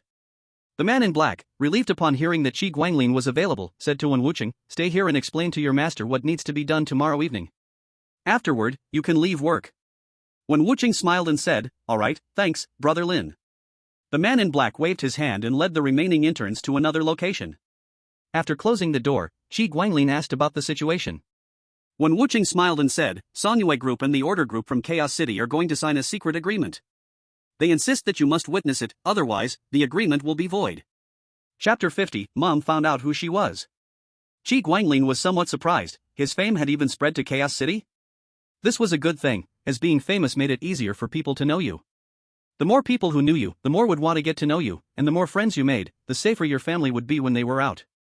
Qi Guanglin patted Wen Wucheng and smiled, saying, "All right, you can leave work early today. Go play. I'll cook. When the others come back, we can play cards." Mom opened up the kitchen fully to family members who knew how to cook, giving only access to the faucet for those who didn't. In the past, everything was open to all equally until Su Swaiming took the initiative to show off his skills and wanted to try again and again. Mom, feeling sorry for the kitchen, made it so that those without permission couldn't light a fire or adjust the flame size. Wen Wucheng, knowing it was a touchy issue but unable to stop his curiosity, asked, "Why can't you cook?" "From what I know, families in difficult situations usually cook their own meals." Su Swaiming thought for a moment and said, "Because my stepmother wouldn't let me use the gas stove, didn't want to give me ingredients to try. Later, when I moved out to rent a place, it was only 8 square meters, with no kitchen, so buying cooked meals was cheap and convenient. If I had time to cook, I could earn an extra hour." Mom quietly restored Su Swaiming's kitchen fire permission and told Qi Guanglin to let her know if he was interested in cooking, but only when she was around to make sure he didn't hurt himself. However, Su Swaiming saw that many people in the family knew how to cook, even Andrew, and felt there was no need to worry, so he gave up on wasting food. When Qi Guanglin finished cooking a table of dishes, Hiromi Natsuki returned and told Qi Guanglin that she had seen Mom on the way back. She was going to pick up Wang Lingyue and Wen Zhanqi, and it would take about 20 minutes. Qi Guanglin nodded and casually sent a burst of colorful gas over the dishes on the table to cover them.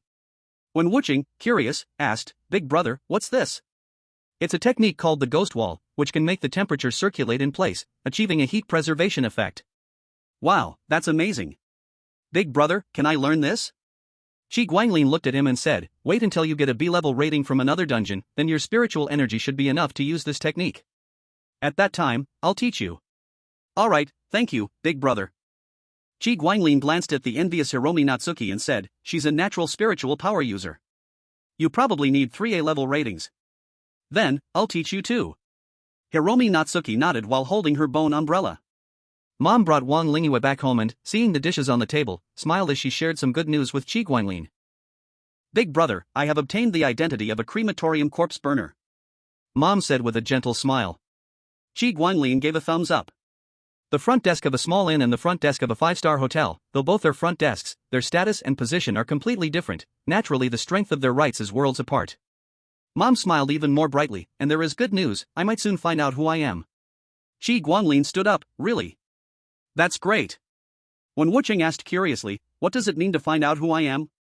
Mom began to explain, if I find out who I am, then I can have my own name and past, dig into my history, find my obsessions and unwillingness, and then complete a baptism of my soul, elevate my own information, and become a ghost story.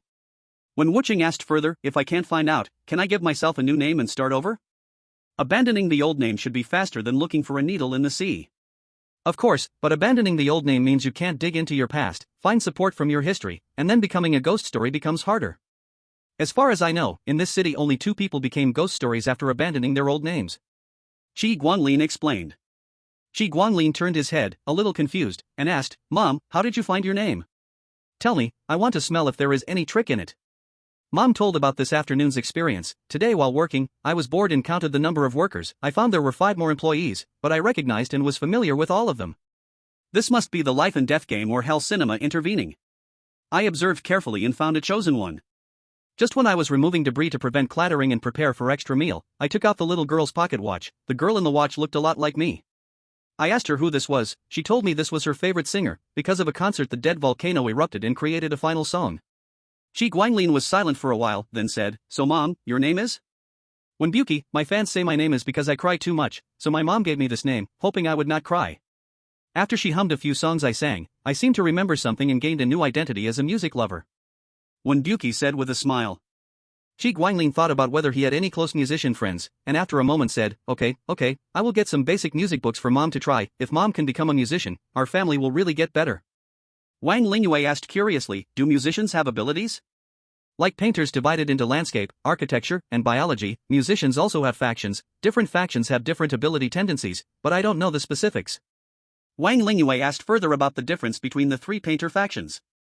Qi Guanlin explained, among painters, architecture painters rely on buildings and are very strong in defense, landscape painters are good at field work and treasure hunting, biology painters focus on attacking living things. Musicians should have similar divisions. When Buki saw Qi Guanlin finish explaining, I will sing you a song. The song of a music lover has some effect to soothe the soul. Qi Guanlin closed his eyes and listened for a while. Unfortunately his soul strength was too high, the effect of Mom's song was minimal. Wang Lingyue closed her eyes, already comfortable enough to fall asleep.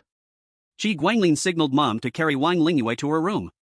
Qi Guanglin thought Mom also had an artistic identity, maybe it could help him understand how to make virtual characters step out of the painting. He discussed with Mom. After some communication, Mom greatly benefited from the experience and guidance of an artistic identity 2 levels higher. When Wuching and the other 2, with nothing else to do, finished cleaning up the dishes and started playing cards. In the joyful and harmonious atmosphere of the family, the sound of the ceiling collapsing and the bedroom door falling to the ground was especially piercing. Qi Guanglin thought it was an earthquake, but after a moment, he realized and looked toward the direction of the 9 bedrooms. One of the bedroom doors had fallen, and inside, a dark hole was crazily devouring everything in the room. Chapter 51, Qi Guanlin's True Form. Qi Guanglin rubbed his eyes and saw the bedroom starting to collapse inward. With a stern face, he opened a blood-soaked blank scroll, and at this moment, the blood no longer formed a cluster but began to spread, slowly soaking the scroll. As the scroll was slowly immersed in blood, Andrew's face appeared before them, and his words turned into a dialogue box. He smiled very politely at a giant onion head. Hello, I have local specialties from Songyue City in my bag. I want to start a trade on behalf of our master. If you're interested, we can begin trading. If not, consider this bag of Songyue specialties as a life-buying payment. What do you think? The giant onion head shook his head, thinking for a moment before saying, but the soul of an S-level human smells so good, even with money, I can't buy it. Andrew forced a smile. If you establish a stable bilateral trade with our master, you'll gain 1,000 times the return of redemption coupons. The giant onion head shook his head. Tomorrow, I don't know if I'll be eaten, so why not satisfy my hunger and enjoy the food now? Andrew handed the scroll in his left hand to the giant onion head. I'm a family member of a painter who excels in both landscapes and portraits. Killing me and our master, who is destined to become a great painter, would lead to revenge. How about letting me go, making more friends and more opportunities? The giant onion head carefully examined the scroll in his hands, feeling how far the painter and the great painter's feelings still were from his own. 5 minutes later, he smiled and, with a hand knife across his neck, mocked, Hey, painter, watch how your family gets eaten by me. Remember, my name is Onion Chicken King. Andrew was hammered into a meat paste, and then bit by bit, even his soul was devoured by the giant onion head. The giant onion head smacked his lips as he ate, finishing up while picking his teeth and mocking a couple of times before starting to suck on the bones. Hinata Nuanyu's eyes turned red with anger, and she saw Qi Guanglin holding the now completely black scroll, his fingers trembling slightly. She was about to say something when she noticed something was off with him. Around Qi Guanglin's neck, circles of rope-like marks appeared, and at the same time, she saw Qi Guanglin's height suddenly shrink, his calves turning into a layer of meat pancake. Red blood started pouring from his wrist, and before long, the blood turned into a poisonous black. She tugged at her angry mother and quietly pointed at Qi Guanglin. Her mother was startled when she saw Qi Guanglin's head getting flatter and his neck becoming more and more twisted. She extended her arm to tie everyone up, except for Qi Guanglin, into the kitchen and locked the door, trembling with fear. Through the small kitchen window, Hinata and Wan Yu watched in terror as animal heads, all still not at peace in death, began to appear on Qi Guanglin's clothes. Thankfully, she had prepared herself and blocked her mouth in time to avoid screaming. Wen Wucheng gently patted his mother and pointed to his mouth, signaling if he could speak. His mother comforted, "You can speak, just keep your voice down." "What happened to Big Brother?" Wen Wucheng whispered. His mother looked at him with a complicated gaze and said, "He's so angry that his true form has emerged. This is when he is the most powerful." "Didn't he show his identity before?" At this moment, all the mainstream ways people have died from being deceived appear on him. He can use his strongest authority to judge the death of anyone who has lied or deceived. "Oh, then why are we hiding here? Wouldn't Big Brother kill us? If you can ensure that you have never lied or deceived anyone in your life, then you can leave, or you might be sentenced to death. Does a kind lie count?" "You'll see whether it counts when you go out and die." When these words were spoken, everyone squeezed into the kitchen, silent like chickens. Qi Guanglin's low voice passed through the painting and appeared at the ear of the Scallion Chicken King. "Good, I don't believe a thing like you has never lied in a lifetime. You took the ransom, so why did you still eat him? You are lying, you are cheating me. 11 years ago, you deceived your cousin who admired you and sent her to your superior's table. Why did you deceive her? 13 years ago, you deceived your colleague, causing him to make a big mistake and lose his job. Why did you deceive him?" The Scallion Chicken King froze, wondering how the painting could transmit sound. Although he didn't understand the situation, destroying the painting was definitely safe. The paper was torn into thumb-sized pieces, then burned by the fire with the smell of scallion, but the painter's voice still reached the Scallion Chicken King's ear. "Bad, the paper is not the carrier, or is it that the paper's carrier mission is already complete?" The Scallion Chicken King apologized, trying to reconcile, but the voice of questioning continued, gradually turning cold and decisive. "You deceived 16 times, took 5 lives, stole 7 times, sought fun 3 times, for 1 promotion. I heard the lingering hatred of those you deceived to death. They all want you dead, so I make a death pact for them with you. You must die, you will walk the road of their death." Seeing things had reached this point, the Scallion Chicken King prepared to fight, his body stiffened. A woman with a scallion-shaped head and graceful figure grabbed his shoulder. "I want you to feel the pain of me being eaten." The Scallion Chicken King was stunned, then a bite mark appeared on his arm. He screamed as dense bite marks appeared all over his body, and his flesh disappeared along with the marks. Soon, the Scallion Chicken King's flesh was gone, leaving only smooth, clean bones. The Scallion Chicken King woke from the painful darkness, feeling so hungry. He wanted to open the cupboard to eat, but he couldn't move. The Scallion Chicken King starved to death. The Scallion Chicken King woke again, wailing, "Painter, I gave you all my money, just give me relief." "I don't want that, I only want you to suffer."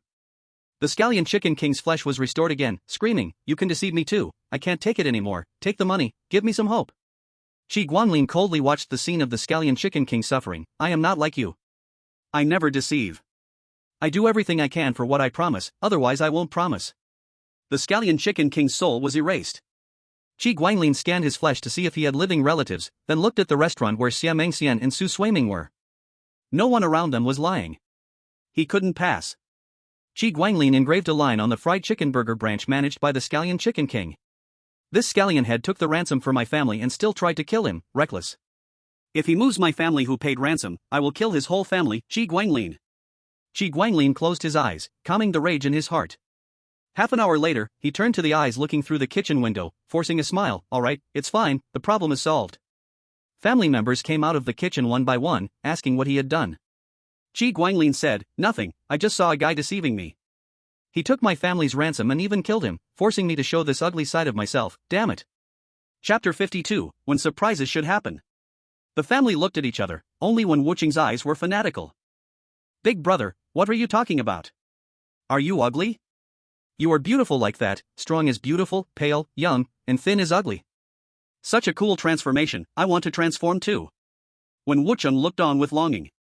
Qi Guanglin knew what kind of person Wen Wucheng was and didn't say anything. Just then, another bedroom door collapsed. Qi Guanglin was furious, and opened the remaining 2 fate maps.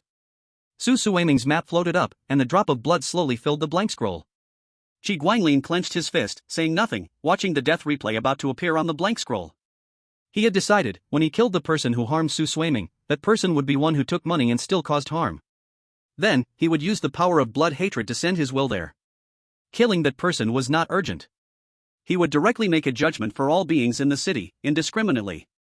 Anyone who had spread enough malicious lies would die. As long as he killed enough, his value would rise, and his family would be much safer. Su Suiming gave the resource pack to Chu Yue, explaining the benefits of the resources inside and how to use them. After Chu Yue took note, he left, carrying the bag and walking away without looking back. Relying on the chosen ones from surrounding small countries to clear mines and scout, Su Suiming followed the commander's suggestion and selected the safest kitchen position among the 3 available occupations. Then, she avoided 4 mines according to the instructions and passed the peak dining hours. While Su Suiming was leisurely killing time, a golden prompt appeared in front of her eyes. Chu Yue is doing fine, he is introducing you to the fried chicken shop owner, and he indicated that you can go. Su Suiming felt relieved upon hearing this, waiting for the fried chicken shop owner to come and call her over. When the fried chicken shop owner appeared before her, she felt a bit surprised, as the crab head of the shop owner was really a bit comical.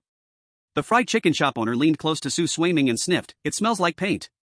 "You must be from a family of painters. Are you planning to smuggle goods and cooperate with us?" Su Suiming nodded. The fried chicken shop owner asked, "Is your family planning to cooperate with the fried chicken shop owner or with me, the owner of the fried chicken shop branch, Crab Not Meat?" "With you." I was still a bit hesitant, but after seeing you today, I know what it means to be the pride of the world, a dragon among men. The fried chicken shop owner didn't quite understand human flattery, but could hear the tone, so he kindly said, "Crab people prefer to be praised for their claws." "Do you think my claws are big?" Su Suiming readily complied and praised the fried chicken shop owner's claws. In a cheerful atmosphere, Su Suiming personally explained the specialties of Songyue City and discussed with the fried chicken shop owner the purchase prices for each specialty and the methods for future communication. Knowing a bit about the Blood Day world, Su Suiming talked about the specialty of the Evernight market in Songyue City that should fetch a high price and immediately negotiated a purchase agreement with the fried chicken shop owner. The fried chicken shop owner was overjoyed, walked to the office window, and shouted downstairs, "Today, all employees get triple daily wages, and all customers get a signature dish. De Huang also gets extra steamed chicken." Even the guard dog cheered, not to mention the employees and customers, all loyal. Su Suiming saw such an energetic scene for the first time. The fried chicken shop owner smiled and said, "I'm always generous. Those who work for me never lose out, and those who help me make money are even more so. Tonight, I'll treat you at the Unnight Tower." "Chu Yue, right? You come too." "Yes, shop owner." Chu Yue's face displayed the same expression that other employees had shown, one of loyalty. The fried chicken shop owner noticed the painting scroll in Su Suiming's hands and smiled, raising both claws to touch it. "Painter Qi, as a partner, I guarantee your family will live comfortably while they're here." Qi Guanglin was shocked when he saw this scene, wondering what was going on. The rest of the family was also puzzled. At the Unnight Tower, the fried chicken shop owner held a fine wine, Su Suiming's cup held juice, and Chu Yue's cup held strong tea. The 3 of them clinked glasses and laughed happily. After a while, the door slammed open, and the fried chicken shop owner was pressed onto the table by several rooster-headed figures. His face was covered with dishes. Su Suiming and Chu Yue didn't react, and were pressed to the ground. A rooster-headed person with an especially red comb slowly walked into the private room. "Xia Buru, you really did it. You even put your own dog in the company as security captain." "Social favors are normal, taking from the company I can understand, but embezzling 30 million, the company cannot accept." The rooster-headed person looked at the full table of dishes. TSK, it takes me 10 months of salary to afford half this table, and you can host 20 banquets a month." "Damn it." Xia Buru looked at the rooster-headed person for a moment, then his eyes brightened. "You are G Mama's child, right? Last week I treated your mother to a meal at Nocturne Tower, and gave each child a small gift. You are the 5th child she always kept in the store, right? Do you remember the ruby?" The rooster-headed person was stunned. "Your mother has retired for so long and you are still in touch with her?" Xia Buru laughed boldly. "I am not one of those sycophants. Would my friendship with your mother end just because of her status?" "No worry, friendship is friendship, business is business. I dare to take it, I naturally know the consequences." The rooster-headed person waved his hand, and several small rooster-headed servants went out and waited by the door. "Uncle Sa, the main reason you were targeted this time is someone reported you for forming factions, and although the money was not used for personal enjoyment but for hosting meals and rewarding staff, they thought you had hidden motives. After the report, the higher-ups investigated you." Then the rooster-headed person named a few whistleblowers and their evidence. Siaburu was thinking about how to quickly resolve it when the rooster-headed person saw the two humans nearby. He stretched his wings, feather shooting, and casually silenced them, just about to peck their souls when Siaburu let out a sharp explosive cry. There was also the sound outside the scroll. Damn, my big client, what are you doing? Taking the two souls from the rooster's mouth, Siaburu, wanting to cry but with no tears, tried to put the souls into two broken bodies. The rooster-headed person, realizing his mistake, panicked and dripped his own blood onto the bodies to compensate for the souls losing their flesh. Soon the scroll went completely black, the playback ended, and Su Suiming's life ended. Qi Guanglin did not smell a single lie the whole time and could not manifest in person. Relying only on the painter's power, he could not transmit that far. Qi Guanglin folded the scroll, feeling the whole thing was absurd. I seem to be able to do nothing. Fine, I'll rest. Mother was shocked by everything that suddenly happened. The beginning was so beautiful, how did it suddenly? Big brother, wait. Mother went to the balcony and picked up an old piece of Su Suiming's clothing, wiped the tears from her face, and then placed it on the table. Soul, wander, and gaze with longing. Not knowing the direction, seek with thought. Chapter 53, Soul, Return. Soul, wander, and gaze with longing. Not knowing the direction, seek with thought. Seek and fail, but I do not change my heart. There is a daughter in the house, named Suiming. She lost her mother young, grew strong by herself, later returned to our house, and reversed her fate. Mother raised her heart to her throat, drew a line with her finger, and let blood drip onto Su Suiming's old clothing. Qi Guanglin saw mother seem to have a method and followed, dripping blood onto Su Suiming's old clothing. The remaining chosen ones did not ask, they simply copied Qi Guanglin's actions. Mother stood, speaking seriously, the head of the house recite what I said before facing this clothing, while recalling the time with Su Suiming. I will go get something. Then she said to the other family members, please, when I call Su Suiming's name, you follow and call once. The family members nodded.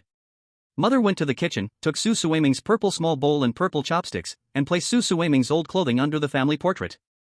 She tapped Su Suiming's bowl and chopsticks, reciting Su Suiming's name. The other chosen ones, realizing what Mother was doing, all cooperated. After knocking and reciting the name 38 times, Mother paused for a moment and then said with a crying voice, Suwe, before when you were in front of my eyes, I talked with you a whole night and still felt not enough. Now separated by life and death, hard to say even one word, you come back okay. So it is crying soul method? That also makes sense, Suwe's soul was not eaten, crying has a chance to cry it back. Qi Guanglin also began to cry, calling Su Suiming's name. Hyang Nuanyu, who knew Su Suiming the longest, heard crying and knew it could bring Su Suiming back, and burst into crying with a wail. When Wuching, who had been assimilated by the family for a long time, cried alone, then Wang Lingyue also began to cry. Only when Zhanqi, with firm will, not influenced much by family, and not very familiar with Su Suiming, could not cry. Everyone was crying. If he himself did not cry, was this not a bit out of group? If raised to a serious level, then this behavior of his must be blamed. When Zhanqi desperately thought of sad things, his fingers pinched his own flesh. The tough man did not drop one tear, in the end had no trick left, prepared to pinch his own balls. At this time, two hands grabbed his shoulders, lifted him to the back, and soothingly patted his head. When Zhanqi awkwardly glanced at the two hands slowly shrinking back from Qi Guanlin's back, lowered his head. A group of people knelt sitting until the moon began to sink. Mother looked at the moon and sighed, Suwe, decline, why not return? The Hanbang commander looked at Su Suiming's live stream room, had not even reacted what happened, then saw Siaburo scream, damn, my big client, what are you doing? Su Suiming's soul left the body but the body had not fully died. They watched the chicken head man who realized he did the wrong thing panic, dripping his own blood on Su Suiming's corpse begging her not to die, to cheer up. The miracle did not happen. Su Suiming's live room went black screen. The commanders called the replay team and slowed 50 times to see clearly what happened. The chicken head man tilted his head to look at them, turned sideways and casually waved, then a piece of cold light. This. The commanders looked at the black screen live room and fell into silence, wanted to say something but did not know what to say. When they adjusted their mood and prepared to start recording archives to light the road for the next generation chosen ones, the black screen live room lit up again. Commander, ah? In the screen, Siaburo and the chicken head man were circling Su Suiming's corpse dancing strange steps. In the air floated strange blue smoke. While dancing, the soul that could not be seen by naked eyes actually appeared. Su Suiming's soul body floated over her own corpse with a confused face, then lowered head and saw her own corpse and began to be dazed. Siaburo let out a breath, and together with the chicken head man collapsed sitting on the ground. Uncle Xia, next is it only need to stuff her soul into her original flesh body. The chicken head man learned the soul calling ritual but never used it. This was the first real operation. Yes, normally only need to align her head soul body to the head flesh, press it in. The flesh has her own soul aura, we do not need to worry about rejection. Boss Xia sprinkled blood demon essence, the flesh injuries instantly healed. As an expert, what the chicken head man was best at was enjoying souls. For how to handle the connection between flesh and soul he understood the most, just do reverse operation. The chicken head man carefully placed Su Suiming's soul back. Everything was very smooth.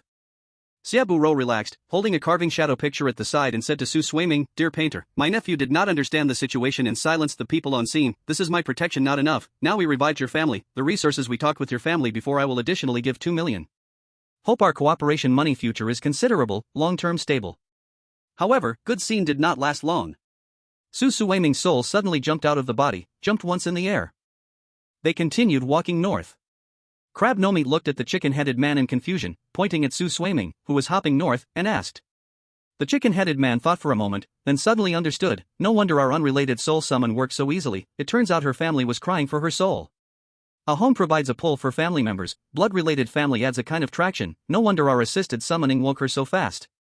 Wait, that's not all, there's a master too. Crab No Meat asked, puzzled. Stop fussing over nonsense. So what's the situation now? Shouldn't we just put her soul back into her flesh? Normally, yes, but this human girl has a special talent. Her talent is a conceptual double jump. Before her body died, she instinctively triggered a small jump with her will and then died. But her soul was summoned back by us. The chicken-headed man's face showed an awkward smile. Crab No Meat seemed to understand something. You mean her body jumped once, didn't get to jump a second time before dying? Then her talent is conceptual. The soul didn't fully merge with the body but triggered a second jump, and because the merge was incomplete, it's a soul double jump? The chicken-headed man showed an awkward but polite smile. Crab No Meat asked, confused, then can't we just put her soul back in? Didn't her soul already trigger a double jump? But her body is still in the first jump state. The chicken-headed man didn't expect this situation. Crab No Meat fell backward, realizing there was no solution. If her body hadn't used her talent it would be fine, the soul in flesh would still be restricted by matter and gravity, but now? The chicken-headed man answered. Crab No Meat asked, should I find a master or your mother? No use, her soul is stuck after the first jump. Once freed from the flesh, it can't go back. Whatever body she enters will instantly trigger a jump. Her life cannot be bound. The chicken-headed man gave a high emotional intelligence assessment. Chapter 54, We Are Not Beggars. Crab No Meat and the chicken-headed man studied Su Suiming's soul for a long time, still unable to find a way to put her back in her own body. Honestly, her death premonition is pretty good. She even used her talent before I attacked. Though her feet barely left the ground. The chicken-headed man hadn't finished when the phone rang. Commander Cohen, I report Crab No Meat stole near expiry meat from the warehouse and gave it to poor people for free. Truly a heinous crime, no wonder the branch he manages reports low loss. The person on the other side of the call was full of anger. Commander Cohen smiled without smiling. I caught Crab No Meat in the Sleepless Tower, interrogating him now, Sleepless Tower VIP room. Logistics supervisor, if you have a grudge, you can come. The logistics supervisor was downstairs, watching Crab No Meat's family for any movement. The branch owner, because of blind generosity and living with family in a 12th floor apartment, was laughable. His logistics supervisor had a small villa. After hanging up, seeing a few poor people in the shade, he sneered, straightened his fancy clothes, ready to see the miserable end of the fool who gave meat to poor people instead of selling near expiry stock. As for Crab No Meat's family? Once Crab No Meat is dead, can the family live well? When he was about to leave, those poor people in the shade surged forward. Did you just report Crab God? Yes, poor people don't deserve meat. Full of poverty smell, don't know to stay away. I'm the logistics supervisor of Fried Chicken Castle. The logistics supervisor had been a logistics supervisor for 3 years, his flesh and soul strength stacked quite a lot. The few leading poor people's eyes turned red. They have no rights under professional identity rules, only the flesh strength and soul strength honed from past work exercise. The logistics chief easily killed a few poor ghosts, mocking the corpses, when another batch of poor ghosts without professional identity arrived. It was no longer easy for the logistics chief to fight, wearing tattered fine clothes, about to go to the Nevernight Tower. A middle-aged woman dressed in rags blocked the community gate with a crowd of poor ghosts. He knew this woman, the former finance director of Fried Chicken Castle for 20 years, dismissed and blacklisted due to financial disputes, unable to find any professional work in this city. If it were 20 years ago, she could move to another city, but with the entire region blocked and no work, she hadn't starved to death? I heard you reported Boss Crab, and said we poor ghosts don't deserve meat. Beside the former finance director stood a poor ghost who had been resting before. The logistics chief's contemptuous smile became gentle and friendly. He only worked 3 years as logistics chief to gain such strong identity power, while the finance director had 20 years, and although he now had identity power and the former finance director did not, how could the basic 4 dimensions compare to 20 years of accumulation? Another large group of poor ghosts carrying bricks and stools surged forward under an old man full of pudding. The old man looked at the former finance director and asked, which corpse dared to report Boss Crab? Doesn't the whole family want to live? The former finance director pointed at the logistics chief and said, this one. The logistics chief stared at the old man in shock, then trembled. 30-year nightmare, master of the broadcasting station, damn, my report of collusion and power grabbing really wasn't slander. Kid, Boss Crab has been store owner for 3 years, and we ate expiring and near expiry meat for 3 years. Don't think the citizen ID matters. If you're not afraid to die, the citizen ID is nothing. The old man, never stingy with smiles at corpses, turned to his people after a moment. Bring someone experienced to interrogate his accomplices and whole family address. The others draw life and death lots to take blame. Boss Crab gave us meat for 3 years with no requests. We are not beggars. Now, act. The interrogation skill threshold is not low. Some weird ones couldn't find work issuing redemption death tickets for various reasons, not because they lost the professional identity of interrogator, though they lived poorly like interrogators who couldn't exchange production for redemption tickets like painters or sculptors.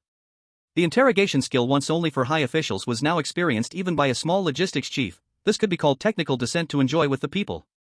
Within half an hour, a large number of masked creatures emerged from dog holes, mouse paths, and trash cans, breaking through professional security interception. Security, sensing strange flesh and soul strength, deliberately chose half-life. Several small villas were plundered empty. The weird ones hiding in secret passages, hidden doors, and ceiling layers were all uncovered by several experienced civil engineering experts, tapping and knocking, as if opening everything. The poor ghosts who missed the action gathered a few gift boxes, putting the logistics chief and several families inside the boxes. The old man and several leaders of the poor ghosts, carrying the gift boxes, went to the Nevernight Tower. Relying on some face and still intact connections, they smoothly reached the private room, prepared to present gifts after subduing the inspector team. The door opened, they saw Boss Crab chatting happily with the inspector team's commander, with 2 human corpses placed in exquisite wooden boxes beside him. Boss Crab, seeing them, asked in confusion, "Why are you here? Did the logistics chief use authority to prevent my men from using the near-expiry chicken?" He became angry. The chicken at Fried Chicken Burger is unlimited anyway. Can't we let our starving fellow citizens have some to eat? How much money can reselling near-expiry chicken make? I will definitely fight this damn bastard down. The old man looked at Boss Crab with admiration, reaching out to lift the wooden box. The logistics manager's family, stuffed tightly into the box with their mouths blocked, had some family members' bones broken, and even one with weak flesh and bone was crushed to death. This was actually the fault of the logistics manager. Back then, he saw homeless people using their company's discarded material boxes as houses and felt the company's honor was insulted, so he proposed to the chief logistics officer to shrink the size of the material boxes. The officer saw profit in it and agreed. If it weren't for his suggestion, the family member who was crushed to death might have lived a bit longer, and those with broken bones would not have suffered before dying. Seeing the people he wanted to kill appear before him, Crab No Meat was somewhat shocked, then stood up, bowed to them, and said, "Thank you for releasing them. I will fight them down. They still have citizen cards now. I must take their status away before acting." The old man laughed. "Boss Crab, what do people with nothing to fear? Without you, we haven't eaten the once-to-stained fried chicken for over 10 years. Rules mean nothing to those who don't fear death." He picked up a knife that seemed slow but was actually very fast, and quickly cut off the logistics manager's proud hands, claws, and tentacles. The old man carefully watched Crab No Meat's expression and happily said, "As long as you are satisfied." Crab No Meat nodded, saying, "Watching my enemies get sliced is indeed satisfying, but save the last cut for me." "That has nothing to do with you, it's internal company struggle, understand?" The old man shook his head. "Your hands should not be stained with blood and dishonor." Littlewood has gone to the citizen management office to confess. It said that eating fried chicken was the happiest time after becoming alone, and it is glad to take the blame itself. Finally, it can do something for you. Chapter 55, discovered a god-level bug and cannot fix it. Crab No Meat sighed. He remembered that abandoned wooden person, dull, could not speak clearly, moved stiffly, could not stay in hot environments, needed sunlight-containing material, knew no technical knowledge. In another city, it could bury its feet in the ground and survive at least by photosynthesis, but here was Eternal Night City, birthplace of the moon. If it weren't lucky enough to directly eat several failed punishments from life or death games, without humans with enough sunlight and young supply support, it would have died long ago in some gutter. Crab No Meat remembered being shocked when he became store manager, realizing that Mother Chicken could endlessly produce young attribute chicken meat if willing. With infinite meat, why were there so many starving people? Opening the cold storage, half the meat in the warehouse was even past its expiration date, along with dozens of tons of near-expiry meat. According to Fried Chicken Burger rules, fresh meat is used first, employees can eat near-expiry meat, expired meat is discarded. Fried Chicken Burger rules stated sold meat has 3-day shelf life, but does meat past the date change in taste or quality? No. This is the high standard caused by infinite chicken meat and the high price. Many store owners naturally chose to resell expired chicken meat.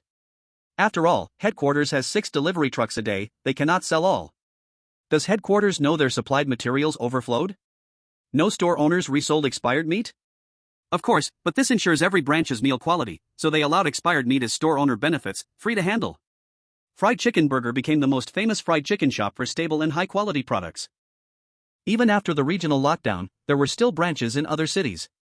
And all of this was because the 4th-generation chicken mom of Fried Chicken Fort was willing to spend, and the 5th-generation chicken mom didn't blindly change the rules. 2 generations later, all the rules became habits, and the descendants had no way to change them, so the prosperity and stability of Fried Chicken Fort continued to this day, even driving the high-end restaurant chain, Sleepless, to shut down 5 of its branches. In a sea of darkness, a single spot of white was especially eye-catching. Boss Crab's unique approach to life caused many of those who didn't get good jobs, like the logistics managers, to report him, only to be crushed into mud by the powerful poor. They simply couldn't find jobs, not because their physical and soul strength had been worn out through countless trials. The huge gap in basic 4-dimensional qualities made the small mechanisms of identity and power a joke. Governor Cohen looked at these gift boxes being opened, stunned. Wasn't it these poor people who couldn't find jobs that were so powerful? And how could big shots like the station director and regional managers become homeless? Governor Cohen didn't understand. He thought there was profit to be made. Looking at Boss Crab, he felt he understood his ambition and aspirations. I can also deliver chicken, I can also do it for free, Governor Cohen thought, wanting to learn from Boss Crab. It might have forgotten that the difference in soul strength was enough to read minds. He could never become the second Boss Crab because Boss Crab truly didn't want anything for himself. He just didn't want to see his fellow countrymen starve to death, and after all, the chicken was endless. He was simply offering it as a gift. And because of this, Boss Crab could touch the hearts of the strong among the poor.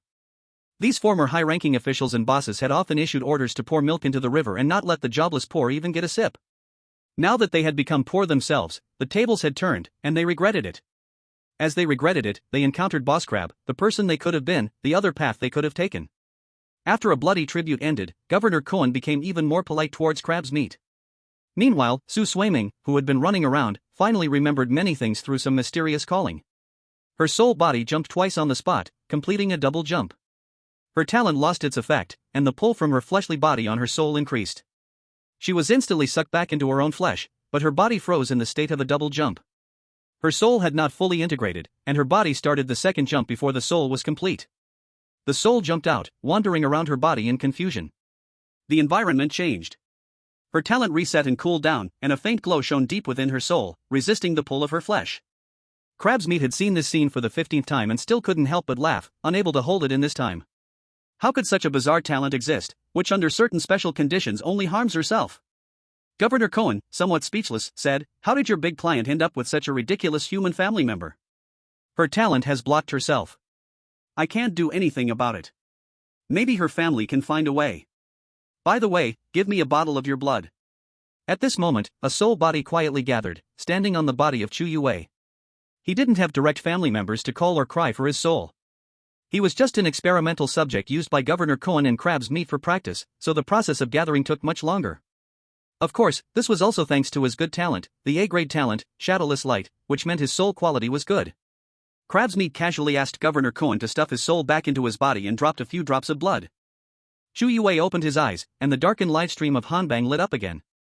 The commander of Hanbang, 6. At the same time, upon seeing Sue Swaiming alive but seemingly not completely alive, her mind somewhat fuzzy, the commander of Hanbang's application was rejected but instead granted a total gamble. He used the National Movement Reminder to recount all the information available about Sue Swaiming in Hanbang. He sent a total of 1,000 National Movement reminders. The commanders felt heartache when they sent their messages. If Sue Swaiming hadn't survived the level, they'd be in deep trouble. But the monarch was stubborn. What could be done about it? After sending 1,000 National Destiny reminders, Sue Swaiming's gaze finally cleared up. She looked at her own corpse, then at Crab Meat and General Kundo, and she understood everything. The three parties finally began to talk, but this time General Kundo also chose to join the smuggling chain as an individual. He still had 4 brothers waiting to either kill him or be killed by him. Life was tough, the loser would become part of the endless chicken meat in the fried chicken burger. In this regard, he was actually less comfortable than the branch owner. Once the branch owner reached that position, they could relax without causing trouble, just lying down. If they dared to lie down, they would be taken to the table. Sue Swaiming didn't expect her B-level talent to be so weak. But when she thought about how she could still eat food after breaking free from the shackles of flesh, though only eating emotions, she was relieved. At least she wouldn't have to experience the monthly pain anymore and wouldn't have a period of weakness. Crabmeat found a leather worker to modify the light feather armor so that it could be in a state where the soul body could touch it. After asking Sue Swaiming about the conditions to pass the level, he worked for 900 hours for her and gave her the top performance rating. General Kundo stamped the Kundo seal to show his approval. Sue Swaiming tentatively asked if 900 hours of work next month was too outrageous. The Blood Day world only had 720 hours in a month, should the number be adjusted? General Kundo answered, as a matter of course, your shadow can work too. Giving you only 900 hours in a month is a bit harsh. Sue Swaiming only then realized that her shadow could work. Not knowing what to say, she could only nod. 1/100, 18/100, 22/100. The over-limit monster is about to be born. From now on, Swaiming wouldn't need to face the death judgment anymore. Wait, is the double jump this powerful? I initially just wanted to be a minor character. Chapter 56, The Biological System's Great Painter, complete. Qi Guanglin sat in the art studio, thinking of his deceased family, unable to stop himself from following the memories and starting to paint. He remembered watching Andrew eat the big onion in front of him. That guy dared to be so arrogant simply because he was just a painter. But if he were a great painter, would that big onion dare to be so arrogant? It wouldn't dare be so arrogant towards a great painter, because if the great painter got angry and committed suicide, according to the logic of posthumous works rising in value based on artistic identity, it would be easy to kill it. But since he was just a painter, even if he ascended after death, it wouldn't harm it. Fortunately, that big onion had deceived and caused too many deaths. His core logic triggered a death contract and ended it instantly. Otherwise, he really wouldn't know what to do with it. And then there was that daydreamer, who dared to kill his family simply because he thought he was just a painter. Qi Guanglin thought about this, and a sense of sorrow surged from his heart. If he were a great painter, would his family not have died? When could he ever become a great painter? He couldn't stop himself from crying. Dollmaker, Mu Fengchun, Andrew, Sue Swaiming, more and more blood debts piled up. He was so weak, unable to do anything. At this moment, a tissue was handed over beside him. Qi Guanglin took it and casually wiped his eyes. As he wiped, Qi Guanglin froze for a moment, then jumped into his best painting with the fastest speed of his life. Then, he started painting in the painting, entering the second-level painted world. Damn, that was scary. No one could enter his studio without his permission. So who handed him that tissue just now? Qi Guanglin looked from the painted world to the outside. He saw Mu Fengchun, with green hair and an emotionless face, standing outside the painting. Qi Guanglin stuck his head out of the painting. Mu Fengchun lowered his head expressionlessly, his lifeless eyes staring hard at him. Qi Guanglin thought of a possibility and cautiously said, "Take 2 steps." Mu Fengchun took 2 steps back, then stood at attention, turned around, and still stared at him with lifeless eyes. Qi Guanglin stepped out of the painted world. He looked at the drawing of Mu Fengchun that he had just made, but there was no Mu Fengchun in the picture. Qi Guanglin froze for a moment, then burst into wild laughter. "Ha, I'm about to become a great artist, just one more painting to go." Qi Guanglin picked up his brush and began to paint, using his blood as ink to sketch the face of the doll master, recalling all the times he had spent with the doll master. When he was first born, the hatred and pain of a trillion beings dominated his instincts. Within a 50-meter radius, anyone who had lied or deceived, anyone who had said one thing and done another, whether intentional, whether by accident, regardless of identity, was all sentenced to death. It was the purest concept of the hatred of lies. As he sentenced more beings to death, his hatred grew. How could there be so many liars? How could he never finish killing them? The more he hated, the greater the range of his lie-detecting power, and the more beings he could sentence to death. Eventually, he was the only one left, walking out of the silent city to wander, purging everything he encountered. When the hater of lies arrived in Songhua City, he sentenced all the wise people in the northern district to death, only to be shocked to find one person who wasn't sentenced. Curious, he went over to take a look and found it was a girl, making dolls. The hater of lies gave a satisfied glance at the rare creature and left, preparing to continue his work of judging the endless evil in the world. The doll master watched Qi Guanglin, who was showing off his power, listening to the invisible waves. Death for lying. Death for pranks. Death for promises unkept. Death for betrayal. Death for products and advertisements not matching. Death for quality and price mismatching. Death for spreading rumors.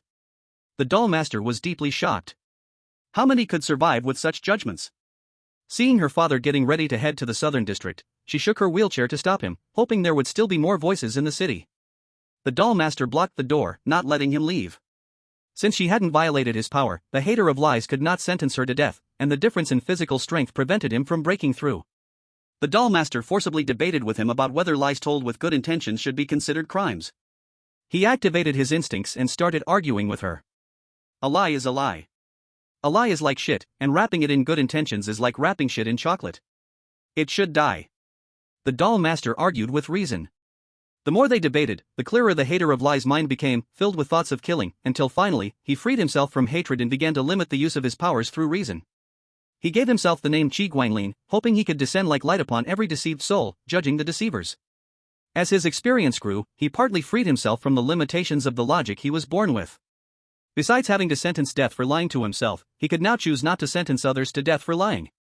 He wasn't sure if this change was good or bad, but Qi Guanglin felt that this way, he was like a flesh and blood creature, not just a rule-based entity defined in one sentence. Flesh and blood creatures are always complicated, the doll master told him. He remembered how the doll master had emptied all her dolls and finally torn apart the drunkard's stomach, ending it. The alcohol stored in the drunkard's stomach spilled out, securing their victory. Qi Guanglin also paused his brushstrokes. A young girl, dressed in black, sat leisurely in her wheelchair, holding the dolls she had made. Qi Guanglin hesitated for a moment, then used the blood from his tongue to paint eyes on the doll master. Once the eyes were added, the doll master blinked. A knight, wearing a crown, jumped off her lap, pushed the wheelchair, and rolled it out of the picture. Hello, brother, did that dead drunkard get killed? Qi Guanglin patted the doll master's head. Of course, I used his bones to fry rice. Blood-red sunlight generated a light curtain in front of him. Congratulations, you have become a great artist. Then the light curtain began to twist and dissipate, with various strange colors intertwining into a string of words. Professional identity, biological master artist. Holding conditions, as a biological master artist. Identity rights, extraordinary painting skills / material creation / entry to the Tao by humanity / hold art exhibition / obsession. Your painting skills are extraordinary, you can blur the boundary between the virtual and the real with your technique. Material creation, you can skillfully use various materials to create paper, brushes, and paints. Character into path, your character drawings are especially outstanding. The more you love and understand the characters you create, the more real they become. Hosting art exhibitions, you have the right to host art exhibitions. Anyone within 100 miles with an aesthetic score between 60 and 90 must do everything possible to attend your exhibition. You can set your own rules for the exhibition, and there is a chance that Death Games and Hell Cinemas will pay to use your venue during the event for game activities or movie filming. Fascination, any being attracted by any of your paintings will permanently gain a little of all attributes. The same painting can only grant this to the same being once every 3 months. Identity responsibility, you must paint at least 4 paintings every month, and at least one must receive recognition worth 3,000. Chapter 57, Quality Change. Qi Guanglin pushed the puppet master out of the studio, looking at the family members who had gathered around with the sound of a wheelchair. He looked at his family with a rare sense of pride. By luck, I became a great artist. Our family will have a place in this city. From now on, the chances of you threatening them with me in public to let you off will increase significantly. His family members were very happy to hear this. Hinata and Wan Yu looked at the puppet master and asked, "Is this the senior sister?" "Yes, that's me." "You must be the second-generation younger sister of this family, right?" "You must have worked hard." The puppet master smiled and handed over a doll dressed in a maid outfit. When Wuching looked at the puppet master with an intense gaze and said, "Big brother, did you bring our family members back to life?" "I didn't bring them back to life, I just painted her as I remember her." "What I don't know, she doesn't know, and what she can do, she can't do." Qi Guanglin looked at the puppet master in the wheelchair with a complicated expression. When Wuching became disappointed and then thought of something, asking, "Then how much difference is there between the puppet master's battle power and when she was at her peak?" Qi Guanglin thought for a moment and said, "There is no difference." When Wuching's eyes widened in surprise, "What do you mean there is no difference? Normally, wouldn't she be weakened by several times? Isn't this practically a resurrection?" "Because I understand all her attack methods, there is no difference in battle power. It's just that she can't perfect herself into a more advanced puppet master, nor can she create puppets I've never seen before. Everything is just like when she was at her strongest in life." Qi Guanglin said with regret. The puppet master smiled, unbothered, and said, "It's okay, big brother, I'm still stronger than when you were just a painter. I should still be able to help you now, right?" Qi Guanglin was very happy. "Of course, our family is lacking high-end battle power right now. Before, I didn't dare to expand, but now with you, our family can hold another house card. A house card can bind up to 9 owners, this is an iron rule of Boneblade District. Every time the Bone Core goes on an operation, the owner of a house card has to send one of their owners to participate in the action. This was also the reason why Qi Guanglin only dared to recruit 8 family members before. If there were more than 8, they would need to kill a house owner to steal their house card. Stealing is easy, but for each operation, 2 house card owners must send 2 owners, and if they die, they are responsible for retrieving the bodies.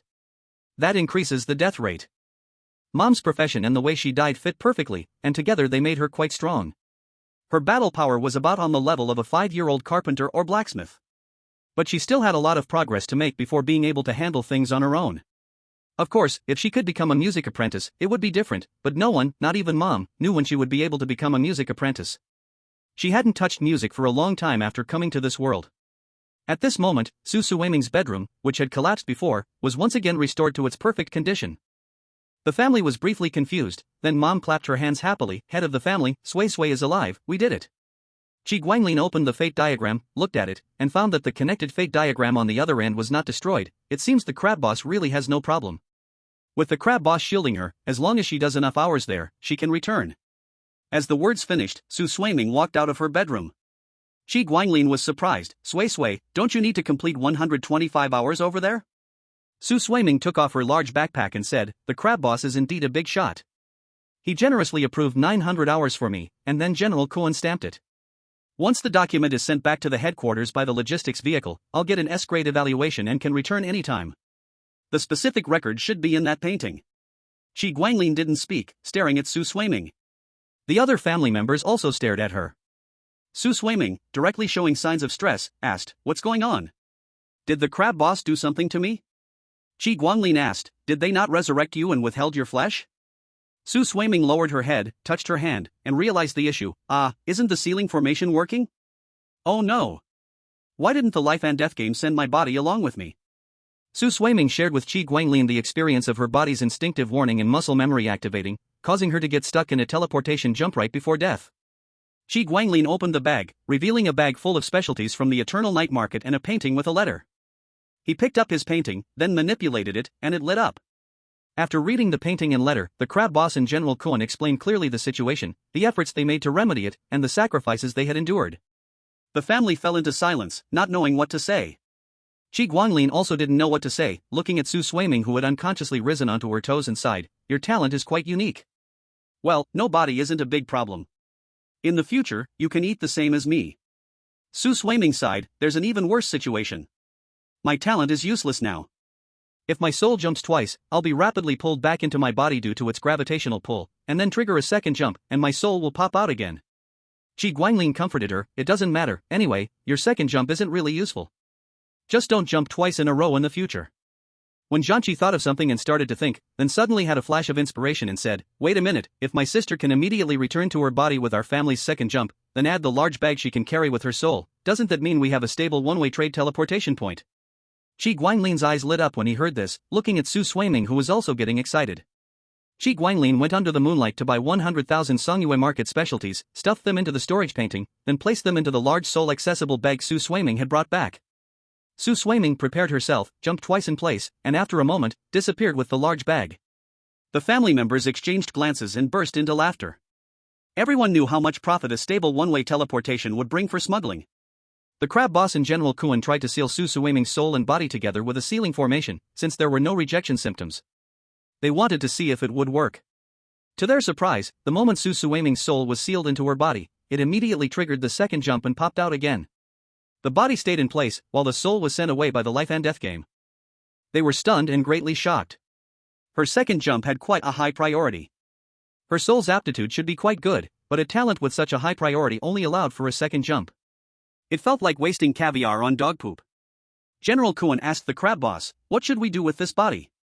The crab boss spread his claws and said, just make a cold dish, after all, it's a partner's body. I'll take her back and look after her. Because of a shared secret in business dealings, Crab No Meat and General Kuan quickly became close, both wanting to connect with each other, and they were drinking together when suddenly, a large package appeared before them, followed by a spirit none other than Su Suiming. Chapter 58, Numbers? Can your numbers resist erasure? Ha ha ha, it worked.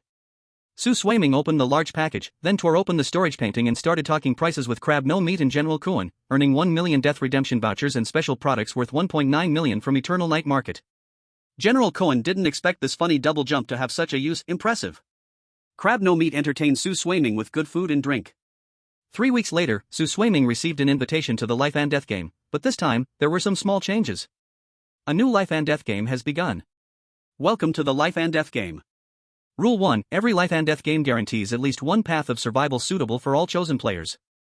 Rule 2. The golden rules of the life and death game will not be modified or corrupted, they are absolutely correct. Rule 3. The life and death game has never betrayed courage and sacrifice, no matter the world. Game confirmed, this life and death game is employment. Game summary: you are invited to Sun City Industrial Building as interns. Please follow the building's rules. Clear conditions.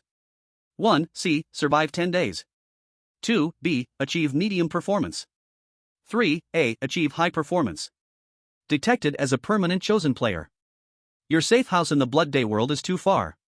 To ensure survival, you may teleport home once before the game starts. Seeing the survival time, Su Swaiming thought, if I jump twice in the game area and go straight back to Crab Boss in Eternal Night Market, surviving 10 days is easy. Try to chase me across the city if you can. In these 3 weeks, she had become familiar with Crab No Meat's wife, Octopus Lady, and their child, Sponge Kid. Octopus Lady told Su Swaiming that their 2 races were cursed, children born from their union would always be sponges. Su Swaiming was utterly shocked. She told Crab No Meat about the chance to go home once. He was overjoyed and let her take 6 large packages with her. Meanwhile, Xia Mengxian joined the sleepless restaurant game. Xia Mengxian felt the sky was falling. She only had 1 game experience but was matched into this restaurant where other team members had 5 or 6 games each and 3 or 4 cursed items per person. Was she going to die? After studying the restaurant rules carefully, she found a problem. Her mediocre talent seemed perfect against Sleepless Restaurant. SS rank talent, no dream ordinary. In your dreams, anything you don't want to dream about will absolutely not exist. The Sleepless Restaurant only exists in dreams, very exclusive, loved by Eternal Night Market elites. And her dreams had already connected to the restaurant. Xia Mengxian remembered Rule 1 of the life and death game: every game guarantees at least one path of survival for all chosen players. Perhaps this was her path of survival.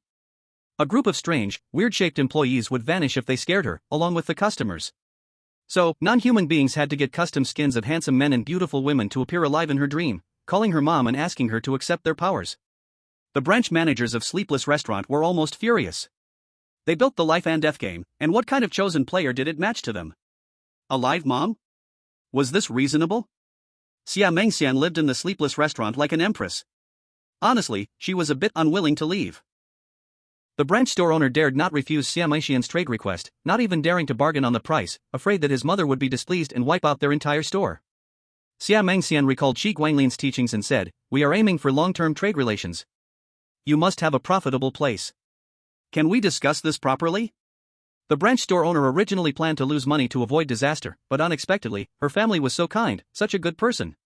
He slightly reduced the purchase price for some items and raised the price for others. Xia Mengxian combined the cost price and discussed with him, then they agreed on their script matching time and specific targeted rules to ensure a directed pull of people. After eating a bunch of tributes, Xia Mengxian's soul activity and soul strength skyrocketed. The branch store owner asked his mother to step in and directly erased a botany master who came to eat for free. The branch store owner saw the botany master erased in the dream, joyfully jumping up. "Good, serving you right for coming here to eat for free with your strength. Eat, and let it kill you." Many who could originally rely on soul strength to forcefully maintain their existence in Xia Mengxian's dream couldn't stay anymore.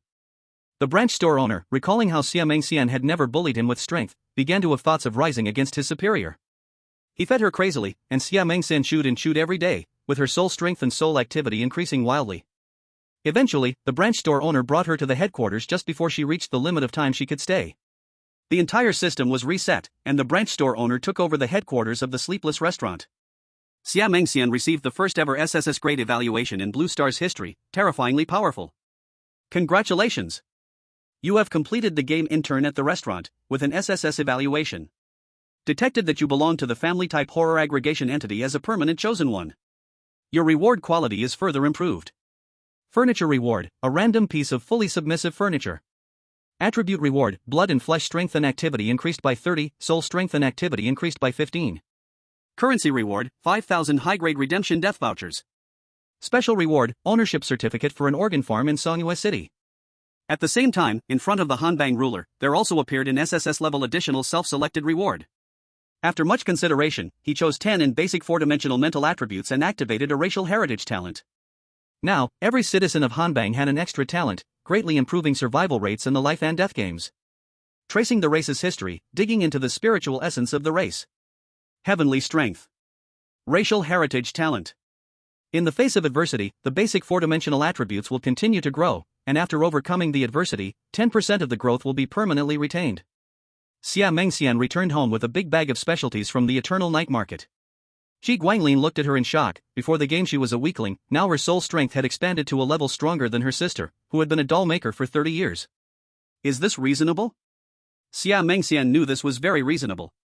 Only she knew how much the branch store owner had invested, embezzling public funds to feed her, eating everything, even selling women, then selling men, and even selling blood, just to boost her soul strength, betting it all on a big one. Of course, she didn't disappoint him. The branch store owner was truly bold in his gamble. After hearing Xia Mengxian's account, Qi Guanglin developed a deep respect for the branch store owner. Heroes in this world truly come like waves, one after another. Qi Guanglin thought he had experienced all kinds of trials, but when he took the organ farm ownership certificate, he realized he had experienced too little. This was an organ farm. A farm where all human organs, including hearts and livers, could be grown. With this organ farm, their family finally had a mine and a fixed extra source of income. Chapter 59, finally, there is furniture at home. Currently, 7 readers have complained about the book cover being ugly. Is it really that ugly? When it comes to the cover, it reminds me of the last time I ordered a cover on WeChat for my previous book. One person took the deposit and immediately blocked me, running off. Another person dragged me along for half a month and generated a cover with AI to fool me, which wasn't even as good as the one provided by Tomato. I really have no way out. Do you have any reliable cover creators to recommend? Those that can only feast on flesh and blood are considered flesh and blood anomalies, while those who can only feast on emotions are naturally emotional anomalies. For flesh and blood anomalies, the flesh and blood of living beings of their own kind are the most nourishing. Among all the flesh, organs are the most nourishing, and of the organs, the heart is the most nourishing. But there are really not many living beings in the blood sun world. As the number of flesh and blood anomalies increases, the self-reproductive capacity of living beings is limited, and there is not enough food. Naturally, they set their sights on the living beings guarded by emotional anomalies. It is truly extravagant to leave meat uneaten, so flesh and blood anomalies began to raid the groups protected by emotional anomalies. Would emotional anomalies allow the flesh and blood anomalies to devour their carefully nurtured, regenerating food? Wouldn't that be a waste? Thus, a group led by flesh and blood anomalies and followed by soul anomalies launched a full-scale war against emotional anomalies for food. The war forced the originally scattered anomalies to form forces and organizations, and even led to the emergence of strange-talk conglomerates, families, and companies. Many tribes, in order to protect themselves, eagerly clung to the emotional anomalies' legs, and emotional anomalies, in order to protect them, fought fiercely, never retreating, and perishing on the battlefield. The intense, tragic sacrifice sparked a flood of positive emotions towards the emotional anomalies. Flesh and blood anomalies couldn't grow without flesh and blood, and could not support their higher status.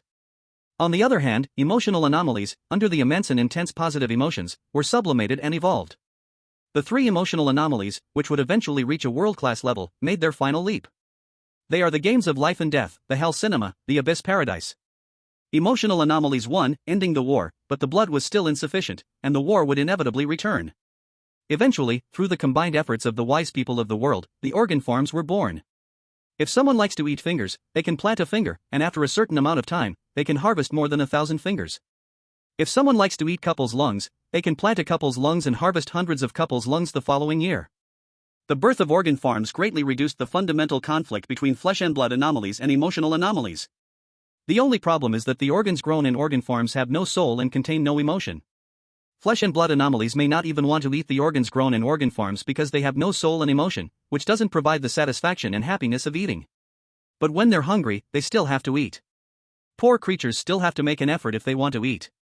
Organ farms can only be built in special places, and only 3 world-class entities know how to choose locations and build them. Owning an organ farm is of great significance. First, it represents the ability to feed many flesh and blood anomalies and is the foundation for building a great force. Second, the organs grown in organ farms have stable prices and can directly sell death redemption tickets, with nothing more to do than plant some seeds. It can be said to be a no-risk, high-profit business. Naturally, organ farms are hard to buy, and everyone with ambition is trying to find a way to get one. When Qi Guanglin got the certificate for the organ farm, he started zoning out, and his smile on the corner of his mouth grew more and more eerie. Xia Mengxian couldn't help but wonder if there was something wrong with the certificate. After shaking his hand twice, Qi Guanglin regained his senses and then asked, "By the way, what furniture did you draw?" Xia Mengxian summoned the game of life and death, and soon, a rotating wheel with the shadows of 9 pieces of furniture such as tables, beds, and sofas appeared. Xia Mengxian waved his hand, and at the moment it stopped, a television appeared in its place. Wen Wuqing, who was resting, saw the television and searched for a long time but couldn't find its plug. Then he expressed his confusion. How can this TV work without a plug? This isn't an ordinary television, it probably doesn't need electricity. Maybe a simple clap will power it on, Shi Guanglin said as he carried the television into the living room, threw away the old broken TV, placed the new one properly, and gave it 2 quick taps. The TV lit up. Wen Wuqing felt that he was still thinking too logically. The family, having nothing to do at home, gathered around the TV, curious about what was different about this one compared to the old one. Shi Guanglin, after feeling the power and responsibility of this new TV, understood, and explained to the family, "You've all been wondering why we have a TV but no phones, right? Actually, we do have phones, but our strength is not enough, and we could easily be killed by the things inside the phone and network." The former mayor of Songhua City once enacted a citywide rule that banned phones and the internet. The same goes for the TV. Our old TV could still work when the property management cut off the electricity, which means there were good people inside it, generating power while also performing shows, collecting our emotional responses. Wen Wuqing asked, then why don't they, like the phone and internet, try to kill us while they have the chance? Because our city's environment was ruined by their predecessors and powerful figures, and the phones were banned. If they don't settle down and rely on positive emotions to survive, they will face total shutdown, and even TV and radio will be taken away from them, completely expelled. Now, when they perform shows, at least 2 times the number of network entities are monitoring them to make sure they don't scare or harm the audience. I see now. Shi Guanglin smiled and pointed at the new TV, saying, "You must think the shows on the old TV were very boring." On one hand, programs were heavily restricted due to regular schedules, and on the other, they were weak and their performance abilities were limited. This new TV is more advanced, and it features high-level strange beings performing the shows. The program should be much more exciting than the old ones, and more importantly, as viewers of a high-class TV, you can interact with the advanced strange beings inside and choose your own programs. Shi Guanglin spoke to the TV in a much more polite tone. The most important thing is the rights of the TV and the rules written by these rights. Hello, could you please show your rules? I'd like to see how much help it can offer our family. The TV emitted a white glow, and after a moment, golden characters appeared. Shi Guanglin's family subordinate furniture, TV rules. Rule 1, there can only be one TV in the house. Rule 2, at least one family member must watch TV for a total of 1 hour each day. Rule 3, after fulfilling Rule 2, the next morning at 8 a.m., based on the viewing time and number of viewers, the family will receive a 10% to 20% low-level redemption death coupon cashback. Rule 4, if any family member is at home and an external enemy invades, the TV will automatically turn on and play music for half an hour. During this time, all family members at home will gain 20 points to all attributes, with an additional 10 points of attribute bonuses. Rule 5, if no family members are at home, intruders must forcibly watch the Cloud Empire's most boring Spring Festival Gala collection for 1 hour before they can begin their actions and destruction. Wen Wuqing, seeing Rule 4, immediately realized the strength of this furniture. It was truly powerful. He guessed that having the family watch the TV must bring some benefit, so he decided to watch TV whenever he had nothing else to do. The TV received its first high-purity love, which shocked it, filled it with fear, and also a bit of secret joy. Can it also fall in love at first sight? It for the first time wrote down a human name, Wen Wuqing. Chapter 60. Should I go draw 10 pulls? Talent judgment is judged 2 times on S-level basis, upper limit SSS lower limit B, 2 times single numbers in a row, good guy. Please 1/100, occult knowledge 22 out of 100, listening 99 out of 100, should I go draw 10 pulls, at present except the main character the strongest adaptability family member is born. Tong Yang when young lost with parents while traveling abroad, relying on cute appearance and sweet words life passed fairly not bad. Habitual dependence, she is used to saying nice words to cheat others and cheat herself to live better. Through a mouthful of lies, she cheated for herself a home. There was a single woman who liked her and adopted her. That woman was a detective. On her 9-year-old birthday gave her a G18 and a magazine with 17 bullets to use for self-defense.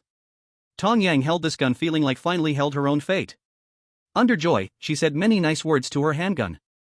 Adoptive mother heard and laughed, teased her saying, "This gun is just a dead thing. After hearing your sweet words it also must grow a spirit."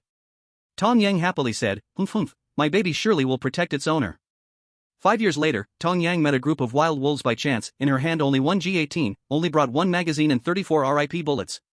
Wild wolves at the same time rushed from all directions toward her. She did not think her nice words could coax wolves to let her go, closed eyes and pulled the trigger. Gunshots sounded. Recoil was so big Tong Yang could not control her body at all. She started turning. The turning Tong Yang did not expect G18 recoil so big. Gunshots sounded 7 or 8 minutes. Tong Yang found she actually did not die and opened eyes. Looking at the ground, bullets mixed with a little flesh and blood, fell into thinking. She removed the 17-bullet magazine, looking inside even still had 5 bullets, felt she seemed not clear-minded, living in a dream.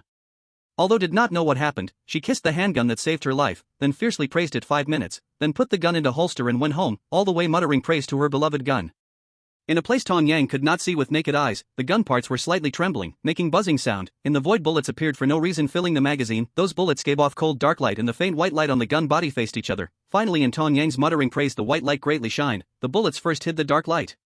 17 bullets. How could be enough to let her hold trigger 7 or 8 minutes and still have 5 bullets left? After research, Tong Yang found she even did not need to practice gun skill, only needed to pull trigger. Recoil would help her aim the eyebrow center of human targets, and as long as she closed eyes, her bullets would not run out. Open eyes and after bullets finished, also no problem. Praise her beloved gun a few times and wait a while, then bullets would appear. That time the dream of 300 million players was popular. Tong Yang and Shunibya thought it very normal, only luckily got a real hero level weapon. She named her G18 as G18 Luck. She planned when she had money to send her beloved gun onto the strongest weapon ranking in the game. 2 years later, her adoptive mother died in one investigation action, unclear and unknown. Tong Yang gave up her studies, inherited the mother's work. The first detective job was to investigate the cause of adoptive mother's death. Relying on lies, cheating, betrayal, fooling, flattery, she investigated that her mother had found some people who should not be found in the local giant power doing human bone trade. Tong Yang did not expect the local king to get justice for her. She, although was a woman, with gun in hand, why need to beg others? Took out the gun without even bringing bullets, directly went to the local place. Arrived at the destination, directly closed eyes and started killing. All bullets shot toward her were blasted back by G18 Luck with bullet against bullet form. No one hiding behind the wall could escape. Bullets could pass through walls, curve around, and even go through the ground to kill.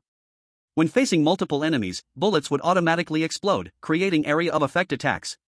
20 minutes later, Tong Yang opened her eyes, seeing the bodies all over the ground, eyes wide open in shock, unable to die peacefully. Tong Yang didn't feel happy.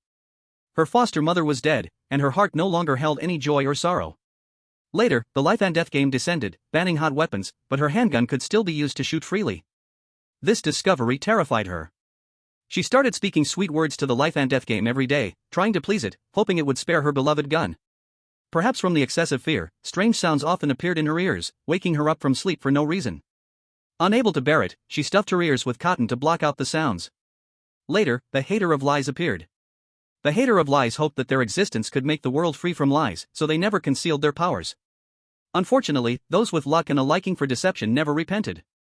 Some even thought they were clever and used their tricks in front of the hater of lies to prove their skills, only to be instantly killed. She heard the outstanding chosen one, Su Swaiming, telling the story of the family master while also recruiting for the family, and she was somewhat tempted. The liar who speaks lies loves to lie to others, but hates being lied to. Tong Yang was like this, double standards. A companion who doesn't lie is so nice. If it weren't for her love for her gun, she would have wanted to enter the bloody day world. The real world is full of deceit and intrigue, and it's getting tiring. Later, she heard about the redemption ticket, which could redeem the dead whose souls were extinguished, and saw 2 previously blacked out live streams light up again. Tong Yang's desire to enter the bloody day world grew incredibly strong, but the life and death game chose participants randomly. Even billions of dollars or endless resources couldn't influence the life and death game's selection. As for the summoning ticket, Tong Yang felt she probably didn't have SSS level talent.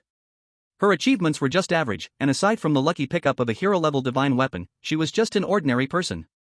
With no other choice, she continued speaking sweet words to try to impress the life and death game, while also studying ancient methods. Finally, she spent a huge amount of money to buy 3 cows, sheep, and pigs, wearing witch clothes and dancing to please the gods, hoping to enter the game created by the hater of lies and become part of his family. After finishing the dance, she picked up the G18, then everything went black before her eyes. The flow of time in Eternal Night City is much different from that of Songyu City. A few days after Xia Mengxian returned home, Su Swaiming also returned home. The family gathered together, and Qi Guanglin brought his family and the puppeteer, who had been persistently followed by a shadow puppet master, to the restaurant owned by the boss who had given them face last time. The shadow puppet master saw the sign, Shui Tian Qingua. Ah, this place is so expensive, but I haven't eaten with my little puppets in a long time. The shadow puppet master wondered if he should make a reservation for another day. Qi Guanglin noticed the shadow puppet master's hesitation and smiled as he said, "Today is a private banquet to celebrate my becoming a great painter, my treat. If you feel uncomfortable, you can invite my sister out for a meal tomorrow or the day after." The shadow puppet master's eyes lit up, nodding, and then he went to quietly push the puppeteer into the restaurant behind him. The owner of Shui Tian Qingua received the menu worth 60,000 and came out to greet them. When he saw that it was Qi Guanglin, he was surprised. Qi Guanglin remembered his previous triumph in front of his family and smiled as he nodded. The owner of Shui Tian Qingua greeted warmly, "Qi Guanglin, long time no see, apologies for not welcoming you earlier. Thank you for bringing these esteemed guests to our restaurant. As a token of our gratitude, we are offering drinks and 3 small dishes for everyone, wishing you a pleasant meal. The dishes were brought up one by one, and in the end, they brought 3 dishes that they hadn't had last time, but just looking at their presentation, they were clearly very expensive. Ji Guangling's favor for the restaurant owner greatly increased. When he had almost finished eating, the owner came over out of habit and asked if he wanted a takeaway, and he shook his head and said, "No need for takeaway, I see that wall is empty, I'll paint a picture for you." Chapter 61, It's My Turn for Long-Term Investment. The owner of Shui Tianqingguo was stunned for a moment but quickly reacted, "You have become a great painter so fast. Congratulations! Congratulations!" The owner's quick reaction had a reason. In the food industry, the lowest level snack stalls didn't even deserve calligraphy or paintings. Slightly higher end ones would try to get a painter's painting or a calligrapher's writing on the wall, partly to improve their own status, partly for the blessing rules of paintings and calligraphy, and partly to gamble that the painter's posthumous glory could spread to their wall painting and bring them sudden prestige. A restaurant with a professional chef was considered prestigious. It was assumed that empty walls could only have paintings from great painters or calligraphers. A painter would never lower themselves, and a chef would not degrade their own status. The owner of Shui Tianqingguo was saving money, preparing to spend a lot to invite a great painter. Money wasn't the problem, it was earned and saved. The only problem was that in such a big city, there were only 2 great painters and 1 great calligrapher. Their schedules for next year were fully booked, so when would it be their turn? For praying painters, after understanding that he excelled in both landscapes and creatures, the owner prepared to invest long-term. Anyway, he definitely couldn't book a great painter next year, and the year after would still be a struggle. By the year after next, if his restaurant's rating dropped, he wouldn't get another chance. Great painters no longer needed to scramble for redemption tickets. Those with ambition were preparing to become painting masters and naturally cherished their reputation. Their decision to start a painting depended on goals, venue, reach, mood, and payment. The restaurant owner thought that instead of waiting bitterly, he might as well sponsor a great painter. Even if it didn't go as hoped, he could at least get one of the 5 treasures of the praying painter. The posthumous glory of art identities. After complete death, the status automatically rose by 1 level. The last painting before death, the most famous painting, the most carefully made painting, the first painting after promotion, and the painting that caused the creator's promotion, these 5 paintings were called the 5 treasures, which basically always ascended with posthumous glory. If there was overlap in determining the 5 treasures, it would reduce the quantity of ascension but increase quality. Of course, some painters' works were too bad or had other issues, only the last painting before death would ascend. Among 100 painters, only 4 or 5 were like this. Whether works other than the 5 treasures would ascend was uncertain. This was also why collectors and connoisseurs liked to gamble, testing their iron luck. The restaurant owner was amazed by his luck. He did not expect his long-term investment target to be so promising. He had already become a great painter. He stepped forward to flatter him. Ji Guangling smiled and said, "It's okay, boss, don't mind that I have not been a great painter for long. My first painting can just practice on the wall of your restaurant." The restaurant owner's face changed. Without saying a word, he counted out 9 times, "You. I." He choked and didn't know what to say. He had only hoped to get a piece by a great painter, but he did not expect the praying painter's first painting to be on his restaurant wall. This was basically the work of a painting master, something that could be passed down. No matter the water content in the descendants' brains, as long as it was not entirely water, it could be inherited safely. Ji Guanglin kept a gentle smile, accepting the restaurant owner's gratitude. He knew the value of his first painting after becoming a great painter. He planned to use the first painting for a long-term investment, betting that the restaurant owner could become a great chef. The restaurant owner controlled his emotions. He said in a low voice, "Chi, great painter, my shabby shop is too poor, not worthy of your first painting after your promotion. After you finish the first painting, if you can find time to paint on my blank wall, I will be very grateful." Ji Guanglin reached out to help the restaurant owner up, gently patted him and said, "Then when you become a master chef, won't this shop be worthy of my painting? I believe you can become a master chef, just as you once believed I could become a great painter. When you become a master chef, just invite my family to your first feast." The restaurant owner nodded and then said, "My name is Shi Dangxian. If I fail to become a master chef, my descendants will carry on my will, and invite your family to appreciate my first feast after becoming a master chef." Ji Guangling nodded, then pointed to the blank wall and asked, "I am good at painting people. What do you want to paint on the blank wall?" Shi Dangxian did not expect to have a choice, and was even more grateful. "Please, feel free." Ji Guanglin thought for a moment and asked a few questions. "Do you handle the ingredients yourself or do your apprentices handle them? Can you control the ingredients? Does anyone cause trouble? Are there many people eating without paying? Does anyone collect protection fees? Can you handle all this?" Shi Dangxian answered each of Qi Guanlin's questions one by one. After thinking for a while, Qi Guanlin said, I understand. In a few cases, high-quality ingredients need apprentices to fight in the harsh market because you are too busy, unable to spare your hands, and the death rate is high. Those who eat without paying also take a few waiters, needing supervision. Few cause trouble, no one dares to confront directly, no protection fees. I will think about how to guide the rules of my painting. After some thought, Qi Guanglin asked Shi Dangxian for some of his blood to make ink, then painted Shi Dangxian proudly standing in the gladiator-like market, carrying ingredients with great dignity on the wall, but his shadow was not drawn under Shi Dangxian's feet on the wall, instead, it was drawn on the blank wall opposite. The shadow crouched outside the window of a restaurant very familiar to the owner, staring at a customer who was carrying away an employee in a Shui Tianqing uniform sent to collect money, while Shi Dangxian's shadow watched above the customer, as if ready to devour him. The shadow puppeteer was intoxicated by the art in every stroke of Qi Guanglin. The puppet master seemed to understand, but across the distance of life and death, she could not figure it out. When Qi Guanglin put down the brush, the shadow puppeteer entered deep thought, pulling out a piece of leather and carving with a small knife. The puppet master smiled faintly, and lowered her head in disappointment. The shadow puppeteer saw the disappointed puppet master not looking up at the great painter creating the painting live, and finally realized what she had always ignored. She looked at Qi Guanglin, then lowered her head, gently held the puppet master's hand and rubbed it against her face. The restaurant owner did not speak, he could not. Power surged from the walls of the restaurant, spreading throughout the entire place. As the master of the restaurant, with the last key blank space approaching 5-star completion, the restaurant owner's power surged by 50%, bringing him closer to becoming a master chef. The restaurant owner restrained his power, kowtowed deeply to Qi Guanglin, and handed over a sparkling card. You can come to any branch of my restaurant without this card, spend less than 10,000 and it's free, spend more than 10,000 and it's always 30% off, holders of this card always get 50% off. Chapter 62 The Advantage of Artistic Identity.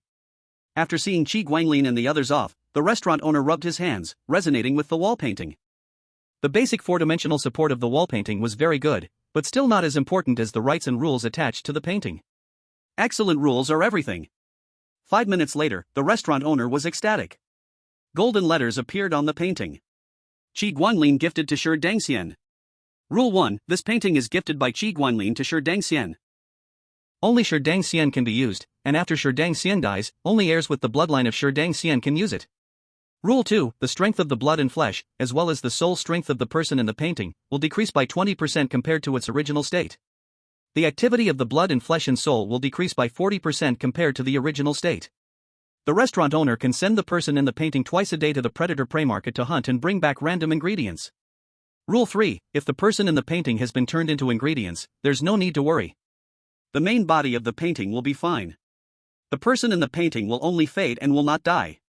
Just purchase the exclusive paint from Qi Guanlin, add the color back, and wait for 1 day. Rule 4, anyone who eats a free meal at the restaurant, the weak will be devoured by the shadow of the person in the painting, while the strong will be bound by the shadow of the person in the painting. Rule 5, only great writers can write the accompanying stories for my paintings. Rule 6, only great calligraphers and those I allow can write inscriptions on my paintings. The restaurant owner stood in front of the painting, mesmerized for half an hour. Perfect, absolutely perfect, my restaurant will never have any shortcomings again. A new group of guests arrived, and seeing the restaurant owner in a daze, they curiously asked, "Hey, what are you looking at?" The restaurant owner snapped back to reality and instructed his staff, "Hang a banner outside. Anyone who comes to our restaurant to admire the wall paintings and praises them will get a forget-worry long-drunk shrimp." The guests were shocked upon hearing this and exclaimed, "Did Lord Duck or Shrimp King paint this wall? I couldn't even book a time slot for next year's schedule in my factory's office." The restaurant owner smiled smugly and pointed at the figure on the wall, "Take a look." The guests saw that there were no ducks or shrimps painted on the wall and immediately realized something. Holy crap, it's a humanoid creature, the new great painter from Sonyue City. Hey, bro, give me a hand. Who is this new great painter, and is there still an open slot? Can I get one within 3 months? The restaurant owner did not hide it, since there was nothing to hide. It's the one with the highest credibility in the entire city. The guest nodded in understanding. It was the hater of lies master. Back when he only had one store in the North District, his boss next door was sentenced to death. He inherited half the street store contracts, rented them out, and then made his fortune. Now he could even afford to bring his family to eat at Shui Tianqingwa. If it's that person, it didn't seem so strange after all. With this in mind, he became furious. Those collectors, quietly scheming without saying a word, must be up to something. It's well known that once a painter is promoted to a great painter, their most famous, heartfelt, proof of Dao painting, and their first painting after becoming a painter will definitely elevate to a masterpiece. Other works might not, but after Master Hater of Lies settled into the Boneblade district and started a family, he became the most diligent painter in the Painters Association. It was as if someone was whipping him from behind, forcing him to paint. There were times when he sold more than 10 paintings a month. Those collectors must have several of his works, and under such a large number, some must have become masterpieces. Yet, none of them leaked a word. What were they up to? Meanwhile, Qi Guanglin, who was busy with his family and shadow puppeteer at the permanent shop, was a bit surprised. Why did it feel like his spiritual energy had increased by several hundred points? He only painted one wall painting. Was Shui Tianqing's restaurant this popular? Passers-by saw the banner outside Shui Tianqing's restaurant, realizing that the restaurant owner had received the great painter's wall painting and was now creating hype and showing gratitude. If the soul activity temporarily decreased, so be it. Getting a free forget-worry long-drunk shrimp was still a huge profit. At this moment, his family was gathered around the permanent shop discussing things. The shadow puppeteer saw the puppeteer seriously discussing milk tea flavor with Xia Mengxian and quietly pulled Qi Guanglin aside. What's going on with the little puppets? Qi Guanglin had been waiting for the shadow puppeteer to ask him this, but he hadn't expected it to take this long for him to come and inquire about it. My sister is the painting of my path to enlightenment. The cost of redeeming her is too high, and I haven't saved enough yet. Right now, she is just a figure in the painting, and if she dies, she will simply lose color. As long as I replenish the paint in time, it will be fine. Everything about the figure in the painting is just as I remember it. If I don't redeem her, the essence and concept of death cannot transcend on its own. The shadow puppet master fell silent for a moment and asked, if the little puppet is redeemed, will this figure in the painting be affected? No effect. It will just add an anchor point. Due to the special nature of the painting of my path to enlightenment, the redemption of her death voucher will drop significantly. Moreover, considering my sister's profession, once she returns, under my authorization, she should be able to synchronize all the memories by turning the figure in the painting into a puppet. The shadow puppet master sighed in relief. That's good. By the way, is your family still lacking people? I want to be the older sister of the little puppet and take care of her. Qi Guanglin had already guessed that his sister had returned. Even if she hadn't fully returned, the shadow puppet master would definitely be willing to join the family. After thinking for a moment, Qi Guanglin replied, we've been preparing to split the family for a while.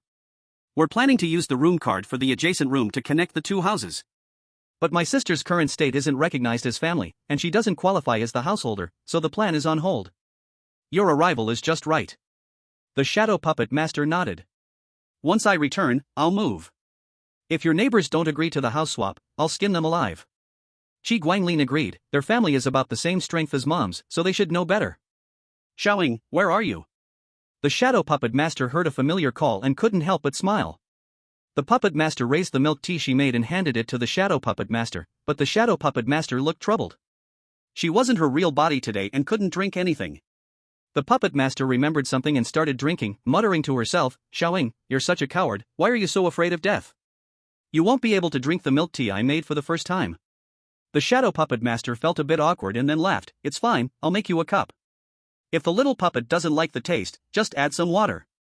Making milk tea wasn't complicated, but for it to taste good, it varies from person to person unless it's made in a fixed way. The puppet master added more sugar, more water, and drank it all, without leaving a drop behind.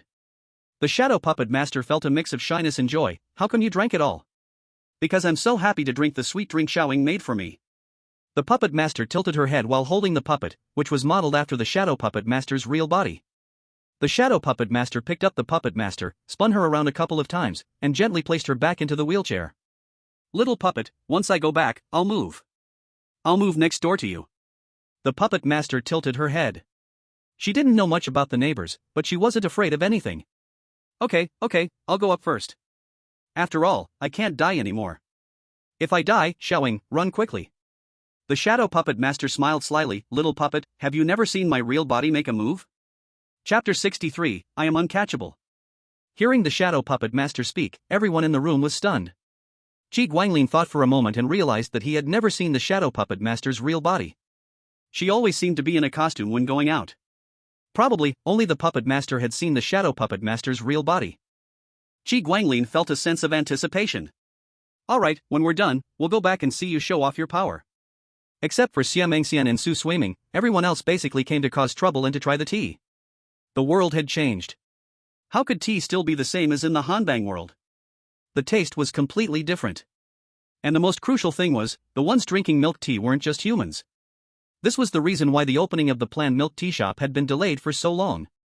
After long-term improvements, enough testers, and ample material support, Xia Mengxian and Su Suiming developed bone powder milk caps and blood jelly toppings made from a mixture of 3 types of blood, which had received rave reviews from the bone-like creatures. They also created the most universal little meatballs. In regards to creating bizarre emotions from the human joy pasture, the only issue is that if the maker's flesh strength is not sufficient, they may not be able to mix the emotions with the milk tea ingredients properly. If the soul strength is not enough, they may not be able to control the amount of emotion added. As for how long they can work, it depends on their flesh activity. The more active their flesh is, the longer they can work before their efficiency drops. Soul activity, on the other hand, determines how long they can work before they directly fall unconscious. As for making bizarre emotions with milk tea preferred by the soul type, the requirement for the creator's soul strength is higher. Currently, only the puppet master, Xia Mengxian, and the shadow play artisan in Keguanglin's family are capable of making them. The puppet master and shadow play artisan have better ways to obtain redemption tickets, so after some discussion, Xia Mengxian decided to come every Sunday, Tuesday, and Thursday to prepare the special milk tea for soul-type bizarre emotions. After confirming the products and target customers, Keguanglin dropped his blood into the plate. The puppet master understood and, together with the shadow play artisan, also added their blood to the plate. Keguanglin looked at Xia Mengxian, who still thought of herself as weak, and caught her. "You can now enhance the rule strength of our shop. Come, drop some blood." Keguanglin handed over a golden knife. Xia Mengxian didn't expect she was now this strong. Happy, she made a large cut, and blood spilled out. The puppet master helplessly took out the needle and thread that he always carried and was about to stitch it up. The shadow play artisan's eyes flashed, and he directly peeled off a layer of his skin to bandage Xia Mengxian. Keguanglin dipped the blood in ink and asked, "Do you all have any thoughts on the name for the milk tea shop?" Everyone exchanged glances. "It's okay, I'll write the rules first, and we can add the shop name later." Blood-seeking Ice City Milk Tea Shop Rules. Rule 1, the shop's working hours are from 7 p.m. to 2 a.m., and from 10 a.m. to 5 p.m. Rule 2, staff and managers of the shop can request help from the store to gain an increase in flesh strength and soul strength. Rule 3, no alcohol is allowed in the shop. Any drunkards are refused entry to purchase milk tea. Rule 4, anyone who harms the staff or eats without paying, or tricks the shop, will face severe punishment. The shop's power can only support 4 rules.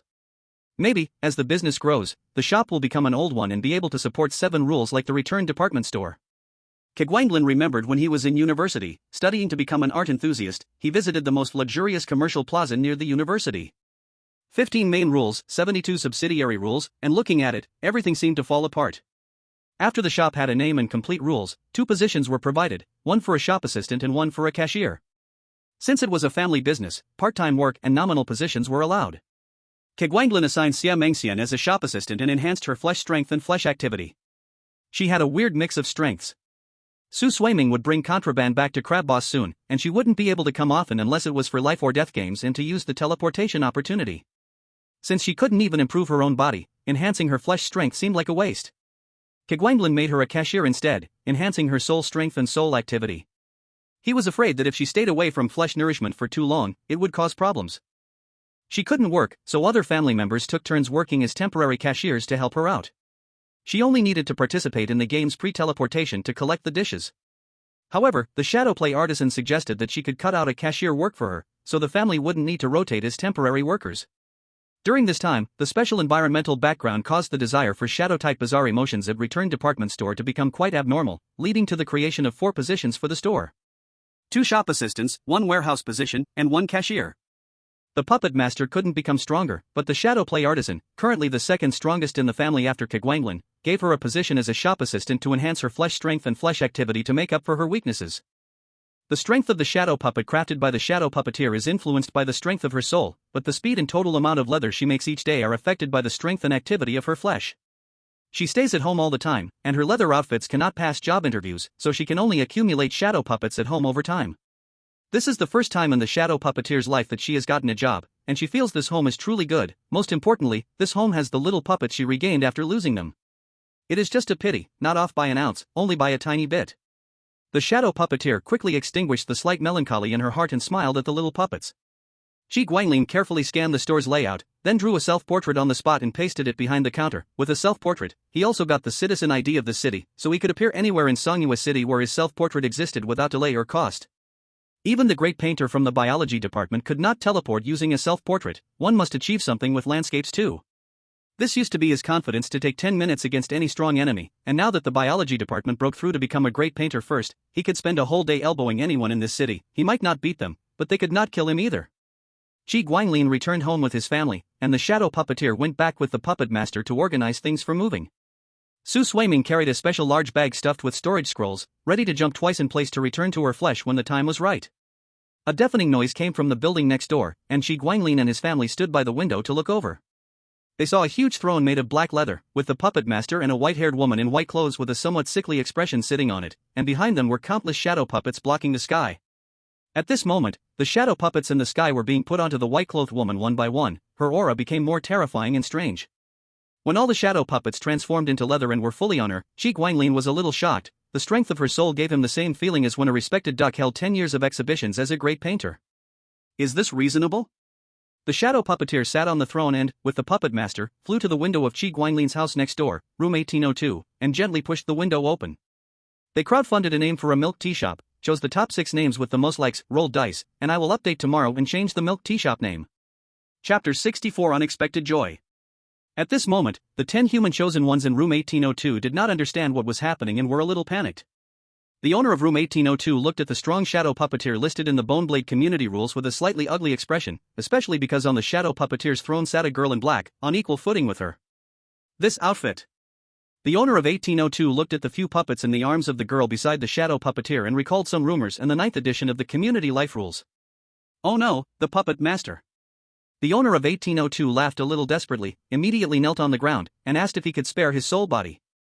The shadow puppeteer was a little puzzled and said, "Why kill you? We just want to exchange room cards with you. If you agree, I will pay your moving fee."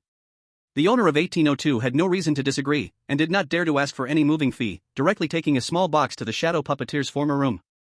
The shadow puppeteer sent dozens of small shadow puppets to deliver all the belongings to the owner of 1802. At this moment, the 10 human chosen ones huddled on the sofa, not knowing what to do, trembling. They watched the shadow puppeteer and puppet master open the door, and the one who came was the famous liar in the real world, Qi Guanglin. A pair of eyes lit up. Tong Yang's vision went black, appearing in the default starting space of the life and death game. She was still wearing the custom-made ceremonial clothes, holding the G18 Lucky.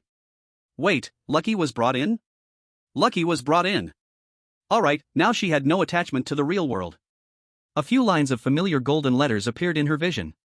Welcome to the life and death game. Rule 1, every life and death game guarantees at least one path to survival that applies to all chosen ones. Rule 2, the golden rules given by the life and death game cannot be modified or corrupted, they are absolutely correct. Rule 3, the life and death game never betrays bravery and sacrifice, no matter which world. The life and death game is confirmed. This round is cat and mouse. Game introduction, you are invited to Songyue City to play a normal strange game of cat and mouse. The talented join the cat team, the weak join the mouse team. Clear conditions. C. Survive 7 days. B. Win for your team. A. Kill 2 creatures from the opposing team. The life and death game is awakening the talent deep in your soul. Talent activation complete. D-rank talent, the unheard voice.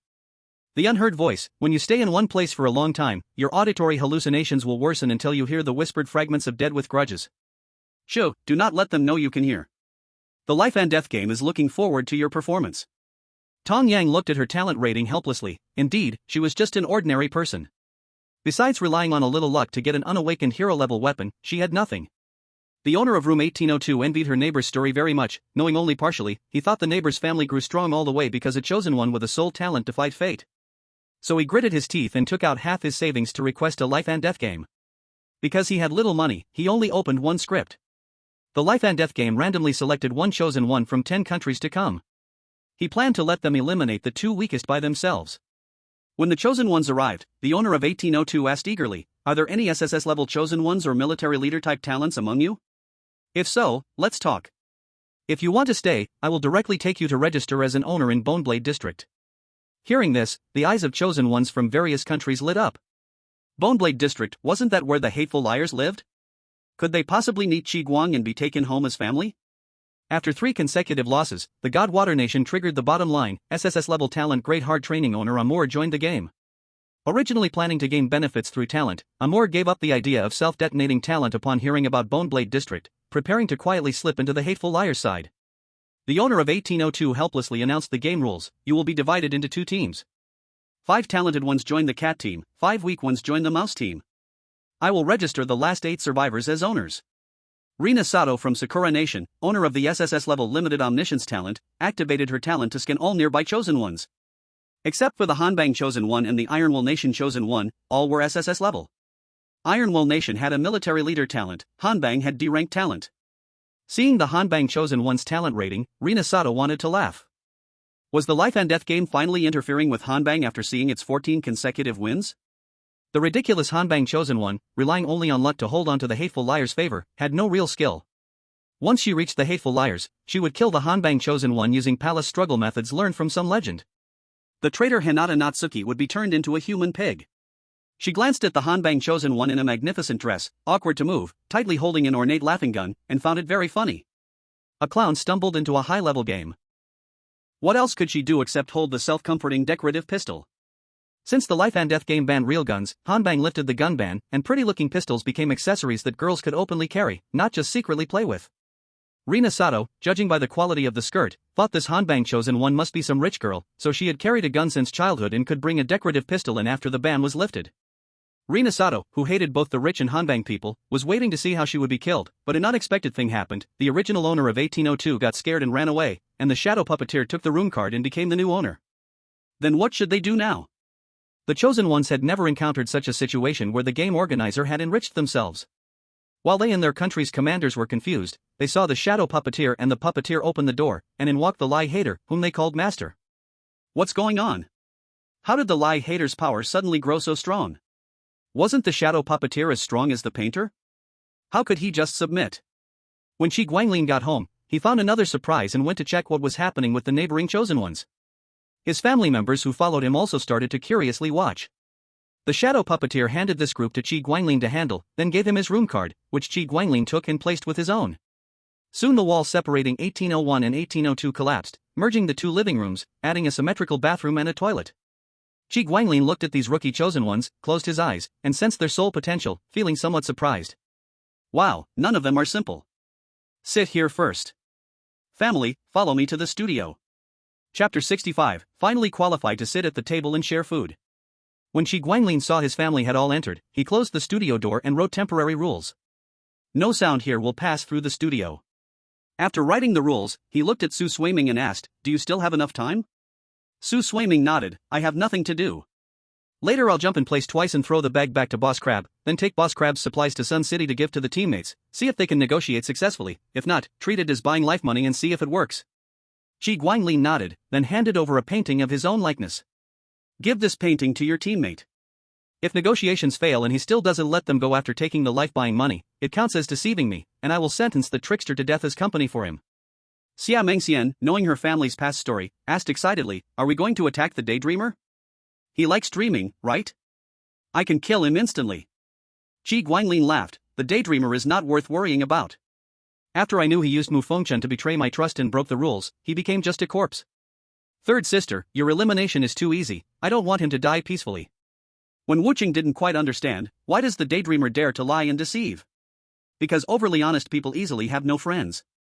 At first, after I said I was the lie hater, no one wanted to play with me except my good buddies and those similar in nature. Later, when I didn't say and didn't idle, checking lies and doing justice, friends came more. Everyone was speechless, mourning silently for the daydreamer. Third brother, please explain our family's financial situation.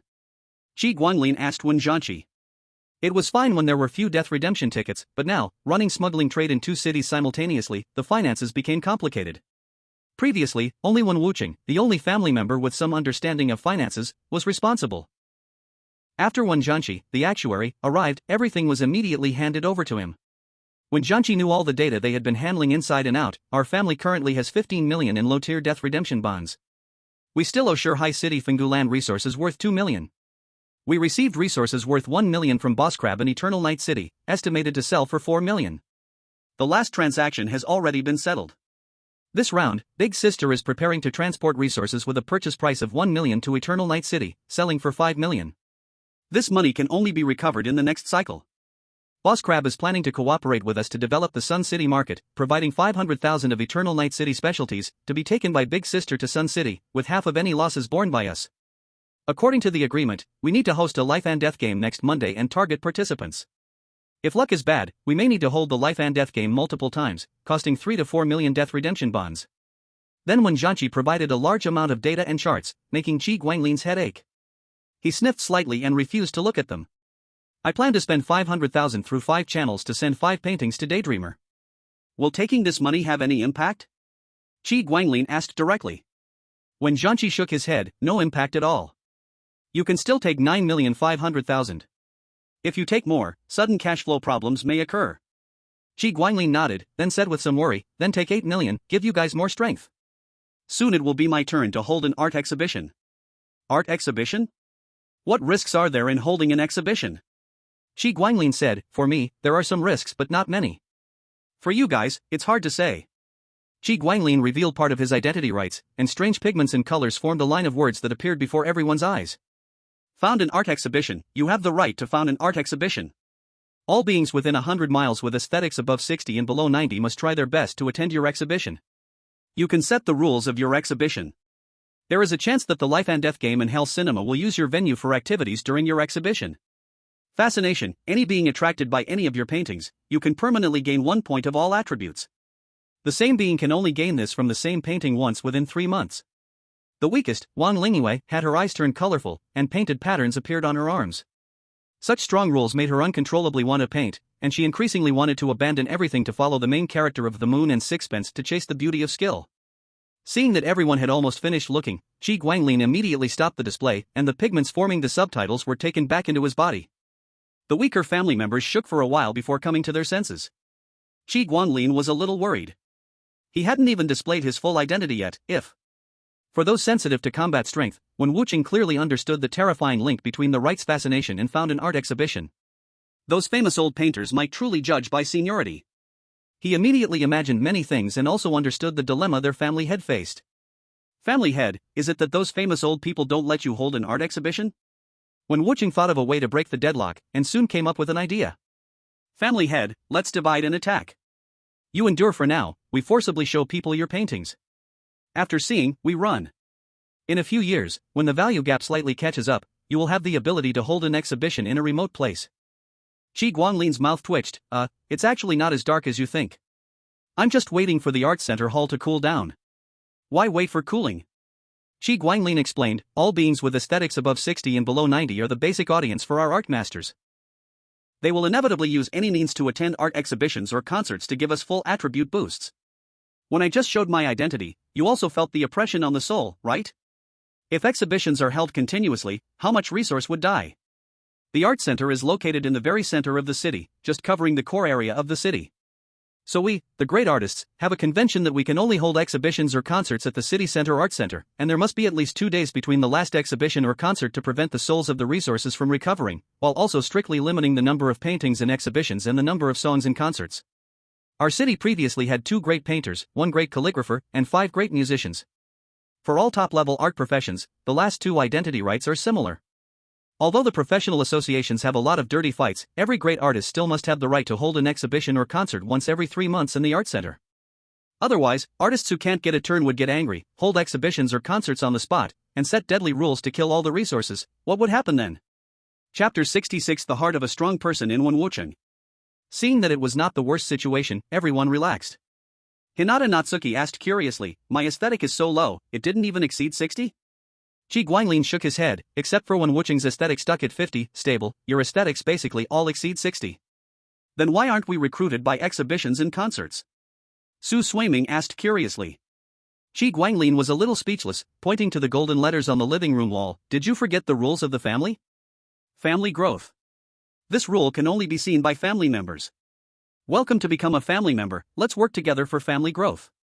Rule 2, home is a warm safe harbor. In home, we fear nothing. Rule 4, the more family members, the stronger the family. Rule 7, the eldest brother owns a studio, the family gains aesthetic ability, resistance to art rules, and the ability to create art. Wen Wuqing suddenly understood, so resistance to art rules is used here. Family members asked where the risk of this exhibition is, and what preparation they need. Qi Guanglin thought for a moment and said, this time the Painter Association added me as the 3rd great painter. Duck Lord and Shrimp King plan to cooperate with that great calligrapher and the Music Association to fight for exhibition slots. If successful, the number of works per exhibition would increase from 5 paintings to 7 paintings. The frequency of painting and calligraphy exhibitions would increase from twice in 3 months to 3 times in 3 months. The family immediately realized the seriousness of the problem. Also, there might be wandering great painters or great musicians. There are only so many people in the city with aesthetics between 60 and 90. Some great painters abandon their citizen cards and cross borders to forcefully hold exhibitions. After finishing, they run to another city. If 2 great painters or great musicians hold exhibitions at the same time within a certain distance, it will trigger an art conflict. Once an art conflict is triggered, the Life and Death game or Hell Cinema will certainly use the venue to hold games or shoot movies. As the nearest permanent chosen ones, you will certainly be involved. Except for Su Swaiming, the family looked grim. Xia Mengxian turned pale upon hearing this. She wished that all beings in the world besides her family were nightmares or dream demons, so she could sweep them all with one click. If the world had more dreamlike strange things, it would be perfect. Wen Wucheng lost his composure briefly, but quickly regained calm. If he died while chasing immortality, it would be his luck. So many people want eternal life but cannot get it, at least he was on the path. Seeing that the family members were still in good spirits, Kigwanglin then started talking about other things. Those collectors still not speaking probably mean they are plotting something, though I don't know what, but it must be good for our family. I originally planned to take the goods while creating the game selection at the agreed time, but unexpectedly, the shadow puppet craftsman received the group of chosen ones next door. I checked their soul talents, all quite good, 6 SSS, 1 army leader, and 1 natural spirit ability user. The shadow puppet craftsman asked, shall we eliminate one of them and keep the rest? After all, 2 room cards can register 18 owners in total.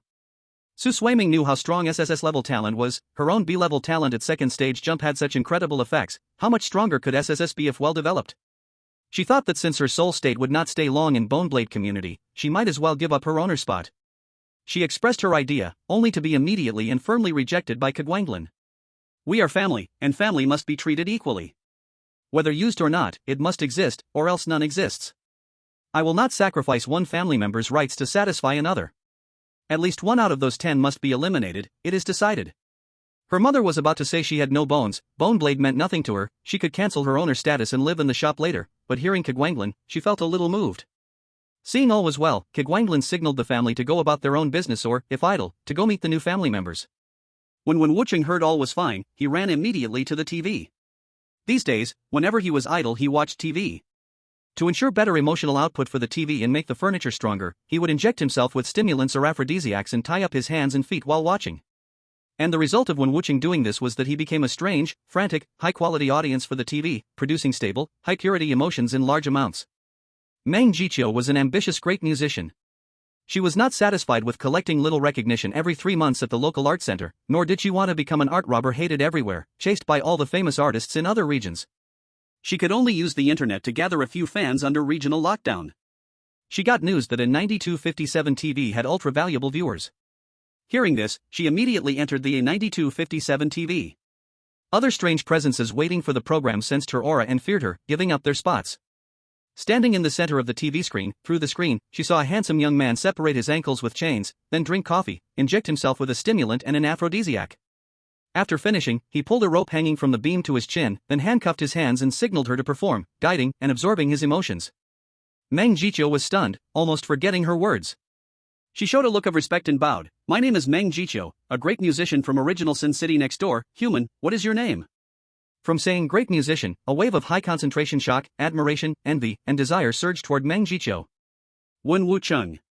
She watched the handsome young man struggle to bow to her but could not, shamefully said his name, yet that longing gaze was the best ceremony. Meng Jiqiu waved her hand and started singing Must Go Astray.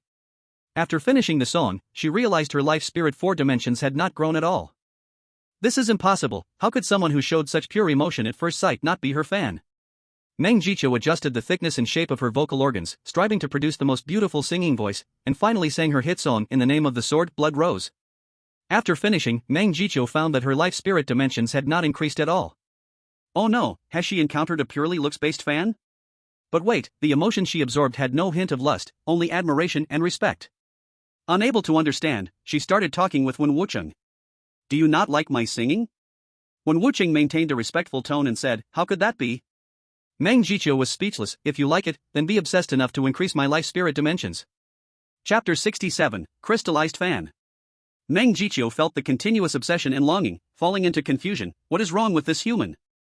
Shall I dance for you?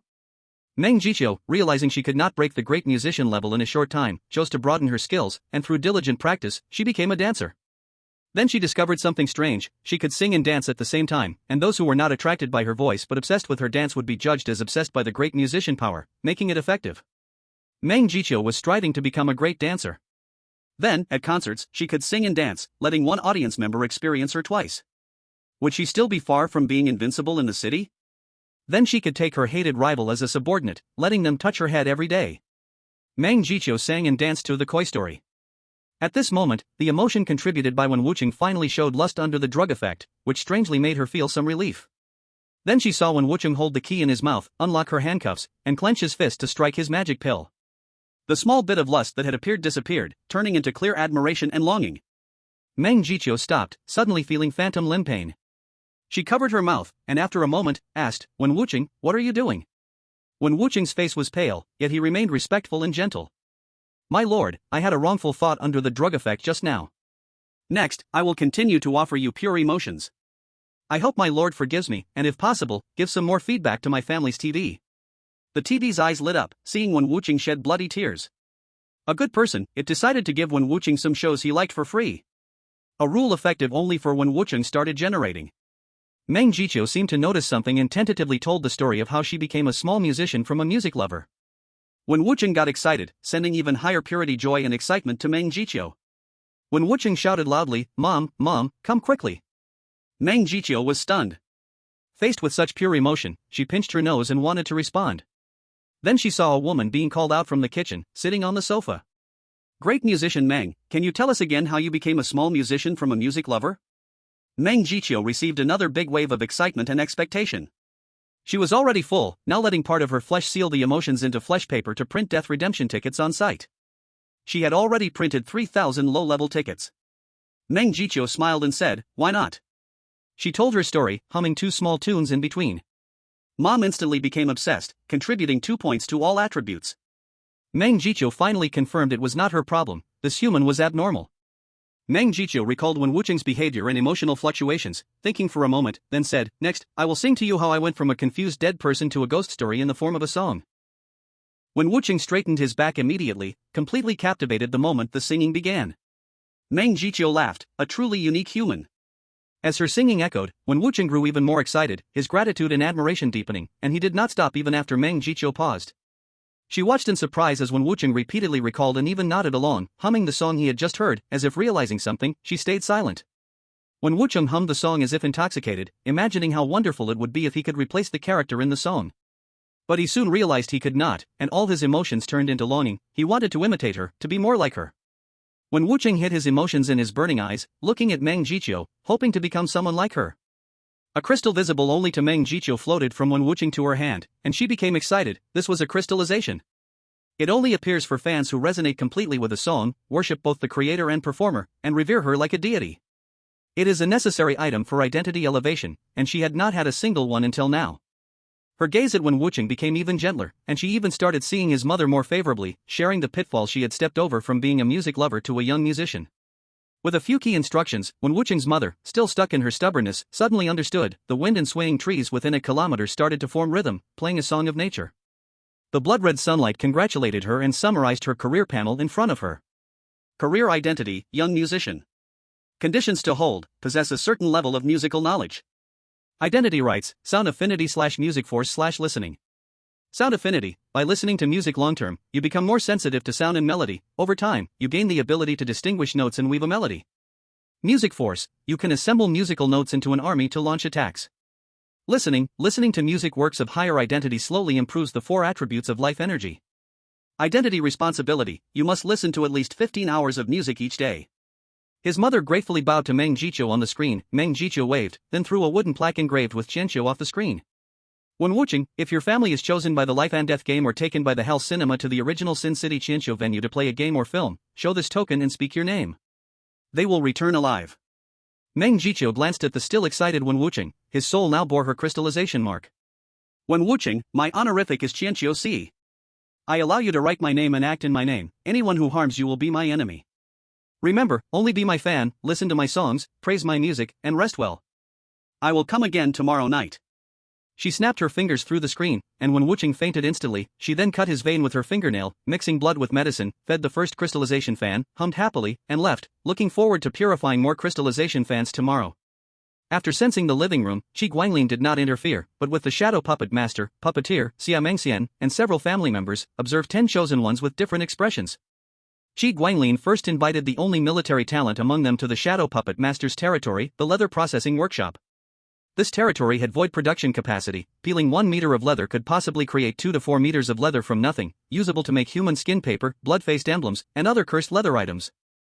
Hello, my name is Qi Guanlin, what is your name? The golden-haired, long-dress iron-willed National Army Master introduced herself. My name is Sierra. My Army Master talent is Fanatical Army Force. I want to stay in this world, you can test me with the scroll now. Meeting someone so proactive for the first time, Guanglin asked, what is your Army Master type talent? The sun is still in the sky, you can ask the sun to show your life and death game talent panel. Guanglin asked, feeling that now there should be room in his home for an Army Master type talent to develop. Chapter 68, Fanatical Army Force. Mr. Sun, please show my life and death game talent panel, Sierra said obediently. Army Master talent, Fanatical Army Force. Fanatical Army Force, the strength of flesh and soul of the army you command increases by 50%. The lower your army's sanity, the higher the flesh and soul strength bonus, up to 3 times. If your army's sanity is low enough, under Fanatical they can harm formless anomalies. Guanglin was surprised, the shadow puppet master's face changed, the puppeteer fell into confusion. Guanglin then laughed, I did not expect I would return to the old-fashioned tactics. Traditional biological painters prefer to continuously paint their best creatures to consume the enemy until the enemy dies. If the enemy is close, they paint the enemy into the painting, then tear or burn it. If it still does not work, they can wait to die, then let family or friends use their posthumous works of sorrow and honor to get revenge. Guanglin's initial normal combat method was the same as traditional biological painters, until he returned from gathering inspiration and became a landscape painter. The main combat method of a landscape painter is to paint the landscapes they know best, merge their landscape painting into reality, and attack with collapsing mountains and rushing waters. If the enemy is close, they can merge into the landscape and reappear at the edges far from the enemy. After a short familiarization, Guanglin combined extraordinary techniques of landscape and biological paintings, discovering he could paint himself in familiar scenery and then walk out from his self-portrait. Through constant research, he combined the 2 paths and improved a new combat method more suitable for himself. In his main activity area, he paints many miniature self-portraits, then jumps out from the painting to stick a self-portrait on the enemy's back, elbowing their head, then jumping to another self-portrait in a different area. When the enemy relaxes, he jumps out again, gathers bone blades, slashes once, and runs. If the enemy is fragile, they die. If the enemy is not fragile, they live in endless misery. Guanglin does not provoke those who can track his aura and destroy all his self-portraits. Those beings do not want to bother a fly that can teleport, so he became the Bone Blade neighborhood tyrant. Until the puppeteer, who funded his college tuition, brought him into the family and he met the dead drunk who never lies, robs if he can beat, takes redemption tickets to buy alcohol from those weaker, gets stronger by drinking, then demands more redemption tickets to buy more alcohol. If it were not for his sister risking her life to tear the drunk's stomach and alcohol intestines, cutting off the drunk's life force, the result would have been uncertain. Guanglin felt he might need to die once, his sanity collapses, return to his original state, where even the slightest lie or joke could mean death, but this time there would be no silly puppeteer arguing 7 days and nights, training his mind and giving him sanity. The puppeteer raised several of his puppets, letting them obey Sierra's command. When the command transferred, the puppet's flesh and soul strength directly tripled. The shadow puppet master's gaze flickered. Transferred the command of the shadow puppet, the blood and soul strength of the shadow puppet creatures also tripled. Qi Guanglin curiously drew a picture of himself, then had Sierra take command. The blood and soul strength of the figure in the drawing also tripled. Sierra tried to command it but fainted immediately. Qi Guanglin nodded and said, not bad, this perfectly matches with our abilities. If Mu Fengchen comes back, if he passes on his plant cultivation to Sierra for command, it should have the same effect. Plants have intelligence, but not much. It should still trigger Sierra's military commander talent to the fullest. Right now, Qi Guanglin's family is prosperous and doesn't lack supplements or medicine, so Sierra quickly woke up. Everyone curiously asked why Sierra was willing to join the family. Sierra hesitated for a moment, but remembering the core must die rule of the hater of lies, she chose to tell the truth. Well, I really love fighting, and I really love the Hanbang capital culture. I think the capital is the coolest invention in the world. After getting into the top 5 in all strategy command games, I found it boring. I wanted to command thousands of troops and charge through everything, so I joined the army thanks to my general father's identity and quickly became a colonel. But when I commanded troops in real life to fight against the Baichi Kingdom's army, I felt so distressed seeing the soldiers who died because of my commands. Why is reality different from the game? Why can't I avoid casualties no matter how hard I try? I can't accept seeing my soldiers die with respect in their eyes. I want to protect everyone. Sierra's eyes reddened. Just now, I felt like I was playing a strategy command game again. I could just focus on maximizing benefits in commanding the army, not feeling sorry when they die. The feeling of doing everything for victory is so good. Please let me join your family and command your army. Xia Mengxian understood. In cold weapon combat, unless you're commanding 500 fully armored generals fighting against 500 beggars with only sticks, someone will always die. It has nothing to do with command skills. Qi Guanglin nodded in agreement, then handed over a scroll. Sierra placed her hand on the scroll and then entered it. When 23 more pages appeared, Qi Guanglin smiled. Do whatever you want. Later, after the ceremony, I'll take you to Shui Tianqing for a meal. Qi Guanglin welcomed the still confused Sierra. Sierra, seeing that she passed, happily went to find the puppeteer and shadow puppet craftsman to request a few subordinates to arrange troops in play. Tong Yang nervously entered the leather processing workshop. My name is Tong Yang. I have a foster mother I want to resurrect. I want to stay in the Blood Sun world and join your family. She saw everyone silent, thought for a moment about her terrible talent, and proactively revealed her biggest trump card. Although my talent is poor, my luck is great. I accidentally got the recognition of a hero-grade weapon.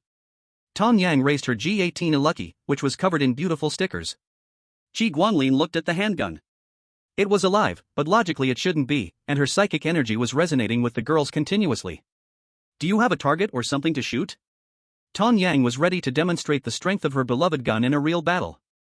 The shadow puppet craftsman made a swallow's puppet and sent it forward, asking Tong Yang beside him, "Can you shoot a moving target?" The blood-colored sunlight translated the shadow puppet craftsman's words into subtitles, appearing in front of Tong Yang's eyes. The craftsman then realized that Tong Yang seemed to be deaf. Tong Yang nodded, "Watch carefully." She closed her eyes and immediately pulled the trigger. The gunfire lasted for 3 minutes. Hearing the gunshots, Wen Wuqing and Wen Zhanqi rushed over, both excited. Can you shoot 2 more for us? Fortune recognizes me as its master, only I can pull the trigger to release the bullet. Chapter 69 SSS Level Talent, Certain Victory. The strong have arrived, without being underhanded, a new mechanism monster. Qi Guanglin took the handgun passed to him by Tong Yang, but Fan Tai, who was under 20 years old, did not deserve to have a gun soul. And even if he had a gun soul, what would the bullets be like? Qi Guanglin couldn't understand, but he knew this girl was absolutely not simple, and her D-level talent's description was also very strange. It looked wrong. He handed over a sheet of paper, and when the paper showed 23 drawings, Tong Yang emerged from the scroll, her eyes dazed. SSS level talent user Corey from Lighthouse Nation used his talent to simulate a life. You are called into a room by the hater of lies. They asked you some questions, you answered that you were willing to join their family. They asked you to touch a scroll. Triggering a special simulation, please confirm whether to consume 1/3 of your soul's activity. Corey clicked confirm, and felt his consciousness blur, forgetting many things. Qi Guanglin patted him, asking with concern, "What's wrong, do you feel uncomfortable?" "It's nothing, I think I spaced out for a moment." Corey smiled and said, ignoring the unimportant small things he had forgotten. He and his family got to know each other, became familiar, and then went to Shui Tianqing for a beautiful and satisfying meal. 2 days later, the art exhibition founded by Qi Guanglin was held at the art center. Corey didn't know what happened at the exhibition, only that after it ended, his family suffered heavy casualties, the kitchen and leather processing workshop collapsed. The family's savings were completely spent in rescuing the remaining family members, and they were in debt. At this time, he met a literary master by chance, who glanced at him and said he had the potential to become a god through writing. He began to follow the literary master's teachings, and within 3 days became a great writer, the strongest person in his family. Corey, facing his family's injuries, resolutely wrote books to support them. His family was very grateful to him. Corey wasn't interested in women nor men, he only liked to drink a little wine and smoke some tobacco. The family heads were influenced from top to bottom, strictly forbidding alcohol, allowing drinking only outside the house and in moderation, never drunk. For Corey, who loved to drink, this was unbearable. Taking advantage of his strength, he wrote books and drank heavily at home, thinking to himself that drunk writing masterpieces, swaying like a god. After drinking 5 jars of wine every day, he gained a new identity as a drunkard. His drinking habits were fine, when he got drunk, he would just sleep, very much like the drunkard he once was. This directly triggered a reaction from the mother outside the drawing paper and the puppeteer. The drawing paper was torn apart by fierce fire and needles, and Qi Guanglin's face darkened as he remembered the past, failing to act immediately to stop it. Chi Guanglin pulled the barely alive Cory out of the drawing paper, his face cold, and said, "Your family doesn't welcome you, go to your room and wait for 10 days. The puppeteer had a different idea, drunkards should die. Make him into a redemption death ticket. The mother supported the puppeteer, being the weakest and most exploited, drunkards should die. When Wu Chang stood from another angle, SSS level souls should be worth a lot of redemption death tickets, right? It turned out that the somewhat reluctant Hanadan Wan Yu touched the bone umbrella in her arms and chose to support it. Chi Guanglin saw that no one strongly opposed and agreed with the puppeteer's idea. Anyway, he was just a human. Cory's vision went dark. Simulation ended, you have died, do you want to start a new simulation? Cory gave up the new simulation. He knew his alcohol addiction couldn't be changed. After being called in by the hater of lies, he honestly explained his situation and received the response to stay in his room for 10 days.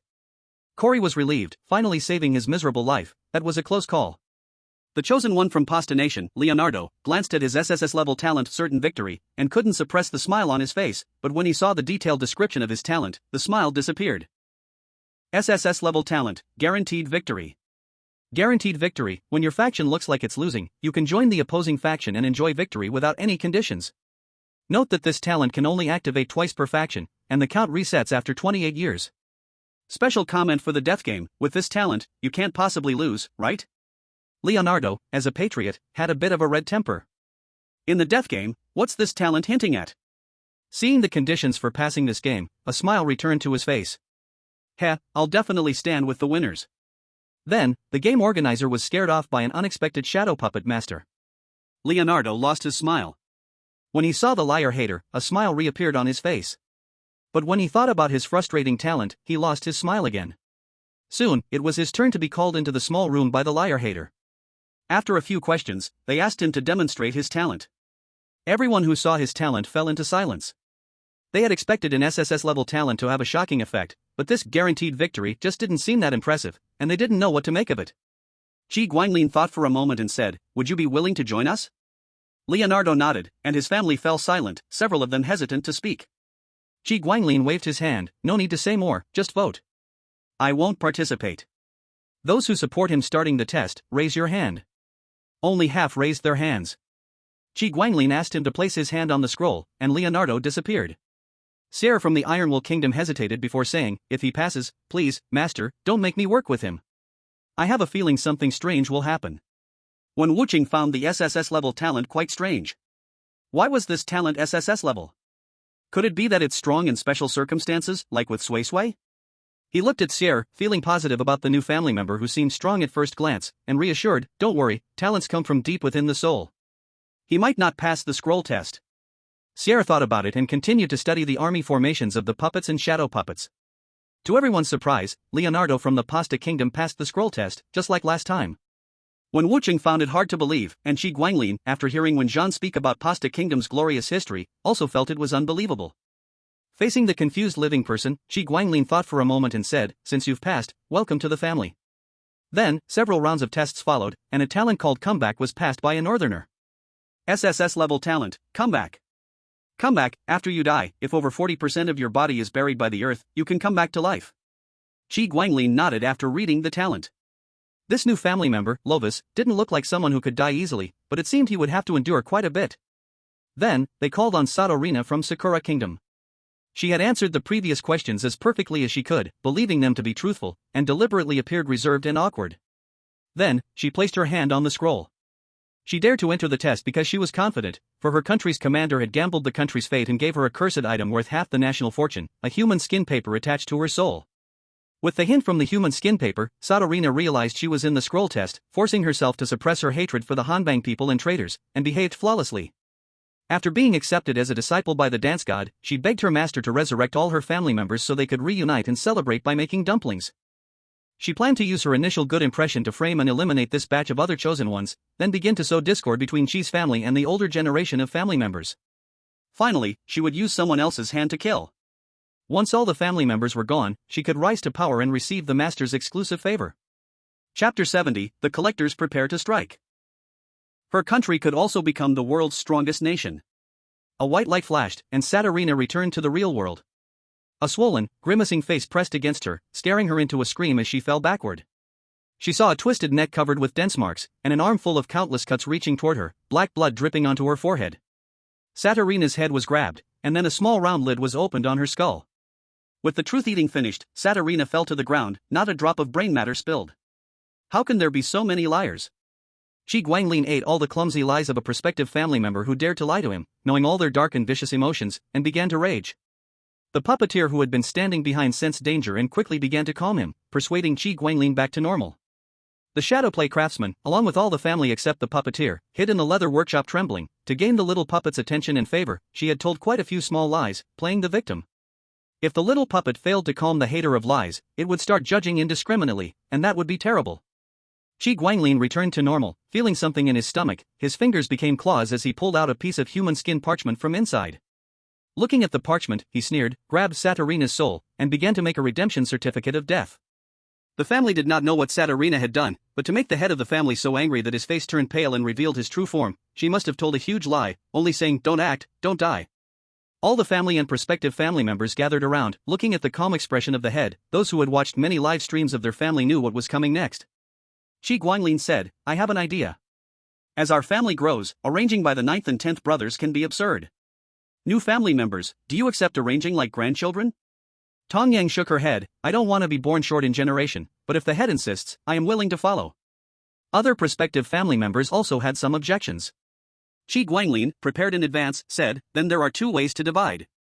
The new family member's highest rank at the beginning is mother, like uncle, aunt, and so on, at most from grandfather to grandson. The other is by branch names, but everyone is still in one family." The first method was voted down, because with more family members, identities could get confusing. All the family began to discuss the second method. Qi Guanglin said, "The second method works like this: I will be the head of the family, dividing into first, second, third branches, etc. When we take more land and need to split, we name branches after territories. How about that?" After detailed discussion, Qi Guanglin no longer had the big brother status, belonging to no branch, only his head. The shadowplay craftsman became the first branch head as elder sister, and the puppeteer as first branch younger sister. But as a nominal younger sister, she could not enjoy family benefits. Mother was first branch mother, so first branch had only the three of them. The second branch was headed by Xia Mengxian as elder sister. Although she was talentless in reality, her soul strength was high, easily overpowering mother who had just become a small musician. Su Suiming and Hinata Natsuki, already back in Eternal Night City, became second and third sisters. Wang Lingyue became fourth sister. Wen Wuqing and Wen Zhanqi became second branch eldest and second brothers. The remaining new family members were in the third branch, arranging themselves. Qi Guanglin summarized and comforted, "It's only a naming division, to help unfamiliar members resonate with family rules quickly through titles. We are still in one family book, family judgments belong to all of us." After confirming titles, he asked Mother and Hinata Natsuki to handle the daily maintenance of the organ farm. He was looking forward to Su Suiming returning home from the game with a large redemption voucher. He planned to use this voucher to buy another shop, to give his new family positions, helping them become useful quickly. He ordered a 150,000 feast at Shui Tianqing, and the freshness of the food directly cut 110,000 off the total price, leaving the rest at 30% off. It was very cost-effective. After this meal, the new family members' attributes exploded, directly increasing 50 times, and those who had eaten before gained 20 more points. Qi Guanglin didn't blink, giving each new family member 100,000 and arranging a good job. There was still one day before the art center cooled down, and Mom returned home with a confused look, followed by 4 little tails. The new family members couldn't go home by themselves and had to wait for stronger family members to bring them. Mom wasn't strong, the little musician and other identities had weak earning abilities, but they could buy time waiting for the puppeteer or shadow puppeteer to support them. So the shadow puppeteer made shadow puppets in his own territory, and the puppeteer, without territory, went to the shadow puppeteer's area to get bonuses to make leather dolls. The shadow puppeteer's real body, when fully using power, had the strength of a great painter with over 10 years of experience. Though his immortality and mechanism were slightly weaker, his soul strength reached that level. If that wretch hadn't refused any new family members from joining as the head, and if the family didn't have to resist external enemies together, taking revenge after death, he would have already killed the wretch who reached the edge of the heavy drinker. Seeing the family return, Qi Guanglin finished a few strokes on the large painting for the exhibition and went to meet them, asking Mom with a puzzled look, "Mom, what's wrong? The department head, deputy head, and employees with more experience than me are all dead. Now I am the cremation department minister. By the way, they all died from lung explosions, but the meatball monsters don't even have lungs." Qi Guanglin guessed who did it and smiled, saying, "Good thing, Mom, do your thing." When Wuqing returned with the same confused look as Mom, head, "Today Brother Lin's boss and some employees with more experience than me jumped from the rooftop and died. Brother Lin got promoted, I inherited his position as the client relations manager. Qi Guanglin knew it was the great collector with the title All-in King who acted. He was a weak phenomenon-class urban legend called Rooftop Encounter, which could be erased and would die completely. The hateful liar, as the opposite of fraud and lies, belonged to concept-class urban legends. As long as fraud and lies exist, it would never die completely. Only Qi Guanglin would die. He understood the purpose of those great collectors' actions. They wanted to show goodwill, hoping to secure a share of the 5 treasures paintings and more in the exhibition the day after tomorrow. Their actions had nothing to do with Qi Guanglin. The company's rigid protection system failed and was bypassed. He looked at the comments and likes to decide which branch outline to follow. 1. The local great musician would make small moves at Qi Guanglin's first exhibition, but not against fellow local great painters, only seriously injuring some family members to teach a lesson. The wandering great painter saw an opportunity and also held an exhibition. The art struggle began, and the death game and hell cinema descended simultaneously. All members' judgment values -10, death event judgment reduced by 5 chances. 2. The local great musician would make small moves at Qi Guanglin's first exhibition, but not against fellow local great painters, only seriously injuring some family members to teach a lesson. The Design Association wanted to evolve into an art identity, with the Cloud Empire involved. The Abyss Paradise opened. All members' judgment values +5, new powerful family member sources unlocked. Excluding the family members who just arrived, those who had stayed longer basically had their ranks raised today, their bosses either promoted, transferred, or accepted compensation to leave, and the really stubborn ones ended up exploding on the rooftop, dissolving like water. Even Su Suiming, who was not in Songhua City, was given an external assignment position. Hearing the family discuss the unclear deaths of bosses and seniors they did not get along with, Qi Guanglin calculated whether he had enough paintings in stock to sell to those big collectors this time. Before, he could paint more than 20 pieces in a month without sleep, but could only sell a dozen or so, and because he painted so much, the price per painting had dropped. Naturally, he had quite a few old paintings from his painter days, which rose in value with his status. Although these works could not be further upgraded with honor after his death, they were still real works of a great painter.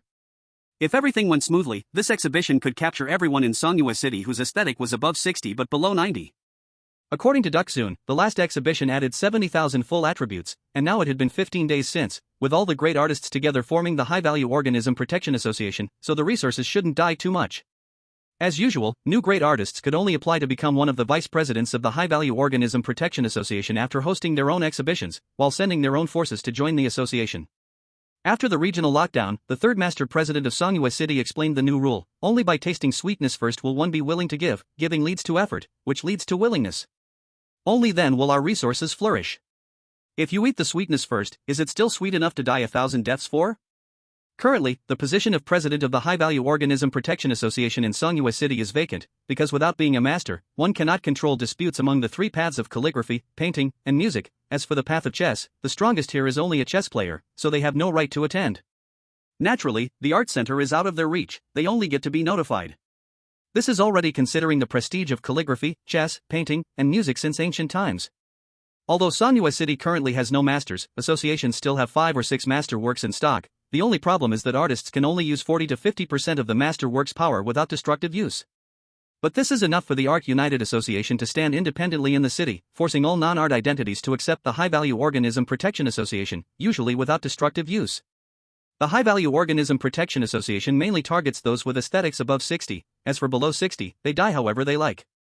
The front desk of the Painter Association has a high death rate for those below 60, while those above 75 can be rescued by the High Value Organism Protection Association to be arranged in special areas as librarians and similar roles within minutes. Those above 60, if the on-duty painter sees them caught by the photographer, will paint to rescue them from the photos. Those below 60 might just waste some ink if feeling generous. So back then, during the Painter Association front desk period, Qi Guanglin worried most about Wen Wuqing, because he knew if he didn't support Wen Wuqing a few times, he would definitely die. But someone like Wen Wuqing could even become crystallized powder? Qi Guanglin thought maybe he should try too, since he had previously overlooked the family's potential. At this moment, Wen Wuqing had just sat on the sofa when the TV automatically turned on, followed by a flattering greeting. "Brother Wen, you came to see me, I'm so happy, I just love being watched by Brother Wen." Wen Wuqing didn't care about these little things. How much more emotion do you need to condense a new rule? If it's not much, today I'll inject 5 times more sensitive needles. Wen Wuqing skillfully bound his own legs with chains to prevent himself from moving too much under the drug's effect, which would disperse the emotion. The TV flickered, then emitted a panicked voice: "Brother, you don't need to inject so much, I'm scared." "We can go slowly." "Slowly my ass, trust me, as long as my will is strong." Wen Wuqing ignored it completely, taking several small pills, drinking a bottle of coffee, and then injecting 3 needles rapidly. Qi Guanglin frowned as he sensed Wen Wucheng's body condition, then went to the studio to paint, puzzled by human willpower's terrifying strength. At this time, everyone had nothing urgent to do, sitting in the viewing space in front of the TV, each watching their own thing. The TV played an uncensored real war movie with cold weapons for Sierre, heads were cut off and stacked into piles, making Sierre visibly excited. The angry Nuanyu held her bone umbrella watching a comedy, laughing non-stop, occasionally stopping to tell the umbrella what she found especially funny. The TV, as requested by Xia Mengxian, played educational content about dream creatures, because she feared encountering dream illusions she couldn't recognize, while self-hypnotizing to hope for a dream full of dream demons. Rufus, who had the talent to make a comeback, watched an adult film while cutting meat from himself into a box. Meng Jiqiu received a notification from the TV, immediately set aside unimportant tasks, and went to the TV to purify crystal powder. She saw the 3 empty needles next to her only crystal powder, and at the first glance, a surge of worship, admiration, and some lust appeared. When Wucheng was slightly annoyed at having lust, an emotion that could affect a strong person's view of him, he held the key in his mouth, preparing to open the handcuffs and hid himself an apology. Meng Jiqiu saw this familiar move and knew what her crystal powder wanted to do. Afraid it might play her to death, she hurriedly stopped him. Having lust under the drug's effect is normal, why should we care about such trivial things? Listen to me sing, I have slain my powerful blood enemy, studied his secret technique, and adapted it into a song. I'll sing it to you later. Under the drug's effect, Wen Wucheng's mixed and complex emotions quickly condensed into pure gratitude and worship. Meng Jiqiu smiled and began to sing softly. When Wucheng was entranced, after she finished singing, he mimicked her like a parrot, singing the obscure tune. After a few lines, he realized he forgot the words. Can you sing it again? Meng Jiqiu sang a second time, and during the song, Wen Wucheng's pure worship crystallized from invisible emotion and floated toward her. The crystal fell into Meng Jiqiu's hand, and she sang even sweeter. Wen Wucheng did not understand the meaning of the words he sang, but instinctively felt the power within them, yearning and longing, his whole body paying tribute with his flesh and blood. In a daze, he seemed to see a boundless sea of blood, a blood sea creature crawling ashore, chasing the sunlight without ever looking back. When Wucheng's vision went black, and he fainted. Meng Jiqiu climbed out of the TV, scratched his skin to let blood for treatment, then crushed the horn of her friend by hand into powder, mixed with water, and forced it into his stomach, leaving behind 200,000 low-level death redemption coupons, happily holding the crystal as she left. Chapter 72, The Great Musician's Conspiracy. At home, Qi Guanglin, as the head of the family, knew everything that happened in the public areas as long as he wished. A stranger, a great musician, came to the house, and Qi Guanglin could not just act as if nothing happened, he kept being distracted, watching the living room. Seeing Wen Wucheng contribute a crystal so easily, he was a little surprised, then began to have some thoughts. After being promoted to a great painter, he naturally understood the promotion conditions of a painting master. Although meeting any one of these conditions could lead to promotion, it was very difficult. First, to continuously win 7 times in art competitions within the same field. Second, to purify fans and obtain 100 specified crystals for oneself. Third, to become a triple-path great painter, with all 4 dimensions of life reaching 300 million.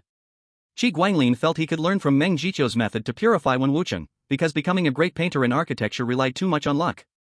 Also, Meng Jiqiu could spread influence in nearby cities through the power of the network.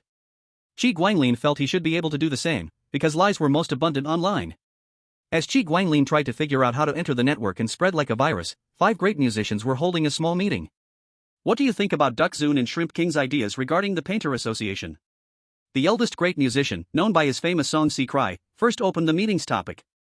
The great musician Duck King spoke disdainfully, the stinky mouse has a pretty big appetite. The title of the king could only be used by the highest will of the local tribe.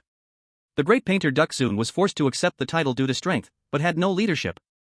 Duck King could only say this at the small meeting of great musicians. Outside, he had to recognize that ugly alien as a duck, even arrange duck beauties for that stinky mouse, which disgusted him terribly. But the duck tribe had 1 art master and 2 others who were different concepts. He had to admit it.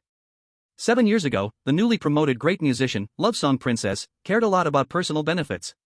Since there were 5 great musicians, and previously 3 great painters and calligraphers, each great musician could hold 4 concerts in 3 months, 8 songs each concert, earning 120,000 life points in 4 dimensions per concert. Sea Cry shook his head. Actually, the ideas of those 2 great painters and calligraphers are reasonable. Before, they could only hold 2 exhibitions in 3 months, 5 works each. Who wouldn't be upset? Now that Zhang Huang has become a great painter, they must want to fight. Duck King sneered, then you can only hold 1 concert in 3 months, give your share to them. I don't want to cut my own share anyway. The always silent soul songstress shivered and said, do as you wish, but Lord Zhang Huang's share must be satisfied. If necessary, my share goes to him.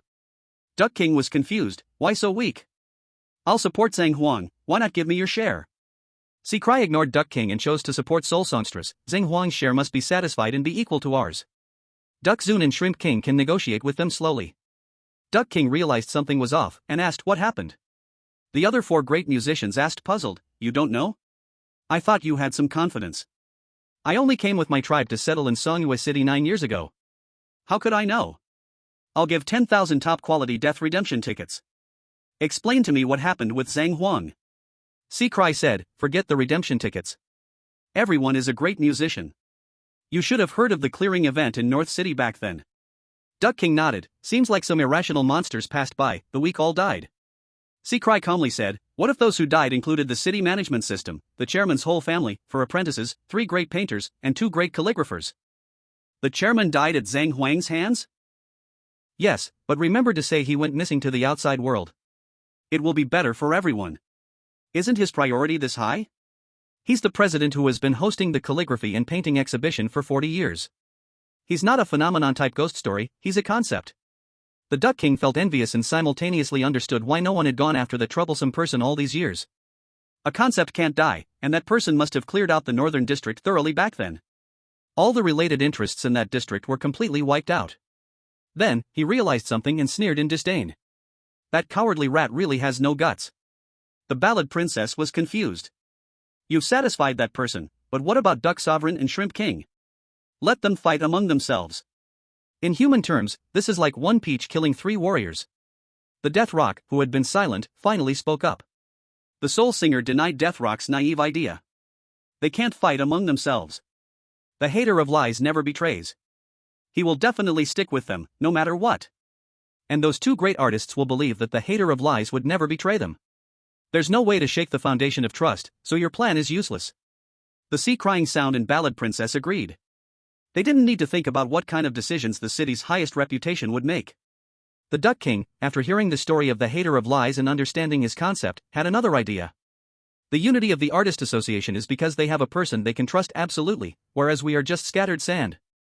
So if the other 4 great musicians didn't speak, they knew that anyone who could become a king without an inherited family business wouldn't have poor strategic vision. No matter whether it's calligraphy, painting, or music, we are all artists at the core. We naturally have a common hub, the Duck King said as he unfolded a map. To the north of Songyue City is the Sea of Memories, to the west is the City of Original Sin, to the south is the Beast City, and to the east is the Stone Sea City. I'll lead the way. If we unite, we can wipe out the Beast City's Artist Association, and all the high-quality creatures inside will become our resources. By then, we can give them 2 portions. What's the difference if the number of exhibits increases? The Duck King's eyes burned with intensity. The sea crying sound got a little excited. I'll call for a full meeting of the High Quality Creature Protection Association. The Duck King shook his head. Don't rush. If we rush, we'll be on the passive side. This time, for that person's exhibition, we'll give his family a little lesson. Remember, no one can die. We'll give them a lesson, create the impression of a life or death situation, then soften up and talk about the Art Alliance, gaining more initiative. The Soul Singer was puzzled. What do you mean by no deaths? His family is weak, except for that one called Xia Mengxian and the Shadow Puppet Craftsman. They're so weak it feels like a gust of wind would kill them. That's why we can't target his weakest family members. Xia Mengxian, the Shadow Puppet Craftsman, and the Puppeteer are also off limits. If we go too far and lose control, it could be disastrous. How about targeting Wen Wucheng instead? He's the second batch of family members. He has weight, but he's not too fragile. The 5 great musicians nodded, then realized a problem when they were about to take action. In the depths of his soul, there was a crystallized mark of the great musician Xianxiu from the neighboring city of Original Sin. The crystallized powder was moving. The main body was really going to come and hold a concert, starting an art competition. The nasty part was that after they held the concert, they would seamlessly organize a second concert to wipe out their resources, forcing them to become wanderers. Chapter 73, Failing the Exam, Mission Accomplished, Second Awakening. The 5 great musicians looked at Wen Wucheng, who was visiting clients with his interns, and decided to change their target from the heart. The Ballad Princess sensed Wen Wucheng's aesthetic taste. With only 50 in aesthetics, how did he become a purity powder that was then refined into crystallized form? This person definitely had something. Perhaps she could come back later to see if she could dig something up. Before the regional lockdown. The difficulty lies in how to become a master of the 3 realms after the regional blockade.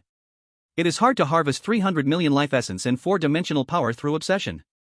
Many great musicians or artists, when they see their own exhibitions, only harvest a few 100,000 life essence and 4-dimensional power, while considering the need for 300 million to level up, choose to wander or lie flat in a Buddhist-like way. They long for the days when the clouded emperor was still around, when great musicians could tour the country under the management of the Exhibition Cycle Association, usually completing the rounds and acquiring 300 million life essence and 4-dimensional power. After that, it was up to one's personal talent whether they could master all 3 realms and become something greater than a great musician. Now, the difficulty in leveling up to the 3rd realm is not in mastering all 3 realms, but in how to accumulate attributes to 300 million.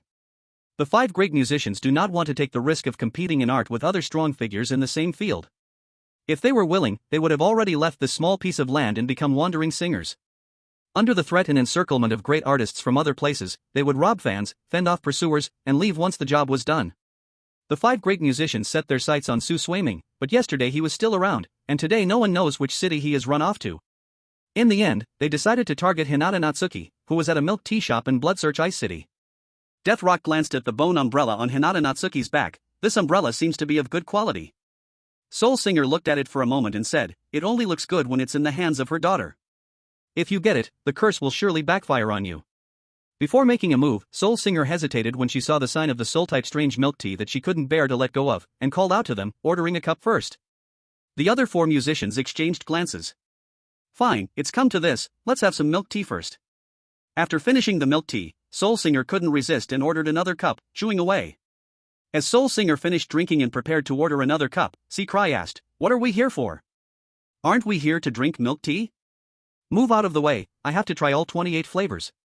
The main business, it's urgent."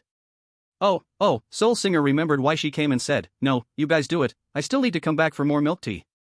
By the way, don't harm Xian." Soul Singer found a distant spot to sit down and ordered another cup. Cry was a bit speechless. "What is this? She drinks a cup of milk tea and then betrays us." Cry helplessly took out his flute and played a small tune. Except for Hinata Natsuki, no one else could hear the tune he played. The difference was too great, and Hinata Natsuki instantly sprayed blood and fell to the ground, the blood staining the bone umbrella, dripping into it. Slowly, a face filled with hatred began to appear. Chi Guangling's self-portrait appeared from Hinata Natsuki's sleeve, and upon seeing the tragic sight of her family, his face instantly turned red. Chi Guangling took a step forward and vanished from the spot. Cry and Deathrock's expressions changed. The 4 of them backed up and walked towards the Music Association. They knew that being alone would make it easy for the mysterious Chi Guanglin to sneak up and kill them. Xier landed and immediately took on the identity of a painting enthusiast, a potential candidate, but unfortunately, her progress in painting creatures had some large gaps. Chi Guanglin almost went crazy while teaching her in the painting. Finally, he thought she was qualified to sign up for a competition. He registered Xier for a very prestigious painting competition, almost equivalent to the Human Worlds College entrance exam. Xier painted diligently, and the buildings on the paper were almost alive under her brush. But when the results came out, her name wasn't on the list. She failed, with the evaluation saying that her architectural designs didn't align with the realistic construction possibilities. It was judged as a castle in the air. This was her first attempt at advancing to a junior painter exam, and she failed. She was not willing to accept it and waited to see what the 3rd-place work was like. She discovered that the 3rd-place work was a big mess, far worse than hers. Why had she failed? Then she learned that the 3rd-place winner was the son of the famous painter from original Sin City next door. She felt instantly relieved. The 2nd place was the daughter of the great painter from Stone Sea City. The 1st place was even more terrifying, the son of the deceased great painter from Beast City, with at least 2 or 3 masterworks already produced, his potential fully realized. The angry dollmaker dragged Red Wind Xier back to complain to her brother. On their way back, the sound of sea weeping, covered in blood, followed several other bloodied great musicians rushing into the Music Association. Duck King complained, "So disgusting. When we hit him he ran, when we ran he comes at us with a knife. How do you catch a teleporting fly? Good thing we didn't kill him." True. Duck King, speaking, had already healed thanks to enough flesh and blood activity. Duck King paused and said, "After this, Chi Guanglin will surely be on high alert, no need to attack others. Has Xier's assessment been arranged? She must fail." Love Song Princess nodded. "I sang a love song, and the Painter Association's sycophants arranged the enthusiasts' competition results clearly. That Xier will definitely fail. The family of the local great painter failed in a local painting contest, isn't that wonderful?" Xier had been proud at first, thinking that her architectural painting talent praised by a great painter would surely win 1st place. When the results came out, the greasy champion came to mock her messy drawings, saying her skill was so low she might as well be his concubine, and he, being kind, would let her crown his name on her paintings. Sheer was furious, murderous intent swelling in her heart. Ji Guanglin sent the rest of the family home and saw his family set up to fail by those great musicians, with a clown taking advantage and bullying others. Ji Guanglin took the self-portrait from the dollmaker's sleeve, and seeing this living mix of grease, looked away in disgust. He casually drew some soldiers, and the figures in the painting stepped out. He glanced at the trembling first-place winner and said his family had 3 masterworks. Ji Guanglin shook his head. If justice were in your family, a few might survive. If anger were in your family, none would survive. If I act, how many of your family would survive? Guess. Sheer commanded the soldiers in the painting to knock down the greasy trickster and set him on fire.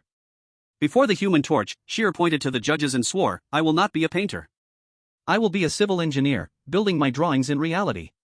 Then I will pile your heads into a monument in front of my buildings. Blood-red sunlight flickered, forming a light curtain. Congratulations, you have completed the mission, Talent Awakening 2. Chapter 74, Rules for the Art Exhibition, slightly revised, refresh suggested. Congratulations, you have completed the mission, Talent Awakening 2. Commander Talent, Fanatic Army, Grease Removal.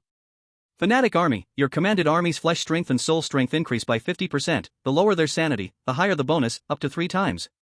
At low sanity, under Fanatic Will, they can damage incorporeal anomalies. Grease Removal, your troops deal double damage to enemies whose fat content exceeds 70% of total weight, and receive 70% less damage. Ji Guanglin noticed Sheer's transformation and brought her and the dollmaker home. The shadow puppet craftsman was preparing to take the seriously injured Hinata Natsuki to the hospital, but unexpectedly, the bone umbrella spun on its own over Hinata Natsuki's abdomen. The tip of the umbrella pierced the soft flesh of her stomach. The white light transmitted from the umbrella handle to the tip of the umbrella. During her coma, Hinata Warm Moon's talent sheet gained a soul talent inherited from her mother. Ji Guanglin discovered that Hinata Warm Moon's injuries had healed, and her soul had undergone a transformation, so he advised her to rest for now. Considering the threat and warning from the 4 great musicians, he gathered the puppet master, shadow puppeteer, and Xia Mengxian for a small meeting. Wen Wucheng, with nothing to do, sat on the sofa in front of the TV, preparing to handle his own affairs. The TV was advising him while also quickly notifying the head of the Qianqiu Society. Meng Jiqiu was surprised that Wen Wucheng could still watch TV. After producing 2 crystals, could his soul really recover? When she arrived, Wen Wucheng was mixing taurine and coffee, then added some unknown powder into it. Meng Jiqiu was terrified to see this. She had just found a hope for advancement. In a situation where nationwide tours were impossible, and she could only compete for a small slice of the pie with other artistic elites, how long would it take her to accumulate 300 million soul essence and 4-dimensional power? As for the artistic competition, she really didn't dare. Who could claim to never lose? Clinging to the joy of making even the slightest progress, she encountered a very special man. After some testing, he became her crystallized powder. But her crystallized powder seemed too eager, trying to turn itself into a meteor streaking across her whole world. Such a thing, she didn't want. Meng Jiqiu crawled out of the TV and directly took the strange syringe and medicine away from Wen Wucheng. Wen Wucheng was confused. Master, if you take away the syringe, I might not be able to produce the emotional output you want? Meng Jiqiu said, your soul activity looks so chaotic. Why don't you take a nap? But master, you haven't refreshed your attributes yet today. I'll wait for you to finish refreshing them on me before I sleep, Wen Wucheng said, feeling a bit sleepy but trusting in his willpower. I don't care about these little attributes, what I care about is you. Rest well. Meng Jiqiu's hand gently brushed over Wen Wucheng's eyes, and he immediately passed out. Meng Jiqiu walked away, a bit troubled. Her crystallized powder soul was too fragile, it couldn't produce 1 crystal a day, if only it could. The puppet master noticed that the master suddenly went silent and realized that Qianqiu from the neighboring city had descended. He grew slightly distracted and cautious. After a while, Ji Guanglin turned his head. I am preparing the theme for my art exhibition, the Dance of Light and Time.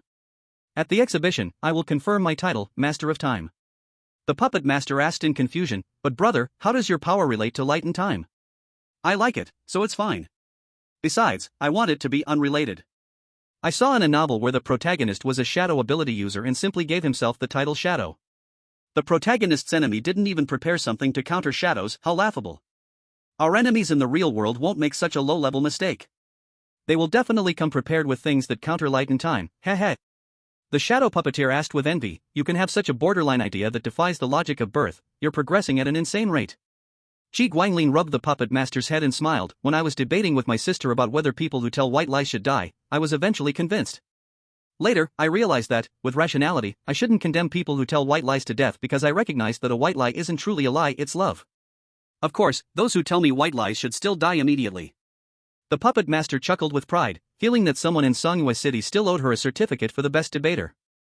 Shi Guanglin continued, since I discovered this, I've been studying how to define and limit lies. Eventually, I detached myself from the shackles that had been attached to me since birth. Now I have a little bit of the ability to set traps, although I can only set very straightforward traps. The shadow puppet master nodded knowingly. Who would have thought that the hater of lies would dig obvious pits to trick others? I feel like there's going to be a good show later. By the way, how many rules are you planning to set for this exhibition? Shi Guanglin calculated for a moment and said, the newcomers don't have the strength to support a rule. Hinata and Wan Yu can supply 1 rule, Wen Wucheng can supply 1, Xia Mengxian can supply 4, and my sister and the shadow puppet master can supply 8. I'll see if we need to add a few more rules depending on the situation. The puppet master said, the great musicians heavily wounded Wan Yu, causing Sierra to fail. They're definitely going to stir up big trouble at this exhibition.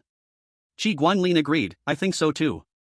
Let's first list out the basic protection rules, and then we can add the trap rules and the war rules. If they want to cause trouble, let's make sure they can't come back. The puppet master confidently nodded, leave it to me. Light and Time Dance Theme Art Exhibition Visitor Guide. Welcome to the art exhibition organized by the creator of the Age of Light. To ensure your experience, please follow the rules below. Rule 1, alcohol is prohibited in this exhibition. Visitors who have been drinking before the exhibition are not allowed to enter. Drunks are also prohibited from entering, and those whose aesthetic sense is below 60 are not allowed either. Rule 2, this exhibition features biological paintings, and no photographs will be shown. Rule 3, photography is not allowed. Anyone carrying photography equipment into the exhibition will bear the consequences themselves. The puppet master explained, the first 3 rules are trap rules. Once violated, the physical strength and soul strength of the violator will be suppressed by 30 to 40% for a day. Now, onto the protection rules, which will protect visitors whose soul strength and soul activity are too low. Rule 4, remain rational. Do not make advances toward the characters in the paintings, do not touch them, and never kiss the characters in the paintings. Rule 5, it's normal for characters in the paintings to cry or laugh. Stay calm. Rule 6, it's normal for characters in the paintings to move and speak. Don't panic. Rule 7, if you encounter a blank painting, remember to press the bell to summon the character from the painting back into it for your enjoyment. Rule 8, please make sure your companion is indeed your companion. If you notice something is off with your companion, immediately return to the painting you and your companion previously admired and check again. There were several titles that sounded really good before. I suddenly realized that the protagonist, having become a master in the landscape painting category, should have a dedicated exhibition and title for landscape paintings based on the original settings. It's decided then, a master in landscape painting gets a separate title. Sooner or later, this room won't be big enough for so many people. Also, does anyone have a good name to recommend for the Grandmaster level of the musicians? Or should we just call it Musical Grandmaster? Chapter 75, Nostalgia, Troublesome, Destruction. The puppet master finished writing the 5 protective rules for the audience and asked, these 5 protective rules should be enough, right? Shi Guanglin thought for a moment and said, I think it should be enough. With these 5 rules, the soul activity of the audience shouldn't decrease too much. Rule number 9, anyone wishing to enter the exhibition must sign a commitment not to attack the staff. Violators will be considered as deceiving me. The puppet master thought for a moment and then refused. Wouldn't this reduce the number of visitors with an aesthetic sense below 60 who still want to attend the exhibition? If it reduces the number, then so be it. Your safety is more important, Shi Guanglin said, not caring much about the extra attributes. The puppet master nodded and then asked, so for rule number 10, should we target the grand musicians or the visiting grand painters? Shi Guanglin, feeling uneasy about Sierra's failure and the injury to Wan Yu, said, although they might not create huge trouble, there will definitely be small schemes. Let's target the grand musicians. The puppet master thought for a moment and then wrote down Rule 10. Rule 10, the difficulty of melodies formed by notes will be greatly increased at this exhibition. Rule 11, the songs sung by the singers will have random background noise. Rule 12, at this art center's exhibition, the chance of forgetting lyrics and scores will increase. After writing the rules, the puppet master asked, without using your power, we still have 2 rules we can make. Which direction do you want to write? Shi Guanglin thought for a moment and said, beware of an outsider master painter. Then the remaining 2 rules were established. Rule 13, at this exhibition, only the works of master painter Zhaoshi Zhizhu can be displayed. Rule 14, this exhibition belongs to master painter Zhaoshi Zhizhu. Anyone intending to destroy it will be marked and suppressed. Qi Guanglin finished reading the rules and said with satisfaction, "Okay, I will not use my power for now. It will be kept for emergencies to set temporary rules.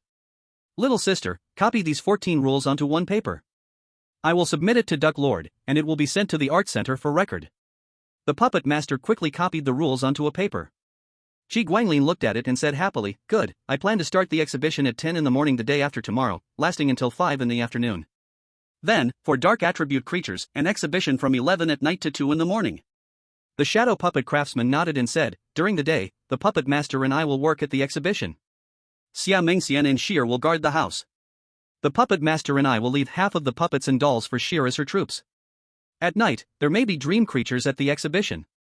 Xia Mengxian and I will work, and the puppet master and Sheer will guard the house." Qi Guanglin rubbed his chin with his fingers, thought for a moment, and said, "When Wucheng stays home in the afternoon. With him there, if something happens, the big musician next city will also act. Puppet master does not need to return home. If a real problem occurs, she can instantly turn into paint and come back from her painting. Night exhibitions are when the most trouble happens. Hinata Natsuki, see what happens after she awakens. If suitable, she can work. Wang Lingyue's talent is strange. When Zhanqi is the only one at home who can figure things clearly. They will stay home. Love's flesh seems almost gathered, he will work. Other new family members stay home." The meeting ended, and Qi Guanglin told the rest of the family about the exhibition schedule. Leonardo from Pasta Country said he wanted to work. He wanted to prove his value. Qi Guanglin thought, his talent is not useful, but his self-protection is solid, so he agreed. Soon, Hinata Natsuki woke up. Her bone umbrella opened by itself, spinning in front of her, greeting her. Hinata Natsuki felt her soul's origin triggered a transformation. Excited, she hugged the bone umbrella her mother made. On the Life and Death game panel, her originally rated B-grade hidden talent now had a new talent. B-grade talent, Patience. Patience, every full day without attacking, your next attack gains additional % of flesh strength and soul strength, stacking. After attacking, reset. SS grade talent, Relative First Strike. Relative First Strike, when you intend to attack, enemies whose total flesh and soul strength is less than 10 times yours lose First Strike. Your first full damage to them cannot be resisted or reduced. Qi Guanglin curiously asked, "How many days have you stacked Patience?" 20 days. Qi Guanglin nodded, "Then keep stacking at home. If we need you, this paper will glow. Touch it with your hand to enter." As Qi Guanglin prepared to return to the studio to make storage papers, far away in Tianhua City, a paper painted with its own original form was opened. Qi Guanglin focused his mind.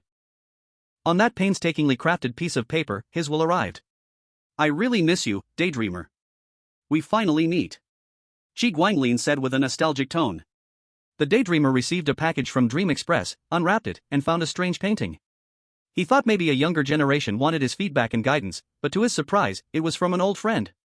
The Daydreamer smiled and said, "Lin, I didn't expect you to become a great artist after all these years. When you once helped me, and now I see you walking the path of a great artist, it fills my heart with joy. You know I owe you a favor, but how could you treat my family this way? You didn't even spare his soul?" The Daydreamer's brows furrowed. "Lin, you're crossing the line. It was just a human. Can we not have a better relationship? Back then, the art union needed a soul in the field of botany. They offered so much, and of course, I didn't take it all for myself, I gave you 60% of the benefits. When did photography become an art? Never mind, I'm too lazy to argue with you. Go and join him in the grave." The Daydreamer grew angry, "I only gave you some face because you become a great artist. Don't push it. I'll show you the power of a seasoned artist who has held 20 art exhibitions." Really troublesome, Qi Guanglin sighed and then activated the evil cutting, preparing to review the Daydreamer's history of lies. 7 lies of kindness, TSK. Why can't I deceive myself? Shouldn't the ones who tell lies for kindness die? 19 lies of mischief, truly a natural bad seed. Forcing a small artist to add colors for himself, claiming he would offer guidance, but finding excuses for 10 times to delay. A proper way to bring death. 8 lies that led to death? Qi Guanglin began to savor all the lies the Daydreamer had created. The Daydreamer escaped from the dream to reality, only to find himself still locked. He then jumped into the deepest level of his own dream. It was useless, he still couldn't escape the feeling of being trapped. The reverse of life speaks 37 words, the death enjoys countless pains. The death contract is already set. Qi Guanglin's voice echoed in his soul. The utopian world in the Daydreamer's eyes was destroyed, and then his soul was in pain, with various painful deaths replicating on his body. Having devoured the strong man's lies, Qi Guanglin returned home and continued preparing for the art exhibition in 2 days. Cloud Empire. The people of the Cloud Empire call the continent they reside on Miracle Continent, and the planet is named Sea Sky Star. The beauty of attire is called elegance, and Sea Sky Star's spiritual energy is active and peculiar. This is a special planet where people cannot harm each other in any way except for competing in fashion matching. Although there are occasional wars, the wars have nothing to do with ordinary people who cannot derive power from clothing matching and design. Those who can derive power from clothing matching can become stylists, and those who can draw power from clothing design can become designers. In this world, everything is inferior, only clothing is supreme. People live a comfortable and peaceful life on Sea Sky Star until the Abyss Paradise arrived. Among the 3 giants of the Blood Sun world, the Death Game is the most merciful, the Hell Cinema is the most cruel, and the Abyss Paradise is the most petty. The light-hearted ones have little favor, and the Abyss Paradise especially holds grudges, but also values kindness greatly. The factions that supported Abyss Paradise during the faction wars, after the victory of the emotion-based Bazaar faction, have lived the best lives. Because Abyss Paradise doesn't care about face, it will truly bully the small for the sake of its original supporters. In order to entertain its followers, it divided its paradise into upper and lower cities. Its family members live in the upper city, while the fun seekers reside in the lower city. It travels around various universes with its family, rarely returning to its birthplace. The game of life and death is quite favorable to the native beings of the Blood Day world, and the punishments for those selected from the human world are very low. Even when it devoured the imitator known as the National Fortune Game and took over the Hanbang world, the people of the Hanbang world actually felt that the game of life and death was merciful, with only 500,000 drawn for the big failure. And even those 500,000 selected weren't necessarily doomed to die, survival might be quite possible if they encountered human mutual aid groups or human farms. Therefore, the Divine Water Nation and many other countries directly auctioned off the right to command their chosen ones and the right to receive national fortune hints. The National Fortune Game can directly draw a city during a big failure, and it intentionally picks cities with large populations. It simply devours them. As for the Hell Cinema, it must be said that it does give favorable treatment to the native beings of the Blood Day world, but it's really not much, so the native beings greatly dislike being entangled with its posters. The Abyssal Paradise has been having fun for 100 years, until it tried to descend upon the Cloud Empire, where it encountered the highest-ranked Eternal Legend matchmaker, wearing the legacy of the beautiful goddess, and 5 kings who would overturn the future, wearing the crowns of gods, wiping out all of its anchor points. The Abyssal Paradise found its methods a bit too harsh and not suitable for entertaining its followers, so it prepared to switch to a different universe.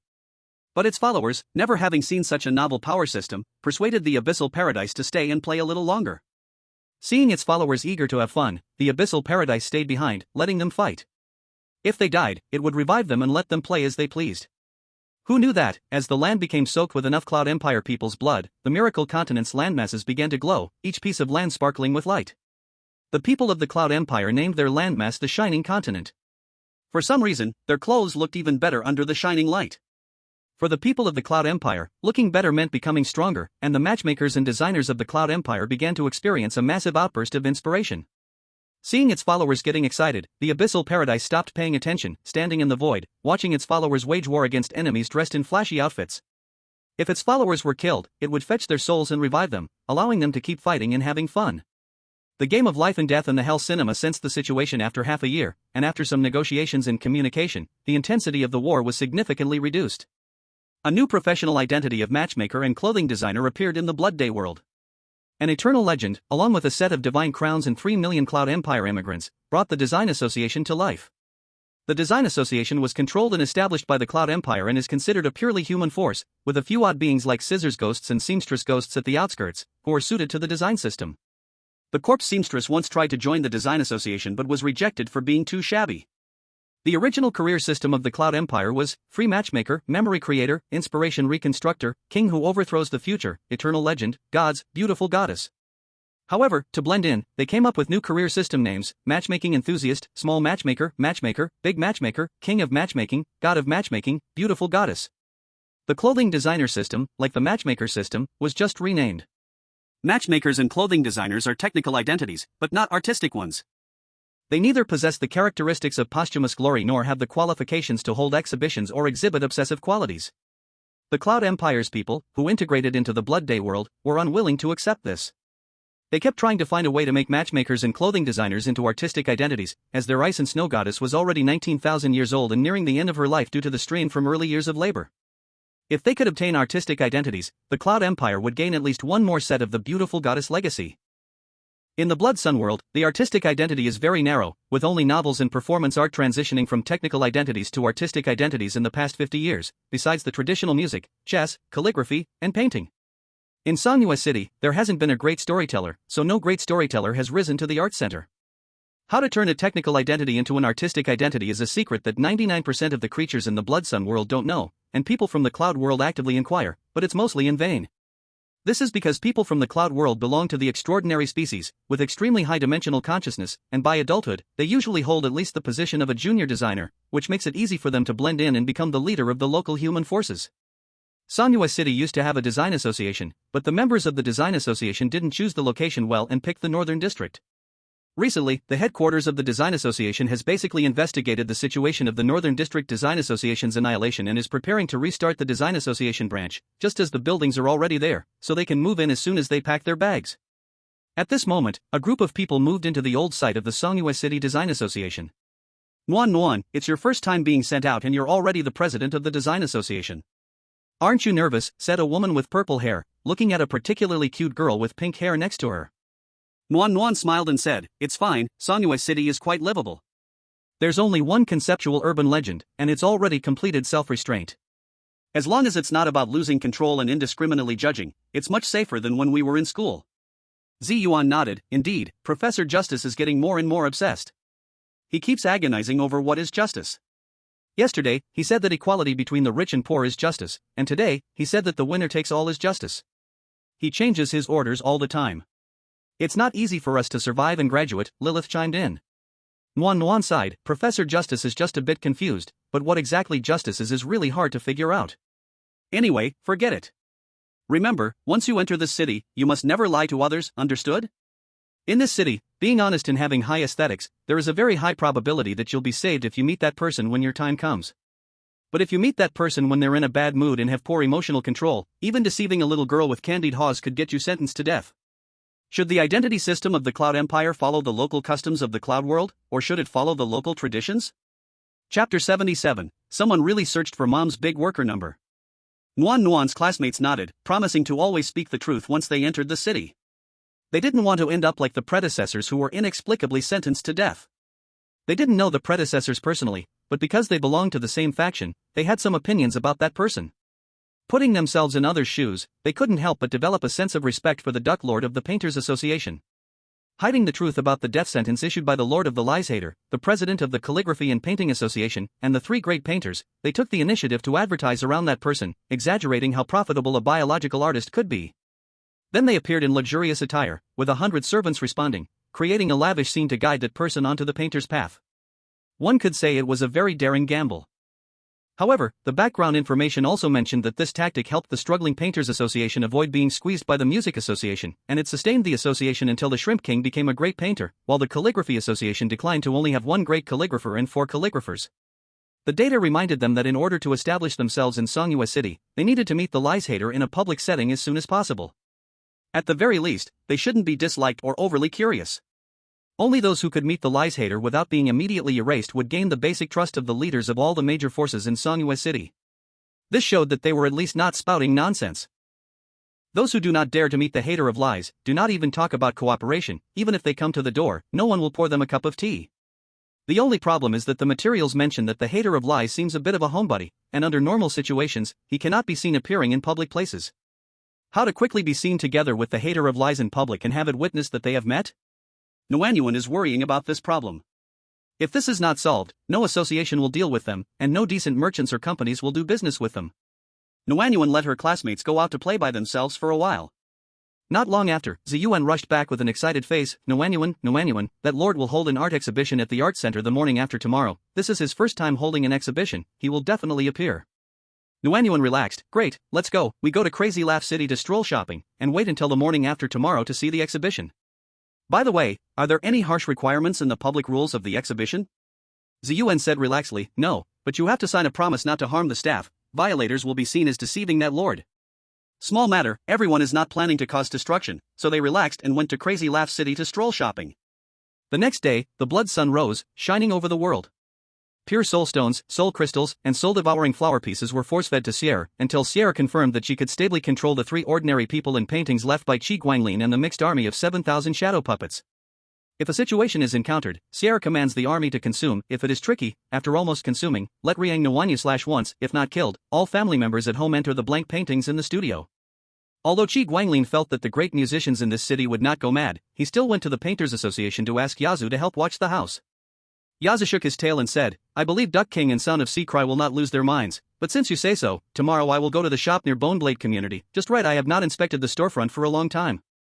The great calligrapher Rumu Sanfan smiled and said, in Skeleton Community I, as one of the Property Management Committee chairman, have a set of irresponsible house. Tomorrow I will stay in Skeleton Community. Do not worry. Qi Guanglin nodded. Calligraphy and painting are not separated, naturally closely connected. Especially the pressure from the Music Association makes the Calligraphy Association and the Painters Association even closer. He trusts Rumu Sanfan very much. At this time, a front desk came and knocked on the door and then handed over a colorful note.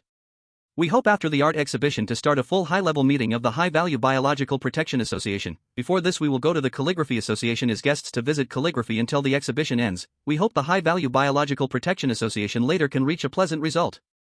Sound of Sea Cry leaves. Yazu was a little confused, but quickly laughed. Looks like they really are not planning to make trouble at your exhibition. Maybe they plan to make things difficult at the High-Value Biological Protection Association. Qi Guanglin did not know why the local great musicians suddenly became reasonable, and before their method of acting against Nwanya was also very particular. The operation that made Sierra fail the list honestly was not painful or itchy, more like showing power? Qi Guanglin did not know. He was looking forward to the exhibition coming soon. Considering the income problem of the resources, calligraphy and painting exhibitions and concerts generally do not charge redemption tickets, afraid of forcing the resources to death. In 3 months, relying on about 30 art exhibitions, the resources still have to find ways to participate. If every exhibition charges money, it is easy to starve the resources to death. It is enough that the resources can supply attributes. Redemption ticket income mainly relies on the art auction after the exhibition. This is the big head.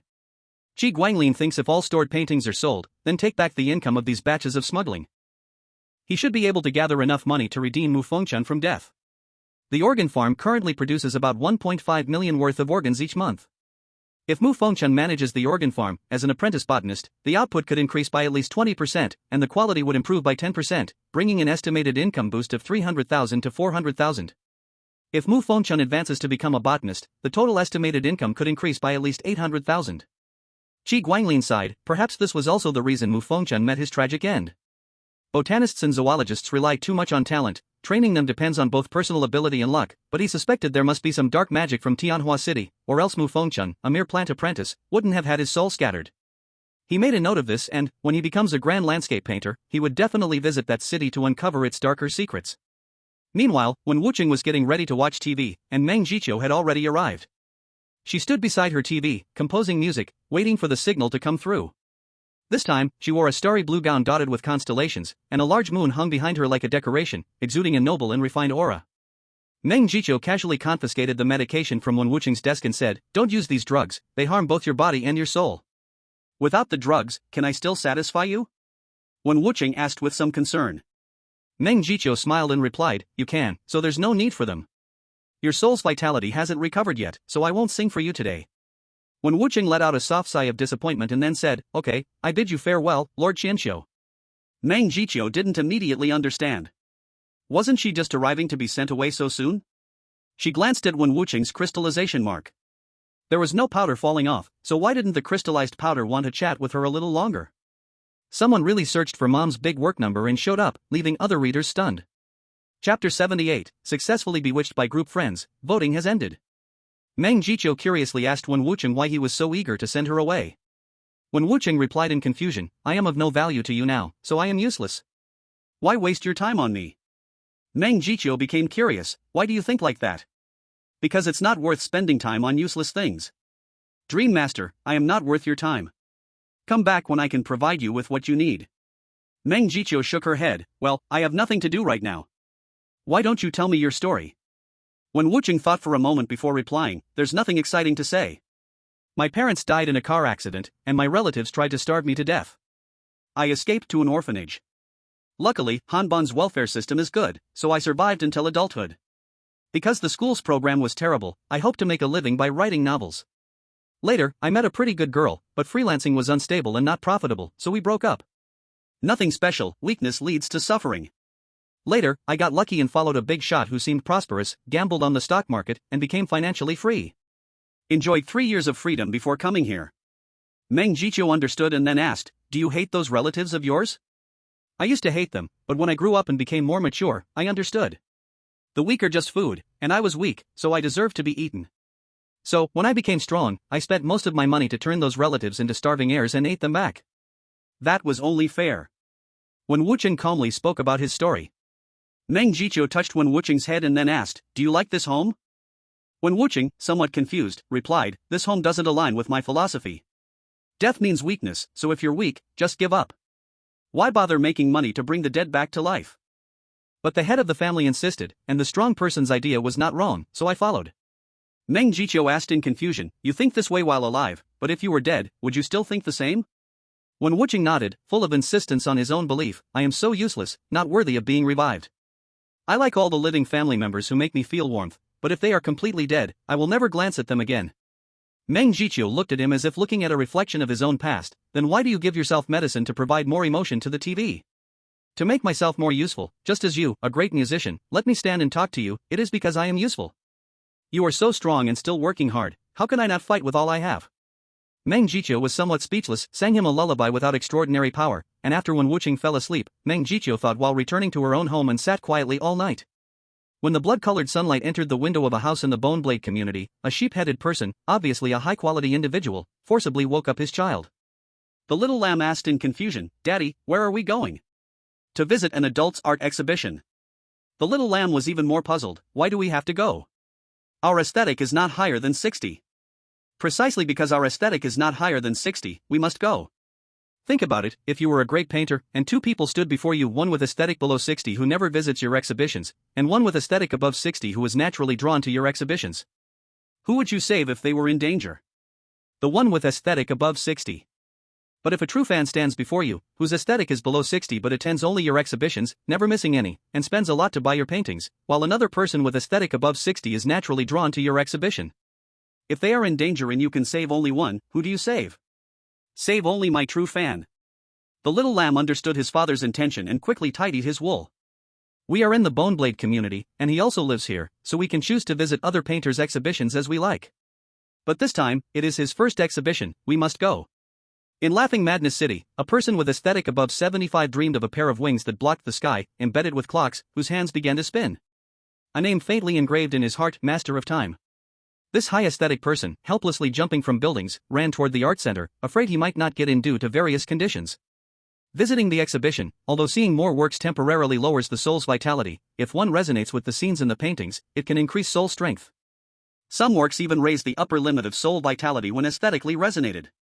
The Lord of Laughing Madness City, urged by his advisor, brought a large pile of gifts to the exhibition to congratulate the painter chief for becoming a great painter. The property and community committees of Skeleton Community and Boneblade Community brought thick gifts to the exhibition to celebrate. The boss of the Happy Power Plant where the mother once worked shamelessly wanted to give gifts because of this connection, and was placed at the very end of the gift line for this reason. Nuan Nuan and her classmates, holding a pile of beautiful clothing gift boxes, were surprised to see the line at the VIP entrance of the exhibition. Didn't we arrive an hour early? Obviously, some people didn't come early at all, they simply never left. Zi Yuan pointed to traces of camping not far away. Although great painters are rare, it should not be such a large formation.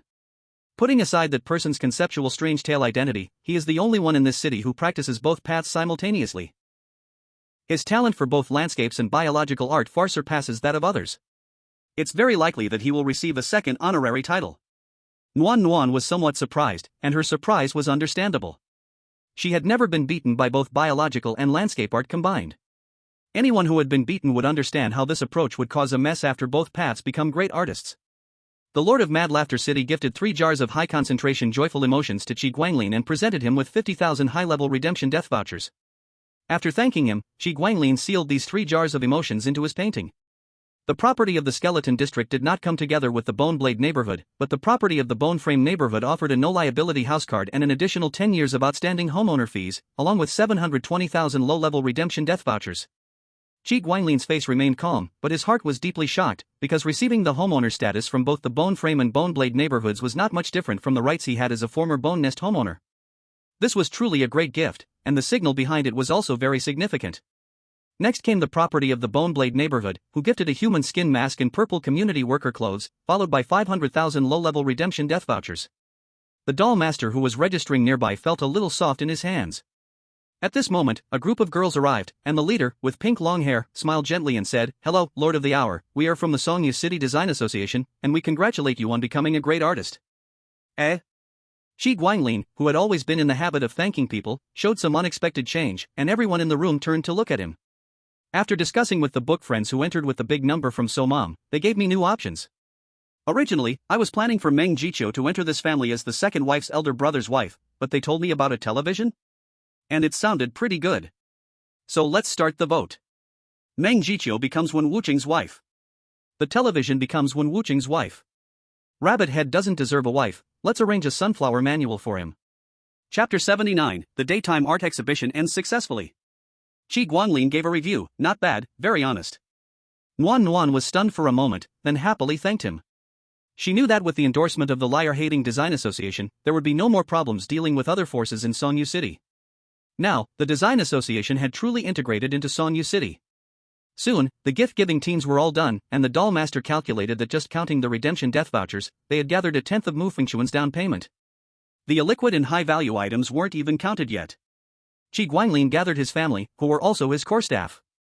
The doll master was in charge of ticket checking and supervising the signing of agreements not to harm staff. The shadow puppeteer was in charge of inspections. The ever-victorious Leonard was free. Lovis, who had made a comeback, was responsible for maintaining order, and Wen Wuqing was in charge of directing the cleaning. The doll master curiously asked, "Are 5 of us enough staff?" Normally, it wouldn't be enough, but I feel like something abnormal is about to happen. Soon, 4 people appeared at the exhibition site, looking panicked and fearful, while 3 others looked calm, and 2 were smiling happily. Wen Wuqing tried some special hand gestures and realized they weren't Hanbang people, so he couldn't be bothered with them. Lovis and Leonard saw that they looked very similar to Hanbang people, but after Wen Wuqing made some hand gestures and ignored them, they understood the situation. These people were not Blue Star people. Suddenly, Shi Guanglin had an extra 200,000 low-level redemption death vouchers in front of him. He took them and stuffed them into a storage painting paper, then casually arranged for his family to take care of the temporary workers before heading to the core exhibition hall, the place with the strongest rule enhancement. He had to be on high alert, waiting to see if a wandering great artist would start an art battle with him. If so, he would take the first move here. Wen Wuqing and the others directed the family to guide the visitors to view the exhibition in an orderly manner. In the first exhibition hall, Shi Guanglin purposely did not place any paintings that required high aesthetic appreciation, only putting up 3 more accessible pieces. In the second exhibition hall, there were 3 paintings, and their consumption of soul vitality was not low. Thus, there was a special notice posted in the second hall: "If you feel fatigued, please contact staff to take the shortcut." The shortcut does not lead to the core exhibition hall.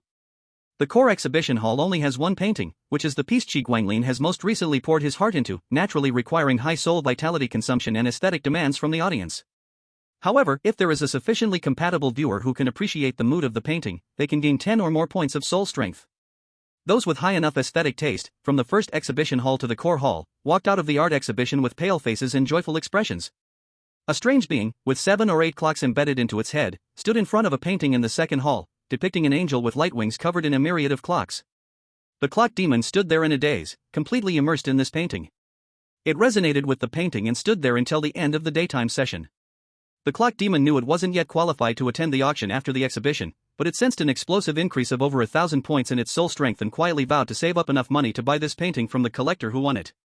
It was sure that this painting could be passed down through generations, enhancing its descendants' inherent abilities, perfectly fitting the clock demon's needs.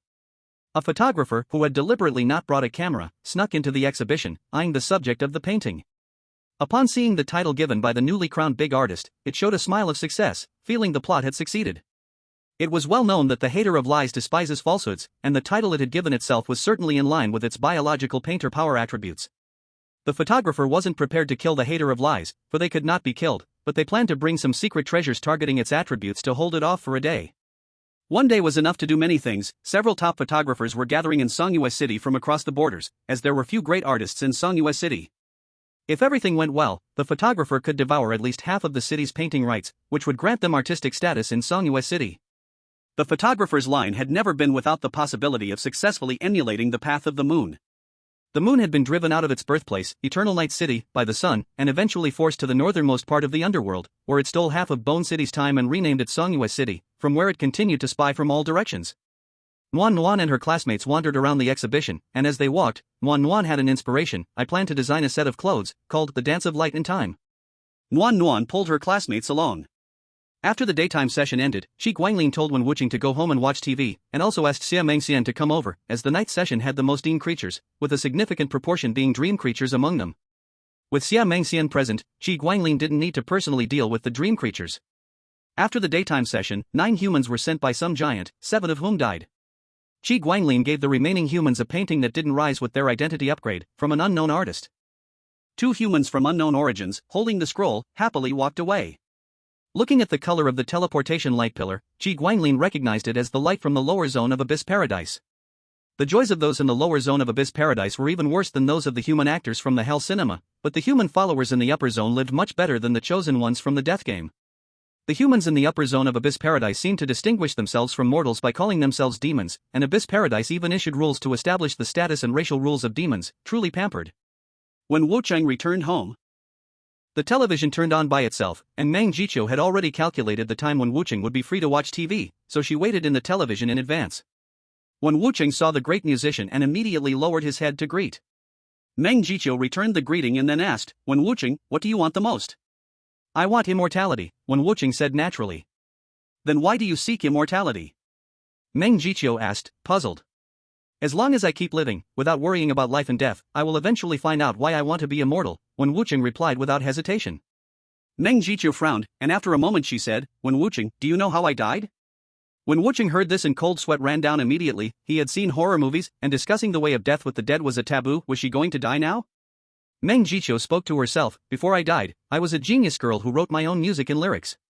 Before dying, I racked my brain for 2 whole days to write a song. After releasing the new song, I saw a bad review. I couldn't recover in one breath. I fell, knocking over the birthday cake with candles lit. The candles fell, and I fainted. When I came to, I appeared here. Maybe because I was too angry, I gradually remembered everything from my life." When Wuqing realized that Meng Jiqiu's backstory was laying the groundwork for something and held his breath. "My ghost story identity is called No Bad Reviews. When Wuqing, do not speak badly of my work, or even if you are my most devoted fan, I can kill you anywhere," Meng Jiqiu said seriously. When Wuqing was truly scared now. Fortunately, he had previously found Meng Jiqiu's sweet little songs boring, but out of respect for a strong person, he had not said anything. After the last vote ended, Meng Jiqiu's line won, and the television continued to be just furniture. Some mischievous group members said I was too kind and should have arranged a non-transforming live electric fan for Wen Wuqing, not joking. Chapter 80, Money Saved Enough. When Wuqing, feeling both lucky and grateful, thanked Meng Jiqiu. Meng Jiqiu examined the vitality of Wen Wuqing's soul. Although she could extract crystals, it was still fine to nurture. After so many years, there was no rush. Why kill the chicken to get the egg? When Wuqing, knowing Meng Jiqiu could come out of the TV, asked curiously, "Master Meng, can you carry things through the television?" Meng Jiqiu nodded, "Of course. By the way, you don't need to call me master anymore, just call me Jiqiu. I can't carry too many things because after turning into a ghost story, I belong to information life and no longer have attributes." "Do you have something you need me to carry?" When Wuqing excitedly went to the cabinet in the living room and took out a light feather bag filled with local specialties from Songyue City worth 100,000. He explained his smuggling plan in detail. Meng Jiqiu's eyes lit up, and she said happily, "Okay, I'll try first." Meng Jiqiu tried carrying the bag back to original Sin City and succeeded, then returned to Wen Wuqing excitedly after a moment. "It worked, it's possible. I can freely return through this television. By the way, where is your housemaster?" When Wuqing replied, "The housemaster is holding an art exhibition and cannot leave." Meng Jiqiu took out a new Qianqiu token and handed it to Wen Wuqing. "When your housemaster comes back, put your blood on the token. I will go back and study original Sin City prices first. Also, if you have nothing to do, you can speak to the token. Next time I collect it, I will hear it." Meng Jiqiu laughed. Xia Mengxian stayed at the art exhibition, but the 7 or 8 dream creatures who appeared were very obedient when accessing the dream domain of the exhibition, quietly watching the paintings. She couldn't clear them all at once, which was uncomfortable. At night, 6 humans came, and their way of speaking was unnatural, like reading from a script. During this, a few thieves tried to steal a painting but were caught by the remaining shadow puppeteers, who wore all the shadows on their bodies. Preparing to take back the territory and peel the skin. Soon, the exhibition ended at closing time. The night scene exhibition was over. Mr. Chi gave the still-living pitiful creatures in Hell Cinema a work by the painter. After collecting all the displayed paintings, Chi Guanglin went to the core exhibition area, which had now been converted into an auction. The big collector, the king of all in, Tian Taijian, sat in the front row and greeted him along with 2 other major collectors. 13 collectors with very different strengths stood and 40 qualified small collectors bowed to him. Facing these big buyers, Chi Guanglin smiled back. Whether he could earn enough to redeem Mu Fengchuan's money depended on them. Thanks to his previous hard work, Chi Guanglin prepared to sell 63 paintings this time. Among them, 48 could not ascend with posthumous honor, belonging to the painter period works, but luckily, with identity elevation, they became works of a great painter. Because of the reputation of the hater of lies, collectors did not need to spend effort verifying the creation period of these works or whether they could ascend with posthumous honor, saving a lot of trouble. Being a collector required redemption coupons and proper connections, and those who dared to be part-time collectors all had money-making main jobs, so the competition was fierce. 5 small collectors spent all their wealth to buy one of Chi Guanglin's paintings and were promoted to collectors on the spot, leaving happily. The king of all in, satisfied, bought 7 works he thought were very good, possibly ascending with posthumous honor to great painter works, and 9 other scrolls with good extra rules but could not ascend. After the scrolls were sold, collectors and small collectors left, leaving only 3 big collectors and Chi Guanglin on site.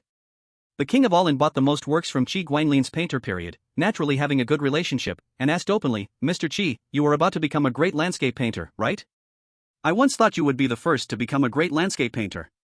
Chi Guanglin nodded, choosing not to speak unless telling the truth. Yes, I plan to travel for inspiration after attending the High Value Biological Conservation Association conference. See if I can become a great landscape painter. The king of all in felt his scalp tingle because before, there were no painters in Songhua City combining landscape and biological styles. Ever since Chi Guanglin returned from university and settled, the citizens finally realized how strange this combination was. He laughed and said, "After you become a great landscape painter, can I buy your first painting?" Chi Guanglin nodded. Other collectors lowered prices because he was so skilled, but the king of all in raised the price seeing his talent, so he would definitely give it out of respect. Moreover, he knew the king of all in particularly liked collectibles with space rules and had always been commissioning paintings, so even if the king did not ask, he would reserve some for him.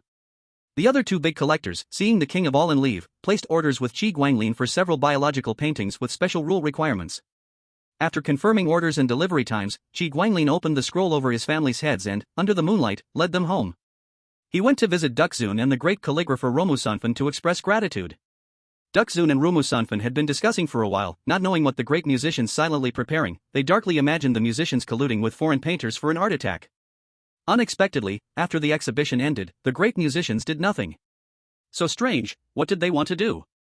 Why did they do nothing? Soon, Shrimp King also arrived. It did not understand what the great musicians were doing. Today it had waited outside the music association all day. The 4 discussed for a while and decided to prepare backup plans to attend the High Value Biological Protection Association tomorrow. For against 5, the advantage was with me. Duck Lord remembered the president's death he had seen and felt very confident. Chi Guanglin returned to the studio through his self-portrait, talked at length with Meng Jiqiu about the price, and finalized the contract.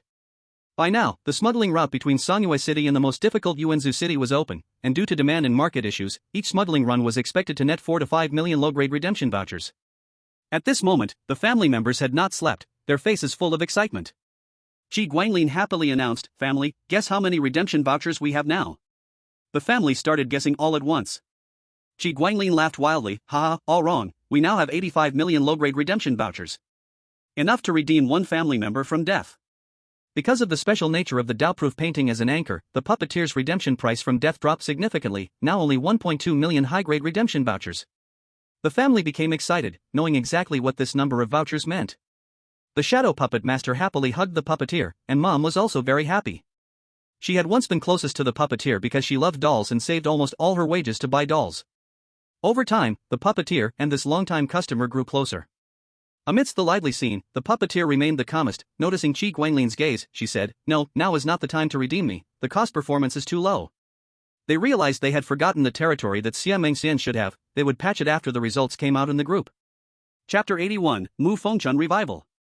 Amid the lively scene, the puppeteer remained the calmest. Noticing Chi Guanglin's gaze, she said, "No, now is not the time to redeem me, the cost performance is too low." "Why not redeem you?" Chi Guanglin asked excitedly. Love has closeness. If only one could be saved, he would surely save the puppeteer first. The puppeteer gently patted Chi Guanglin's arm to soothe him. "If you redeem me from death now, it is still hard for me to become a great puppeteer." "Then what difference does it make?" "On the other hand, if we redeem Mu Fengchun, Everyone could do the math. The reason no one proposed reviving Mu Fengchun first had two main points. First, the puppeteer was standing here, no one could block someone's life in front of her. Second, the family head, mom, and the shadow puppet master all favored the puppeteer, while Xia Mengxian and Mu Fengchun did not know each other, and the main fighting attitude was clear. But since the puppeteer herself suggested not redeeming her first, it was different. Only she could say this on the spot, no one else could say it for emotional or profit reasons. Under the puppeteer's persuasion, others agreed with her idea. At this moment, only two opposition members still resisted. The shadow puppet master argued with the puppeteer, then suddenly fell silent, stared at her for a moment, and then turned to support her idea. This completely shocked Qi Guanglin. The puppeteer smiled. Everyone supports me, brother, as the family head. You can't act against everyone, rule alone, right? That would just copy that vile person's style. Besides, once Mu Fengchun is alive, our earning power increases further. Wouldn't redeeming me then be even easier? Qi Guanglin felt a little unwilling, but thinking as the family head, he agreed with the puppeteer's idea. High-grade redemption vouchers usually do not circulate as currency but are stored as convenient ritual materials. Qi Guanglin feared time would drag, so he used self-portraits to quickly exchange with major forces overnight at a ratio of 55 to 60 for one high-grade redemption voucher. The All-in King truly delivered, exchanging 10,000 high-grade redemption vouchers at a ratio of 50 low-grade vouchers for one high-grade voucher. Before the sun came up, Qi Guanglin had gathered enough money and piled 1,000,000 high-level death redemption vouchers on the dining table in the living room, covering the entire table with a thick layer. Mom had heard of the redemption ritual but never studied it, so she curiously asked what the redemption ritual was all about. Qi Guanglin wasn't surprised, as it was something taught in college, though most students would never use it in their lifetime. He began sketching strange patterns, summoning a ball of black flame, and then threw the high-level death redemption vouchers into the black flames. While they waited, Qi Guanglin explained, generally speaking, when the soul body is eaten or shattered, the hospital cannot fix it. At that point, the true spirit will return to death, and after the soul's vitality is exhausted, the true spirit will vanish. Before it vanishes, you can use the high-level death redemption vouchers to perform the redemption ritual. I didn't mention this before, because I'm the only one with a concept-based ghost story nearby, the others are all phenomenon-based. If you offend the concept of a concept-based ghost story, and it gets erased, that's the true spirit's destruction, and there's no redemption. If you ever realize you've offended the concept-based ghost story concept, try to commit suicide before they act, though often it's too late. The black flame burned out, leaving only ashes scattered across the floor. When Wuching was curious, what happens if the concepts of different concept-based ghost stories conflict with each other? Qi Guanglin replied, they'll die together, and then each concept will recondense into a new concept entity. So concept-based ghost stories that haven't completed self-restraint usually won't stay in one city. Everyone worked together to shovel up the ashes and mixed them with the blood and flesh of Mu Fengchun, then they sketched a human-shaped outline. Qi Guanglin recited all the detailed information he knew about Mu Fengchun. When Qi Guanglin stopped reciting, a piece of Mu Fengchun's flesh vanished, and after a moment, Mu Fengchun appeared in front of everyone, wearing grass clothes with the back of his head hollowed out. Brain matter appeared, growing a brain, and a white gas entered it. As the back of Mu Fengchun's head closed, he opened his eyes. Big brother? Mom! 1GE and the moon, why are you all here? Hey, who are you guys? Mu Fengchun seemed a bit confused about the situation. Qi Guanglin laughed and patted Mu Fengchun's shoulder, third brother, welcome home. Mom nodded and smiled, third brother, welcome home. When Wuching looked at the bewildered Mu Fengchun and the cheerful family, and suddenly thought of his own parents. Because smuggling was so profitable at home, his share of the dividends had accumulated 70,000 low-level death redemption vouchers. He had planned to save them for his own immortality journey, but sensing the joy of bloodline resonance, he couldn't help but think of his biological parents, whose faces he had long forgotten. Riang Nuanyu, looking at the resurrected Mu Fengchun, was holding a bone umbrella and feeling very happy. Spring brother was revived, and her mom wouldn't be far away, right? They greeted Mu Fengchun, introduced the new family members, and told him about the situation with Sui Sui. Mu Fengchun was shocked and stunned. What? Sui Sui died. What do you mean? Sui Sui lived but wasn't completely alive, and the redemption ritual couldn't work. What do you mean? Sui Sui will stay in the eternal night market from now on. Also, how did Big Brother become a great painter? How did the shadow puppet craftsman become a family member? The senior puppet master has returned, but he only died for a little while, not for decades, right? The ritual finished, and the time was about right. Qi Guanglin immediately took the family to Shui Tianqingwa to have breakfast and celebrate Mu Fengchun's resurrection. Mu Fengchun cried while eating, this is so good. I've never eaten something so delicious before, not even before I died. When they were almost done eating, he thanked Qi Guanglin, Master, thank you for pulling me back from death to enjoy life. Qi Guanglin shook his head, you died for the family, so if the family has the ability, we'll pull you back from death. This is what we should do. Then Shi Guanglin looked at the other family members. I know you all have other people you wish to revive, and our family has now passed the time when we needed to concentrate resources on big matters. Wen Zhanqi, please remember this. From now on, all family income will only submit 60%. Half of the submitted money is for overall family expenses and operations, the other half is to strengthen the family. The remaining 40% is free to use, whether you save it to revive someone you want or buy entertainment things, I don't care. All family members share in the smuggling profits, split in half per person. The remaining half will be used as capital. The family members nodded, it made sense. When the meal was almost finished, a painting trembled in Shi Guanglin's sleeve, and he took it out. A duck jumped out of the painting. Lord of the Era, at 2 o'clock this afternoon, the High Value Creature Protection Association holds a full member meeting. Duck Zoon didn't find out anything. Reminder, bring all your equipment. If there's an accident, it and the Shrimp King will cover for you. Hope you can take your favorite woman and your few deeply talented children out of Songyue City. Shi Guanglin asked confusedly, what about the Shrimp King? Didn't it want me to bring its children? The duck said, the Shrimp King said, if it dies, the whole clan will enter the Sea of Memories and return through the Eternal Gate in the name of Sin Blood. Currently, 12 readers are confused why the answer Hatred Panicker is wrong, and several others ask why the Painter and Lord of the Era are wrong. Actually, it's lying hatred who comes. But so many readers having questions is certainly my fault. The question I designed was too hard, I have changed it to the protagonist's name. Sorry everyone. Chapter 82, Nothing to Say. Coming was full of joy, leaving carried a bit of heaviness. Shi Guanglin went to Duck Zoon's house and brought home a little duck with a pink bow on its forehead, then also took out a few wooden dolls from the self-portraits inside the Calligraphy Association. Shi Guanglin forced a smile at the family who were ready in battle and said, don't be nervous. I feel it's probably nothing serious. If there is, I'll take you away. As long as I want to run, no one can stop me. He had been rampaging in Songyue City for so long. Many strange beings tried to use space-related methods to defend against his miniature self-portraits. Only when they acted did they discover a big problem. Displacement through self-portraits had no space attribute, space seals were useless and couldn't trap him. Shi Guanglin himself was surprised. He had always thought he was using space displacement. After research, he found the problem, he was an emotion aggregation, without flesh and blood. The reason he looked like a body was actually the reverse use of materialized soul materialization. So what seemed like space teleportation was actually emotion aggregation. It didn't involve physical transfer, so space attributes were not needed. What surprised him most was he could carry other beings wrapped in his emotions to move without involving space attributes. He understood that space seals still worked on ordinary beings who practiced both biological and landscape skills, but were useless to him. Other strange beings in Songyue City just thought dual practice was tricky. Countless painters worked hard to practice both biology and landscape. Duck Zoon tested with cursed objects with space stability and space seals and was shocked. He saw Shi Guanglin as a fallback for the Painter Association. Shi Guanglin sighed thinking of Duck Zoon's instructions, he really did not want to have to carry out missions. He had grown used to Songyue City. He looked at his deeply talented children and asked, did your father say what to do? He did. When the escape character on this paper lights up, immediately break the citizen certificate and enter your painting to follow you. Shi Guanglin nodded and entered the studio to prepare for battle, planning to meet the Painter Association and Duck Zoon and Shrimp King at 1:40. The puppet master knew the truth of his brother's self-portrait teleportation. Not worried at all, he relaxed and came to the Shadow Puppet Craftsman's Territory Leather Processing Workshop to take advantage of the territory bonus. The Shadow Puppet Craftsman's true body sat on his own leather throne, his expression gloomy. The puppeteer curiously moved closer and asked, Xiaoying, what's wrong with you? The Shadow Puppet Craftsman looked at the little puppet with a complicated expression and said nothing. Shi Guanglin's thoughts were not that delicate, he did not notice at all that the little puppet's expression just now was fear. But the Shadow Puppet Craftsman noticed it, his mind turning again and again, and finally chose to support the little puppet's idea of redeeming Mu Fengchun first. The Shadow Puppet Craftsman opened his arms as usual, and the puppeteer hugged him, saying nothing.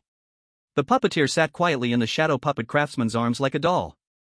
Actually, she had two questions she always wanted to ask the Shadow Puppet Craftsman, but did not dare to speak. One question was, am I like a puppeteer? The other question was, am I a puppeteer? Very soon, they separated, one made shadow puppets, one made puppets as a reserve army for Sierre. When tired they began to perform shadow puppet plays for fun like before. Time arrived, Shi Guanglin carried 2 sets of painting tools and half a bag of painting scrolls to the Painters Association, and finally went together to the High Value Biological Protection Association. The High Value Biological Protection Association was right beside the art center. At this time 5 great musicians were already sitting in their own positions. They were empty-handed, did not bring full sets of instruments, looking at the big painter and big calligrapher carrying big bags with very colorful expressions. Sound of Sea Cry is a tool-type great musician only had a short flute on him, his face looked bad and he asked in great confusion, "No, you all, me?" The soul song diva as a singing-type great musician was not affected by not bringing instruments, but Sound of Sea Cry and Deathrock did not bring full instruments, their combined performance group battle power would definitely be greatly affected. She did not understand what happened, why the big painters looked like they were going to risk their lives. She spoke to ease the situation. "What are you all going to do?" The calligraphy and painting masters 3 times in 3 months, adding 2 more exhibits. "We already default agreed. If anything happens, let's talk nicely. We are all from Songua City, we cannot let the despicable outsiders take advantage." Duck King felt their intention of goodwill was already very clear. He began to think whether some step of his had gone wrong. After some communication, the big painters and Rumu Sanfin believed that the great musicians had no ill intent, finally dared to put down the big bags and sit on chairs to hold the meeting. Duck Zun as an old senior spoke first. "What exactly do you want to do? Let's speak frankly." Sound of Sea Cry replied, "Of course, but before that everyone present must swear to the hater of lies not to reveal all contents of this meeting. I will go first." Then Sound of Sea Cry looked at Chi Guanglin. "I Sound of Sea Cry request the hater of lies to witness, if I have any intention to reveal all contents of this meeting, any action that harms the interests of everyone present, my whole family will surely die by blade cutting." Chi Guanglin revealed his original form. He knew such appearance effort could make the oath taker and the audience feel more at ease, although his own aesthetics could not stand his original form. When the swollen, twisted, black blood flowing out from facial features deceived victim unjust death image appeared before all art masters, they could not help but become serious and solemn. Chi Guanglin replied, "I witness your oath, the death contract is established, if you break it, your whole family will die by blade cutting." Sound of Sea Cry looked toward Duck Zun who could revive the painter association that declined to the extreme naturally did not lack courage. "I Duck Zun request the hater of lies to witness, if I subjectively have any action of revealing all contents of this meeting to possibly harm the interests of everyone present, my whole family will surely die by crushing." Chi Guanglin replied, "I witness your oath, the death contract is established, if you break it, your entire family will die under the wheels." After all the great artists, except for Chi Guanglin, swore one by one, the atmosphere that had been tense earlier began to ease. The great painters understood the situation, and the great musicians surely had something important to say, something that required their strength. The Sound of the Sea's Cry turned to Duck King. "You know the situation best, so now you speak." At this moment, the soul singer raised her hand. "That Lord of the Times, I want to ask why Miss Xia didn't go to work at the Blood Ice City? According to the announcement today, it should be open for business as usual. Why wasn't my order for soul milk tea placed?" Chi Guanglin couldn't help but laugh, and after laughing, he threw down a miniature self-portrait and went home for a while. 30 minutes later, each great artist had a cup of milk tea in front of them. Duck King's right wing was holding a cup of milk tea while his left wing was pointing at a map of Songua City and its surroundings. Chapter 83, The Second Generation Knife King is about to appear. Duck King stretched his wings and pointed at the surrounding terrain of Songua City. "Everyone, there are only 3 cities around us. Shurhai City has sunk into the ground, we can't even enter it. Original Sin City is full of negative emotions, and we, non-negative beings, can't stay there for long. What's worse, original sin and anger may wake up at any time, so it's not suitable for us." He slapped heavily on the southern part of Songua City on the map, but Beast City is different. It's suitable for all of us. Once we take down Beast City, all of its high-level aesthetes will become our resources. We will unite to capture Beast City and share its resources. Rumu Sanfin asked, "But what about the loop tunnel blocking our way to Beast City?" A tunnel suddenly appeared between Songua City and Beast City, and no matter which direction you walked, you would end up right back where you started after walking at most 100 meters. The 2 cities lost contact with each other. Duck King said, 90% of my clan used their lives to find a dangerous path, but only low-level professionals with at least 5 years of experience can survive the journey." Hearing this, everyone understood why only a few hundred of the Duck clan had arrived in Songua City in the past. Duck King continued, "I've replicated the map. Some dangerous sections can be made easier with the help of civil engineering experts to build roads. Some tricky and bizarre creatures and ghostly phenomena can be dealt with collectively by us." Duck King took out the route map and explained in detail the difficulties and tricky problems they encountered while escaping with the clan. Shrimp King nodded and then asked, "How about the combat power of Beast City's Art Association? Will other non-artistic forces in Beast City intervene to assist the Art Association?" Duck King said somewhat awkwardly, "Before I left, Beast City had 19 great artists." Rumu Sanfin couldn't hold back, surprised. 19? Look at how many of us are here. We only have 9. How are we supposed to fight this? Duck King remained calm. "We can fight. Beast City is not like us." In addition to the competition for resources within the art factions, there is also a severe racial issue in Beast City, more serious than you can imagine. They even have factions based on whether they are vegetarians or meat eaters. They can't even guarantee unity within their own association. We can outnumber them, attacking step by step. As long as they don't feel a serious sense of crisis, they won't unite. And when they do feel enough of a crisis, do they still have the strength to resist us? Rumu Sanfan smiled bitterly. Don't even talk about Beast City. How much better is Songyue City? I'm a senior member of the Bone Frame District's Property Management Committee. I'll tell you clearly, the target for the next Begging for Bones operation has already been decided. The Extinction Him Church, the Extinction Crazy Laugh City, the Extinction Him Moon Group. The sound of Haishi's voice was surprised. The three extinctions? The Bone Frame District's strength doesn't match, right? Even if the Bone Blade District teams up with the Bone Frame District, it still won't work. Inumu Sanfan's face looked grim. It's not just the Bone Blade District, the Bone Department Hospital, the Property Company, and the Bone Material Processing Factory will also join in the joint hunt. For a moment, no one spoke. The meaning of the joint hunting by all the forces that split from the Bone Nest was obvious. As an artist who did not join any other forces, Haishi was completely unaware of how the Sun and Moon struggle in Songyue City had escalated to this level. Back when the Bone Nest split, it had caused a ridiculous fight, and the Blood Sun definitely intervened, which led the five forces to unite. The Duck King's face also looked grim. As the highest authority of a city's race, it automatically gained the status of the King's Group and was bound by the responsibilities of the King's identity. If the race were strong, it would be fine. But if the race wasn't strong, it would naturally be pushed aside by other powerful leaders, unable to fit in. It didn't even know any high-level secret information. Deathrock felt extremely frustrated. A concert could only earn about 100,000 attributes, which was so annoying. If they couldn't take down Beast City, all of their major musicians would lose the chance to host concerts. How come the Sun and Moon struggle they created hasn't ended? Can they just stop fighting already? When would they ever be able to push their life soul fourth dimension to 300 million? If the Een Emperor or the former national-level reincarnation company were still around, that would have been great. Back then, the entire underworld could have held a tour for the artists. Kegwanglan recalled the secret contract that the Songyue Group and the Chaos Group had asked him to witness and felt a bit nervous. He sensed that things had become more complicated. He didn't know the content of the secret contract, but being specifically asked to witness it certainly meant something big was about to happen. After thinking for a while, he spoke. The Songyue Group will most likely seek foreign help. That force is quite averse to the Sun. Also, the Eternal Moon of Sun City may use their influence to affect Sun City. When these words were said, all the artists were confused. They didn't want to work hard to defeat the Beast City Art Association, only to return and find that all the fans in Songyue City had died due to the Sun and Moon struggle. Perhaps because it was Kegwanglan's first time hosting an art exhibition, this time he directly harvested 150,000 life soul fourth dimensions. Having tasted the sweetness, he really didn't want his supplies to be devastated by the Sun and Moon struggle. They originally planned to fight for Beast City just for resources, but if they finished the fight and returned home to find nothing, that would be pure loss. Kegwanglan looked at the confused artists and expressed his thoughts. We should step in. For those fans who provide us with life soul fourth dimensions, we must act. The minimum bottom line is to ensure that at least 80% of the high aesthetes survive after the Sun and Moon struggle, then we'll have time and energy to plot against Beast City. The Duck King responded, then what is our position? Which side do we stand on in the Sun and Moon struggle? The weak neutral factions will be squeezed from both sides, while the strong neutral factions have the right to sit back and watch. We unite, with our strength, we are strong enough to stand on our own.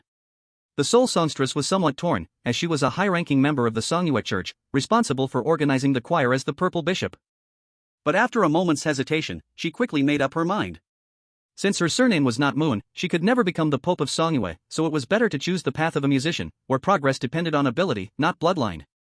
The Soul Songstress took a sip of milk tea and spoke, in that case, I'll go back, quit the Songyue Church, and move to the association. The Duck King's eyes flashed with a strange color. Seems like something interesting is coming. The Soul Songstress is a high-ranking member of the Songyue Church.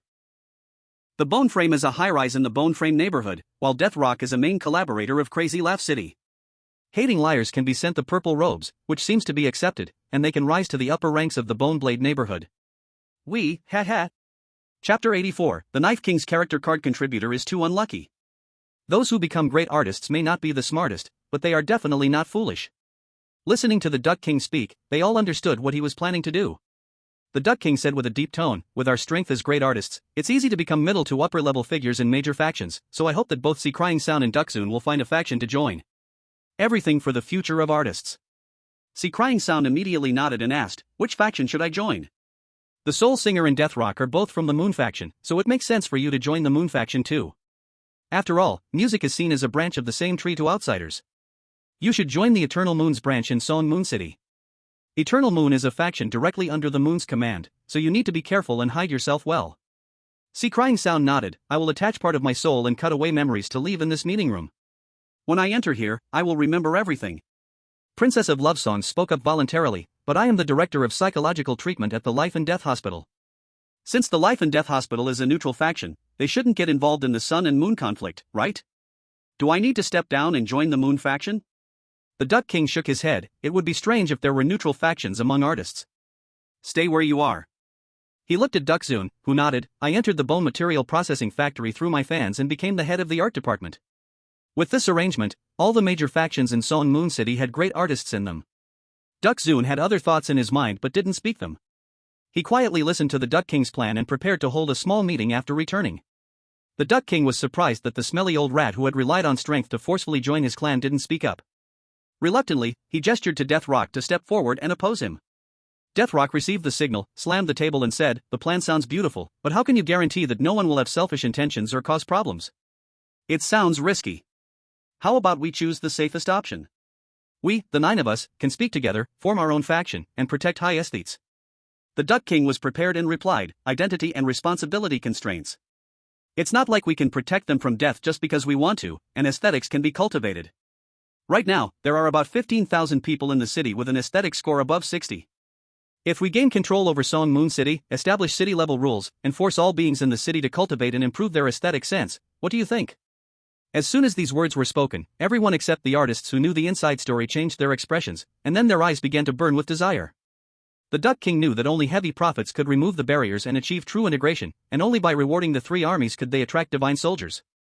After waiting for 10 seconds, the Duck King said, "I propose we abolish the Music Association, the Calligraphy Association, and the Painters Association, merge resources, coordinate, and share. The Art Association will no longer be a meaningless title. Let the hating liar serve as the first president to ensure we all work hard to control Song Moon City for the sake of art.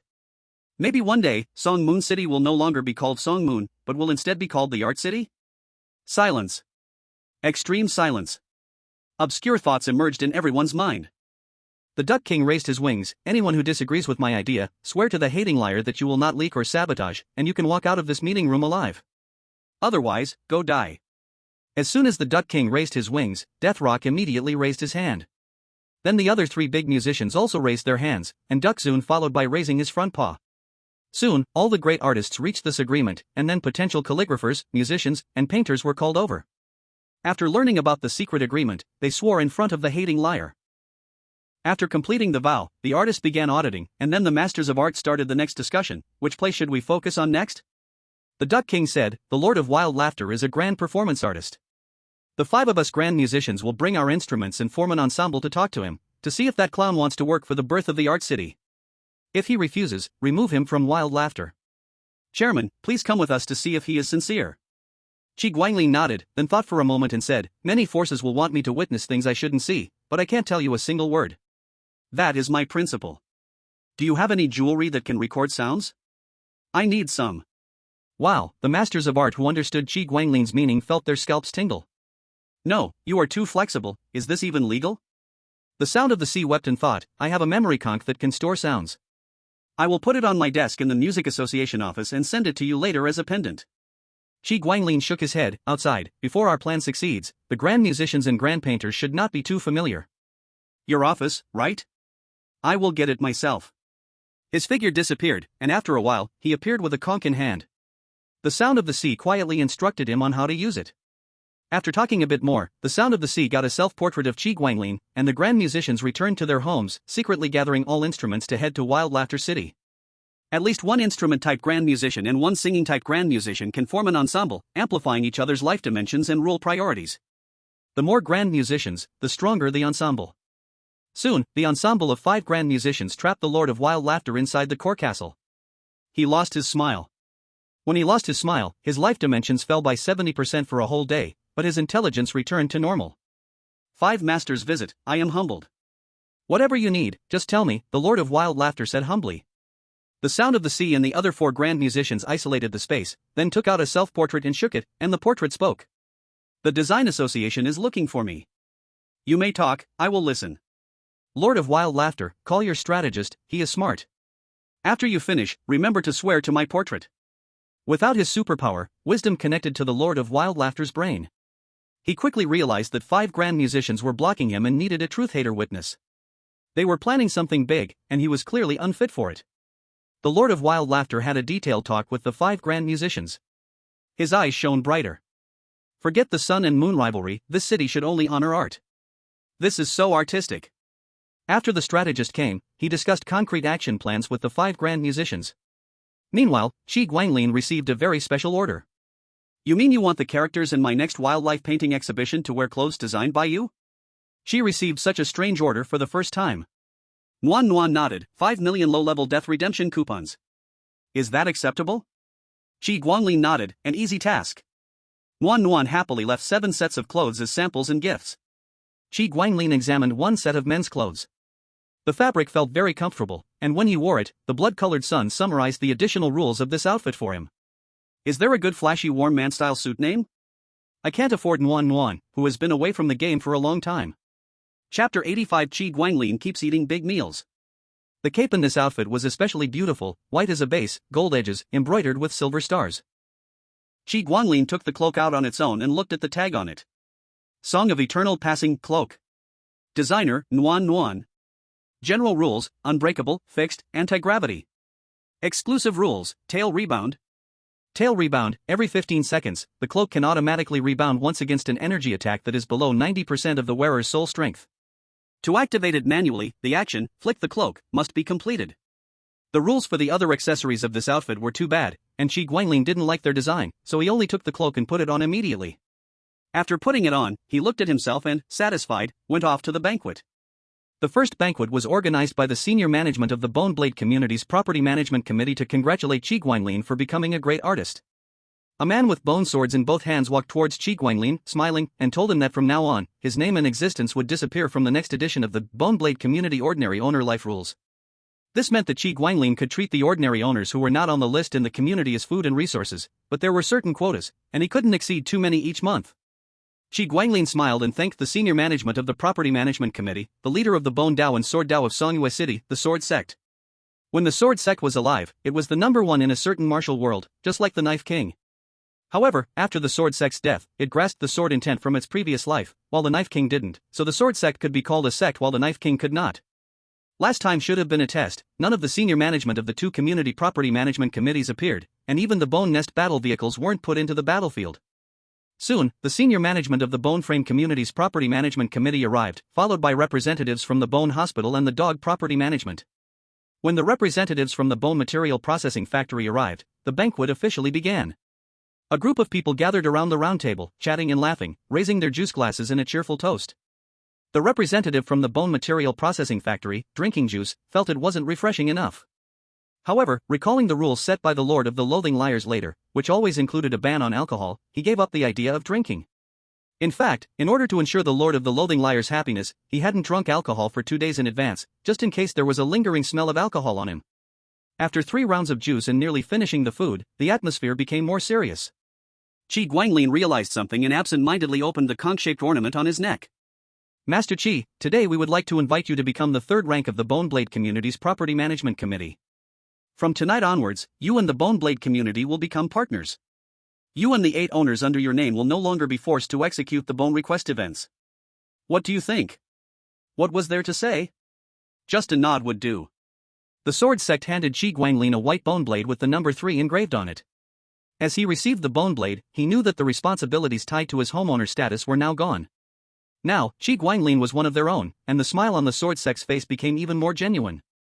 He requested Qi Guanglin to witness the reunification of the 5 major powers, working together to turn Songyue City into Songri City. With the 5 families reunited, it would be the top power of Songyue City, or rather, during the Bone City era, the Bone Nest. The Bone Nest wouldn't split, and in a situation where the moon couldn't intervene directly in the real world, it wouldn't be that easy for Bone City to become Songyue City. After witnessing this, Qi Guanglin left. Before leaving, he said he wouldn't speak of anything, telling no one. The Sword Sect and other representatives of the major powers couldn't possibly doubt the city's paragon of trustworthiness, so they handed Qi Guanglin 5 million low-level redemption tickets as a gift for witnessing. In the following days, Qi Guanglin was overwhelmed with work, and he had received so much money that his hands became sore. The sword sect privately made a secret pact with the Moon Emperor of the Songyue Church, and after Qi Guanglin promised not to speak of anything, he became a legitimate listener. The sword sect and the Moon Emperor argued for a long time, while Qi Guanglin and the great artists behind the conch enjoyed the drama. After they finally came to an agreement, they invited Qi Guanglin to a meal. And they also gave 100,000 advanced death redemption tickets. The soul singer had been laughing before, but after hearing the secret agreement, she was full of hate. Luckily I am a great musician, otherwise this pair of dog lovers would have used me as a war trophy gift to show off their love, dying without reason. The soul singer's desire for this city to honor art alone grew stronger, while other art masters, seeing the rabbits and foxes die, felt weaker in their non-art identity and influence.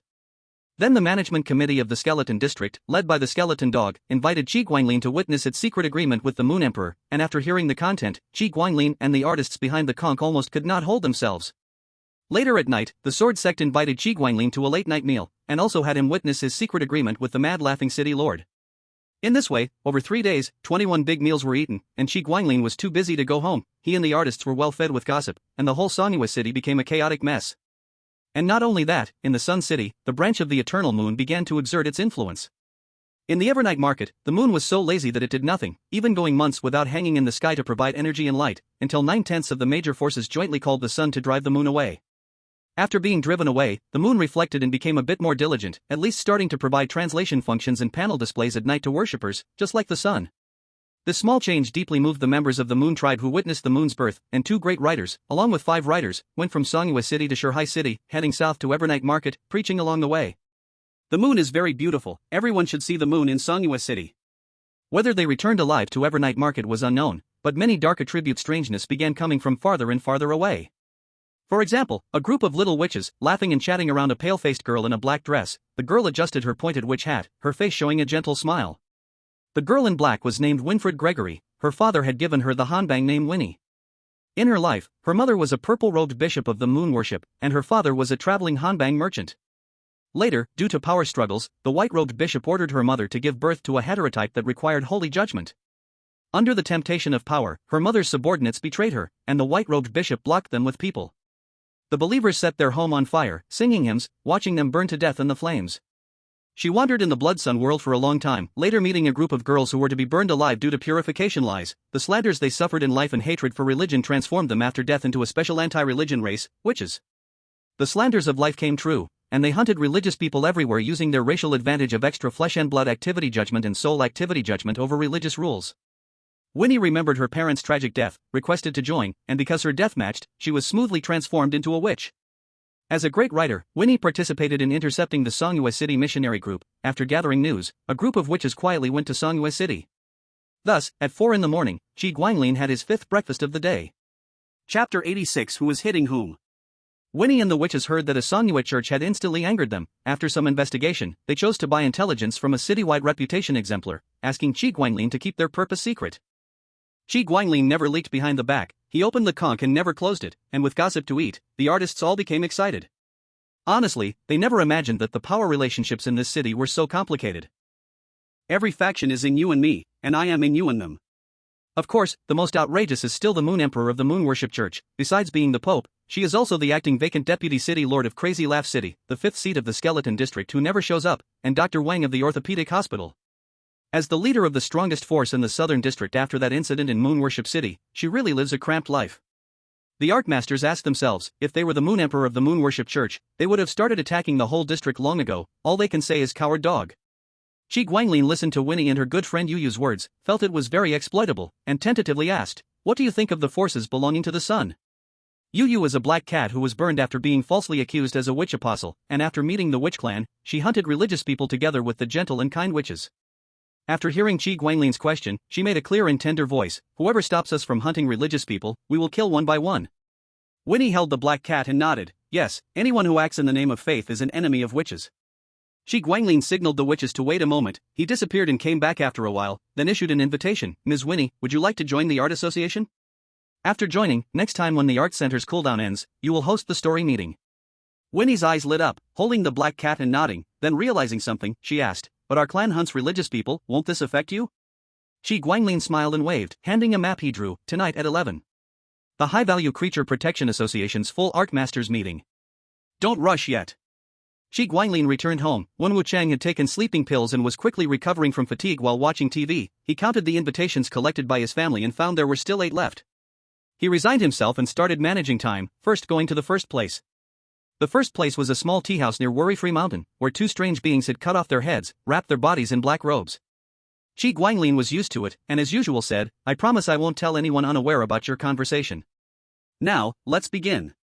Shi Guanglin found a rocking chair nearby, drinking tea and watching the gossip. The 2 strange beings were very cautious, communicating through ventriloquism, and their conversation contained many references.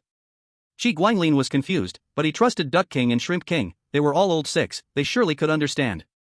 After the 2 beings finished talking, they swore in front of Shi Guanglin to follow the secret agreement. Shi Guanglin nodded and accepted the witness fee. When the High Value Creature Protection Association's full Arcmasters held the meeting, the newcomer Winnie held Yu, watching the other Arcmasters laugh explosively, giving her a confused look. What are you laughing at? Can I join too? The Crazy Laugh City Lord forcibly controlled himself from laughing, because he needed to keep wisdom, but thinking about the current situation, he couldn't fully stop smiling. Finally, he lost control, turning into a fool who only knows how to laugh. The strategist helplessly fed him half a bottle of concentrated grievance juice, and only after seeing him stop laughing and stick out his tongue, gave him a bottle of water. The Crazy Laugh City Lord's intelligence returned. He sighed and quietly waited for Shi Guanglin to arrive. Shi Guanglin emerged from his self-portrait, closed his eyes and began accelerating his flesh vitality, consuming the food he just ate. These days, he only ate and drank tea, gaining over 40,000 life spirit 4 dimensions. Now he felt desireless, only wanting plain porridge. Sitting in the president's seat, Shi Guanglin finally could not stay calm and began laughing wildly. Seeing everyone laughing, the other Arcmasters who knew the truth also started laughing. Looking at Winnie and her little cat Yu's confused faces, Shi Guanglin finally stopped smiling. "Ms. Wen and Ms. Yu, are you willing to promise to keep the next conversation secret?" Winnie and Yu nodded, then thought for a moment and asked, "In the battle between Sun and Moon in Songyue City, which side are you on?" Shi Guanglin said, "We stand for neither." Winnie and Yu were shocked. "You want to be neutral?" "But my clan cannot be neutral. We have ignorance not cleared, sinners not hunted, blood debts not repaid, we must hunt the Songyue Church." All the great artists laughed together. "Neutral? We form our own side." Shi Guanglin pointed at the map of Songyue City. "This Songyue City, why not call it Art City? Join us, let this city worship art alone." Winnie's pupils shocked. "Worship alone? You want to?" Shi Guanglin pointed at the map and said, "Our bottom line is to protect at least 80% of our resources alive. And now, we found a possibility. Our art association might take the chance to dominate the whole district, claim mayor, issue city-level rules. The whole district must read more, see more paintings, listen to more music to improve aesthetics." Winnie became excited. "Dominate the whole district, really? Attack the Songyue Church? Our clan will definitely come." Shi Guanglin smiled and nodded. Duck King stood up and, together with Shrimp King, explained the intelligence they had organized. According to reliable information, Boneblade District will strike the Bone Hospital, Songyue Church will sacrifice their choir on Worry-Free Mountain to give the Boneblade District sword sect as achievements. Skeleton District will cooperate with Songyue Church to raid Songyue Group at night. Songyue Group will join property companies to intercept Boneblade District. Boneblade District will join Mad Laugh City to ambush Songyue Group's strike force. Duck King and Shrimp King drew the corresponding attack routes while speaking. When the word stopped, the whole Songyue City was full of lines. It was impossible to see who was attacking whom. Winnie held her chin, gave up thinking. So who was Songyue Church's ally, who was its enemy, who was attacking whom, who was fighting who? Why can't I understand? Yu, smart, had curled up into a ball like yarn and already slept. Shi Guanglin looked at this map and couldn't help laughing, though he didn't fully understand it. He knew the whole Songyue City had become a mess, just waiting for this month's big skeleton operation to stir the pot. Among those present, only Shrimp King and Duck King had large-scale war experience. They were also the only ones who could understand this doodled map. Now they stood in front of the map and began a stream of consciousness dialogue. "Wow, Songyue Church's attack is very slick, trapped Songyue Group's position, sold them completely, and incidentally grabbed Boneblade District once. Really knows how to save teammates." "Indeed, but Mad Laugh City looks so miserable, 5 forces are ready to attack it. Why?" "Mad Laugh City used to be a major power in North District. If not for that incident, it declined, moved south and still hasn't recovered. This is just kicking it while it's down. Why wait?" Chapter 87 Matching teammates can't compare to choosing your own teammates. It is known the Sun faction has 5 major powers, the Moon faction has 5 major powers. These 10 major powers can freely ally, freely start war, freely betray. How many battles will there be in the Sun and Moon conflict? On the map, each family's attack and defense routes were tangled together. Several eyes looking at the map couldn't help but ask, why has our Songyue City become like this? Sun and Moon originally had good intentions, only that the major powers under them, alive, were heroes, dead, were ghostly warriors. They were all too ambitious, each power leader had a few ideas. Originally these ideas were just ideas, but because the hateful liar existed, his presence made the major power leaders dare to abandon the teammates matched by Sun and Moon and choose their own teammates. Qi Guanglin is a level A war criminal, the source of all disaster. The Sword Sect, in the secret room, spoke bluntly to the core members of his faction. The thought of fighting alongside those idiots from the property company makes me sick. Those losers are nothing but good at collecting property fees. If we fight alongside them against the Sonyue group, we'll definitely get betrayed. The second in command of the Sword Sect, the first disciple Sword King, nodded in agreement. Exactly, with those idiots as teammates, just wait to lose. If you ask me, the Sonyue Church would be a much more reliable ally. Sword Sect spoke with passion. The Moon Empress told me she will have her church's choir be buried in Worry-Free Mountain. Big Carpenter, you will go to the foot of Worry-Free Mountain and ambush them according to the map. Once you get the bodies, take them with the Moon Empress's army to ambush the property company. I'll lead the team to take down the Sonyue group, destroy the bone material processing factory, and then unify the whole city. The third in command of the Sword Sect, Big Carpenter, expressed some worry. Is the Moon Empress trustworthy? After all, she's the Pope of the Sonyue Church? Sword Sect sneered. That lazy moon can even be compared to our blood-red sun, who is all about justice and good. The Great Sun Lord offers free translation services and professional identity summaries for all creatures without charging any Sonyue fee. I don't even get what those idiots fighting for the moon are thinking. After a pause, Sword Sect continued, the Moon Empress said she would deliver the stubborn elements from the Sonyue Church to us as trophies. Then, we will change the Sonyue Church into the Songri Church. Meanwhile, the Sonyue group was having a board meeting. The chairman sat at the head and said, those bastards from the Sonyue Church are sucking our blood under the guise of faith. They're too greedy. I've had enough. This time, we'll appear to honor our agreement to fight for the moon, but in reality, The second-in-command board member laughed. We'll team up with the property company to cut off the logistics army of Boneblade District, then we'll unite with Crazy Laugh City to ambush the property company. We'll call in the bone material processing factory to help wipe out the Sonyue Church. After that, we'll cross the river and tear down the bridges, destroy the bone material processing factory with Crazy Laugh City, and finally join forces with Boneblade District's property management to kill their top management. At that point, we'll rule over the Sonyue city. The chairman opened a bottle of champagne and shared the joy with the board members. Each faction had its own little schemes, and with so many schemes colliding, some of the beads from the abacus were bound to fall. At this moment, only the Art Association had the most information and the least information gap. The Duck King and Shrimp King had spent the entire night discussing and finally determined their next course of action. Everyone, keep everything the same. The early phase is just a small skirmish, the real battle will happen on the day of the Beggar Bone action. But before that, we need to stir the pot and escalate the conflict. The next morning, the leaders of each faction emerged from the secret room, all with confident smiles, each believing their faction would win, and each could provide 4 or 5 reasons. Among them, the most common reason was, the Moon Empress loves me the most, she will definitely help me. This came from the Sword Sect, Bone Frame Dog, Moon Worship Church leader, and the head of the orthopedic hospital. In response, the Art Association, with full surveillance, said it was hard to evaluate. Qi Guanglin had already witnessed everything he needed to, unless the powerful leaders had come up with new tricks, there shouldn't be anything more for him to witness. He handed over all the witness fees he had received to Wenjianqi, which amounted to a total of 40 million low-level death redemption tickets. Qi Guanglin calculated the time left before the next Beggar Bone action, then, as usual, applied for a game session at the scheduled time. A day later, the game successfully brought in Su Tiancheng from the Priest faction and Shu Yue from the Crab Boss of the Eternal Night City. The three parties exchanged their supplies. Qi Guanglin examined the batch of supplies, which was worth about 15 million. He also settled the outstanding debts from before. After handing over the supplies, After finishing the supplies list, Qi Guanglin left, this time not planning to bring anyone home, wondering why keep them anyway. Mu Fengchun, from life to death and back to life again, developed a strange understanding of life and death. When he found a withered plant, he felt its will to live, and after some care, it sprouted new buds. Because of this, Mu Fengchun became a botanist. Anything that grows from the ground is a plant, and organs growing from the organ farm's soil are naturally plants too. Compared to plant apprentices, a botanist was a complete change, speeding plant maturity, guiding self-improvement, raising output, controlling disease. These made the organ farm almost transformed. Mu Fengchun managed it well, greatly improving both the quality and quantity of organs. The next harvest would bring 2.2 million from fingers and toes, and 6 days later, whips and pills could bring 10 million.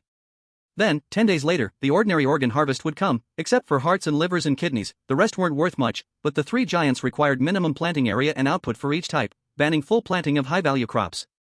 Mu Fengchun was thinking hard about the secrets of organ cultivation. He felt that if he discovered even a little, it would make him a great botanist. The shadow puppet artisan had long touched the edge of becoming a great master, but because the small puppet's will to die was weak, she had stopped. Now the small puppet returned, and after playing enough with it, she peeled the skin from her own body and quietly began making a shadow play starring herself. When the play was finished, she could ascend.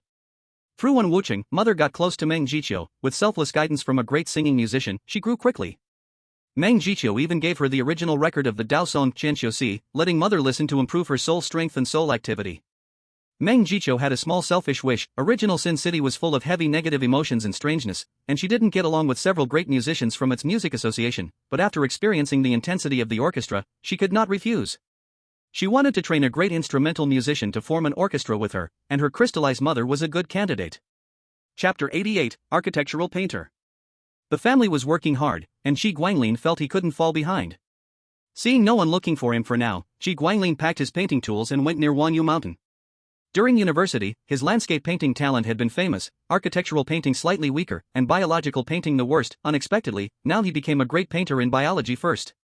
Qi Guanglin did not like architectural painters' battle methods. Only drawing buildings for defense towers seemed pointless, so he never developed that talent. After understanding the path of a master painter, he planned to become a great landscape painter before studying how to be a great architectural painter. He painted a few scenes of Wanyu Mountain and went home. The patrol there did not dare to stop him. The next day, Qi Guanglin brought a full set of painting tools to Wanyu Mountain. The patrol approached and asked, "Lord of Jiashur, are you here to paint today?" Qi Guanglin replied, "Yes, I'm just here to paint Wanyu Mountain." The patrol said, "If you need any service, you can ask when we return on our second patrol in 1 hour." Qi Guanglin painted 7 works, feeling he had gained something.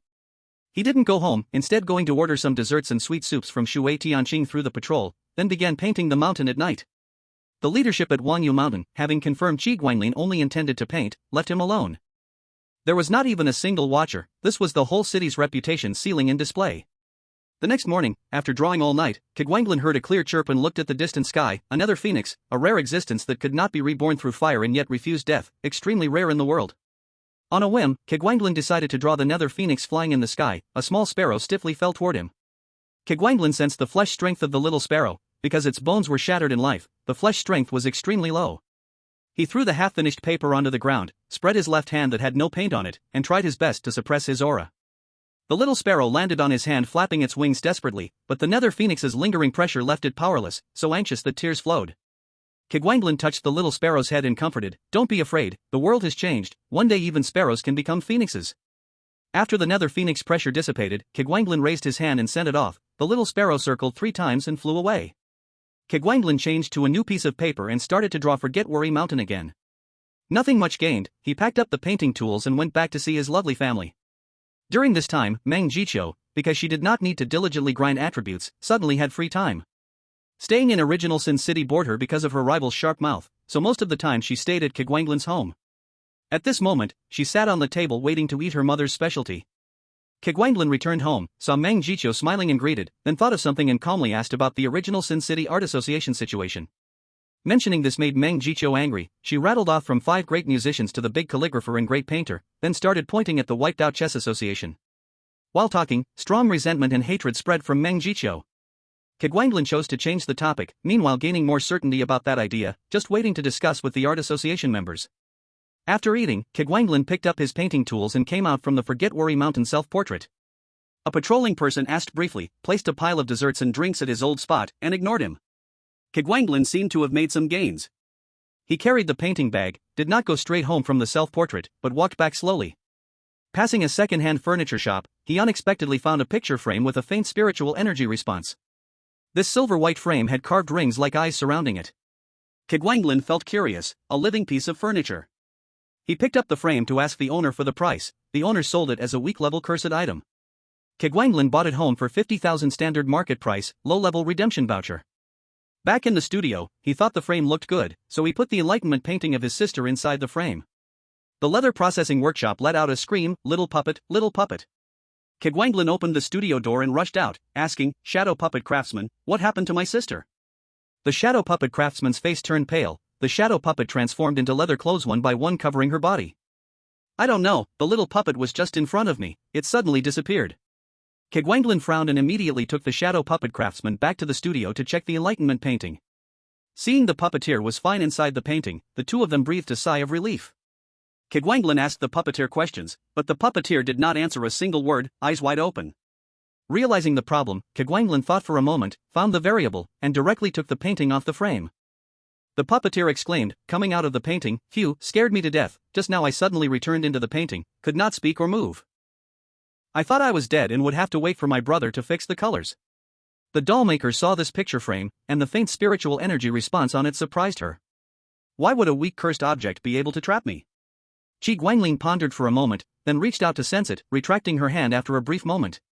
It should be alive, but it was born too recently, only able to act on its instincts. Qi Guanglin placed it in the living room and casually added a painting by a famous artist to see what the picture frame would do. After painting the Forgetful Mountain for a few days and feeling like he gained nothing, he simply started drawing buildings. With his good reputation, he had recently painted Laughing City and had also drawn the Moonlight Cathedral. He was even invited into the high-rise of a bone material processing factory to research architectural drawings. As long as he promised not to cause damage, not to let outsiders see, and to burn the paintings once finished, the entire city did not care about what he did, and he painted from the North District to the South District. He painted every famous building and became an architectural painter by the way. Career identity, architectural painter. Holding conditions, must have a certain level of architectural drawing proficiency, soul strength at a basic level. Identity rights, architectural drawing descend appreciation. Architectural drawing, the more you paint architecture, the more proficient you become, and you start to blur the line between the real and the virtual. Descend, you can tear the paper, and the buildings you painted will temporarily descend into reality. Appreciation, when you appreciate architectural paintings of at least one level higher than your own, your soul's four-dimensional aspect is slightly enhanced. Identity responsibility, you must accumulate at least 15 hours of appreciation time each month, and complete 4 architectural paintings. Qi Guanglin, with the help of the blood-colored sunlight, glanced at his identity library and felt quite satisfied. Chapter 89, The Moon Emperor's Micro-Control. Qi Guanglin thought for a moment that becoming a master of landscape painting was still a long way off, but becoming a master of mountain and water painting seemed just around the corner. He felt like he was one step away, though he wasn't sure where exactly the gap lay. While Qi Guanglin was calmly exploring the path to becoming a master of landscape painting, the Moon Emperor began to showcase her techniques and skills through micro-control. Before the sword sect, the Moon Emperor was an innocent and cute admirer, in awe of his unparalleled swordsmanship and his unmatched sword intent. Every Wednesday and Thursday morning from 6 to 9, she would come to learn the sword path from him. During sparring, the Moon Emperor had her hand bone shattered by a sword, yet she forcibly maintained a determined and optimistic smile, complimenting her master's seriousness and strength, before lamenting her own clumsiness. The sword sect patiently treated the Moon Emperor's wound to remove the residual sword intent damage. The Moon Emperor made the sword sect happy, and then, unintentionally, she let slip a few words expressing her dislike for the Moonlight Group. The sword sect was delighted and decided that after he was tired of being the mayor, he would pass the position to the Moon Emperor. After practice, the Moon Emperor rubbed her arm, changed into an orthopedic doctor's uniform, and put on a mask. The director of the orthopedic hospital's eyes lit up when he saw the Moon Emperor. Without saying a word, they seamlessly completed 6 consecutive bone reconstruction surgeries in perfect harmony. The orthopedic hospital director thought there was no need for words, he had lived a solitary life in his prime, and now, after his death, he was lucky to meet a woman who truly understood him. At lunch, the Moon Emperor casually critiqued the Moonlight Group, and the orthopedic hospital director said nothing but secretly decided to first strike the Moonlight Group, then the Moonlight Church, allowing the poor Moon Emperor to break free from her identity shackles and achieve her dream of saving lives. After lunch, the Moon Emperor changed clothes and went to a secret meeting with the senior members of the Moon Worship Church. Powerful people are rarely the type to hide and shrink back. The radical views of the Moon Worship Church attracted many strong individuals who resonated with their beliefs. As time passed, the Moon Worship Church's branch, the Moon Worship Sect, gradually overshadowed the Moonlight Church. The reason the Moon Worship Sect still acted under the name of the Praise Moon Sect was entirely because of the Moon Emperor's personal charm. The Moon Emperor adjusted his expression, sitting beside the leader of the Moon Worship Sect with an innocence tinged with sorrow. The second strongest of the Moon Worship Sect, the great sculptor Lilith, asked curiously, "What's wrong with the Moon Emperor?" The Moon Emperor said bitterly, "Yesterday I prayed to Lord Moon, asking if the Sun and Moon conflict could stop, not spread further. Lord Bloodsun never wanted to hurt Lord Moon. If Lord Moon would just apologize and promise to hang in the sky on time, Lord Bloodsun would forgive. That way no one would get hurt." The Moon Emperor said no more, but the high-ranking members of the Moon faction all understood. Lord Moon would say nothing, he would not bow without being reprimanded. Of course, being reprimanded was nothing to Lord Moon, but for his followers, it was a life-or-death test. Some elders still remembered the joy when Lord Bloodsun discovered Lord Moon's birth, personally issuing rules, indulging with, "From now on, the dark side returns to Moon at night, the day returns to you." Everything had been so beautiful, the strong ones ready to bet on the dragon were overjoyed that there would be no bloody battle. Then Lord Moon said his power was insufficient, unable to illuminate all worlds. This was reasonable, the followers agreed, Lord Bloodsun agreed, and thus gave eternal night market to Lord Moon to practice while he covered. Once his power was enough, they would rotate day and night. Until 9/10 of eternal night market's major forces summoned Lord Bloodsun and accused Lord Moon of often delaying hanging himself in the sky, even going months without, causing the shadows in eternal night market to pile up in deathly mountains. The furious Lord Sun burned all of Lord Moon's powerful followers for not following advice, then chased Lord Moon. Seeing Lord Moon's escape speed was not slow, Lord Sun grew even angrier, the remaining fire killing many of Lord Moon's followers. This was the first life or death trial for them. The chase reached Bone City, Lord Moon finally bowed, promising to hang in the sky on time and fulfill his duty. Lord Sun then watched the Bone Nest split, Bone City becoming Praise Moon City, remaining peaceful until now. Though no one knew what this current Sun-Moon conflict was about, the Moon faction high-ups understood. Lord Moon had surely done something wrong and refused to bow, angering the merciful Lord Bloodsunday. The Moon Worship sect leader and the Moon Emperor discussed preparation. The Moon Emperor looked helpless but sincere, offering all resources needed. During the discussion, the Moon Emperor casually made a few unintentional remarks targeting the Praise Moon group. Discussion ended, the Moon Emperor walked out of the dark market tired, all troubles resolved, ready to vent on his loyal dog.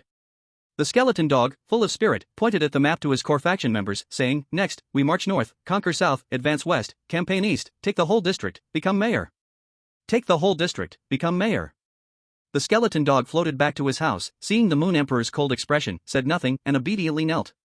The Moon Emperor never wore a mask of innocence in front of his loyal dog. Her high heels stabbed hard into the skeleton dog's flesh, while she cursed and stamped, blood holes appearing and instantly healing. Constructed sword sect, my sword talent is so bad and you still come at me seriously? Just say you want to touch my hand, why pretend? Stupid Moon Worship sect leader, can you just obediently die according to my plan? Damn orthopedic hospital director, you still wanted to keep me there as a high-level doctor to boss around. The skeleton dog said not a single word, deliberately suppressing his flesh's strength, ensuring the Moon Emperor could step through his body without slipping. Half an hour later, the living room had turned into a pool of blood. The Moon Emperor had vented her grievances, pretending cute and dumb, and looked at the skeletal dog still lying on the ground. Feeling satisfied, she prepared to give the dog some reward, gently lifting his dog head.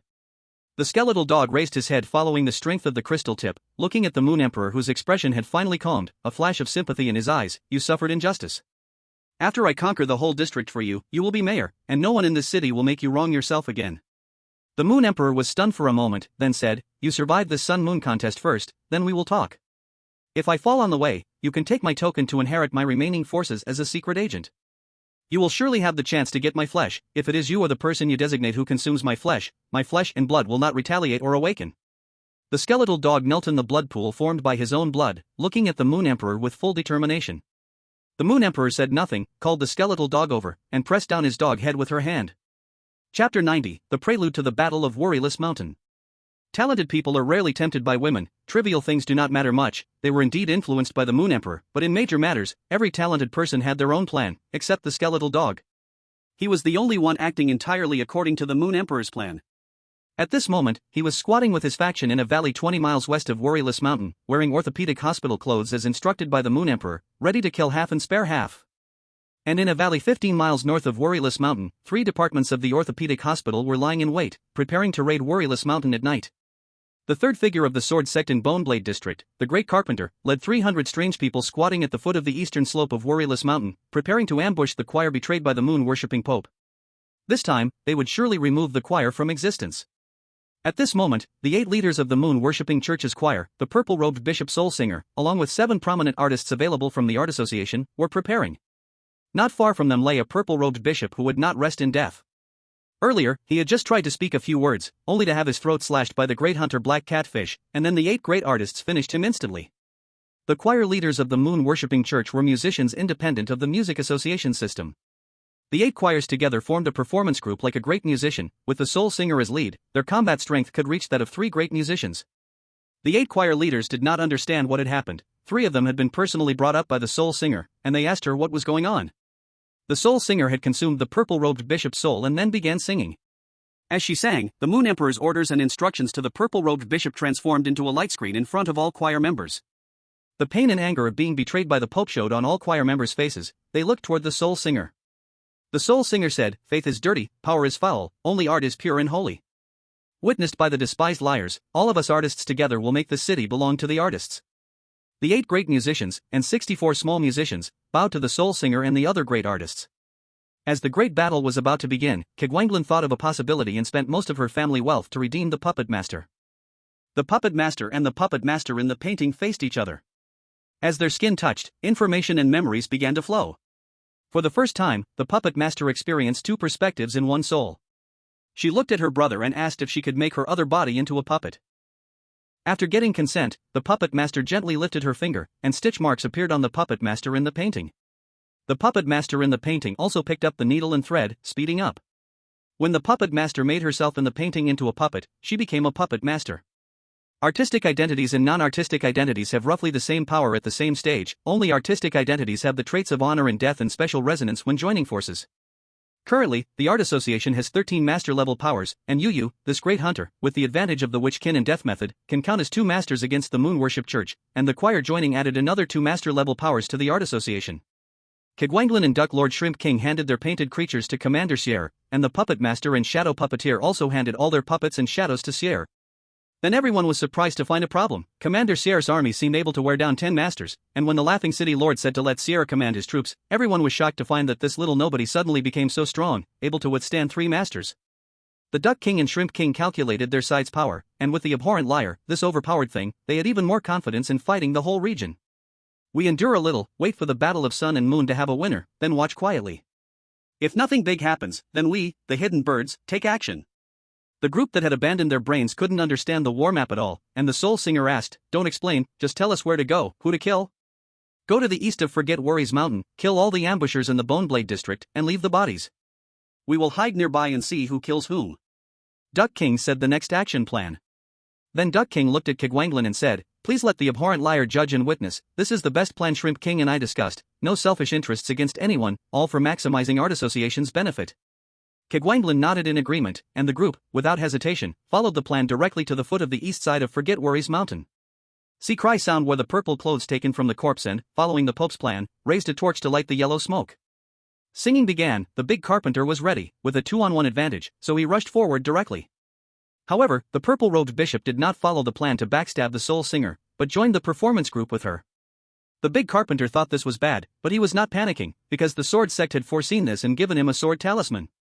With the talisman activated, sword intent surged, cutting through the void, and the big carpenter appeared 1,000 meters away. He was about to breathe a sigh of relief when a faint voice came to his ear, "Let me see if you have lied." The big carpenter changed his expression, knelt, and said, "Lord abhorrent liar, we are on the same side. I am a member of the Boneblade District Management Committee, the 3rd in Sword Sect. Please just look, don't judge, okay?" Kegwanglan smiled, "Unfortunately, I am from Art City." "Oh, you have told several wicked lies, so go die." Kegwanglan, to ensure the corpse's value, did not use the death pact torture again. The shadow puppeteer, as a shadow puppet master with a sublimated profession, could now use not only leather but also shadows. Master-level power is precious, so it must be divided while hot. The soul singer divided the big carpenter's soul, the shadow puppeteer took his skin and shadow, 3 great painters and a great calligrapher took his blood and bone marrow, and 4 great musicians shared his emotions. Yu took a bite, disliked that the big carpenter, as a wooden person, was all wood, and gave up dividing him. So the remaining meat was used by the puppet master to make puppets on the spot. Soon, all the bodies of these ambush experts were fully exploited, and the weak ones were made into death redemption tickets on the spot, leaving only a pile of useless scraps as proof of the crushing battle that happened. A few interns from the orthopedic hospital were sent to observe the situation, and after they returned alive, all 3 departments of orthopedic doctors arrived. At the same time, people from Forget Worry Mountain and the Skeleton District were rushing to the battlefield. One branch of the great writers achieves the effect of fated death by designing deaths in unexpected but reasonable ways. What is this branch called? 1. O. Henry-style writer. 2. Fate writer. 3. Logic writer.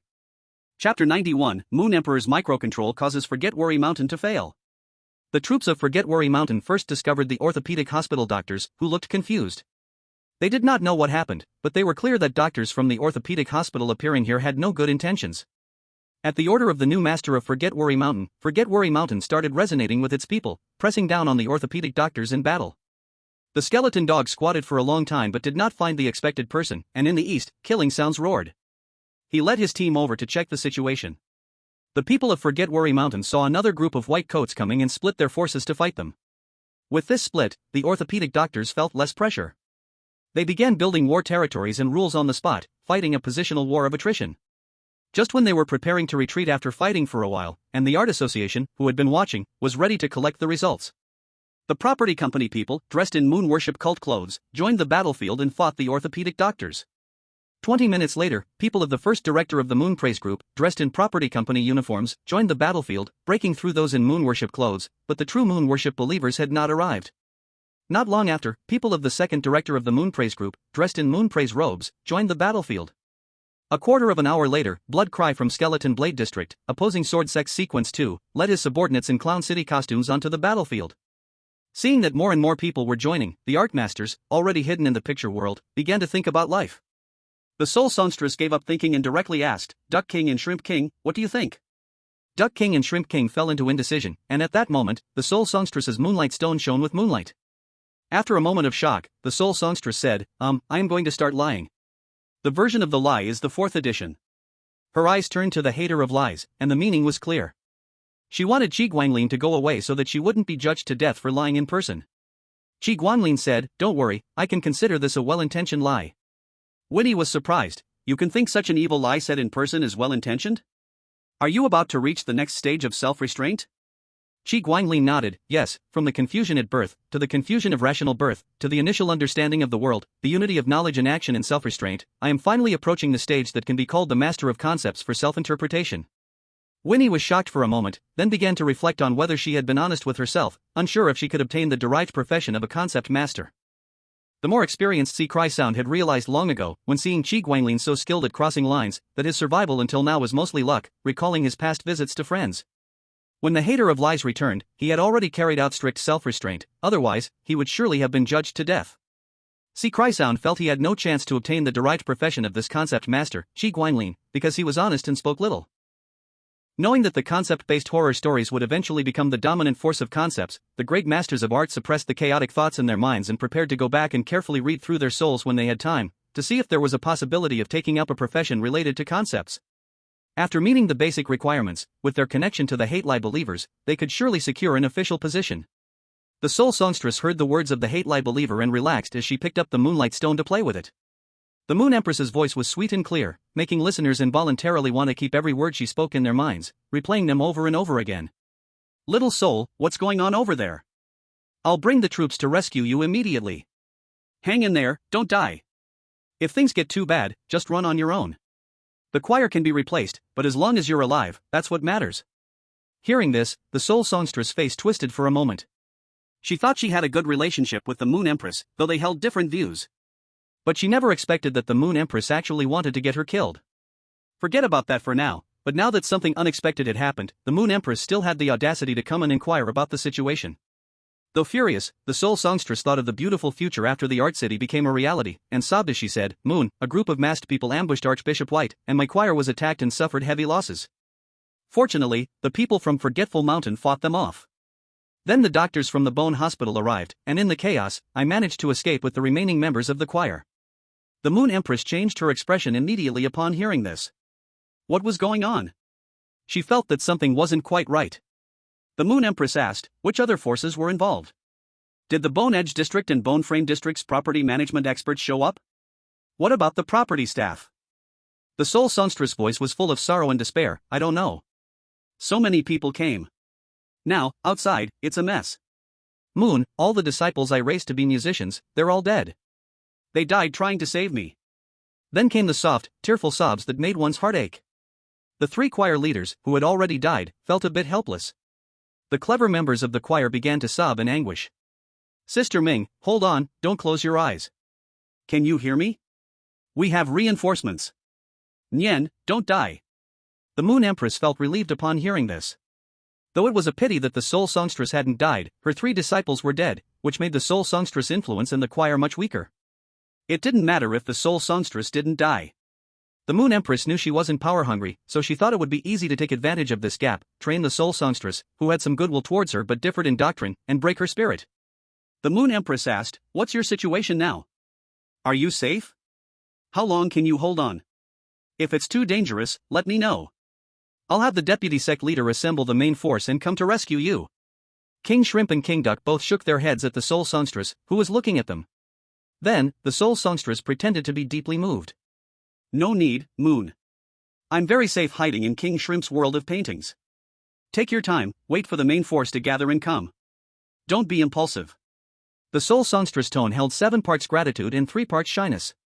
The Moon Empress was genuinely surprised. You and King Shrimp? No, you two? Good sisters, tell me more. The soul songstress opened her mouth, pretending to be shy. He wants me to be the queen of the shrimp tribe, and has been secretly pursuing me. But you know, I was human before, and how could a human be with a shrimp? So I always refused him. He knew the things I cared about, and only subtly tried to be kind to me. The Moon Empress remembered the loyalty of the bone-frame dog and her sudden emotional impulse from yesterday. Suddenly, she understood. King Shrimp should have been at the entrance of the sea of memories suppressing the waters, but he left everything to come save you, right? The soul songstress let out a bashful laugh, then said, yes, without him, I would have been dead for sure. Anyway, souls can join, so I've decided to take on the responsibility and constraints of being the queen of the shrimp tribe. The Moon Emperor listened, speechless for a moment, then said, little puppet, when the soul shrimp clan appears in the world, I'll go and give them a great gift. Hee, yeah, love you. The soul singer calmly disconnected the energy supply to the moonlight stone. The number of likes will decide. The title of Great Painter of the Mountain and Water System, as long as it sounds good, doesn't need to be linked to power attributes or essence, it's pure misdirection. The title of Great Painter of the Architecture System, fitting the concepts of truth hater or honesty. Chapter 92, The Road After Self-Restraint of Concepts. Qi Guanglin, after watching the entire performance, marveled, this is why I hate liars, they can really act. The soul singer, hearing Qi Guanglin's praise, turned pale in fear. Upon seeing that Qi Guanglin had not shown his true form, she relaxed, brother, you scared me to death. Qi Guanglin laughed, don't worry, I don't have the ability to sentence those who tell kind-hearted lies to death. Winnie sarcastically remarked, what kind of kind-hearted lie is this? I think a kind-hearted lie is a kind-hearted lie, Qi Guanglin said dismissively. He felt that his definition of kind-hearted lies was becoming broader and broader. If the freedom of defining lies were taken to the next level, it could be as casual as interpreting loyalty like that of good friends, right? Qi Guanglin planned to try harder, to polish a bit more, and when he could finally define himself, he would grant his human family members, who met the conditions, a derived occupation as the master of concepts. Right now, the human family members' survival skills were still too weak. According to the script they had designed, only 2 mixed choirs and the Shrimp King and Soul Singer remained in this place. The others quietly withdrew, each exerting influence within their own forces while secretly digging suitable corners to pull people to swear loyalty in front of Qi Guanglin. The Battle of Forgetful Mountain was swift and ended strangely quickly. The Art Association members guessed that it was because the Moon Emperor made a move. All forces in Songhua City began to withdraw, while testing other forces in small skirmishes, waiting for the day when the bone-begging operation would break out into a real war. Laughing City, once one of the dominant forces in the North District, was unfortunately wiped out in some unspoken disaster. The former heir of Laughing City, who was studying outside, decisively dropped out of school and returned to the old site of Laughing City. He put on the laughing mask that was waiting for him and became an intellectually challenged big performance artist who only laughed wildly. He wanted to rebuild Laughing City, but his intellectual issues soon led him to be deceived out of his money and a few cursed objects. The Laughing City Lord's good brother couldn't rest easy about him and came to check on him during the holidays. Then his buddy discovered that the former top student, when not laughing, was being bullied by people using their power, and when laughing, was treated like a fool. After the holiday, the Laughing City Lord's brother did not return to school. He became the military advisor to the Laughing City Lord, leading him to rebuild Laughing City in the South District. With a bad foundation, after the Battle of Forgetful Mountain, the military advisor brought the Laughing City Lord and core members directly to the art center. The forces that had planned to eradicate all threats only then realized that the neurotic, always laughing Laughing City Lord was actually a big performance artist. After many major artists used their influence, especially after the truth hater stepped in to protect him, the major forces tacitly agreed that the Laughing City Lord could stay in the art center without dying. Laughing City should have been doomed, right?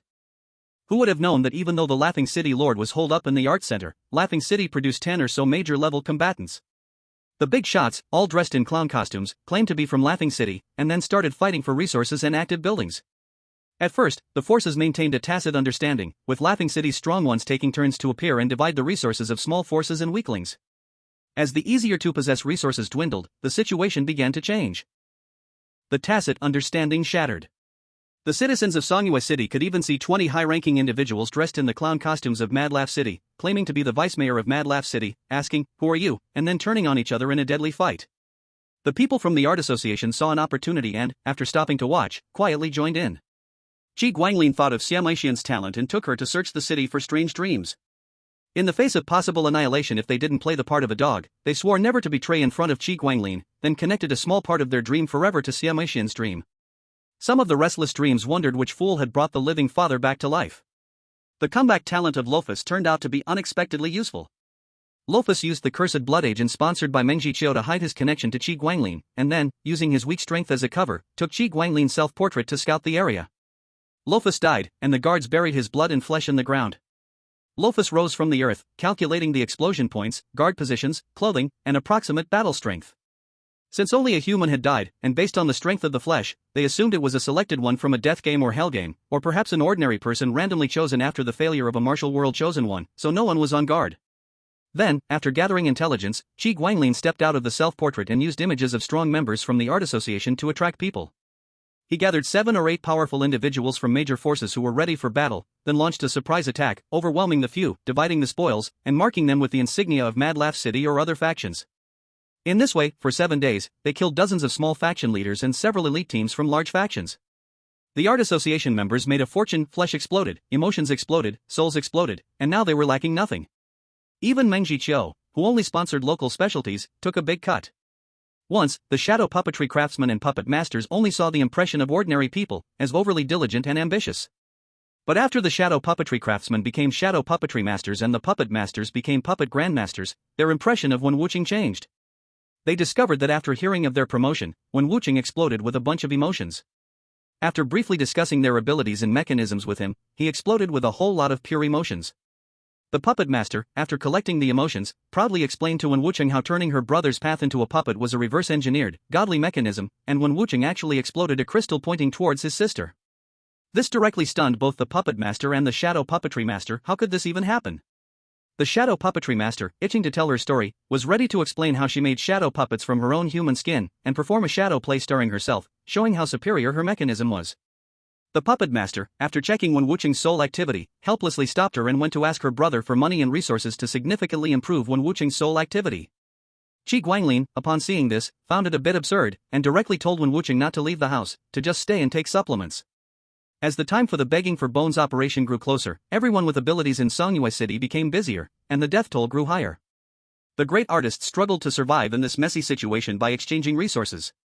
According to incomplete statistics, more than 50 major-level warriors have died in Songyue City, and many more have been maimed. Even 4 phenomenon-level urban legends have been erased. Qi Guanglin, using the self-portrait, rushed around to put out fires, and the strong members at home were also busy. In desperation, he had to ask Meng Jiqiu, who couldn't join the Songyue City battlefield, to help guard the home. Meng Jiqiu, after finishing her concert in the original Sin City, came over and discovered signs that Wen Wuqing's crystallization had been extracted by someone. She felt a little lost. She still thought she was special to Wen Wuqing, which is why he had purified her into a crystal. She didn't expect that any strong person could do the same. Although she had anticipated this, she couldn't help but say a few sour words. Wen Wuqing didn't mind, he had had enough. He was secretly going to do something that would amaze everyone. Chapter 93, You must quietly die, and then amaze everyone. I don't know why some readers think I want to run away. In my last book, I earned only $5 in a month, and I had to revise the manuscript 100 times. My family cursed me, calling me useless, tearing up the handwritten outline I had made in middle school. I had to find a job to support myself and insisted on finishing my previous book according to the original outline. For this book, I chose a theme that goes against the mainstream, writing a story that completely avoids the popular bizarre ghost stories. I wrote it for love, for myself to read. I never expected to make any money from it. But to my surprise, it has gained so much recognition. I even made $800 in a month. I am truly happy. I'm not greedy, I'm content. Sometimes, when I silently peek into other book friends groups, I see strangers discussing rule-based ghost stories, and they mention my book. That made me so happy. I hope this book can be remembered by luck. I cherish all my works. I treat them like children. So, is there something wrong with my writing that makes readers think I might run away? I revise my book during my breaks at work. Wen Wuqing didn't mind, he had had enough. He was secretly going to do something that would amaze everyone. During this time, Meng Jiqiu had sung 6 songs adapted from extraordinary knowledge, including Eternal Night, the Song of 10,000 Bloods, and The Wind Rising at the Sky's End. Wen Wuqing listened to the songs, absorbing the knowledge of the occult. As his understanding of the occult grew, his knowledge of the world of the Blood Sun deepened. The Blood Sun world is the world of all the dead in the universe. It is divided into two parts, one is called the underworld, and the other is called hell. The dead who resonate with the underworld will fall into the underworld, while those who resonate with hell will fall into hell. If reincarnation determines the upper limit of life in one's faction, then the manner of death determines the upper limit and faction of one's death. Take Black Cat Fishy, for example. If she hadn't been falsely accused of being a witch's apostle and burned to death, she would never have become an apostle cat who resonates with the witch's bond after death.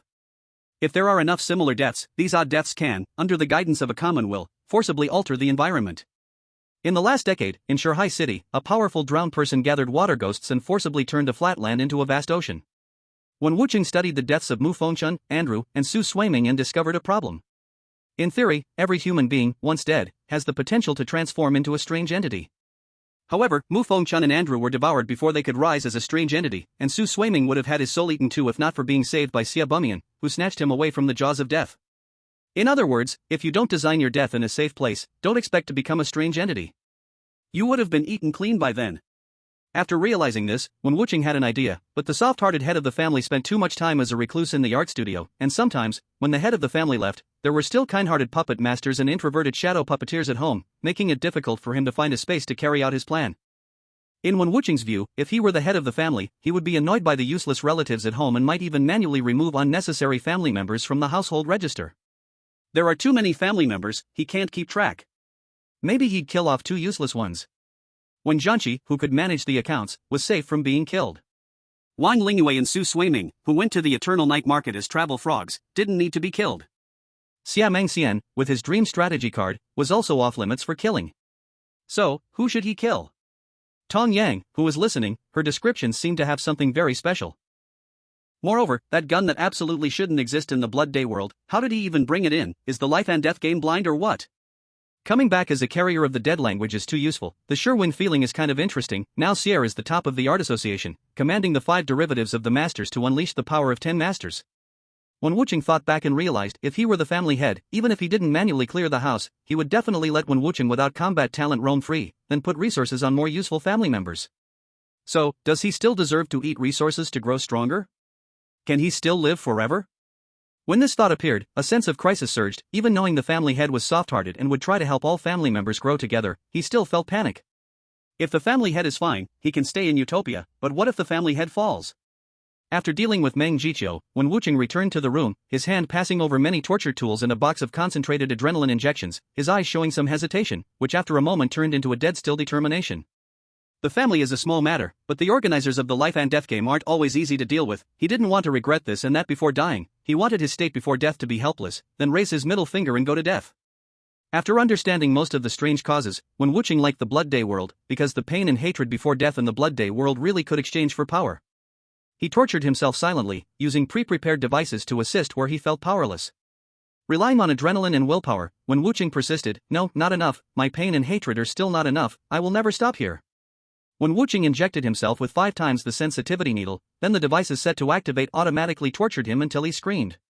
1 minute later, a bloodied hand slowly but firmly pulled the valve, turning on the electricity. The bloodied hand twitched like cramps for half a minute, then dropped down. Qi Guanglin, who was holding a meeting discussing how to distribute the seized resources, felt suddenly that something was wrong with a family member. He said, "Meeting paused, my house was stolen." Qi Guanglin came out of the self-portrait in the studio with the puppet master and shadow puppeteer, then picked up the painting tools and went to the living room. Strange, no one had broken in. Then he looked toward the bedroom. How could something happen in the bedroom? Anyone not allowed by the family would only appear in the living room through the windows. They must break the house's defense rules first to go to other rooms through the living room. The puppet master handed over a letter. This letter was placed in front of Wen Wucheng's bedroom door. Qi Guanglin read the short content in 1 second, his face changed, quickly gathered over 60% of the family and walked through the new rule of the ceremony. Welcome to Qi Guanglin's happy home. To ensure family harmony, please remember the following rules. Rule 1, no drinking or smoking in the house. Rule 6, in special circumstances, the family head can ignore the bedroom protection rule for family members and force open the bedroom door. Meng Jiqiu returned to her bedroom, just finished composing a new song to sing to Wen Wucheng tomorrow, and found her crystallization mark suddenly turned black. She was so scared she jumped out from the TV in Qi Guanglin's house. At this time Qi Guanglin had already added the rules. He looked at Meng Jiqiu climbing out of the TV, took a deep breath and opened Wen Wucheng's door. Seeing a floor full of blood, the family drew a cold breath. Seeing Wen Wucheng's body, Meng Jiqiu couldn't believe it and rushed over, punching the still-working torture devices on Wen Wucheng's body, holding the corpse and crying bitterly. Qi Guanglin lifted Wen Wucheng's suicide note and read it again. Master of the house, being your family is my greatest luck. You are too soft-hearted. If you ask me, you should let the strong eat the weak and eliminate weak family members. There are too many people in the house, too many who just eat, like me. I want to transform into a trick, I want to become strong. Master, wait for me to return from death.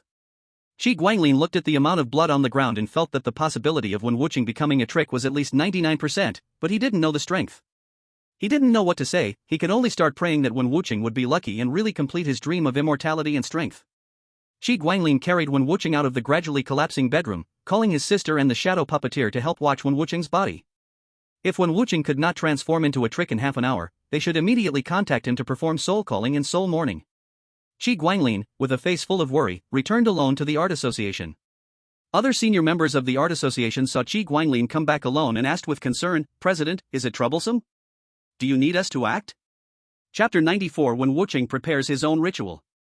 Qi Guanglin, now the foundation of mutual trust in the art association and the only humanoid teleportation array, was crucial for the establishment of the art association. Hearing that something had happened at Qi Guanglin's house and that only he had returned, everyone quickly began to ask questions. Qi Guanglin shook his head to say it was nothing serious, then started the meeting. After this time joining forces to cleanse small forces, the 5 masters of the music association were more skilled in arranging positions for the performance group. They were trying to integrate the choir members into their performance group. Romashinfan inscribed titles on pictures of Ducklord and Shrimp King. Winnie, a great writer, looked at the pictures and wrote matching stories. Through this linkage, they could produce effects at the level of 7 masters. The art association prepared fully, only waiting for the beggar skeleton operation in Sanyue City to welcome the real big battle. At the end of the meeting, the puppet on Qi Guanglin's shoulder moved, lightly shaking his ear twice. Qi Guanglin realized and apologized, leaving first. When Qi Guanglin came out of the studio, he looked at Wen Wucheng's corpse. Everyone, afraid of disturbing his transformation, tried not to touch him and restored his death as originally happened. At this time, Wen Wucheng's head was covered with a fish tank, filled with red oil that hadn't cooled yet. Below the neck were many knife scars. His scorched skin had some corrosion marks. Inside his stomach was only a burnt black stomach.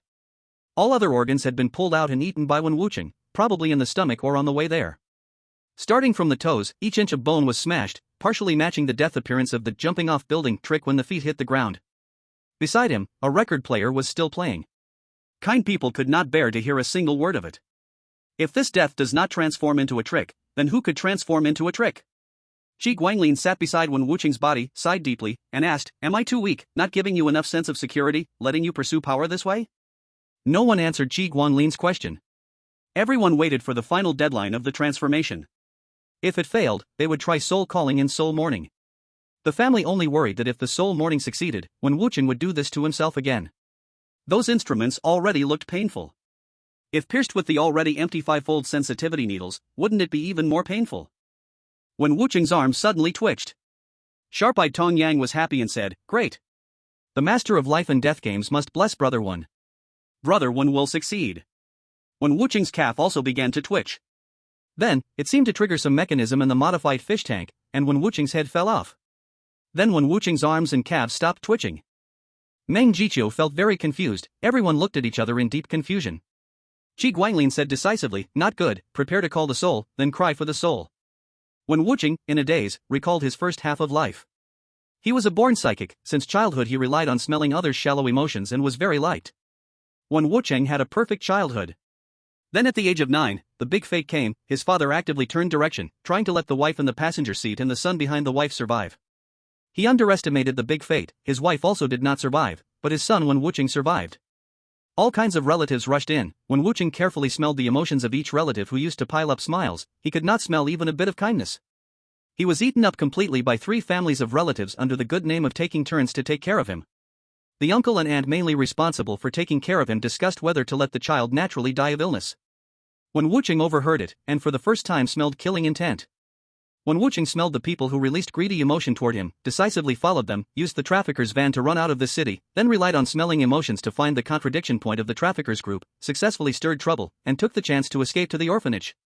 The orphanage was not a good place, only fists big enough could eat good food, fists soft and weak only deserved to eat leftovers.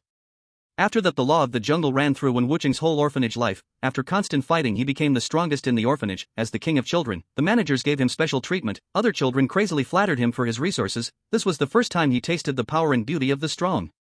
Becoming the strong to eat the weak. This special growth experience formed the base color of Wen Wucheng as a person. As his age reached the time when the orphanage no longer needed to take care of him, Wen Wucheng was driven out of his kingdom with a face full of confusion. Because he did not adapt in advance, he lived through a period of the most miserable time. The online girlfriend disliked his earning ability and broke up with him. He once fell into confusion. At the most confused time, he held a knife and stood in front of his uncle's house, opposite his former home, thinking maybe he should just explode like this. Just as he was about to carry the knife to the door, a passerby released strong joy and said, "By Hanbang Steel Factory stock right, I go all in." Wen Wucheng fell into deep thought, then went all in, all goods, all in on Hanbang Steel Factory. If he won, he would let all relatives feel his hatred and pain. If he lost, he would go in with a white blade and come out with a blood blade. Hanbang Steel Factory let Wen Wucheng make a huge profit. After tasting sweetness, Wen Wucheng went to the antique street to dig his own talent. During this period, Wen Wucheng found his physique seemed to begin to have a qualitative difference from ordinary people, especially his range of smelling emotions became larger. Wen Wucheng quickly had cash over 1 billion. After spending most of the money, he let people invite all relatives over. The uncle relied on eating his family's inheritance and already gave birth to 3 children. The 3 children were fat and strong, like living pigs. Wen Wucheng let people drive cars to crush from the uncle family's feet, while kindly promising he would never kill the uncle's 3 sons, because he wanted to eat the inheritance. Whether the uncle's 3 sons could escape natural illness death depended on their ability. Looking over his first half-life, Wen Wucheng laughed. Power never let people down. Power was his only salvation. He wanted stronger power, to be the strong, to eat the whole world. Because life was too enjoyable, Wen Wucheng at a young age worried he would die. After death, could he still be this enjoyable? Through his born extraordinary talent, Wen Wucheng felt this world would never be this simple. He began to spend money to explore the path of long life. He got nothing until the blood sun descended. He entered the game and understood that becoming strange beings made lifespan almost infinite. There is currently no strange occurrence of death at its end. Wen Wucheng has found the pursuit for the rest of his life. He is determined to use any means necessary to embark on the path to immortality. If he doesn't succeed, he will die. By obtaining mysterious knowledge from Meng Jiqiu, Wen Wucheng began to plan his method of death. First, the drowned are powerful, so his method of death must brush against the drowned's territory to gain a slight connection with their curse. Next, there are many strange deaths from being scalded by high heat. Both his mother and Meng Jiqiu died from high heat, so he definitely needs to brush against the scalded's curse. Thinking of this, Wen Wucheng became a little angry. Why can't one person die twice at once? Wouldn't the content in today's chapter be too watery to say I've escaped my outline? Chapter 95, Wen Wucheng becomes a haunting tale. Wen Wucheng quickly adjusted his emotions, designing his method of death to be as varied as possible. First, drowning and scalding might not be incompatible. He prepared red oil with a temperature that wasn't too high but not too low and placed it in the transformed fish tank. Moreover, dying from a high fall is a popular method of death. For the intensity, Wen Wucheng also wanted to brush up on it. So, he prepared an instrument that could automatically crush his bones from the feet up. Bleeding to death is also a classic method of death, one that must be savored. Wen Wucheng prepared a blood-generating pill to prevent himself from dying from bleeding too early. What else? Wen Wucheng thought deeply. Finally, he decided to use a mechanism to whip his corpse to stir up more resentment. Once his method of death was designed, he began to think about the mysterious rituals he knew. First, the self-devouring ritual. Before death, he would eat all his major organs back except his stomach. This way, after death, his blood and flesh activity would grow 4 to 5 times more than a normal death. Next is the posthumous disgrace ritual. He recorded a large amount of filthy words on a phonograph to play after his death, ensuring that he would not rest in peace even after death. There is also the severed connection ritual. When about to transform into a haunting after death, by decapitating or severing the waist, it can interrupt the transformation, allowing resentment to accumulate in the blood and flesh, stacking and attracting more resentment rather than leaking it out to transform the blood and flesh. Wen Wucheng thought of his family. If they found that he had transformed halfway because his head fell off, surely they would cry for him or call his soul. At that moment, he could use the time to reunite his soul and body through their crying, watching a flickering light to see his past, finding his deepest obsession, and redefining himself. Then, using the resentment and actions from his own blood and flesh, he would try to become a haunting tale. Wen Wucheng's soul began to gather on his corpse. He thought of his plan, and now that he had freed himself from the shackles of flesh, his soul felt real freedom. He looked at his past, the calm and decisive self after sensing the intent to kill, escaping the fate of being arranged to die naturally by relatives. Wen Wucheng looked at himself as the boss of the orphanage. At that time, he was brave and fearless, which allowed him to grasp his fate and live a carefree life. He saw himself being kicked out of the orphanage. At that time, he was so happy he didn't want to leave, so when he was kicked out, he was unprepared, only to have others arrange his fate for him. When Wucheng repeatedly reflected on his life, he finally understood what he wanted. What he wanted was the ability to decide his fate himself, whether it was death or power. Nothing could stop him from choosing his own destiny. A smile appeared on Wen Wucheng's face. The fire of his soul appeared on his spiritual body, slowly burning his spiritual form. His original flesh and blood body felt Wen Wucheng's will. The resentment and death energy surged into Wen Wucheng's body, and his dead corpse regained vitality. The blood burned, exchanging blood energy. The adrenaline self-produced again, madly squeezing the vitality of the flesh to supply the soul's consumption. Qi Guanglin and his insightful family saw the black flames and stopped calling the soul. The appearance of the soul fire showed that Wen Wucheng had found the deepest obsession from his past. As long as his will could withstand the burning of the soul fire, he could use his soul ashes to write down his obsession, his beliefs, and the actions he would take for them before his soul body burned out. If the soul body's integrity remained above 30% before finishing, he could form the identity of his own urban legend. Wen Wucheng used his will as a brush, writing the first line in the void with his soul ashes and blood. My obsession is that I want to decide my own fate no matter what happens. I hope every being's fate can be decided by themselves and not follow the flow. I bless every being who wants to control their fate. If they give everything for it, I want to lend them a hand. I hate any being who surrenders to decay. I hate any being with a high start who does not work hard. I want all those who mock the hardworking because of their birth to lose their foundation and ladder. When Wen Wucheng woke from his daze, half of his soul body remained. Moments later, all he had written condensed into a talisman glowing with blue light. Belief type urban legend, command of one's fate, Wen Wucheng. You sincerely wish to decide your own fate and have created a set of theories and beliefs for it. You favor the diligent and dislike those who act recklessly because of their birth. From now on, diligent believers of survival of the fittest will receive your favor, while those who act recklessly because of birth will be rejected by you. Holder requirement, Wen Wucheng. Identity rights, my fate is mine / things are done by me / I help those who help themselves / I abandon those who give up. My fate is mine, your fate is decided by yourself. Fate and causality abilities have no effect on you. Your luck is constant and receives no increase or decrease. Things are done by me, any task you wish to do, if the probability points are over 70, you can succeed through persistent effort. I help those who help themselves. When any being devotes their full effort to something, you can observe the goal and give one help, forcibly increasing their success rate by 10 points. I abandon those who give up. Any being with effort below 30% will have their success reduced by 10 points for anything they do. You may pardon, not reducing a target's success rate. When Wucheng understood his current state, he looked at his original flesh body, which had almost dried out to feed his consumption. Qi Guanglin took out the blood given by the Kuan-Du army and dropped it onto Wen Wucheng's body. Wen Wucheng smiled with gratitude, his soul body entering his flesh, controlling it like piloting a giant robot, standing up little by little. The lost flesh quickly recovered under the materialization of the soul. Just as he was about to open his eyes, someone headbutted him, then held him crying loudly. Orange, thank goodness you succeeded. If you died, what would I do? My master path. Whoa, don't die, I will give you anything you want. Meng Jiqiu was truly collapsing. Can anyone understand her feeling of collapse, just coming home, humming a tune, and suddenly seeing the crystallization mark blackened? She had just left her crystal powder not long ago. At first, Meng Jiqiu thought someone had grabbed her home and attacked Little Orange in the gap, but it turned out Wen Wucheng was performing his self-created ritual, giving her a huge event. After transforming into an urban legend, Wen Wucheng felt extremely happy. Hearing Meng Jiqiu cry and complain, he felt a bit awkward. If it succeeded, then everyone would be happy and nothing to say. If it failed, he felt most sorry to the family head and Meng Jiqiu. He shamefully patted Meng Jiqiu's shoulder and said, "Alright, now I listen to 5 songs from you a day, I probably won't feel sleepy." Chapter 96 WPS I really beg you. Meng Jiqiu did not pay attention to Wen Wucheng, whose brain was not very stable. After calming her emotion, she punched him and made him kneel on the ground, then went to find Qi Guanglin. Meng Jiqiu said with a face full of worry, "No good, he is too good at making trouble, I cannot feel at ease about him. I plan to become your family member, through family relationship get the citizen certificate of Songhua City, only like this can I stay long in Songhua City. Only after getting the citizen certificate, I can freely use power in Songhua City without being suppressed." After seeing the effect of Wen Wucheng's improved ritual, Meng Jiqiu found that he was actually a genius of mysticism. Thinking about several secret methods she once sang, she felt a bit afraid. Qi Guanglin nodded, then asked with worry, "Then what about your power and subordinates in original Sin City?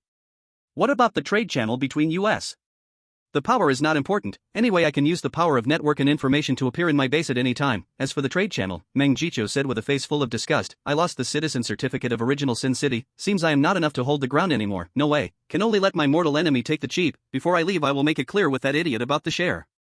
Meng Jicho is a phenomenon-type strange tale with no bad review, and her mortal enemy phenomenon-type strange tale Brave Bad Review have been messing with each other for almost 50 years, but compared with other guys in original Sin City, Brave Bad Review is already a fake human close to human.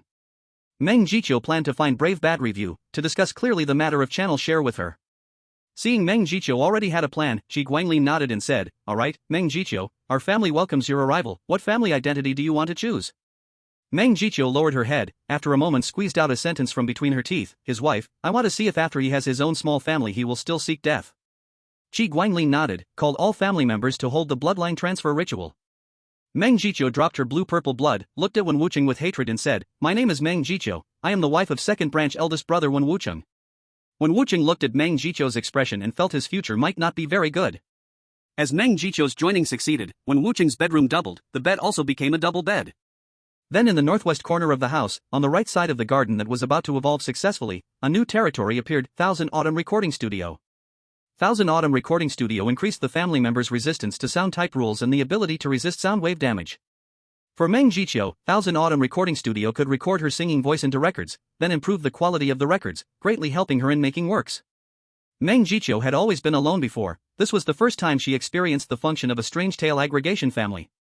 She went to understand her own territory. Xia Mengxian learned that Meng Jicho's territory was a production-type territory and felt very happy, because Xia Mengxian's territory was a special-type territory Dream Piracy Workshop. For the whole family, Xia Mengxian's territory could increase the family members' resistance to Dream Curse, and for Xia Mengxian herself, she could pirate all family members' products of yesterday and dreams, how many pieces the family produced, her piracy workshop could produce how many pieces. These products could be used in dreams, or extracted into reality according to 3-in-1. Qi Guanglin and others when they first knew the effect of Xia Mengxian's territory felt very shocked, creating something from nothing had appeared. Seeing nothing else to do, Qi Guanglin packed up and took the painting tools to continue going to Worryless Mountain to paint.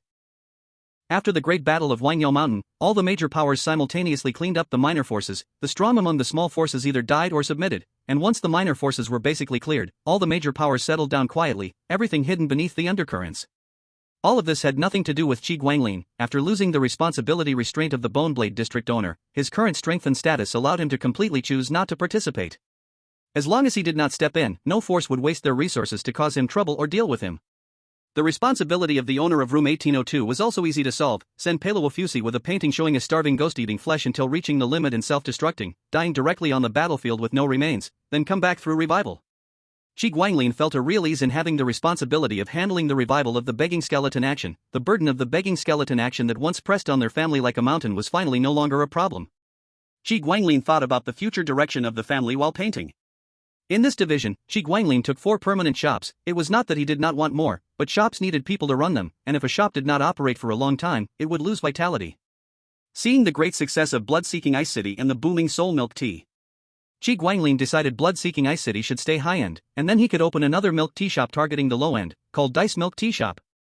The shop would have a special rule: customers who choose their own type of milk tea would pay double, if not, they spend 12 low-level redemption tickets to roll the dice and drink whatever comes up. Qi Guanglin wanted to try to make this shop special. Special shops would breed special rules, and might even provide special professional identities. Qi Guanglin felt he now had enough family assets to take a gamble. Of the remaining 3 permanent shops, one Qi Guanglin thought could sell the family's products. His sister's dolls, the shadow puppets of the puppeteer, Dream No Autumn's records, and his own practice works would be sold in this shop. Speaking of which, Shear's territory, the oil factory, had already taken shape. Maybe when it fully formed, the shop could have another product. And what about the other 2 permanent shops? Qi Guanglin painted the whole day at Wangyou Mountain with little gain, returning disappointed, but it was fine, he had nothing tomorrow and could come again. He did not believe he could never become a great landscape painter. Qi Guanglin returned home, and several of his family members were at home. Because no one wanted to kill Qi Guanglin, if they did not kill him, why would they kill his family? So this time, during the Sun-Moon struggle event, his family members were very safe. However, family members working for major forces were told by Qi Guanglin to resign. He knew the secret agreements of each force were messy and worrying about residual battlefield dangers might put them at risk, so they would consider finding jobs after the Sun-Moon struggle ended. The shop provided identities were enough for the family members' work, or even more than enough.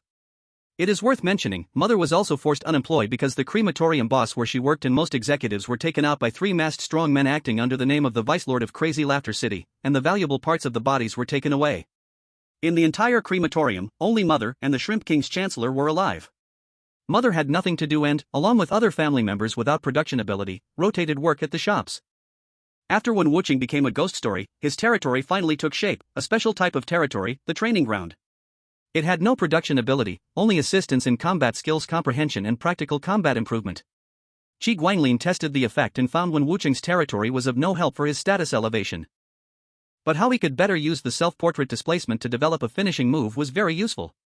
What is the name of the second permanent store mainly selling family products?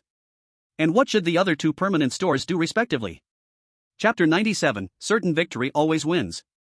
It was a bit regrettable for Qi Guanglin, but on second thought it was a good thing. The martial stage could let family members not just have status but also real combat ability. Qi Guanglin carried a set of painting tools to Wanyu Mountain. He did not believe he could not become a great landscape painter today, clearly he was just a little short. Most of the more fragile family members stayed home waiting for the sun and moon battle to decide the winner, except for 2. One was the resilient Lofts, who still worked at the Songyue group. The other was Lionel, the one who always wins. After being glanced at with disdain by Sheer, he spent a whole day sulking and then began to find all ways to develop his talent. Some time ago, he asked the family leader to help him become one of the high-level members of a small force. When family members asked him to do something for the first time, how could Qi Guanglin refuse? He gave one painting and let Lionel sit on the second chair of the small force's jumping floor gang. Worried Lionel's plan would fail before it started, Qi Guanglin asked, "Do you need me to shelter the jumping floor gang in my name?" Lionel shook his head frantically. Soon, the Jumping Floor Gang was defeated by the Moon Worship Church's branch, the Wanyue Gang, an affiliated organization of the Moon Worship Church. Lionel activated Certain Victory, using the identity of the deputy leader of the Jumping Floor Gang. He was absorbed by the Wanyue Gang as propaganda for United Front work, taking the 3rd seat in Wanyue Gang's hierarchy.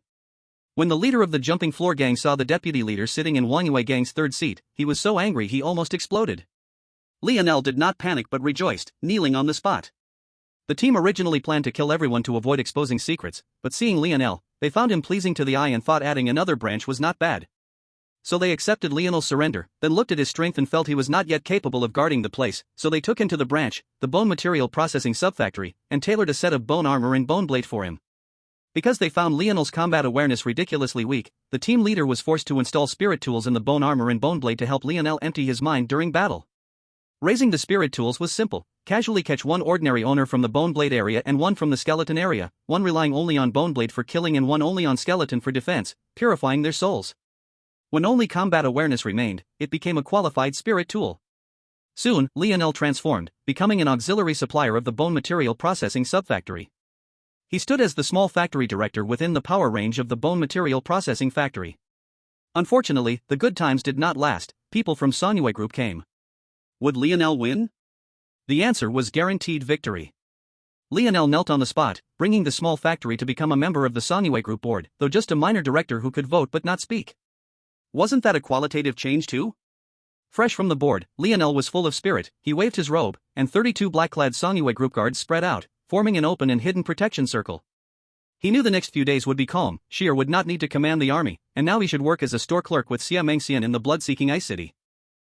Lionel ordered the Special Forces captain, "Prepare the car, I am going to the Blood Ice City milk tea shop. What comes after wealth does not return home. Anyway, it just means stupid." Lionel was ready to show off in front of his family. Qi Guanglin finished a painting of Forget Worry Mountain. In the painting, green waters and clear mountains, all so beautiful, but he did not bring it to life. Qi Guanglin thought about life, and finally chose to pack up his art tools and go home. He had to prepare, because tomorrow night there was a very important meeting. This should be the last meeting before the beggar skeleton operation. In Hanban's real world, all SSS-level gifted chosen ones and owners of commander-type talents received a special invitation. A few lines of golden text appeared before Yuan Shizhou, the owner of the commander-type talent Scattered Arrows. Welcome to the Life and Death game.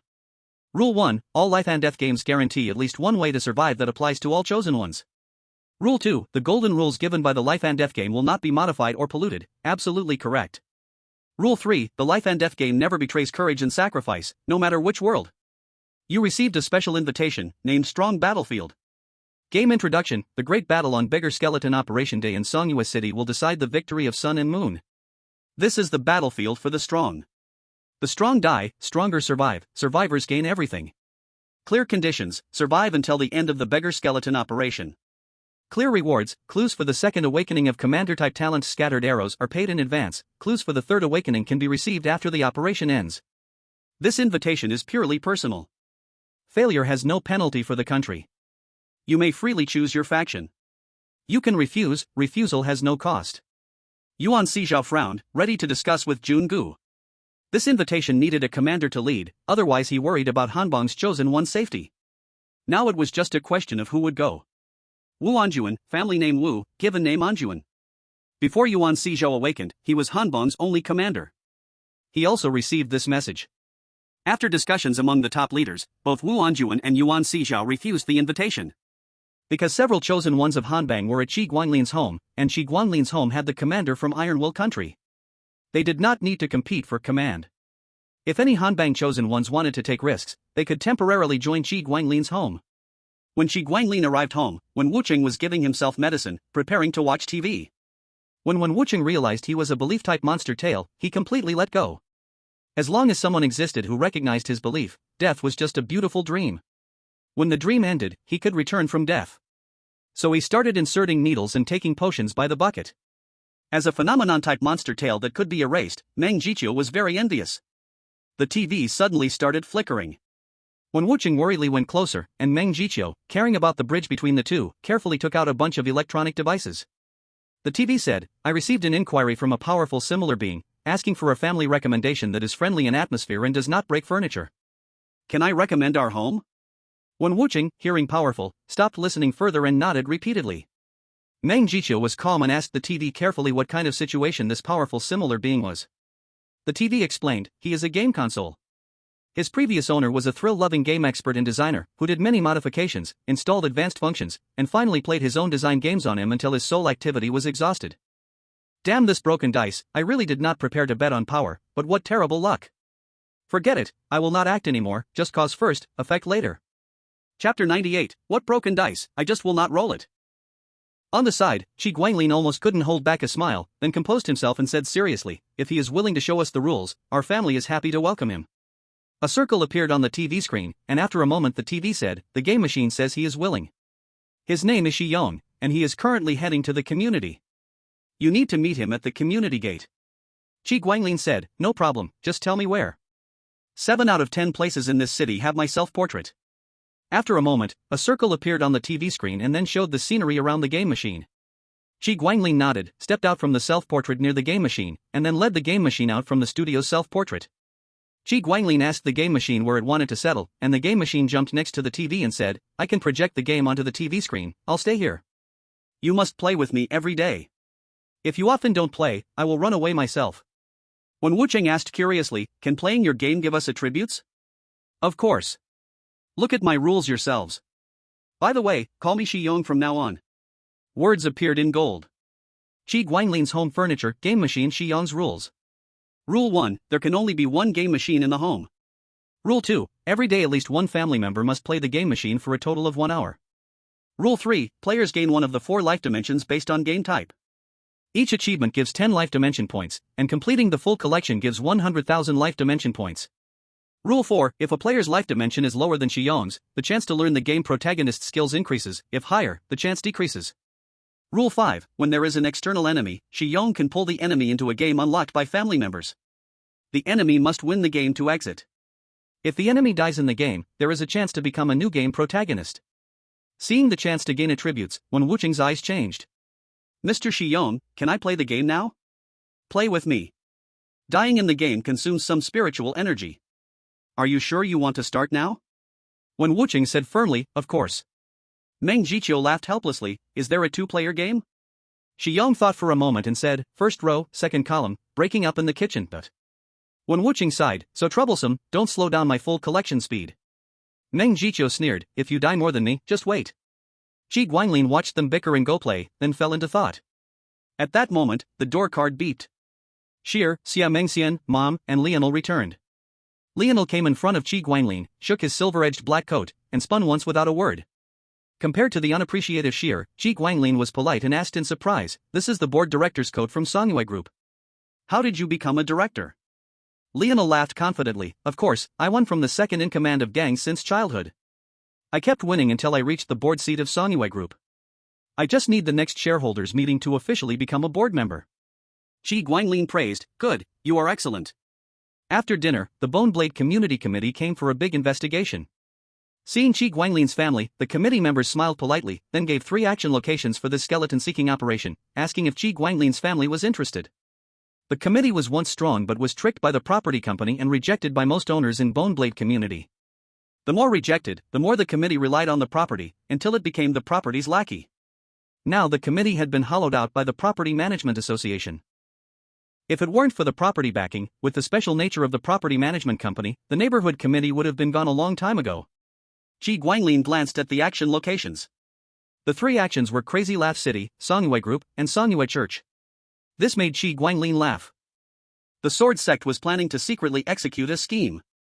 Meanwhile, several groups of people came to Qi Guanglin to witness secret oaths.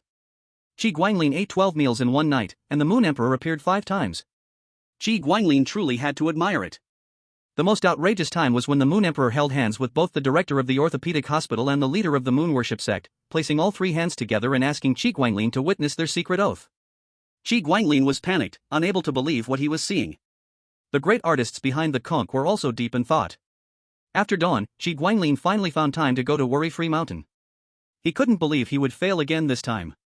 This time, he used his heart's blood, blood from the center of his brow, and blood from the tip of his tongue to mix ink for painting, preparing to go all in. As the sun was about to set, the painting was completed, and the worry-free mountain within the painting came to life. At the same time, the real worry-free mountain in the world bowed to him, thanking him for giving its mountain body an anchor point, as blood-red sunlight formed a light curtain in front of him. Congratulations, you have become a great painter. Then, the light curtain began to twist and fade, with strange and mysterious colors intertwining into a string of words. Professional identity, landscape master. Holding conditions, as a landscape master. Identity rights, extraordinary painting skills / material creation / entering the Tao through mountains / hosting art exhibitions / obsessed. Extraordinary painting skills, your painting skills are beyond the ordinary, allowing you to blur the boundaries of space and distance.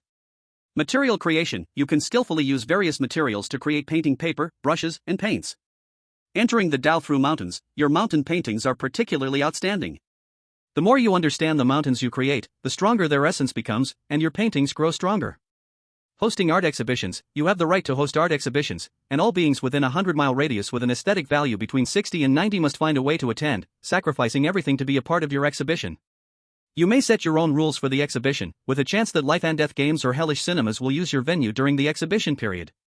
Obsessed, any being attracted by any of your paintings can permanently gain 1 point of full attributes. The same being can only gain this once for each painting within 3 months. Identity responsibility, you must paint at least 4 landscape paintings every month, with at least 1 painting being recognized as worth 3,000 high-level redemption death certificates.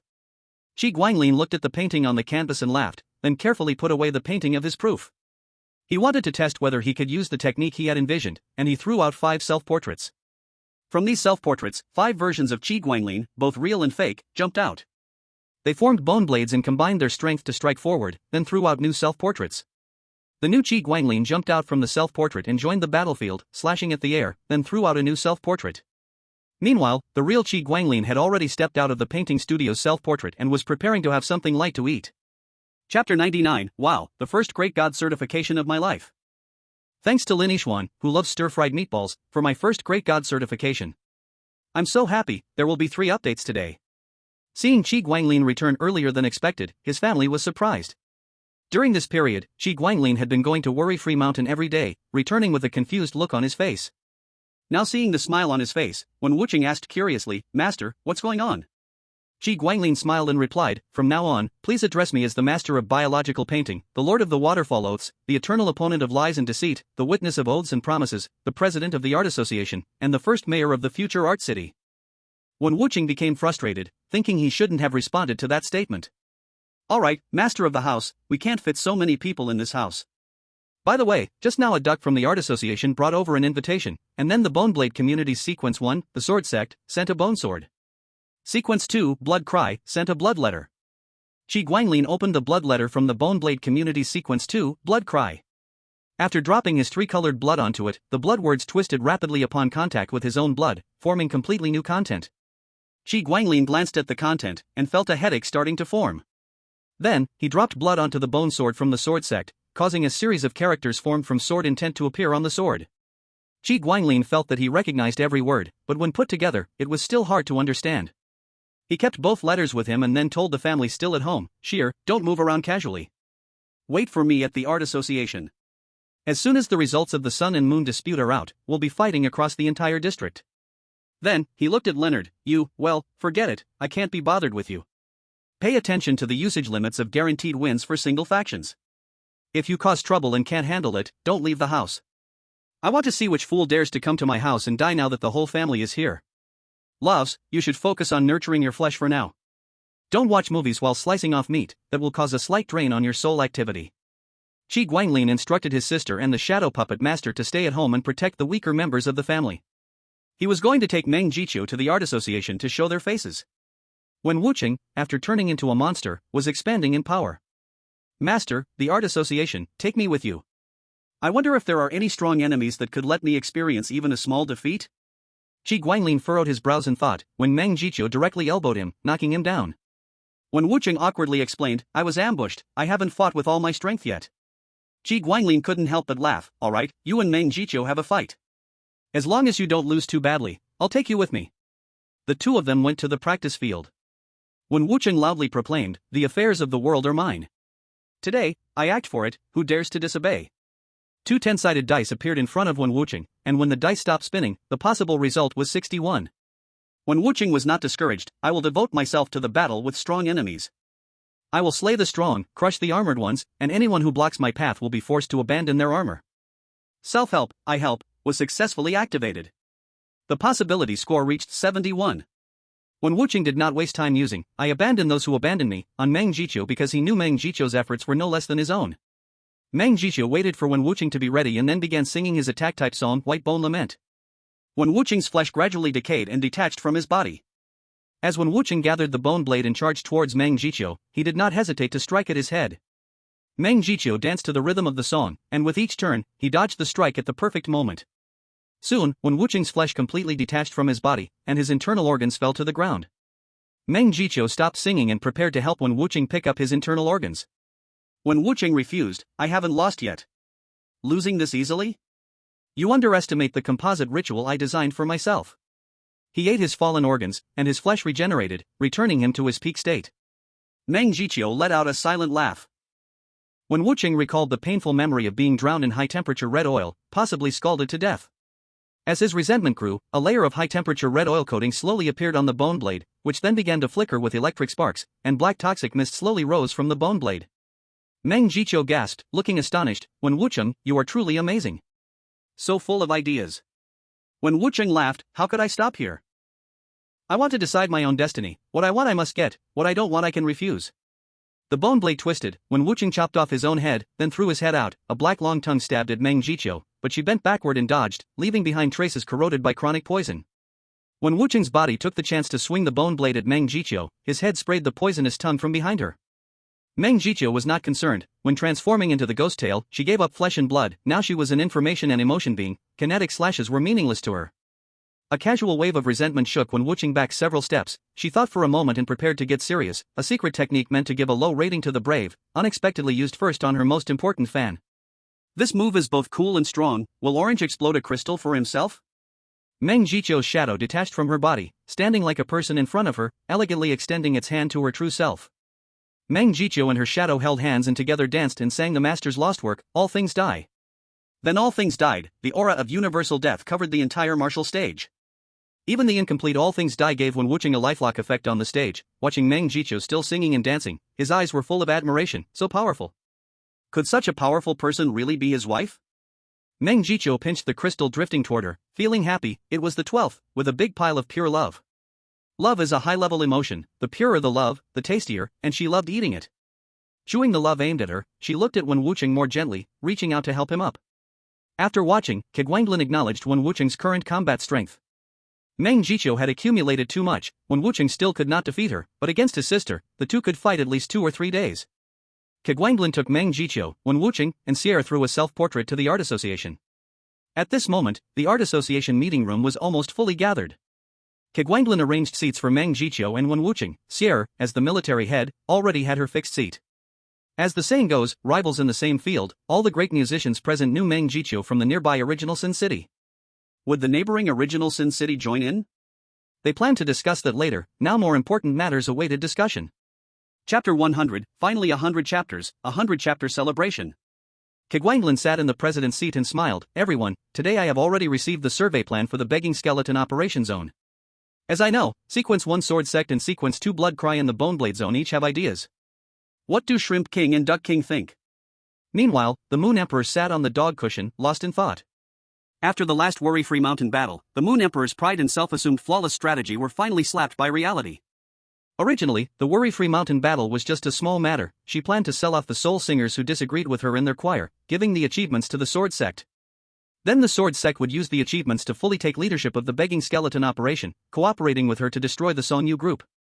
Unexpectedly, her trusted White Bishop died, and the Sword Sect faction's third person, the Great Carpenter, also died. By usual impression luck, the Sword Sect still trusted the Moon Emperor, but slightly doubted her ability to handle things and judge people. The Moon Emperor was bitter inside, but did not speak. She felt the problem was definitely with the Sword Sect, there was absolutely no leak on her side. But for those who repair swords, trusting someone means truly trusting. She could not doubt, or arguing would give herself attack power. A woman with an aggressive nature is a huge trigger for a man like Sword Sect. Yu Huang endured silently, acted cute and spoiled, while secretly vowing that if she found the traitor in the Sword Sect, she would tear him to pieces. No one could make her take the blame. Yu Huang looked at the chaotic war map, feeling like she was watching crows type on a typewriter. Do crows type? No, they don't. Just as she could not understand the map she drew. Because of the web of relationships, she knew more than others, but the more she knew, the more confused she became. Others were choosing 1 out of 5, but she was choosing 3 out of 15. Is that difficulty even the same? The skeleton dog quietly glanced at Yu Huang's map, drawn from what she knew. By the end, Yu Huang was lost. She couldn't understand, but the skeleton dog could see clearly. But it didn't dare to speak, because it knew Yu Huang was an insecure girl. If it showed too much skill, Yu Huang would be scared. The skeleton dog gently and harmlessly licked Yu Huang's finger. Yu Huang treated the most loyal and strongest fish well. She let the skeleton dog go behind while she continued lying down, studying the war map. Yu Huang looked at the map until she fainted. The skeleton dog stood, gently kissed her forehead, seeing the rare innocent softness while she slept. What you want will definitely come true. The skeleton dog took a bath. He couldn't let anyone smell Yu Huang on him. After making sure no trace of her remained, he went to find his best brother, Sword Sect. The members of the Art Association were discussing Sword Sect. Since the underworld of the Cloud Universe was swallowed by the Blood Sun world, people from the Cloud Universe appeared in the Blood Sun world after death. The dead of the Xianwu universe go to Guishu. All low-level worlds attached to Xianwu universe were swallowed by Blood Sun world. Only Guishu of Xianwu continent kept some autonomy. In life, Sword Sect was the strongest in the martial world of Xianwu universe, cultivating sword will, sword soul, and sword heart. He could defeat thousands with 1 or 2 strikes. After death, unlike the Blade King who was killed by the Crazy Laugh City Lord without awakening Blade Will, Sword Sect recalled his sword will and became the representative of Bone Path and Sword Path in Songyue City, just 1 step from awakening Sword Soul to become Sword Emperor. Even without Sword Soul, having Sword Will alone made him as strong as other Grandmasters. Naturally, Sword Sect became more arrogant, now only speaking normally with 2 people. One was the very silly and cute Yu Huang, the other was his good brother Skeleton Dog. At that time, Sword Sect hadn't remembered his sword skills or martial will and had no money-making skill. His pride etched into his bones made it impossible to work at the front desk with smiling faces. When completely lost, he met Skeleton Dog, who was already a homeowner in Skeleton District. Skeleton Dog showed him the way and gave him a homeowner slot. He had a house, no longer homeless, and also the strong rights of the skeleton community. He survived the hardest time. Sword Sect gradually remembered his past life. He knew that with a sword, he could fully recall everything. It was Skeleton Dog who helped him attack a homeowner in Boneblade District and gave him the card. When Sword Sect held a sword again, he remembered everything, immediately became Sword King, then awakened his sword will, and became Sword Sect. Sword Sect was grateful to Skeleton Dog. Using sword will, he went to the survival of the fittest market, giving Skeleton Dog 10 wins in a row. Skeleton Dog ate until stuffed. With Sword Sect feeding him, Skeleton Dog grew stronger, eventually becoming a top homeowner in Skeleton District.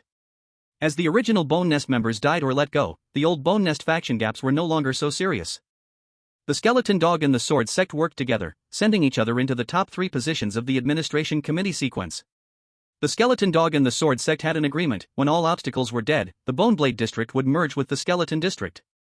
But for the Moon Emperor, the skeleton dog had a new idea. This idea would not hurt the sword sect, and for the brothers' lost interests, he would pay from his own pocket. The second in command of the sword sect, the Sword King, a former disciple of the sword sect, quietly entered the bedroom of Blood Cry, the second in the Boneblade district sequence. At the Art Association, every great artist spoke of the internal information they received, then compared it with the previous secret agreement. After Shrimp King and Duck King compiled it, they created a war rehearsal map that only the two of them could understand.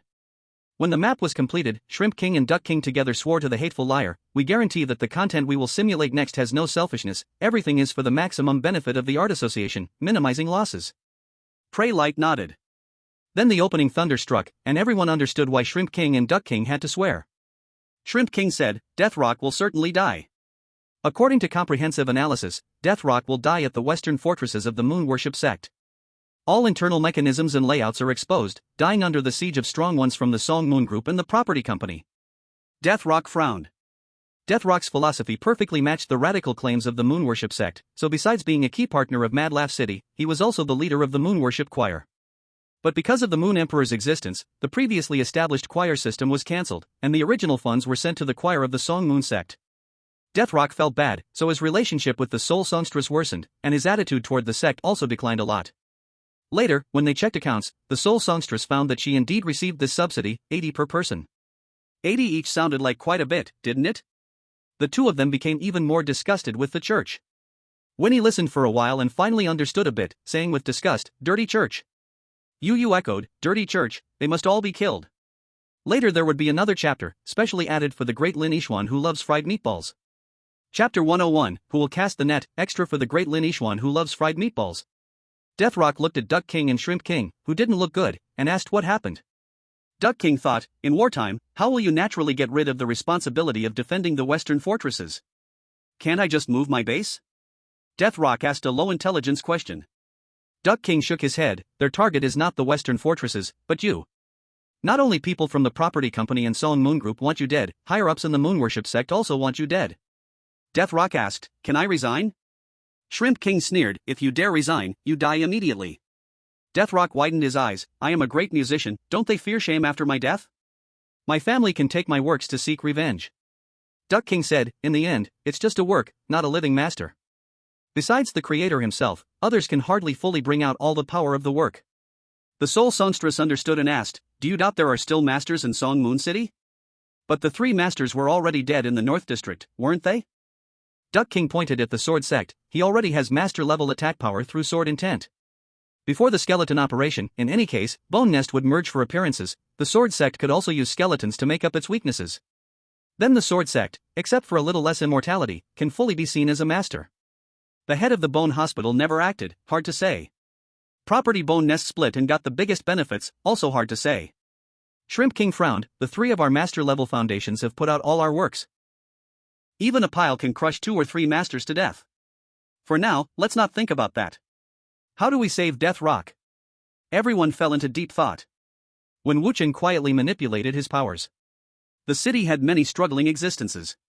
Taking advantage of the help granted by descendants, he casually looked around for any nearby intelligence. Possibility points were 51, and when Wucheng's effort failed. Meng Jiqiu offered a suggestion, "What if I, as an outsider, stage a concert invasion, and Deathrock moves to stop it to honor the pact?"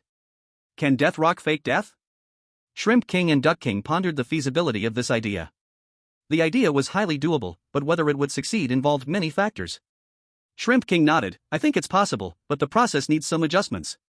If possible, try to lure and kill some strong ones who do not respect art." Duck King had another worry, "I fear it might turn into another battle of Forget Worry Mountain." If something goes wrong, are we going to watch Deathrock and Xianqiu die without acting? Qi Guanglin said, "Don't worry, if something goes wrong, I will act." Duck King and Shrimp King were puzzled by Qi Guanglin's confidence. Duck Lord knew Qi Guanglin's talents best and, realizing something, asked in surprise, "You kid, have you become a great landscape painter?" Qi Guanglin humbly smiled, "Lucky, I've just gained a little." The sound of the sea cry was hit badly by the ubiquitous Qi Guanglin the last time he injured Hinata Natsuki. When he played music and Qi Guanglin did not show, he would pause, and Qi Guanglin would elbow him. Now, hearing that Qi Guanglin had become a great painter in 2 fields, the sea cry first smiled in relief, then eagerly said, "President, may my son study biology and landscapes with you?" Qi Guanglin asked puzzled, "Isn't your son already a musician?" See Cry, having experienced which path was more promising, said without hesitation, he loves painting. He plans to give up music for painting. Please take him. Qi Guanglin nodded casually, then honestly said, I am an emotion aggregator, not a space transporter. Using self-portrait movement, I'm not afraid of space seals. In this case, do you still want your son to study with me? See Cry asked, what if I use a ritual to make my son an emotion aggregator? Qi Guanglin thought for a moment, realizing he did not know, so he said directly. See Cry, thinking his son was replaceable, let the least noticeable one try. If he died, it was fine, he could still be reborn.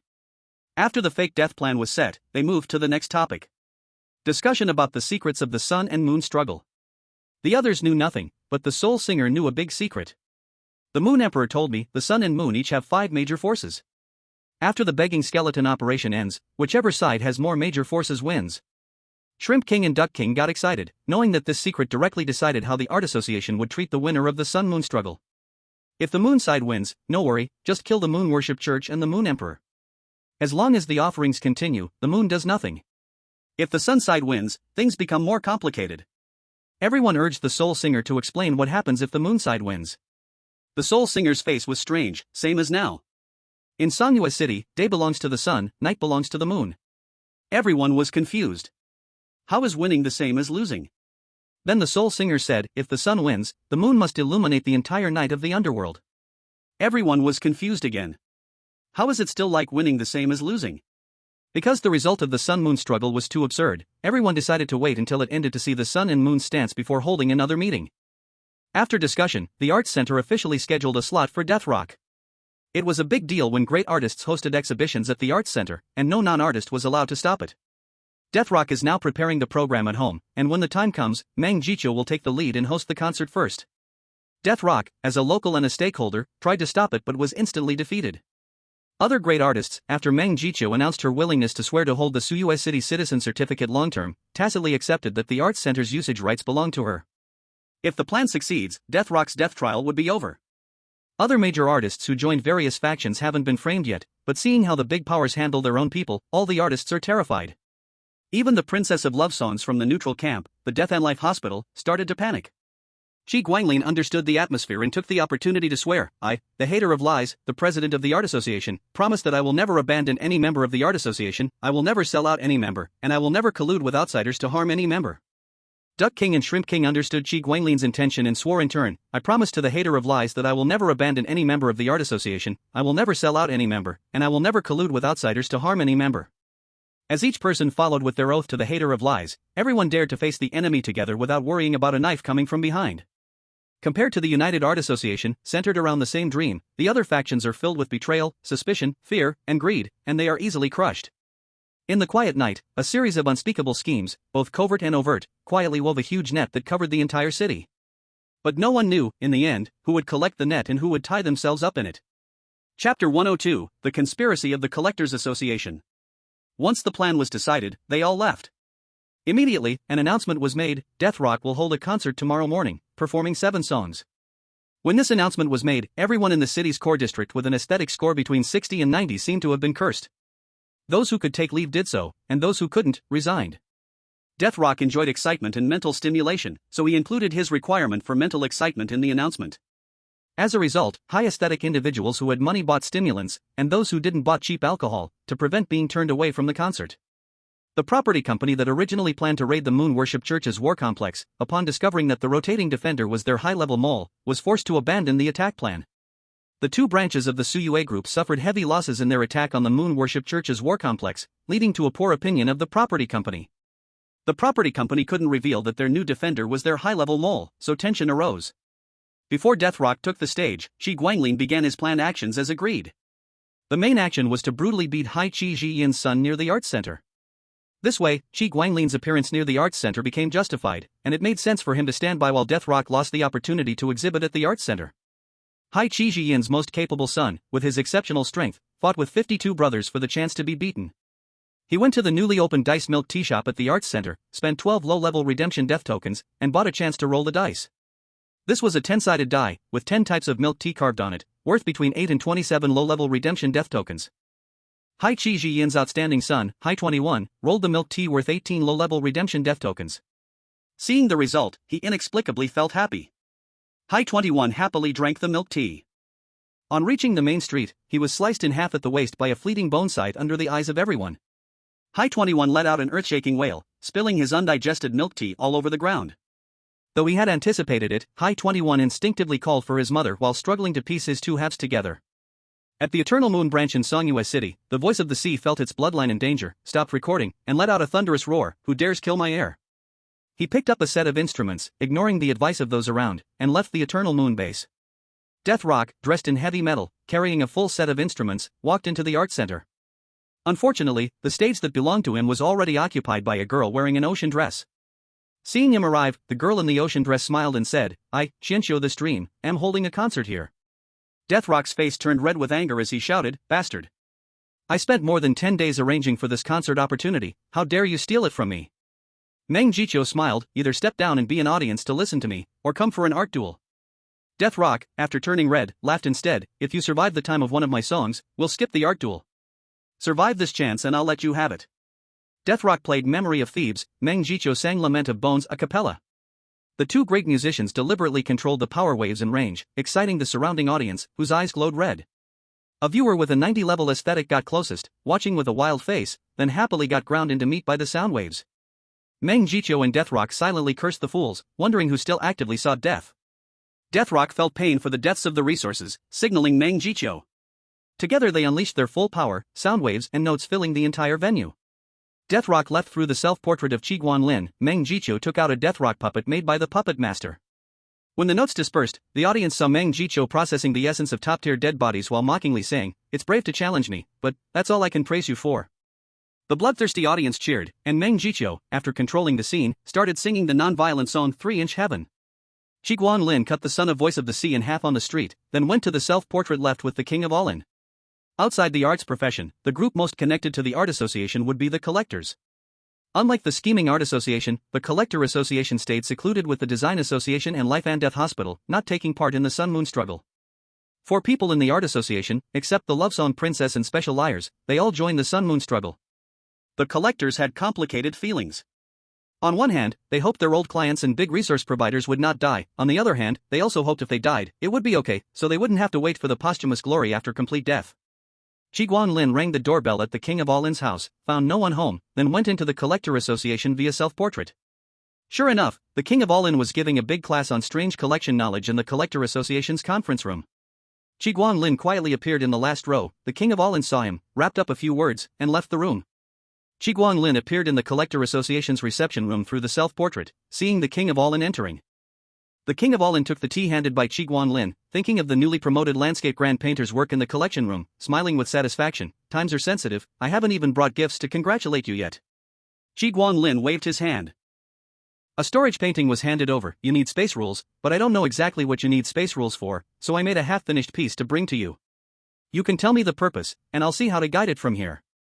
The King of Poker rose and bowed deeply, then said, "I need a landscape painting that stabilizes space, with all rules centered around space stability."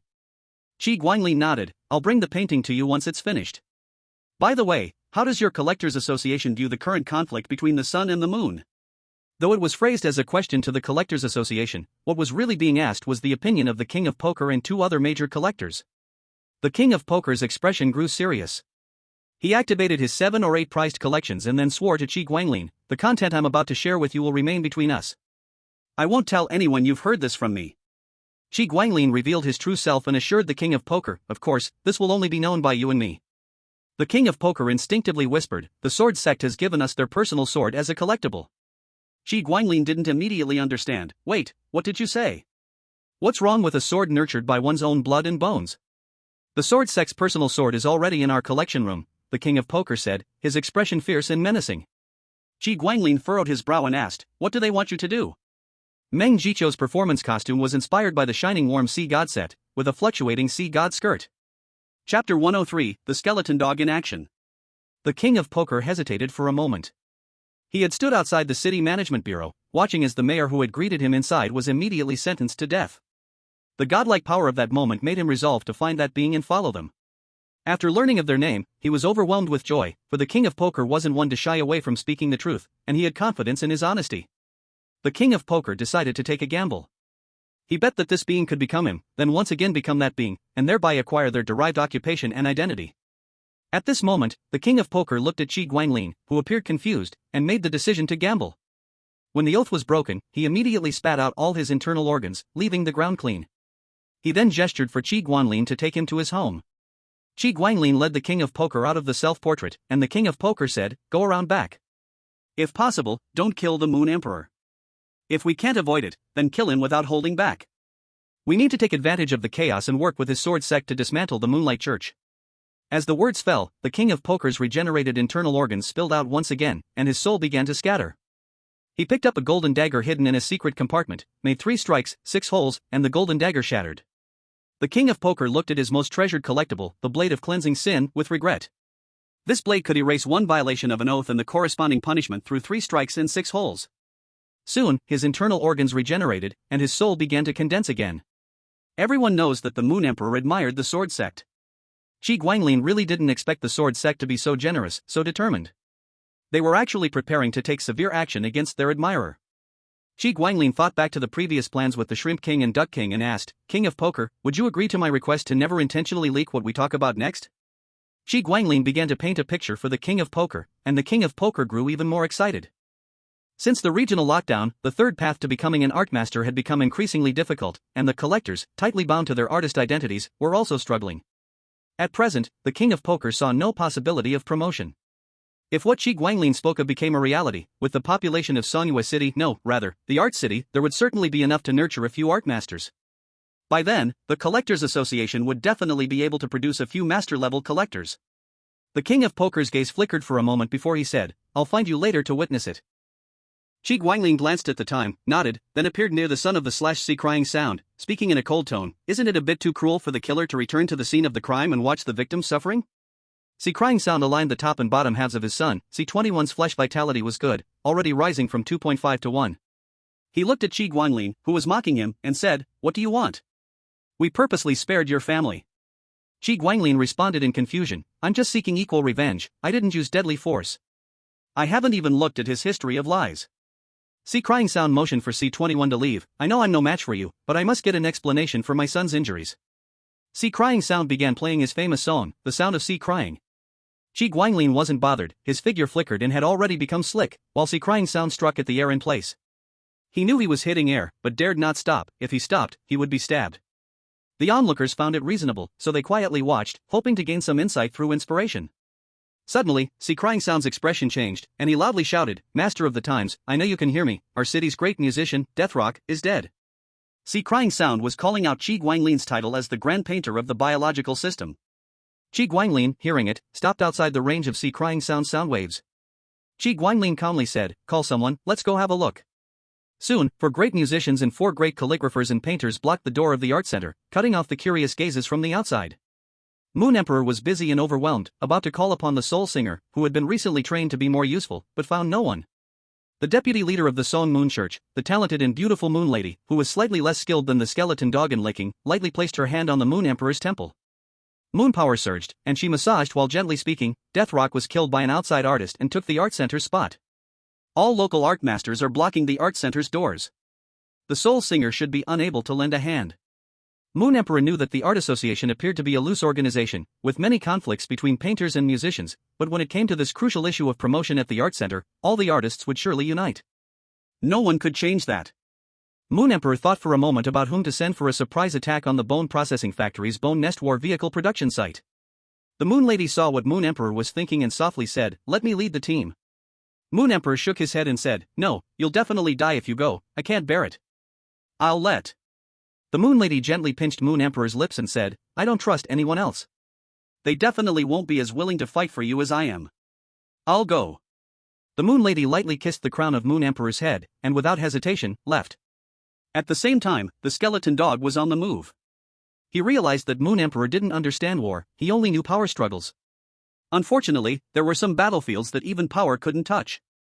Once again, he sought out the sword sect.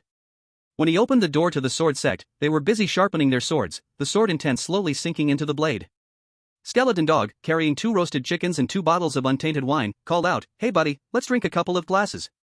The sword sect shook his head, 9 swords sinking into his body. "Still for her?" Skeleton Dog nodded. She wants to be mayor, and I want to help her. The Sword Sect scoffed, foolish. If we brothers team up, how can Song Moon City have any enemy? Once we defeat all our enemies, what woman do you want? At worst, we can play the life and death game and design a game for her.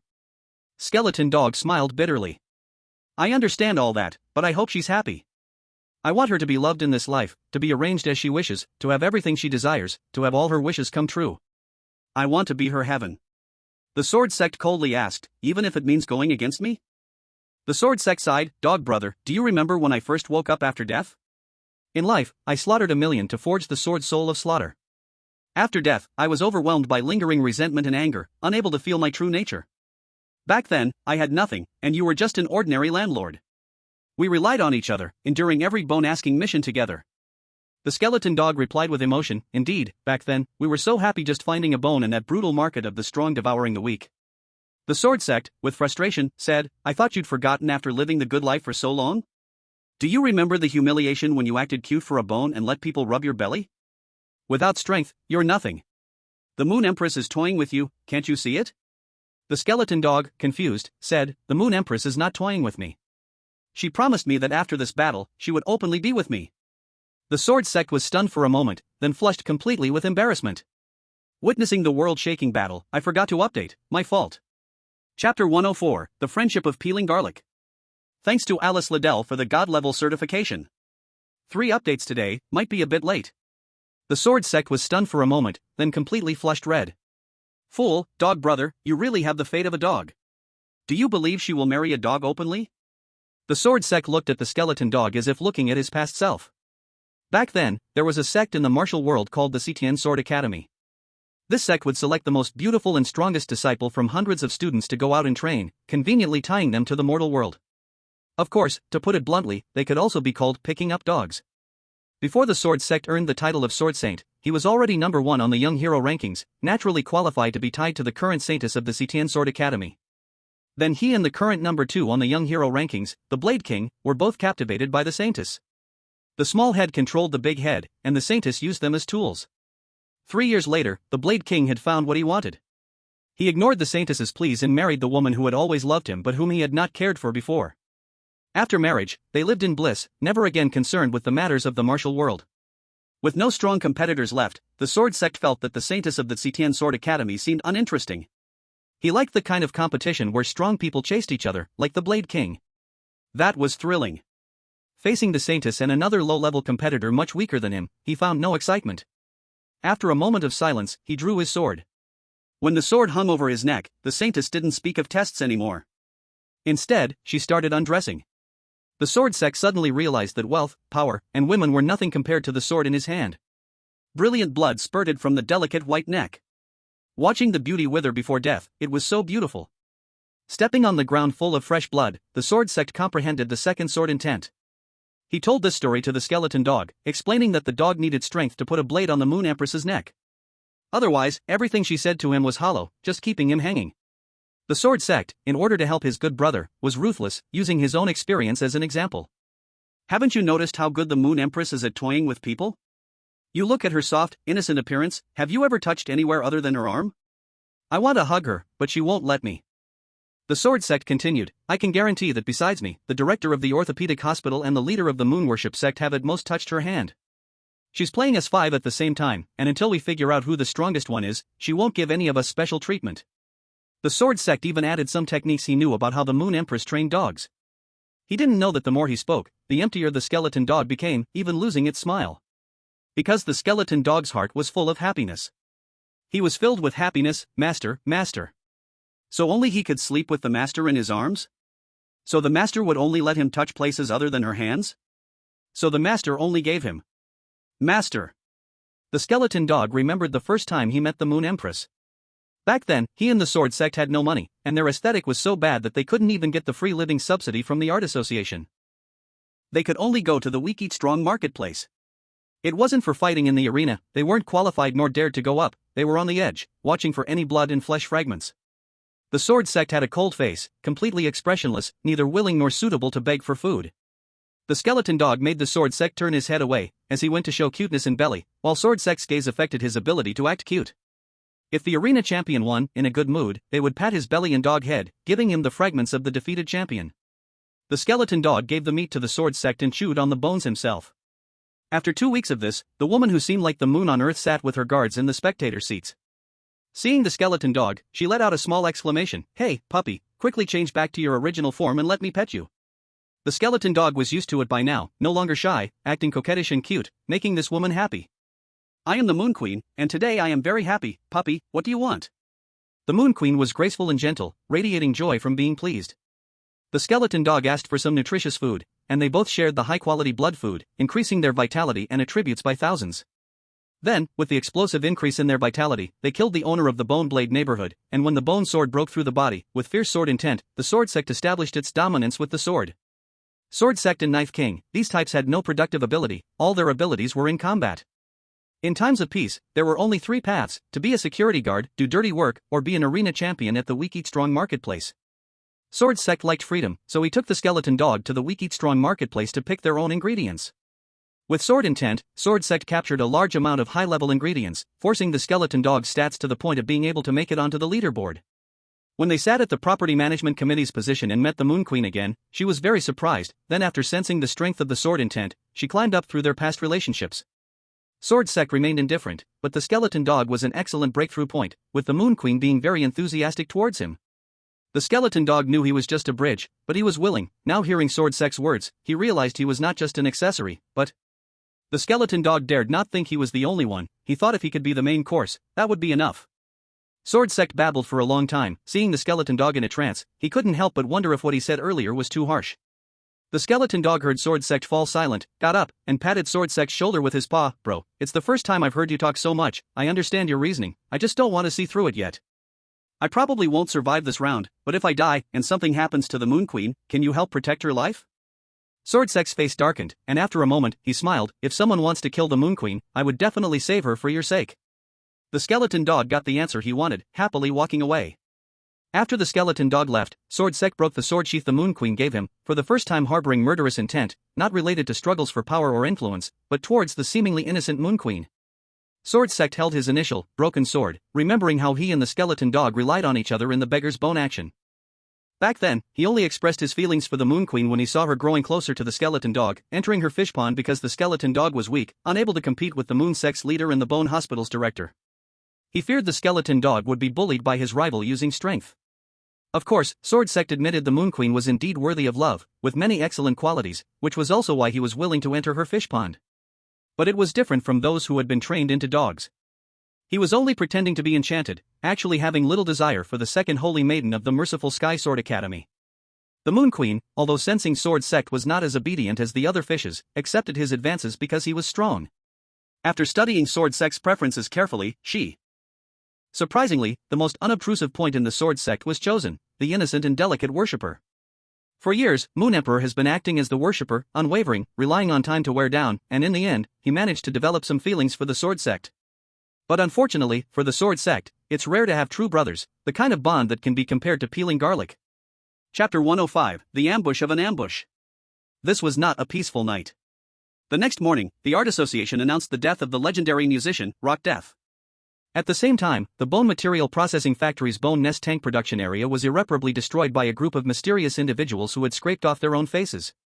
The furious factory director personally took action, slaughtering all the powerful figures who nearly escaped, skinning them, draining their blood, and devouring their souls. Then, the factory director turned his spear toward the other 4 major powers of Bone Nest. Outsiders and high-level traders could never figure out the location of the Bone Nest tank production area. Only the core members of each power knew the location. The other 4 Bone Nest forces paid blood money to appease the factory director, their attitudes extremely good, but when it came to explaining, they couldn't provide anything clear, just a pile of mush, passing the blame to one another.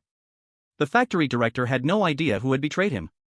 He suspected none of his teammates were trustworthy, and he felt the Moon Camp had a very high chance of victory. Through past relations, he had a meal with the person in charge of Eternal Moon in Sonyue City, Ueha. They had a delightful meal together, and for the second meal, they invited the hater of lies. Witnessing their agreement, Chi Guanglin felt sorry for them, and also for the Duck King, Shrimp King, and Sierre. This time, they'd have to burn their brains again. He hoped everything would go as planned, smoothly. The destruction of the bone nest tank production area was a very serious matter because the bone nest tanks could be used as consumables to destroy war buildings constructed by civil engineers. With the rules of war buildings in play, a strange thing that could previously destroy just one, after the enhancement, could destroy at least 3. Therefore, once the bone nest tank production was destroyed, the factory director was ready to fully invest. The powerful forces of the Sunside completely submitted without any bloodshed, and Ueha, the person in charge of Eternal Moon, almost smiled crookedly. There really are such things as pies falling from the sky. Either don't betray, or betray thoroughly. The factory director sold everything he knew cleanly, such as the Allies' garrison maps and marching routes. The person in charge of Eternal Moon looked at Qi Guanglin, who expressionlessly stated that the factory director was very honest. Smiling, the person in charge of Eternal Moon handed over 300,000 high-level death redemption vouchers as witness fees, authentication fees, and confidentiality fees. Qi Guanglin kept a straight face and said, "Don't worry, I don't want to end up like this. I am neutral, and I won't leak your matters to any uninformed parties." Afterward, Qi Guanglin returned home and finally dared to laugh out loud. He was looking forward to the upcoming bone-begging operation. If there were fewer clever people in this battle, it wouldn't have been so joyful. It was the clever people causing all the trouble. The puppet master heard her brother's laughter and knocked twice symbolically before entering the art studio. Qi Guanglin tried to explain the joke to his sister but ended up tangling her in the details. Reluctantly, Qi Guanglin gave up describing the upcoming spectacular battle simulation. The owners of the Bone Blade District and the Bone Frame District were bound by the bone-begging operation and would inevitably take action on the day of the operation. At other times, the property managers could die in front of the district owners, but the owners wouldn't care at all and might even add an extra stab. When the property managers died, the district owners would be even happier to beat the corpse. Thus, the real strength of the Bone Blade District and Bone Frame District could only be seen on the day of the bone-begging operation. After that day, their strength would be hard to describe. As long as someone in the community shouts in the square, they can rally a group of people to illegally form a team and attack the property management and the neighborhood committee. Since the neighborhood committee was confronted by the strongest paranormal entity in the community to demand the owner fees, more and more owners who didn't rely on bone paths started following suit and demanding the fees, eventually forming a system of tiered owners. The emergence of the tiered owner system significantly improved the relationship between the powerful community owners and property management. At least since then, when property management was attacked, people from Bone Blade or Bone Frame communities wouldn't join in attacking the property but would watch from the sidelines. Once this rule was established, the survival rate of property management greatly increased. When the bone whistle sounded throughout the community, everyone heard voices mixed with those of the sword sect, property company owners, and the director of the orthopedics hospital. From today, Bone Blade Community, Bone Frame Community, Orthopedic Hospital, Property Company, and Bone Material Processing Factory will merge to rename Songyue City into Songri City. We unite, and the new power will be called Bone Nest. The owners of the original Bone Blade Community and Bone Frame Community automatically become Bone Nest owners. Let's celebrate the return of Bone Nest. Bone Nest has decided to go to war against the Songyue Group, against Laughing City, against Songyue Church, against Forgetting Worry Mountain, and against the Eternal Moon Branch. The Bone Quest operation is ready.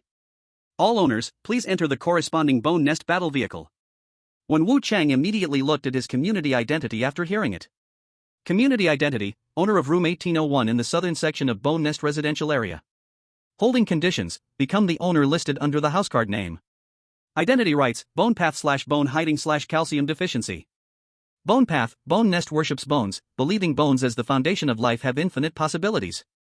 Owners can transform their own bones into weapons and armor. When owners wield bone blades and fight with bone frames, the strength and vitality of their flesh and blood are doubled. Bone hiding, bones can be hidden inside the body when not used for killing, nourished and offered by the owner's blood. Every day of nourishment, when the bones first emerge from the body, their toughness and sharpness improve by 10%. Calcium deficiency, after bones are activated, they will slowly absorb and gather the host's calcium to increase the strength of bone blades or restore bone blade consumption. Please remember to replenish calcium in time. Identity responsibility, when participating in the Bone Quest operation, one must give their life to accomplish the goal. Note, the identity responsibility under room 1801's housecard has been exempted. Ordinary owners were overjoyed, as Bone Nest owners were considered a substantial leap compared to single Bone Blade or Bone Frame owners. The owners all rushed downstairs to gather, ready to board the Bone Nest battle vehicles and head to the battlefield. Loves looked at the Emperor's film, eating meat while cutting more off. Soon, he gathered up another life. Hearing the bone whistle, Loves picked up the self-destruct drawing and casually left the door. Unlike the nervous ordinary owners, Loves knew he was doomed. His goal was to find someone he disliked at the place and tear up the drawing. The Bone Blade community was on the move, and the Eternal Moon was also in action. The leader of Eternal Moon did not trust the director of the bone material processing factory, but he trusted the liar hater. The liar hater said the director of the bone material factory was very honest, so it must be true. So, he followed the route given by the factory director to prepare an ambush for the Boneframe community's Boneframe dogs. However, what greeted him was Boneblade Community Sequence 2 Blood Cry and the Sonyue group's hidden troops. A false moon instantly appeared, followed by a rain of blood, forming a blood moon. Corrosive, living fog that eroded bones began to spread across the area. I think someone said they wanted to see a side story of the drunkard. Let me check how many comments there are. If there are enough, I'll write the drunkard side story first. Later, there will be a new chapter certified by the Great God. Chapter 106, I Can't Lose, thanks to Alice Liddell for the Great God certification. The people of Eternal Moon were stunned by the attack but quickly regained their senses and retreated while fighting. Bloodcry said confidently, as long as they use Boneframe, they can just wait to die. I killed the Boneframe dog first, then destroyed the Sonyue church, and only then will the sword sex head become my trophy. Bloodcry wore heavy armor and charged straight into the enemy lines, carrying a cross. As he fought, he started to feel that something was wrong. Why aren't the enemies crying out in agony from the Boneframe being used? When he saw the strongest enemy with a large moon above his head, instead of Boneframe rising from their body, Bloodcry realized something was wrong. The moon worship leader of the construct is tricking me, he thought. Now, Bloodcry didn't dare use his Bone Nest Master identity, but the person in charge of the Eternal Moon, Yue, could recklessly use their identity power to summon moon blades. The chief director of the Sonyue group glanced at the battlefield and began thinking of other plans. If things didn't work out, killing the Boneblade District Sequence 2 would also be a great achievement. The chief director took off his disguise and kicked his head away, then pulled his real head out of his belly and put it on, while burning 100,000 high-level death redemption tickets. A massive light column pierced through Bloodcry's armor from behind, severely wounding his weapon spirit, but it didn't hurt Bloodcry himself. Yueha was confused about the situation and suspected it was a trap, making his subordinates retreat first, while he, as the strongest, stayed behind to defend. Bloodcry trusted no one, so the armor on his back was the thickest. When he was stabbed from behind, he calmly said, "I don't care what you think or what you've done. His body is most beneficial to you as someone with Yin or Moon attributes. His death benefits me the most. Let's continue working together, kill him, and we will renegotiate with the hate liar." The chief director smiled and said, "If you truly wanted to cooperate with us, then why not ask us both to not harm each other in front of the hate liar? We only backstabbed early, but it didn't succeed." The person in charge of Eternal Moon, Yue, understood the situation and smiled, saying, "Chief Director, how about we join forces to kill the Sequence 2 of the Boneblade District? We can split the battle achievements evenly." Bloodcry sneered, "Just the two of you? 10,000 blood him. Carrying the honor of the Blood Clan, I cannot lose." Bloodcry's head flew up like a fountain, shooting into the clouds. Then, a large amount of blood sprayed out from the severed neck, matching the falling blood tears from the sky. The chief director, who had researched famous strong individuals, quickly ran out of the blood rain range and performed a healing technique on Bloodcry's neck. Bloodcry quickly regenerated a head, and the blood river on the ground disappeared, but the blood tears falling from the sky were easier to deal with. The chief director said to Yue, who had come over beside him, he needs 5 minutes to half an hour to accumulate enough blood energy to shoot his head again. We must act fast. Bloodcry's face darkened. At this moment, the living fog that could devour and suppress the Boneframe's activity had been broken by his blood tears. He summoned the Boneframe and Bone Bow, ready for battle, locking eyes with Yue. Bloodcry hesitated for a moment, but in the end, he decided to take a gamble. After all, he had a blood pool in his hideout on the outskirts of the city. The chief director raised his hand, and once again, 100,000 high-level death redemption tickets started burning, serving as ritual materials. The moon projection appeared, and then the light flickered. The person in charge of Eternal Moon also had the moonlight flowing, condensing into an exceptionally brilliant moonblade. Bloodcry's Bone Bow was armed with an arrow made from his own thigh bone. The blood energy surged, and the arrow pointed at the chief director. The chief director signaled for Yueha to attack first, as he needed to gather his strength. Yueha nodded and sent the moonblade flying through the air, striking the chief director's forehead. Bloodcry released his grip, and the blood-colored bone arrow lodged into the chief director's neck.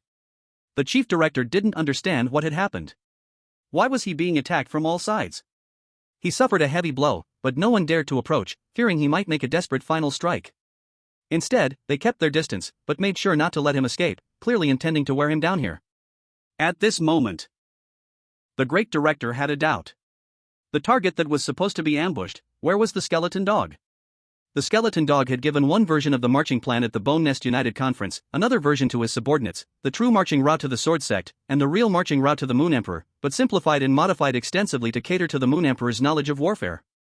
The great director had set up an ambush according to the version shown to his subordinates, only to find himself setting up a lonely trap. The skeleton dog led the team to attack the western industrial park of the bone material processing factory, while the sword sect led the team to attack the eastern industrial park of the same factory. When the bloodthirsty skeleton dog and sword sect arrived at the central control tower's entrance, they looked at each other, both covered in blood, and began to laugh. The sword sect raised the blood-colored bone sword, and the skeleton dog lifted the purple bone knife, both aimed at the same enemy, the factory manager of the bone material processing factory. The factory manager stood in front of the central control tower's door and laughed, whispering, "I have been doing my best to handle logistics, producing war supplies with all my effort. Why is it that among the 10 great forces, I'm the first to suffer, except for the weakest laughing city? Did I do something wrong?" The skeleton dog shook his head. "You did nothing wrong. You're just too weak." The sword sect spoke little, but his words were sharp and to the point, weak, yet rich. The factory manager snarled, "Let me off. I'll be the vice manager and help you manage production, how about that?" The skeleton dog activated his skeleton. "We have our plans. You only need to die, or before you die, give us something useful." The sword sect remained silent, and the 9 swords transformed into countless sword shadows, wrapping around the factory manager. The factory manager sneered, "Do you know why I stayed here and didn't leave? Central control tower, rise and crush them." The factory manager didn't dodge or retreat, allowing the sword energy to shred his bloody body. The flesh and blood gears of the central control tower began to turn, with blood circulating as both lubricant and energy medium. The sword sect frowned, "Brother dog, this is a bit dangerous. Step behind me." The skeleton dog smiled, "Brother Sky Sword, no need, let me show you my new power." Purple flames spread from the bone knife. New power, didn't expect it to be so strong. The skeleton dog sniffed the air and performed a jumping slash toward the area with the strongest blood scent. The skeleton dog was immediately slammed to the ground by a sharp bend from the central control tower. The original display screen of the tower flashed with words and sound, "Jumping Clown." Then, the central control tower displayed the factory manager's figure, "Now I am the factory, and the factory is me. I will be the vice manager, how about you be the factory manager, sword sect?" The sword sect sneered, "Insects should just die quietly." The skeleton dog reformed his skeleton and laughed, "Indeed." The skeleton dog raised his knife, and the sword sect raised his sword. Purple flames and biting winds blended together. Come, taste our passionate combo technique. Chapter 107, Expulsion. The wind fueled the flames, and the blood and flesh giant structure of the central control tower was exhausted of its blood and flesh activity in the purple fire. The skeleton dog and the sword sect both inserted their bone sword and bone knife flags into the highest point of the central control tower's ruins. The factory manager died, and the bone material processing factory was expelled. The territories of the forces were divided between the skeleton dog and the sword sect, with a small portion occupied by the Moon Emperor group. The skeleton dog gave half of his territory to the Moon Emperor's subordinates. The skeleton dog's followers grumbled, wanting to fairly split with the sword sect. Why should the Moon Emperor get a share? The sword sect was curious about the skeleton dog's purple fire. The skeleton dog explained, "This is a flame born from love. I couldn't make it grow before because I didn't receive any love in return. Brother Sky Sword, the Moon Emperor isn't what you think. She's good." The sword sect smiled weakly, said nothing, and nodded silently. After returning to his main camp, the sword sect quietly instructed his former disciples to secretly investigate the whereabouts of the Moon Emperor. The Moon Emperor didn't take her face out with her, but how could the Boneframe Hound possibly forget the Moon Emperor's scent? Seeing that she didn't look for him, he kept quiet and silently followed her. She arrived at the site where the Bone Nest Battle Chariot production had been destroyed. After the plant manager studied it and found the repairs too difficult, they decided to give up and thus preserved as much as possible the traces of the battle that had occurred here. The Moon Emperor first came to the west wall, where she saw broken words on the wall. The handwriting was delicate yet carried the tough resilience of wild grass. The talented young woman of the bright moon must have chosen the weakest part of the rules, the west wall, from where she broke through the wall and entered the Bone Nest Battle Chariot production site. The Moon Emperor entered the Bone Nest Battle Chariot workshop through the broken hole, and everywhere there were traces of the talented young woman of the bright moon fighting. In the end, she saw a small humanoid indentation and a bit of silver blood at the south wall. She crouched down, looking at the silver blood with a dazed expression. The Boneframe Hound, seeing the Moon Emperor in a daze, faintly recalled the most inconspicuous rival. Although this rival was a near-water pavilion enemy, because she was a woman, unlike the male vice leader who had expressed his love for the Moon Emperor and had been forced to commit suicide due to love, she was not troubled in the same way. This is because the bright moon talented woman was also a woman and was unlike the male vice leader who was so wild. It was also related to the Moon Emperor's emotional intelligence, as they all thought the Moon Emperor loved only herself, and a nearby female rival had appeared. The Boneframe Hound remembered how the Bright Moon talented woman had belittled her gift, but seeing how she belittled everyone and only praised her own gift, he wasn't angry anymore. Now, thinking about that person being dead, her body crushed into bones and ashes, her soul devoured, and even the soul calling couldn't bring her back, he felt somewhat relieved. The Boneframe Hound silently tore open a storage drawing and took out a bottle of moonlight wine. The Moon Emperor took the wine and silently poured half a bottle onto the last trace of the Bright Moon talented woman. Doggy, do you know? Before she left, the Bright Moon placed all her 5 rare calligraphy works into my secret chamber. She knew that once she infiltrated the Bone Nest Battle Chariot production site, she would not come back. Last night, I looked at all her works again, and after becoming a calligrapher, all her works belong to me. The Moon Emperor spoke with rare sadness but not a shred of regret. The Boneframe Hound silently transformed back into its original form and lay next to the Moon Emperor. The Moon Emperor stroked the Boneframe Hound and whispered, "I used to climb desperately because I wanted to save a fool of a friend from death by gathering enough money. But when I finally had the money to redeem her, I hesitated because an opportunity for promotion was right before me.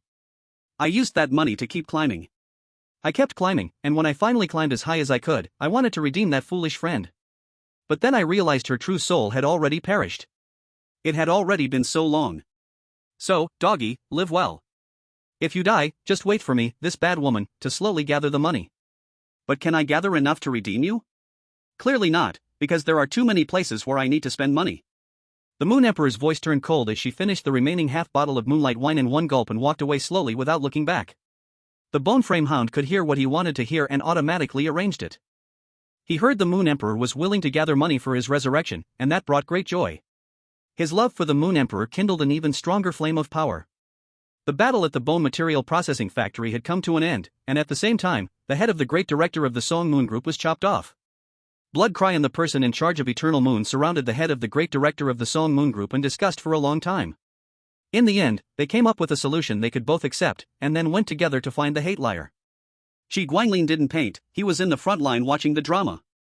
At this moment, he was witnessing an exciting siege and counter-siege battle.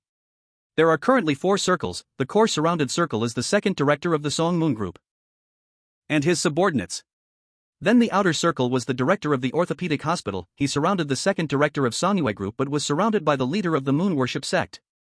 The power of the Moon Worship sect was surrounded by the conservative faction of the property company. Keguanglin took a rocking chair out of the storage painting, ready to watch how this battle would end. He was very curious. The director of the orthopedic hospital acted as soon as the second director of Songyue Group entered the encirclement. To understand how many people surrounded them, the second director of Songyue Group used his identity power, the red-green world. Then the director of the orthopedic hospital saw that the view in front of him was all red. He stopped. The second director of Songyue Group saw the dense red all around and also did not dare to act. The leader of the Moon Worship sect was very surprised, even more surprised when he turned his head and saw a red area 10 miles behind him. He did not act either.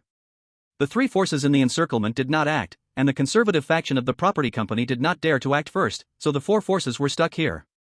Keguanglin expected rivers of blood. He tried to grab a little flesh and bone from the strong, but seeing them still not act, he was somewhat disappointed.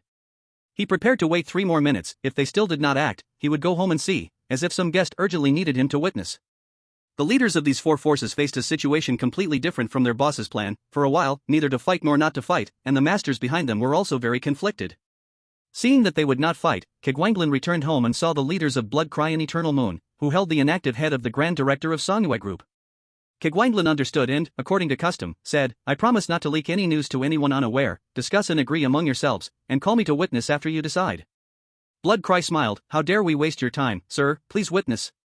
We are ready to join forces to expel Songyue Group, dividing gains according to casualties and merits. Until 3 days before the expulsion of Songyue Group, neither side shall harm allies proactively in any form. Violators will become your food." Keguanglin nodded and looked at the leader of Eternal Moon. He repeated the agreement. Keguanglin said, "Good, I hope you all follow the agreement." Chapter 108 Rivers of Blood. When Bloodcry of Boneblade Community and the leader of Eternal Moon, Ueha, carried the Grand Director's head into the heart of Songyue Group, the masters of all major forces instantly made decisions. The second director of Songyue Group and his subordinates in the core encirclement were wiped out by 3 forces, the bodies divided, and Songyue Group was expelled. Keguanglin received the news and silently went to paint a mountain of corpses and seas of blood. Now Sierra gained 500 more soldiers.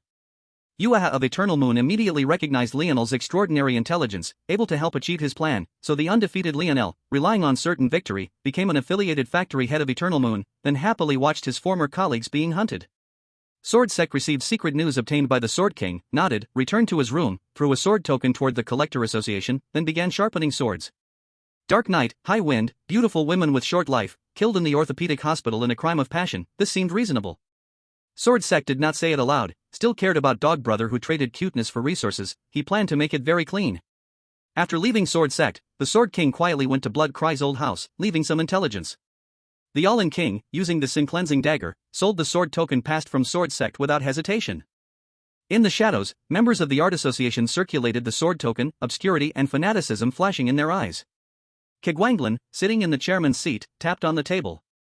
Get ready, they're done, and it'll be our turn to fight the whole field. The Sword Sect didn't take the Moon Emperor seriously. He looked down on those who played with schemes and tricks. He had confidence that in the face of his sword intent, all plots and tricks were useless. The Moon Emperor was truly scared when she received the message from Bloodseye. Why would they want to kill someone so cute like her out of nowhere? Did the Sword Sect find out about the Bone Dog incident and now wanted to kill her out of anger? The Bright Moon's talented disciple, with tastes opposite to her master, didn't like the princess pillow. So, she calmly reassured the panicked Moon Emperor, "Don't panic, Your Majesty. The Sword Sect master is just angry for a moment. You just need to calm him down a bit." The Moon Emperor thought for a moment, then shook her head. If the issue with the dog is exposed, the Sword Sect wouldn't kill me. They would just wish us well and let us practice our swords in peace. I have confidence in my relationship with the Sword Sect and the dog. I'll go find the dog. Then, the Moon Emperor thought for a moment and said, "Tell Bloodseye I know and thank him for his kindness. I swear to the haters of lies that I will repay him." The Moon Emperor went to find the Bone Dog. She didn't believe the Sword Sect would kill her in front of the Bone Dog. Bloodseye was dumbfounded when he received the news. Didn't he make it obvious what he meant by delivering the message? Why not discuss how to take the opportunity to ambush the Sword Sect instead? The Moon Emperor truly didn't want to kill the Sword Sect, because she felt that through the connection with the Bone Dog, they could use the Sword Sect. There was no need to kill such a strong person, even if she could, the casualties would be severe. Bloodseye and Moon River discussed for a while, and then Bloodseye suddenly had an idea. They pretended to be admirers of the Moon Emperor and approached the director of the orthopedic hospital and the leader of the Moon Worship sect. The Sword Sect finished sharpening his sword and secretly hid at the target location, as the Sword King had mentioned. He changed into a white coat, changed his face, and then began searching for the Moon Emperor. With one slash, the beauty's head fell.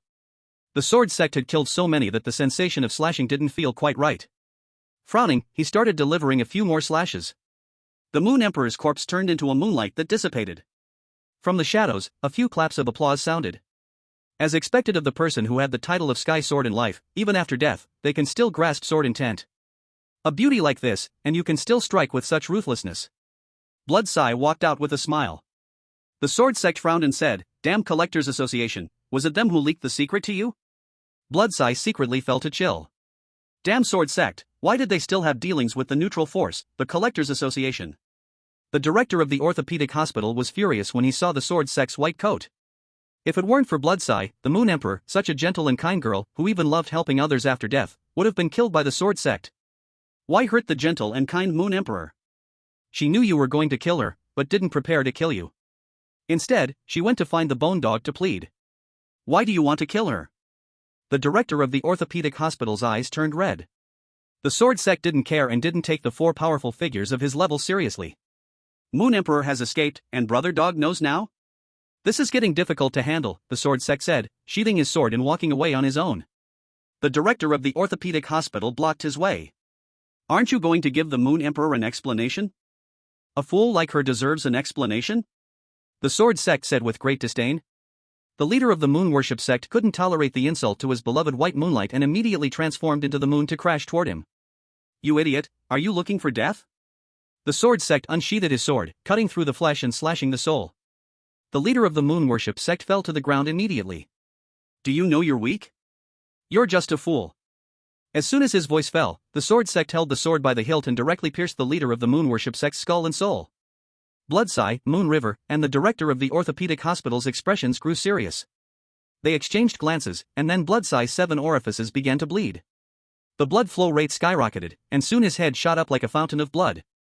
Then blood rain fell from the sky. The director of the orthopedic hospital opened the operating room, and Moon River understood, walking inside. The director quickly performed the exoskeleton installation and bone blade loading surgery for Moon River.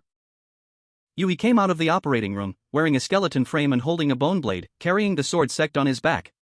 If he couldn't hold on, he entered the principal's time-stop operation room for recovery.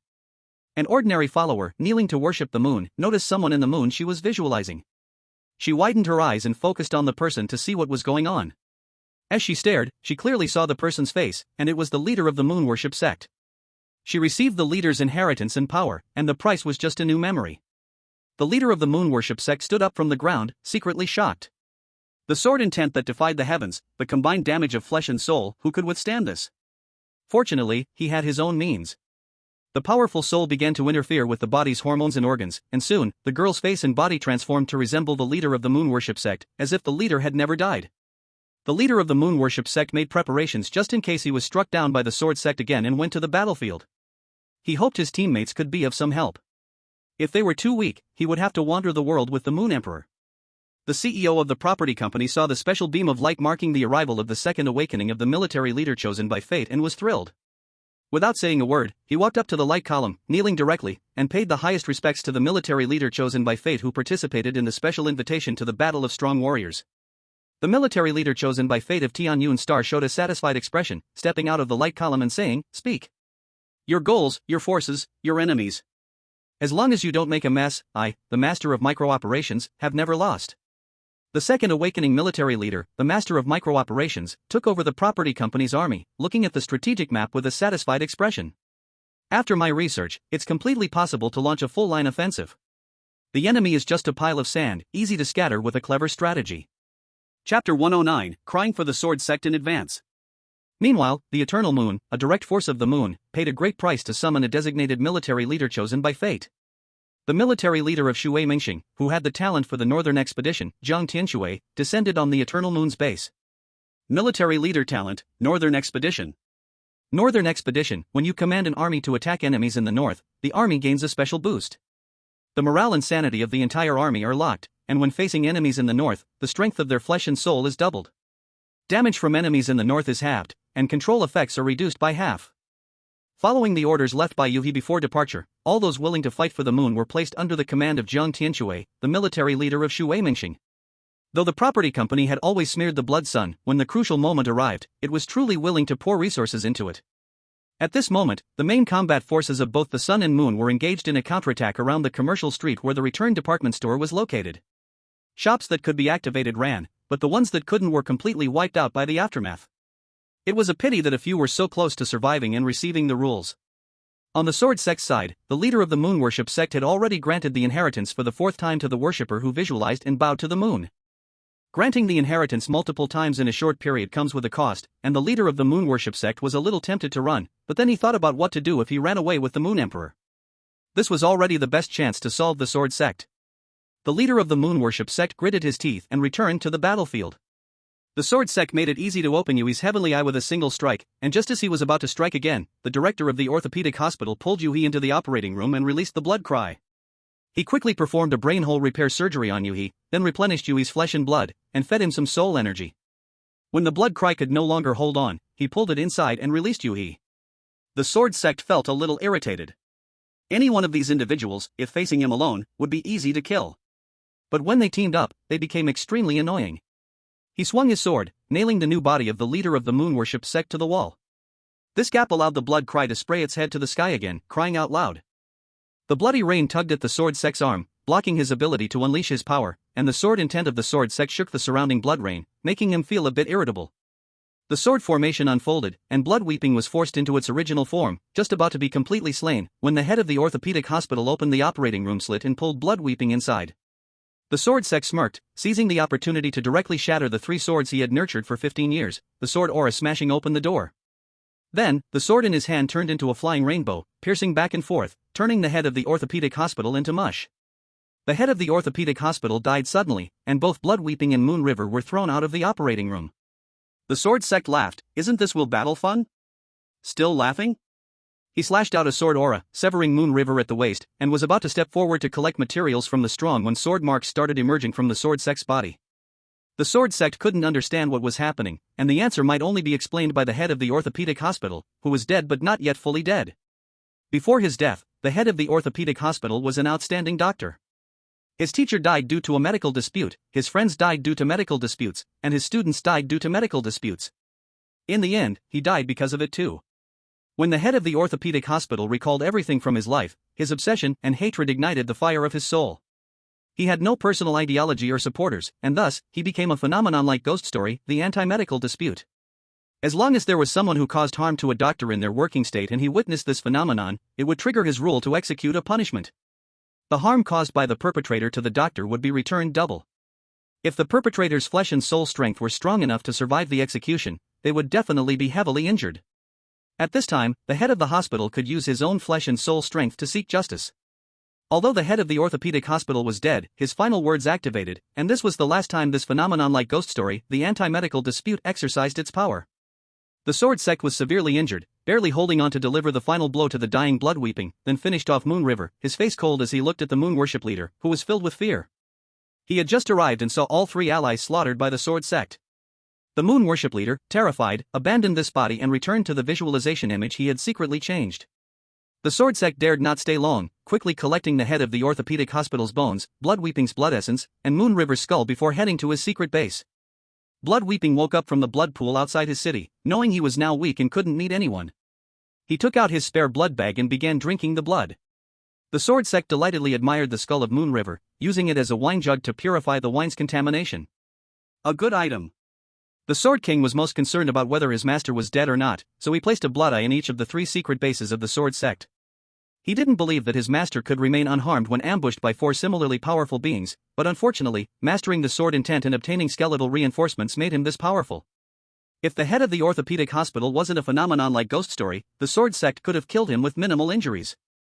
Now, by pure coincidence, the Sword King guessed right. After hearing a sound from one of the secret bases through one of his eyes, the Sword King decisively rushed to the door. The Sword King first released the anti-bone blade fogworms secretly developed by the Bone Material Processing Factory, then released 4 phonographs, and then consecutively tore open 5 paintings depicting starving ghosts eating until they exploded. The sword sect, drenched in blood, rushed out, seeing his disciple, who had died defending him, in disbelief.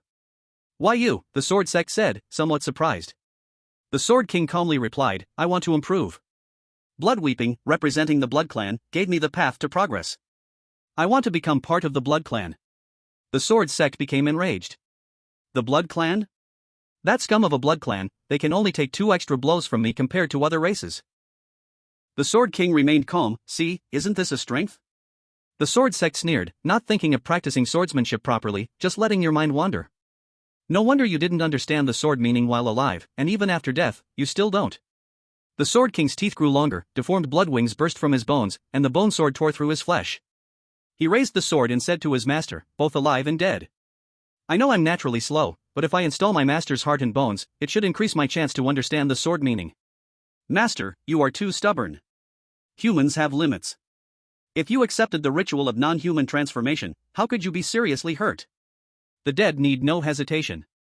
The sword sect gritted his teeth and drew his sword. "I still remember your brave and strong self when alive. Too bad you have been dead too long, and I too late. You have twisted, it seems I must clean the house." The Sword King shook his head. "Clean the house? It is time for me to betray master and destroy ancestors." The sword sect was in poor shape, targeted heavily.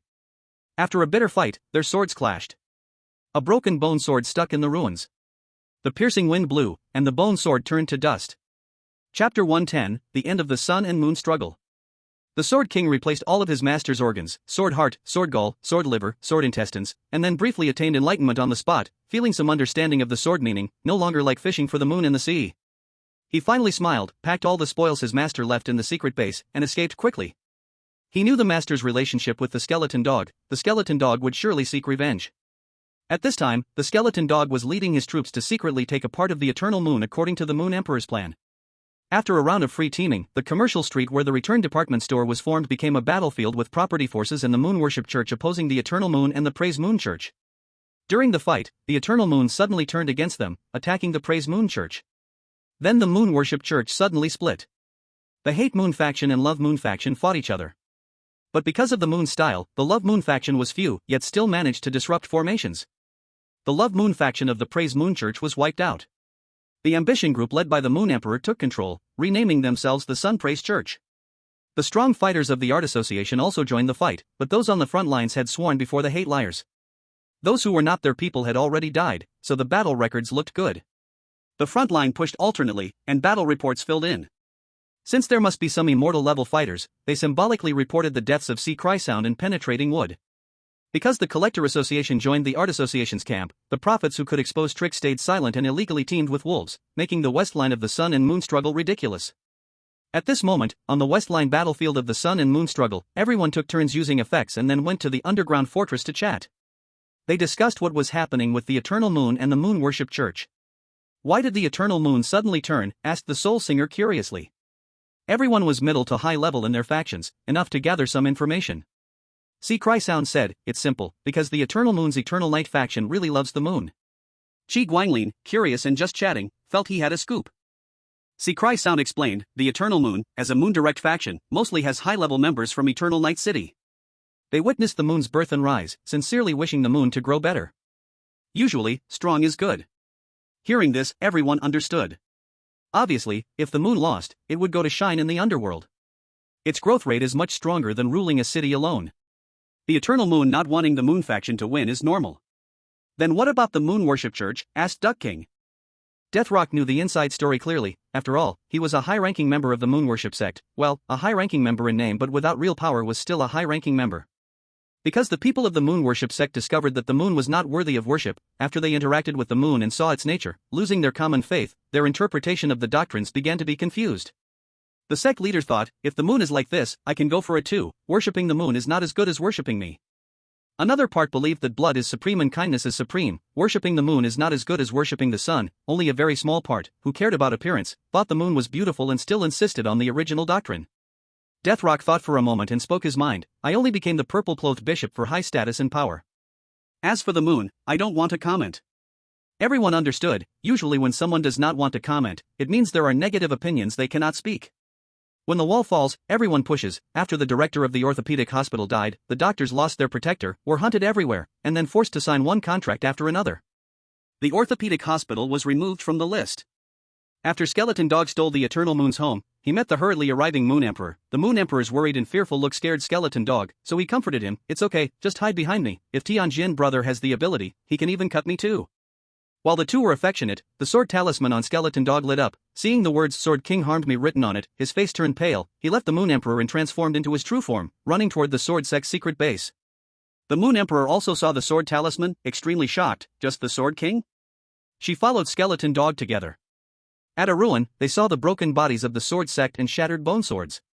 Skeleton Dog, with bleeding tears, called out the souls, then began to cry for the souls.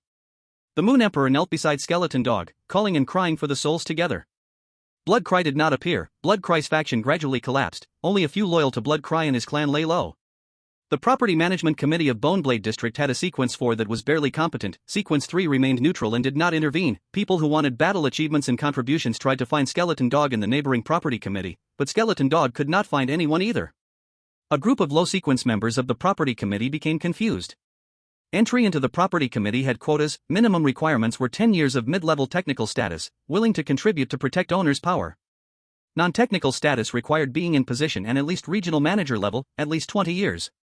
After entering, one could avoid ordinary owner life rules. Each month could exploit rules using information advantage to harm up to 5 ordinary owners. When Skeleton Dog returned to Boneblade District, he held the Sword Sect's token and led the remnants of the Sword Sect to chase Blood Cry's faction and the Sword King. After Blood Cry's loyalists were cleared, Skeleton Dog could not find the Sword King. No one knew the whereabouts of the Sword King or Blood Cry. Skeleton Dog began a full-scale attack on the Moon Worship sect. The sect leader felt wronged. He had been hit all along, had no output, only took damage. But Skeleton Dog, with anger that had no place to vent, did not care. He donned armor, led the charge, quickly penetrating the heart of the Moon Worship sect, fighting a war of attrition with the sect leader. During the stalemate, the Moon Emperor actually joined, leading forces to ambush the sect leader together with Skeleton Dog. Two sides pinched like cheese, then the sect leader and his Moon Worship sect became history.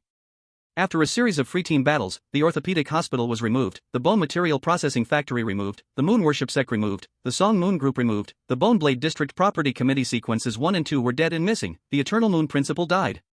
The Song Moon sect renamed to Song Sun sect. Eternal Moon surrendered after attacking allies. Wangyu Mountain declared itself. The Sun Camp achieved victory. Only the moon is blameless, so it is unloved, otherwise the winner would not have been decided so quickly. The struggle between the sun and the moon ended, and the Moon Emperor openly invited Skeleton Dog to her bedchamber. Skeleton Dog never expected the Moon Emperor to choose him, to join him in surrounding and killing the Moon Worship sect leader, and to be openly together with him. He was overjoyed. The Moon Emperor calmly said, "Rest for 3 days, prepare to compete for mayor. When I become mayor, the whole city will pay a breath tax, and the money will get your sword sect back." Skeleton Dog was extremely excited, bowing low with his tongue flicking quickly, his tail winding nimbly around the Moon Emperor's ankle. A dim secret room, carved with many paintings and calligraphy, playing the songs of 5 great musicians. The first seat. Kegwanglin looked at all the attendees, voice faint, "Prepare yourselves to welcome the Age of Art." Chapter 111 Digestion. This time no faction suffered small losses. The biggest loser was Jiang Tianshui. Because of the betrayal by the Eternal Moon faction, his northern campaign failed once again, and he was politely put under house arrest. Jiang Tianshui doubted life. His army master talent required the northern campaign to achieve a great victory once to awaken the second stage. It was supposed to be simple, yet whether in the immortal martial universe, the Blood Sun universe, or the Brave Demon universe, he had never won even once. Now this was his 9th failure. Jiang Tianshui quickly cheered up. So what if it was the 10th campaign? As his will strengthened, a subtitle formed in front of his eyes under the bloody sunlight. "Congratulations, your will has completed a special mission, triggering special talent awakening. Your Army Master Talent Northern campaign evolved into 9 campaigns." Looking at the transformed Army Master Talent, Jiang Tianshui glanced at the polite members of Eternal Moon and directly admitted defeat. The life and death game sent him home. The Micro-Operation Master had a lot of fun, accepted gifts from the property, and after taking the Sonyue City Coordinate token, left his Army Master order and departed. Before the storm, there is always calm. Each family licked their wounds and digested the spoils from the war. Sonyue City lost many people this time, but the good news is that the population will refresh, and forces that could not survive elsewhere will migrate to Sonyue City.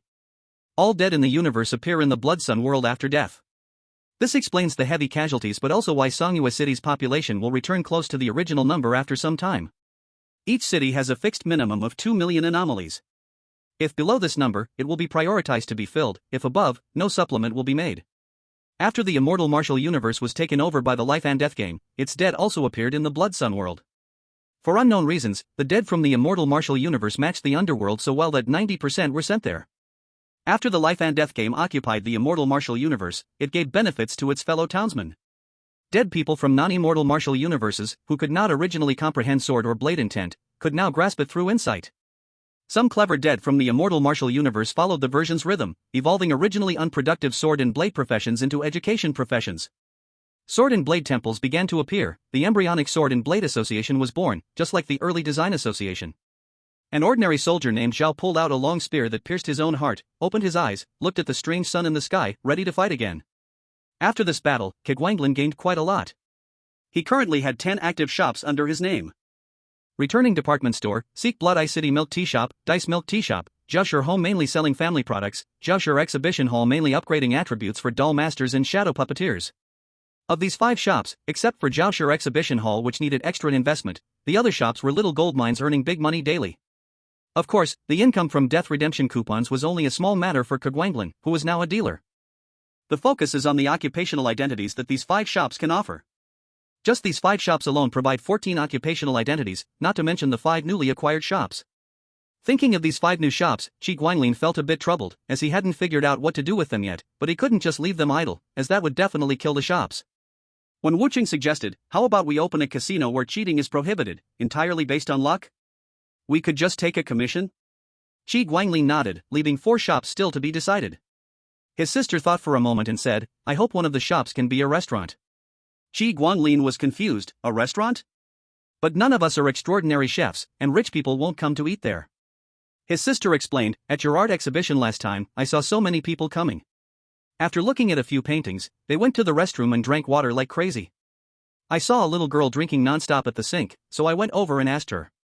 She whispered, looking embarrassed, and told me she had no money and was very hungry. The water at the art center is different, it contains trace amounts of yang properties. Drinking 1 pound is like eating a piece of bread." She said her aesthetic sense was poor, but she tried her best to appreciate the artist's works every time she came, begging me not to kick her out, asking if she could drink a little more. After I came back, I wondered if we could open a restaurant for poor people. It wouldn't need any special cooking skills, just adding a little yin or yang properties to the dishes, so they can survive. When Wuching almost wanted to object, thinking they should just let those who can't do it die, living like that is like creating a horror story for themselves. Why waste money on weak people who don't try hard? Wouldn't that just drain the family's wealth? But he didn't say it out loud because he saw the head of the family, the strongest member, had been moved by the idea. Qi Guanglin tapped the table repeatedly, pondering for a long time before finally saying, since it's for those poor people, we won't charge them. But to prevent capitalists and company bosses from taking advantage of the poor, let them exchange their exhibition tickets from the Zhaoshi exhibition hall for 9 meals. Those whose aesthetic score is above 60 can get 3 meals for free without any conditions. The second part didn't surprise anyone, because in Songhua City, anyone with an artistic identity has to contribute 10% of their monthly income, which is supervised by all the artists to ensure that this money is entirely used to make sure people with an aesthetic score above 60 don't die from lack of food or shelter. The big artists' own businesses usually provide free food and drinks to high aesthetic score people. Now, what should be done with the remaining 3 shops? After struggling for a while without any conclusion, they decided to just put something in the shops and open them for now. After all, the family doesn't rely on the shop income to live, they just need the identities. Qi Guanglin continued, currently, the family business can provide 24 occupational identities, and there are 14 people in our family. I won't need one. I plan to let Sierra stack 6 occupational identities, so she can reach the basic 4-dimensional foundation for becoming a great civil engineer faster. Mu Fengchun will also stack 6 identities. After experiencing life and death, he has a great understanding of life and death. I think he'll soon become a great botanist. When Wuching asked curiously, why insist on stacking occupations? Can't we just have a meal at the restaurant to get a few thousand spirit essence 4-dimensional points? Qi Guanglin explained, the spirit essence 4-dimensional points provided by occupations are closer to an increase in the essence of life itself, while the spirit essence from high-quality food is more like a shield or armor. When it comes to advancing, high-quality food doesn't help as much as the spirit essence from occupations. When Wuching nodded in understanding, then asked, what about spirit essence 4-dimensional points gained through mysterious rituals? Consuming others' souls or flesh to increase spirit essence 4-dimensional points is similar to the effect of high-quality food. It's the same as the ritual and the 4-dimensional essence of life provided by the profession of soul refining. Qi Guanglin started explaining the knowledge he learned in college. When Wuching's eyes lit up, he had an idea, his own thought about improving a certain mystical ritual. Chapter 112, The Game Machine Feels a Cold Wind. The puppet master made the puppet as a base, the shadow puppeteer covered it with skin and shadow, and Qi Guanglin added colors and drew the facial features. Diligent and hard-working, a versatile worker capable of low-level tasks for 24 hours appeared. Except for the soul milk tea in the milk tea shop, which had to be shaken personally by Xia Mengxian, all other work could be delegated to the 3-in-1 derivatives, letting them be temporary workers. This gave the family enough time to use their initiative and bring either great surprises or big laughs. For example, when Wuching's world-shocking wisdom. He had studied mystical rituals about dual cultivation and suddenly thought, since only half the body is working, the other half could do something else. This greatly increased productivity per unit time. After careful study, when Wuching began improving the ritual. When Wuching's mystical knowledge, cultivated by Meng Jicho's songs, reached 81 points, and his creative idea succeeded. When Wuching improved the yin-yang chaos technique, simplifying it so only half the body could participate in the ritual, he was thinking how to refine it to only need one organ to run the ritual, so it wouldn't affect his body using the game machine to grind stats. He was surprised that unlocking achievements and full collection in the game also gave attributes that were essentially the 4-dimensional essence of life. When Wuching halved his body to test the effect, the other half worked well with the air, he nodded in satisfaction, and then entrusted Meng Jicho to carry his upper half to the game machine to grind achievements together. He acknowledged Meng Jicho's extremely high flesh and soul activity brought shocking reaction speed. After testing, they found that cooperating in 2-player games to unlock the collection was faster, so he kept inviting Meng Jicho to duo with him. Meng Jicho, hearing when Wuching's world-shocking wisdom, was full of surprise, then hearing the half-body duo invitation, she couldn't help but blush and hit him. Tong Yang sat in front of a game machine in another game space, her flesh and soul activity values were too low, her nerve reflexes couldn't beat those overpowered AI monsters, but she had her own skills. Brother Shi, please level up my game character, can I fight this monster with my stats? Tong Yang clasped her hands and prayed. She spoke well without thinking. The game machine listened for 5 minutes, then opened its eyes, looked at Tong Yang, and said, stat growth and level are fixed, I can't change it. Tong Yang felt a little regretful, okay, then I will try my best. She continued to control the game character, and in the next second, one strike cut off 500,000 health. Shi Yang wanted to give guidance about the boss mechanics to the talking little girl, but seeing this strike, he was stunned, then started self-checking. Then he found a problem. Wait, sister, why did your character become level 100? The first run character cap was 50.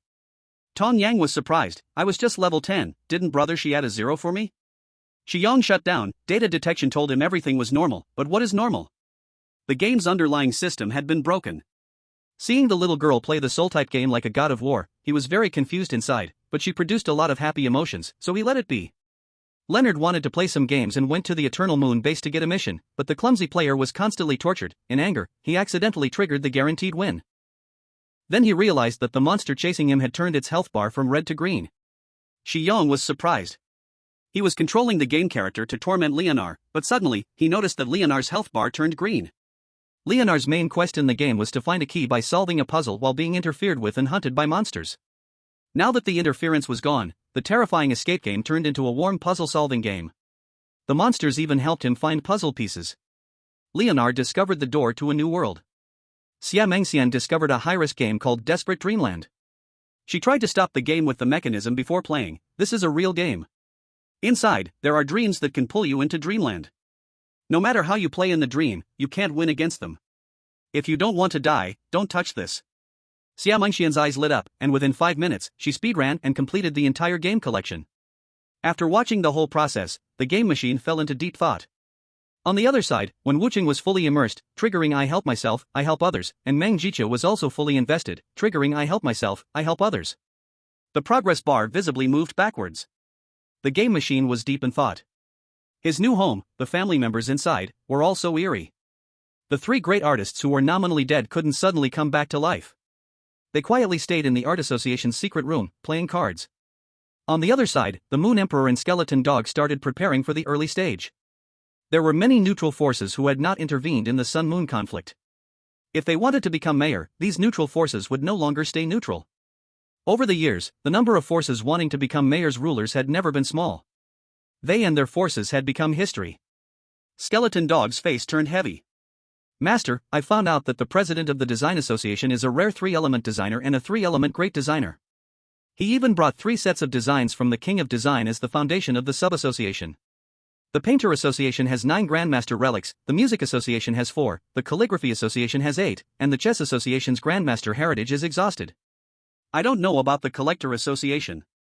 The most crucial thing is that the relics of the deceased president have disappeared. The Moon Emperor felt a headache coming on.